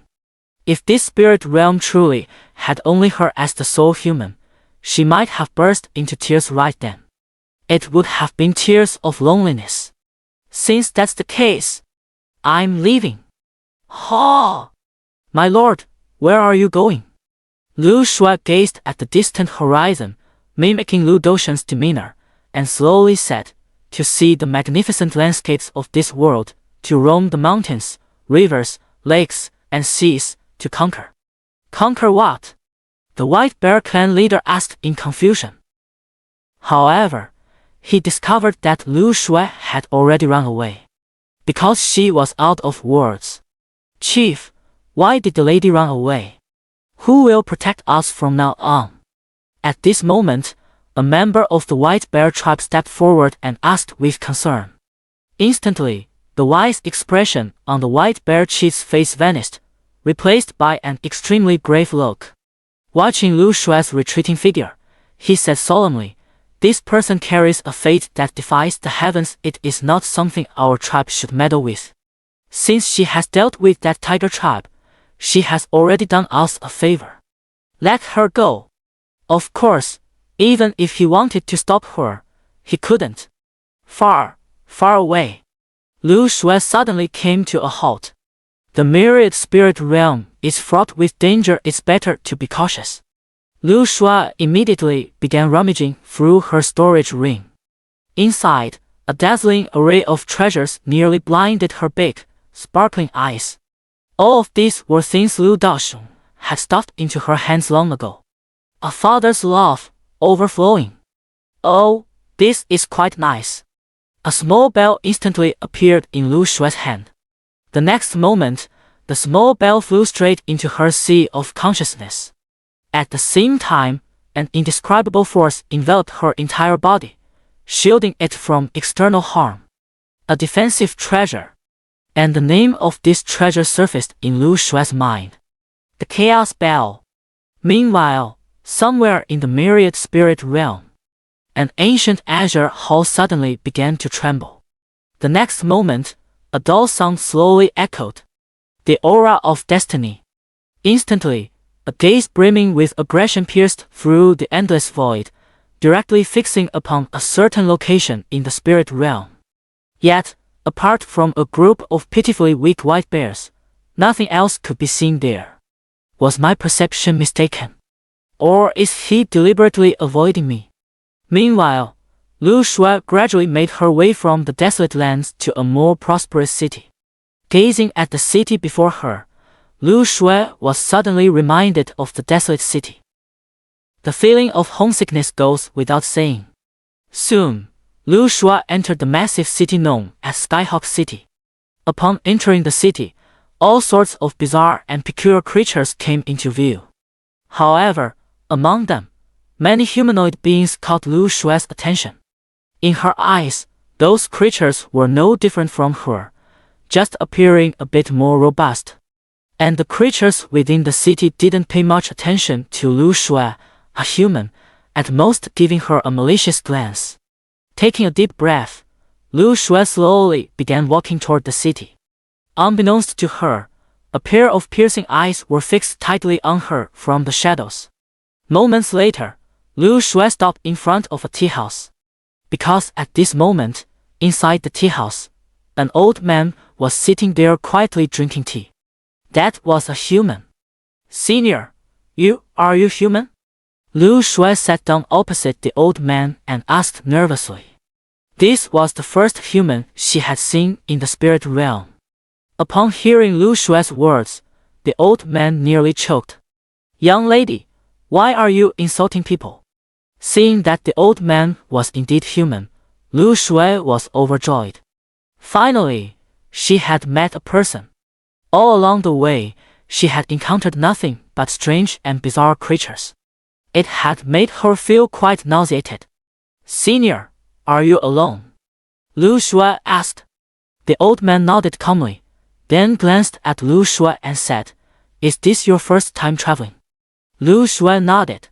You could say that. And as soon as I stepped out, I found myself in this unfamiliar world. The old man nodded in understanding and said, No wonder. At that moment, Lu Shui added, Senior, this is my first time out, and I don't know much about many things. Could you explain them to me? She looked at him with a pitiful expression. The old man snorted lightly. Don't think that just because we're of the same race, I will. However, before he could finish speaking, a crystal-clear gemstone was placed in front of him. At this sight, the old man was instantly stunned. He then swiftly, at an indescribable speed, pocketed the gemstone. Ahem, ha ha, you and I are of the same kind. Nowadays, our human race is in a weak position, so naturally, we should support each other. If there's anything you don't understand, just ask me. Although my strength isn't great, I know quite a few things. In an instant, the old man's attitude did a complete 180-degree turn. Such is the magic of money. Seeing this, Lu Shui also breathed a sigh of relief. Fortunately, she had plenty of belongings, and there were even more advanced items in her storage ring than that crystal. A certified rich woman. Wait, more accurately, a rich second-generation heiress. Soon after, Lu Shui proceeded to inquire about the most basic matters. For example, the realm divisions in the spirit world. The realms in the spirit world are primarily divided into the earth realm and the heaven realm. The earth realm is further divided into 9 tiers, from the 1st to the 9th. The higher the tier, the more significant the disparity in strength between each level becomes. As for the heaven realm, there are not many known heaven realm powerhouses in the entire spirit world. By the time one reaches the 8th or 9th stage of the earth realm, they can become a formidable force in their own right. Only some of the most powerful clans possess experts at the heaven realm. Of course, the heaven realm also has its own divisions. It is divided into 4 stages in total. They are respectively the heavenly human realm, heavenly king realm, heavenly monarch realm, and finally the legendary heavenly destiny realm. However, this old man didn't know so much. For him, he only knew that above the earthly realm was the heavenly realm. Because he was merely a 3rd-stage earthly realm cultivator. Upon hearing this, Lu Shui couldn't help but feel speechless. I never expected that I'd be so weak, not even reaching the earth realm. Fortunately, I'm decked out in divine gear, and there's the backup plan my old man left behind, so at least my life isn't in danger. I wonder what level my old man is at in this 10,000 spirits realm. He must be at least at the 7th or 8th tier of the earth realm, right? Lu Shui thought to herself. At that moment, the old man smiled and said, Young lady, I still don't know where you come from. Given her extravagant spending, the old man immediately suspected she might be a disciple of some powerful figure. After all, some powerful figures don't discriminate by race when taking disciples, and it's quite common for them to accept a human as a student. Hearing this, Lu Shui was momentarily stunned before replying, I came from the Barren City. Barren City? The old man frowned slightly. No matter how hard he tried, he couldn't recall any information about the Barren City. Could it be that this girl truly just emerged from some obscure corner and happened upon some fortuitous opportunities?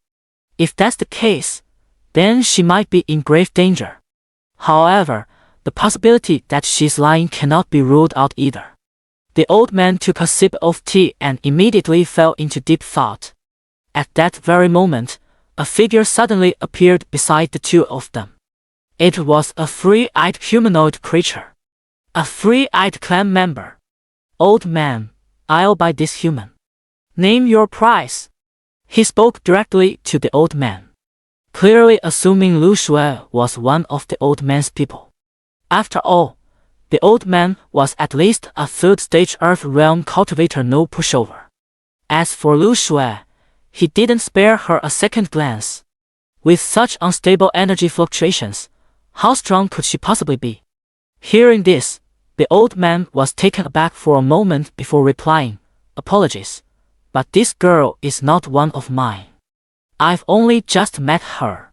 Upon hearing this, the three-eyed creature immediately laughed and said, "So, she's an unclaimed possession, then." The old man remained silent. Although he and Lu Shui were both of the human race, offending the three-eyed clan for her sake would indeed be a poor trade. At least for now, it seems like a bad deal. After all, the three-eyed clan holds considerable influence in the spirit realm. So he hesitated over whether to intervene and save them. Seeing this, the three-eyed creature grinned even wider, completely oblivious to Lu Shui's increasingly darkened expression. "Do you really think I'm easy to bully?" Immediately, Lu Shui stood up directly, glaring angrily at the three-eyed creature. A mere ant dares to glare at me? It's your good fortune that I've taken a liking to you." He sneered, then reached out a hand to grab Lu Shui. But the next moment, with a loud bang, a force sent him stumbling backward repeatedly.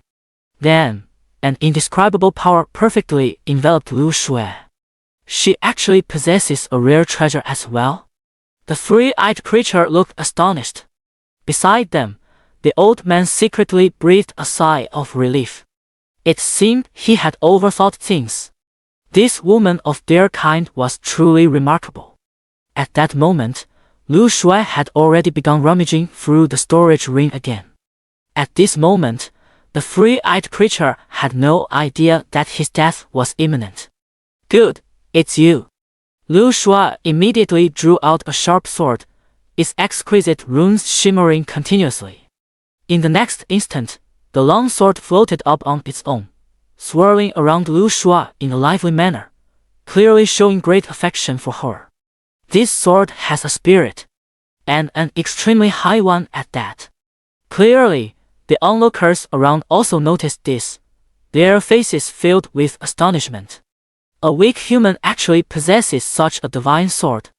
And that three-eyed creature also furrowed its brows. Clearly, it too began to act cautiously. "Which faction do you belong to?" the three-eyed creature asked gravely. A human, possessing valuable treasures, has no other option but to join a major faction. Moreover, this human woman appears so weak. Lu Shui glared at the three-eyed creature and said coldly, "Wasteland City." "Wasteland City?" The three-eyed creature looked utterly puzzled, having never heard of such a thing before. The surrounding creatures felt the same way. Seeing the confusion among all the creatures, Lu Shui shook her head helplessly and then pointed at the three-eyed creature, saying, "Kill him." In the next moment, the floating sword beside Lu Shui erupted with earth-shattering sword energy. With a tremendous ringing of a sword, the three-eyed creature froze in place. A gentle breeze swept by. Its head slowly fell to the ground. At this moment, you could hear a pin drop in the room. Thud, thud. The onlookers couldn't help but step back repeatedly. Their gazes at Lu Shui were filled with shock and awe. This sword was actually so terrifying.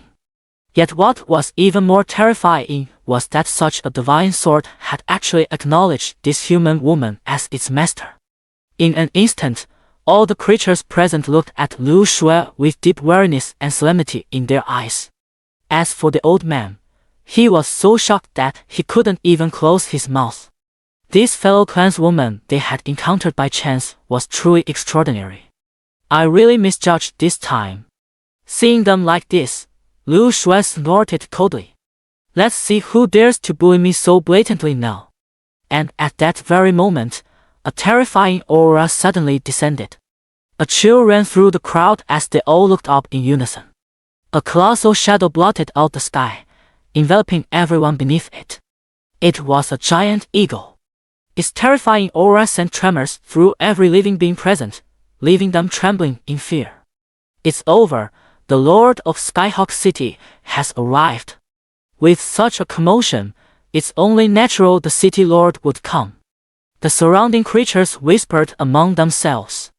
The next moment, the giant eagle transformed into the figure of a middle-aged man and appeared in the scene.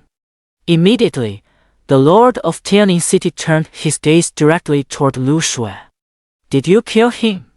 Lu Shui shook her head. Seeing this, the city lord frowned deeply. Wasn't it you who killed them? Lu Shui pointed to the sword beside her and said, It did. Xian Yuan's sword. Hearing this, the city lord was momentarily speechless. Do you not know that killing is forbidden within the city walls? Lu Shui still shook her head. She had just arrived, how could she know this rule? Besides, it was clearly the other party who provoked her first. At that moment, a beautiful woman suddenly appeared beside the city lord. She glanced faintly at Lu Shui and was about to speak when she suddenly froze. Upon seeing the beautiful woman, Lu Shui also stood rooted to the spot in shock. The bloodline within her suddenly began to tremble. The next moment, a phoenix's cry resounded through heaven and earth. A massive ice phoenix illusion emerged from Lu Shui's body, causing the surrounding temperature to plummet instantly, with a chilling aura that pierced to the bone. Ice Phoenix bloodline. She is a descendant of the Ice Phoenix clan. The city lord of Tianning City exclaimed in shock, then abruptly turned his gaze toward the beautiful woman. Beside him, the beautiful woman also wore an expression of utter disbelief. Because she was a member of the Ice Phoenix clan. Feeling the restless bloodline within her, Lu Shui quickly suppressed it. Fortunately, she possessed the extreme ice spirit body, or else it would have been difficult to restrain. Watching Lu Shui effortlessly suppress the Ice Phoenix bloodline, the beautiful woman was once again astonished. Immediately, he appeared right beside Lu Shui and was about to speak. A long sword suddenly blocked her path.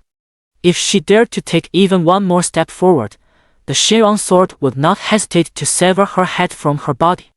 You! The beautiful woman hesitated as she looked at Lu Shui before her. The city lord nearby immediately understood upon seeing this. Everyone, step back.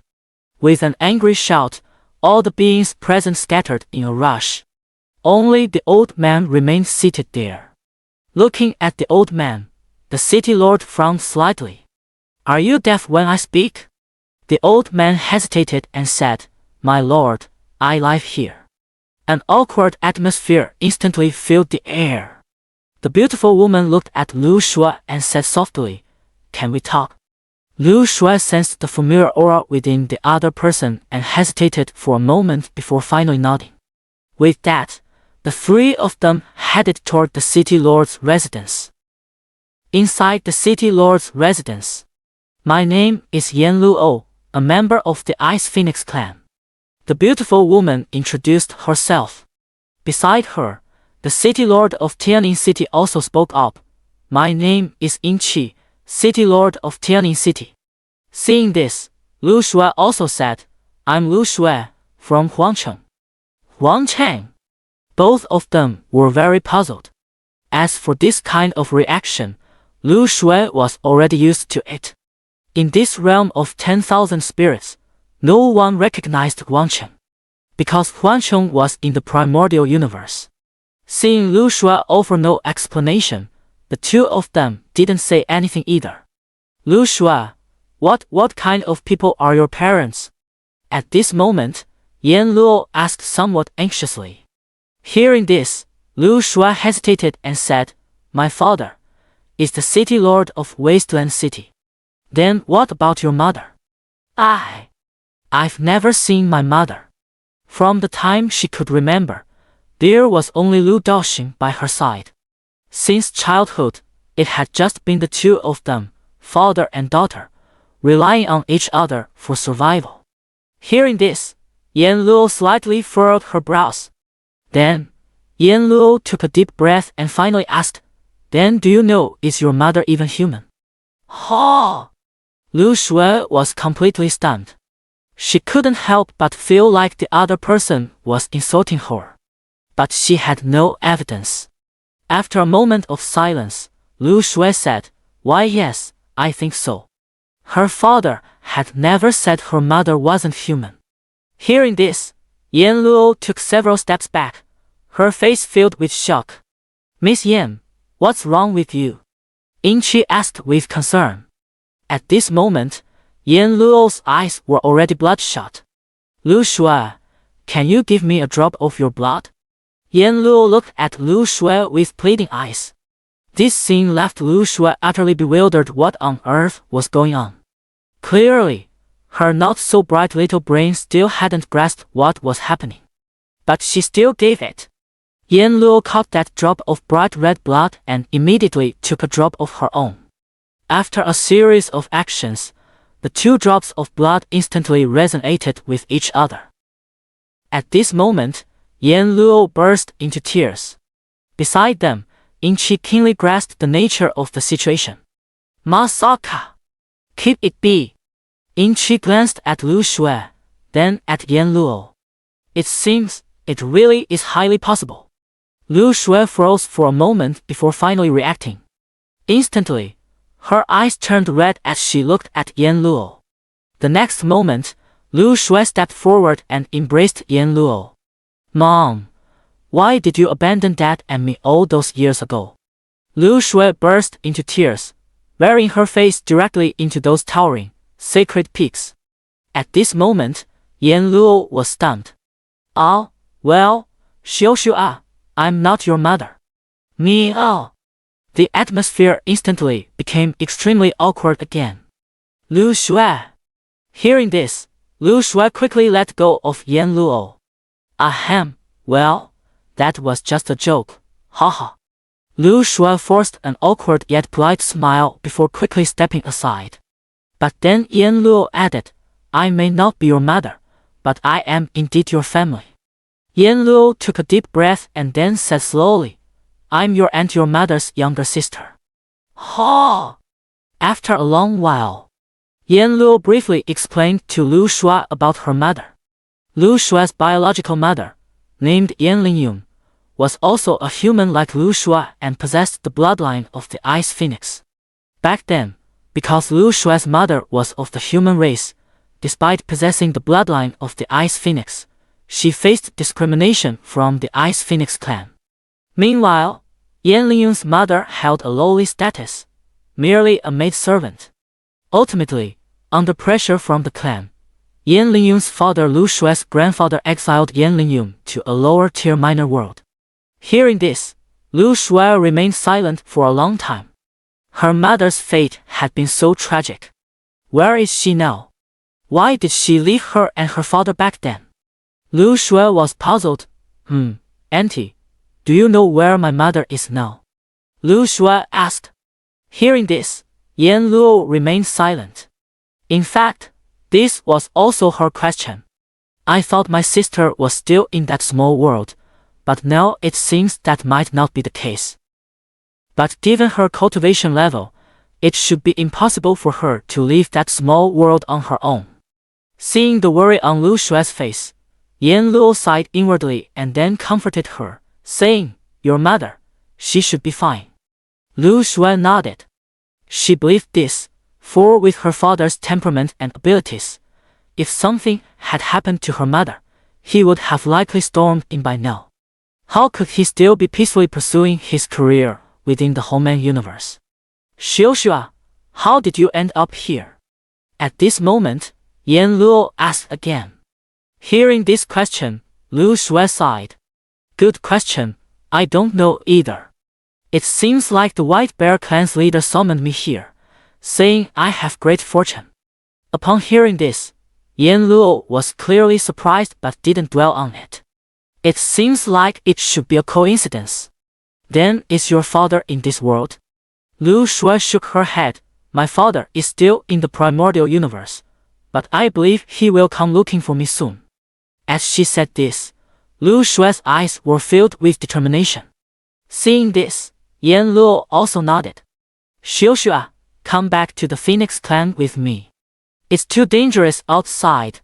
You are my sister's daughter, and I must ensure your safety. Looking at Lu Shui, Yan Luo spoke. Although she and Yan Lingyun, Lu Shui's mother, were half-sisters, it did not affect the bond between them. On the contrary, they had a very good relationship. She only regretted that back then, she was too weak and powerless to speak up for Lu Shui's mother. Now, fate had brought her sister's child into her life, and she would never stand by idly again. Seeing the sincerity in Yan Luo's expression, Lu Shui hesitated for a moment but ultimately agreed. After all, she's her and she probably wouldn't sell her off, right? Seeing Lu Shui agree, Yan Luo was delighted. Without delay, the two set off for the Phoenix clan's territory, the Phoenix domain. Xianxia, what kind of person is your father? On the way, Yan Luo asked curiously. Hearing this, Lu Shui looked up and recalled for a moment before saying, nothing particularly special, just very capable and, well, very wealthy. Upon hearing this answer, Yan Luo smiled, but deep down, she felt somewhat disappointed.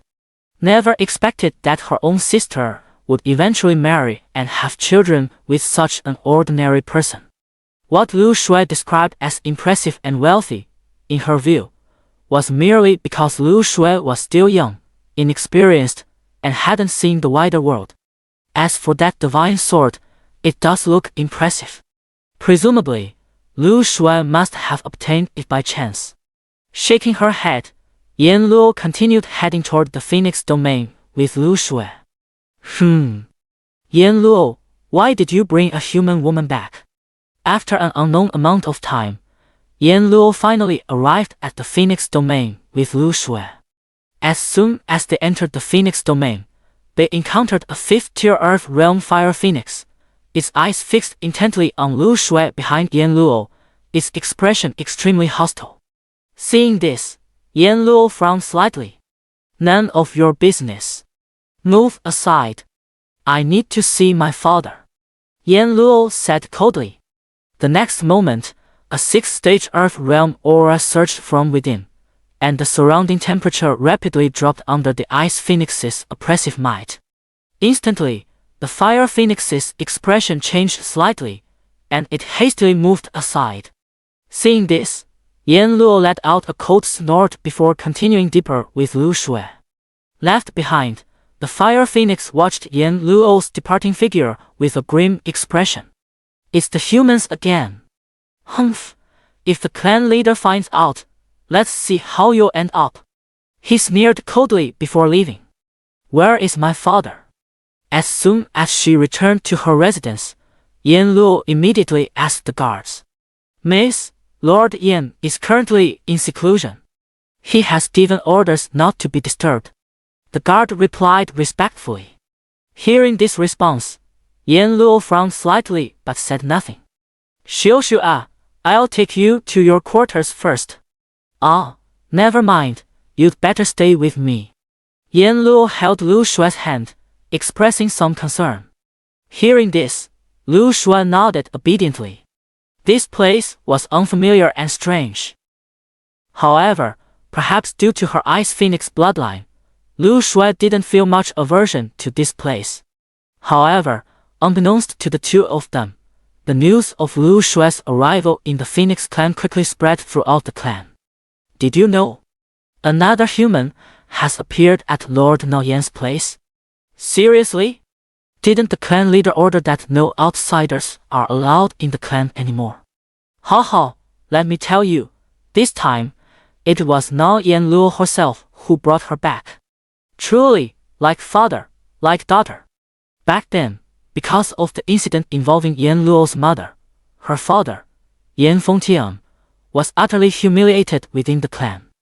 In the end, because of this matter, he was removed from his position within the clan.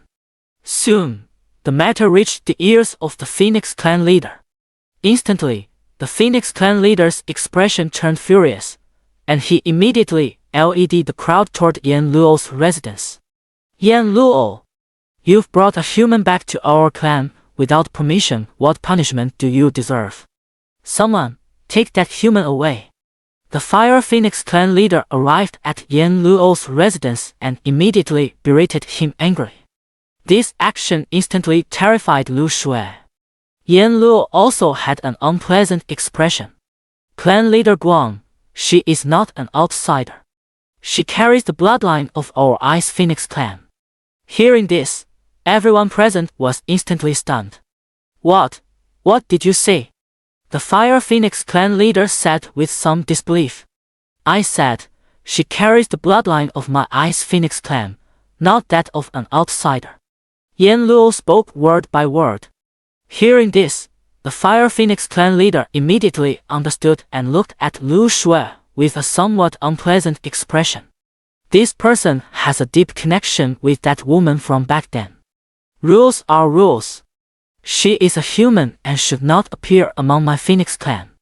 At this moment, the Phoenix clan leader seemed quite insistent on expelling Lu Shui, as it concerned his dignity. Seeing the Phoenix clan leader's firm stance, Yan Luo raised her head to gaze at the void. Elder Hong, she carries the bloodline of my Ice Phoenix clan. Are you truly going to turn a blind eye to this? As soon as the words fell, a sigh immediately echoed from the void. In the next moment, a middle-aged man enveloped in icy cold air appeared on the scene. The Phoenix clan is divided into Ice Phoenixes and Fire Phoenixes. Thus, the Phoenix clan also has two leaders. If any one branch of the Phoenix clan faces trouble, the other will never stand idly by. The middle-aged man before them was none other than the clan leader of the Ice Phoenix tribe. At this moment, the Ice Phoenix clan leader looked at Lu Shui with a hint of regret in his eyes. However, the rule that no outsiders were allowed in the Phoenix tribe had been passed down since ancient times. Back then, when Yan Luo's father, Yan Fengtian, brought back a human woman, given Yan Fengtian's high status, they could turn a blind eye. But once the matter escalated, rules were rules, no exceptions could be made. Now, it remains the same. You shouldn't have brought her back, Yan Luo. After hesitating, the Ice Phoenix clan leader finally spoke. Instantly, the Fire Phoenix clan leader also breathed a sigh of relief. If the Ice Phoenix clan leader were to protect that human woman, he truly had no way to deal with it. After all, in the end, it was their Ice Phoenix clan's affair. Hearing this response, Yan Luo's expression turned grim. Behind her, Lu Shui gently tugged at Yan Luo's sleeve and whispered, Auntie, maybe I should just leave. Hearing this, Yan Luo felt an overwhelming heartache. But at that moment, as if struck by a thought, Yan Luo immediately placed her hand on Lu Shui's shoulder. In the next instant, the Ice Phoenix bloodline within Lu Shui was instantly awakened. A massive Ice Phoenix apparition surged forth from Lu Shui's body. The powerful bloodline pressure continuously leaked out. The entire snow mountain began to tremble. Perfect awakening of the Ice Phoenix bloodline. This actually appeared in a human's body. Witnessing this scene, the Ice Phoenix clan leader exclaimed in astonishment. At this moment, he had to make a new decision regarding Lu Shui's fate. Sensing this bloodline pressure that was no weaker than his own, the Ice Phoenix clan leader's expression turned grave. With such a genius, with just a little nurturing, his Phoenix clan would gain another peerless powerhouse. Watching the conflicted expression on the Ice Phoenix clan leader's face, the Fire Phoenix clan leader gritted his teeth in frustration. All the surrounding Phoenix clan members who were watching were also exclaiming in amazement. But this was not the end. Yet another unique aura surged forth from Lu Shue's body. In an instant, everything in the surroundings was coated with a layer of frost. The Fire Phoenix clansman, severely weakened, staggered backward repeatedly. The Fire Phoenix clan leader's expression changed drastically, his entire body bursting into flames, barely managing to block the chilling aura. An ultimate ice spirit physique. The Ice Phoenix clan leader murmured, his eyes filled with disbelief. Not only does she possess the bloodline of the Ice Phoenix, but she also has the extremely rare physique of the Supreme Ice Spirit body, and the two complement each other. This can no longer be described as mere genius. This girl is one of our Ice Phoenix clan. The Ice Phoenix clan leader immediately shouted loudly. Hearing the call of the Ice Phoenix clan leader, none of the Phoenix clan members present voiced any opposition, because at this moment, they were still overwhelmed by Lu Shue's terrifying aura. A moment later, as the aura dissipated and everyone regained their composure, they saw the Ice Phoenix clan leader approach Lu Shue and gently ask, "Young lady, what is your name?" At this moment, clan rules and the like were long forgotten. This was an exceptionally rare prodigy, and moreover, an ice element prodigy. How could he possibly refuse? I'm Lu Shue. Lu Shue said somewhat timidly. She wasn't foolish. She understood perfectly well the weight of the person standing before her. The leader of the Ice Phoenix clan, a being as renowned as the Colossal Dragon clan. Lu Shue, a fine name. Would you be willing to become my disciple? The leader of the Ice Phoenix clan continued. At this moment, the leader of the Ice Phoenix clan was brimming with confidence. He was certain the other party would never refuse. If he were to spread the word outside that he wished to take a disciple, the number of beings flocking to their Phoenix clan would likely fill the entire Phoenix domain. Who is he? He's the patriarch of the Ice Phoenix clan. Hearing this, the surrounding Phoenix clan members were instantly shocked. The patriarch actually intends to take that human woman as his disciple. Witnessing this scene, the Fire Phoenix clan's patriarch snorted coldly and immediately turned to leave in displeasure. He knew that expelling that human woman was no longer possible. If his Phoenix clan could produce a once-in-a-millennium prodigy of that caliber, even if the candidate were a pig, he would still keep them. Before Lu Shue could react to the Ice Phoenix clan leader's words, Yan Luo was already tugging excitedly at her arm. "Shue, hurry and agree. What are you waiting for?" As long as Lu Shue becomes the disciple of their Ice Phoenix clan's leader, there will no longer be any need to worry about her safety. More importantly, Lu Shue will also be able to stay openly within their Phoenix clan. However, the next moment left everyone dumbfounded. Lu Shue hesitated and said, I already have a master." Hearing this, both Yan Luo and the Ice Phoenix clan leader were momentarily stunned. Was this a rejection? What a joke! At this moment, Yan Luo quickly interjected, "Xiaoxua, having a master doesn't mean you can't take another master. What each person teaches is different."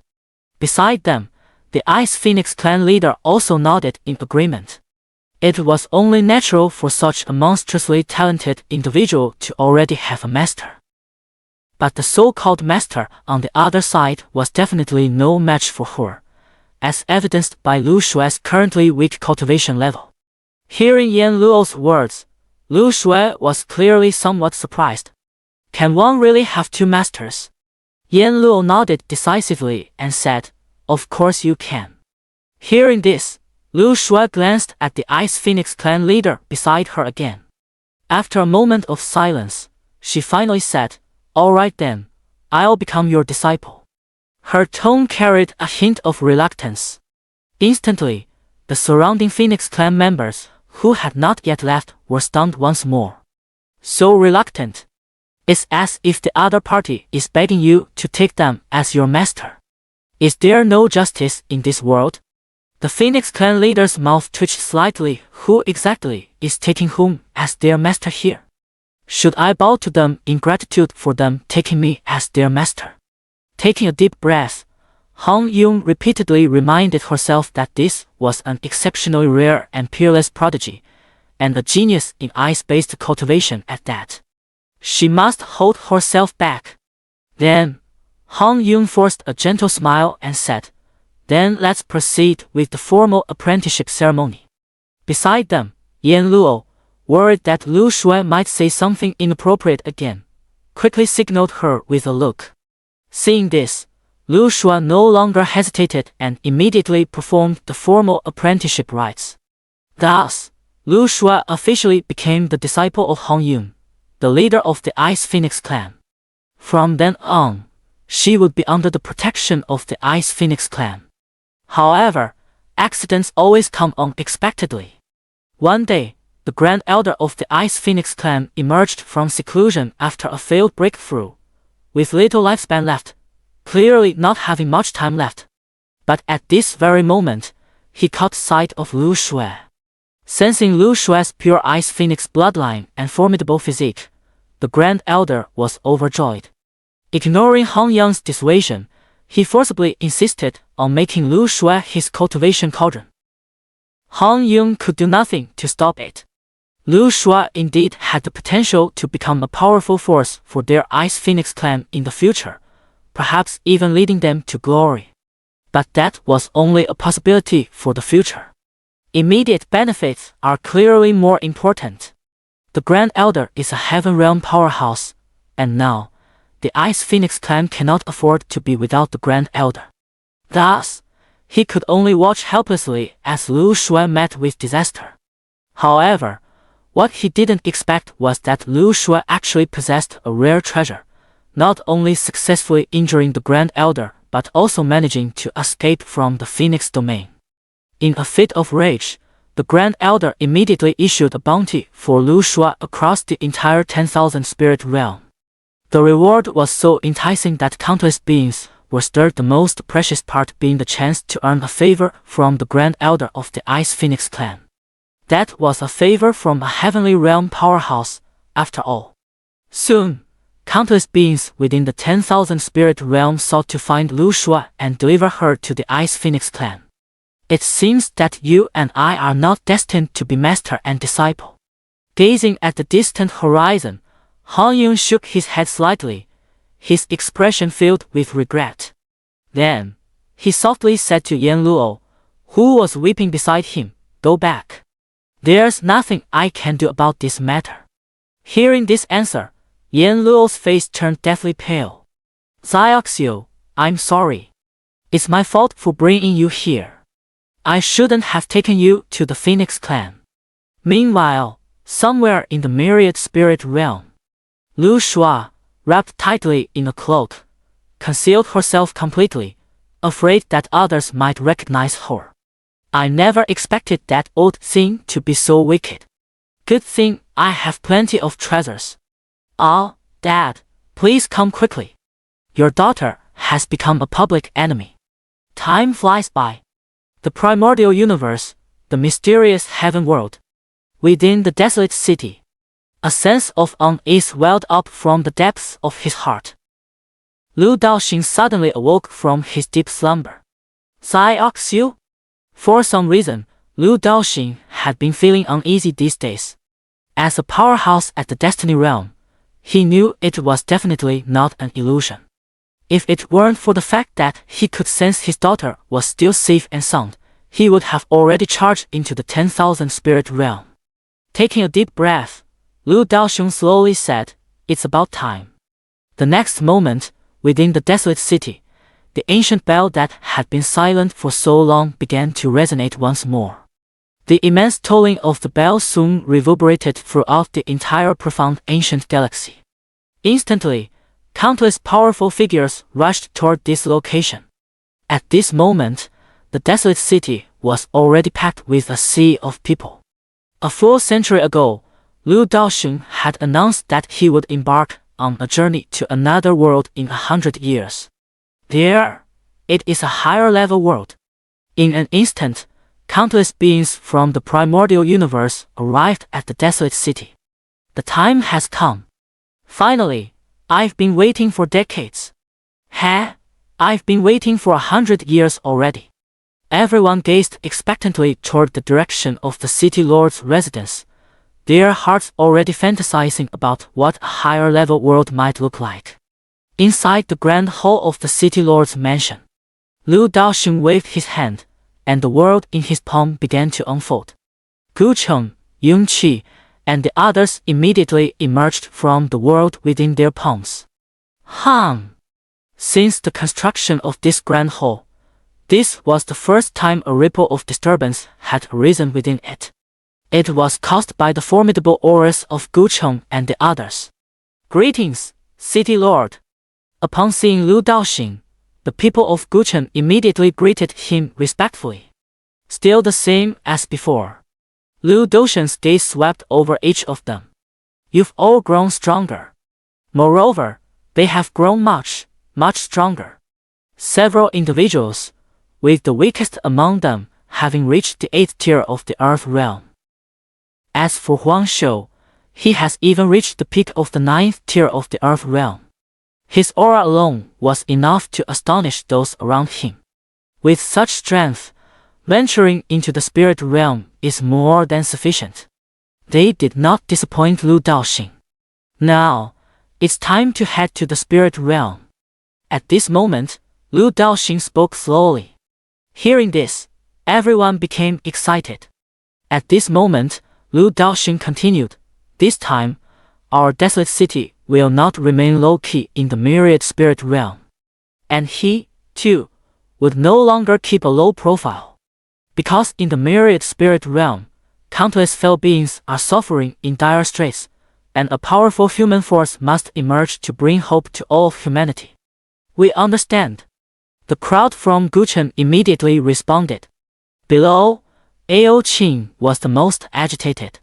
Because the Dragon Clan was in the myriad spirit realm. More importantly, the young master was also in the myriad spirit realm.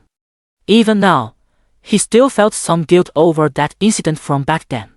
If he had been more cautious, the young master wouldn't have been dragged into that mysterious rift.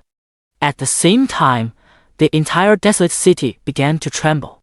At this moment, the expanded city outside the desolate was also teeming with a terrifying number of people, most of whom had chosen to remain in the primordial universe. After all, not everyone is fond of embracing new things. Now, people were bidding their final farewells. Old man, take care. Master, your disciple will not let you down. Brother, I leave my wife in your hands. By now, the commotion in the desolate city had grown increasingly intense. Seeing this, everyone bid tearful farewells and then charged into the city. In the void, Lu Daoxing appeared and immediately looked downward. With a grand display of divine power, he reached out and grasped toward the desolate city below. The entire city was instantly uprooted from the ground. Within the city, the people showed not a hint of panic.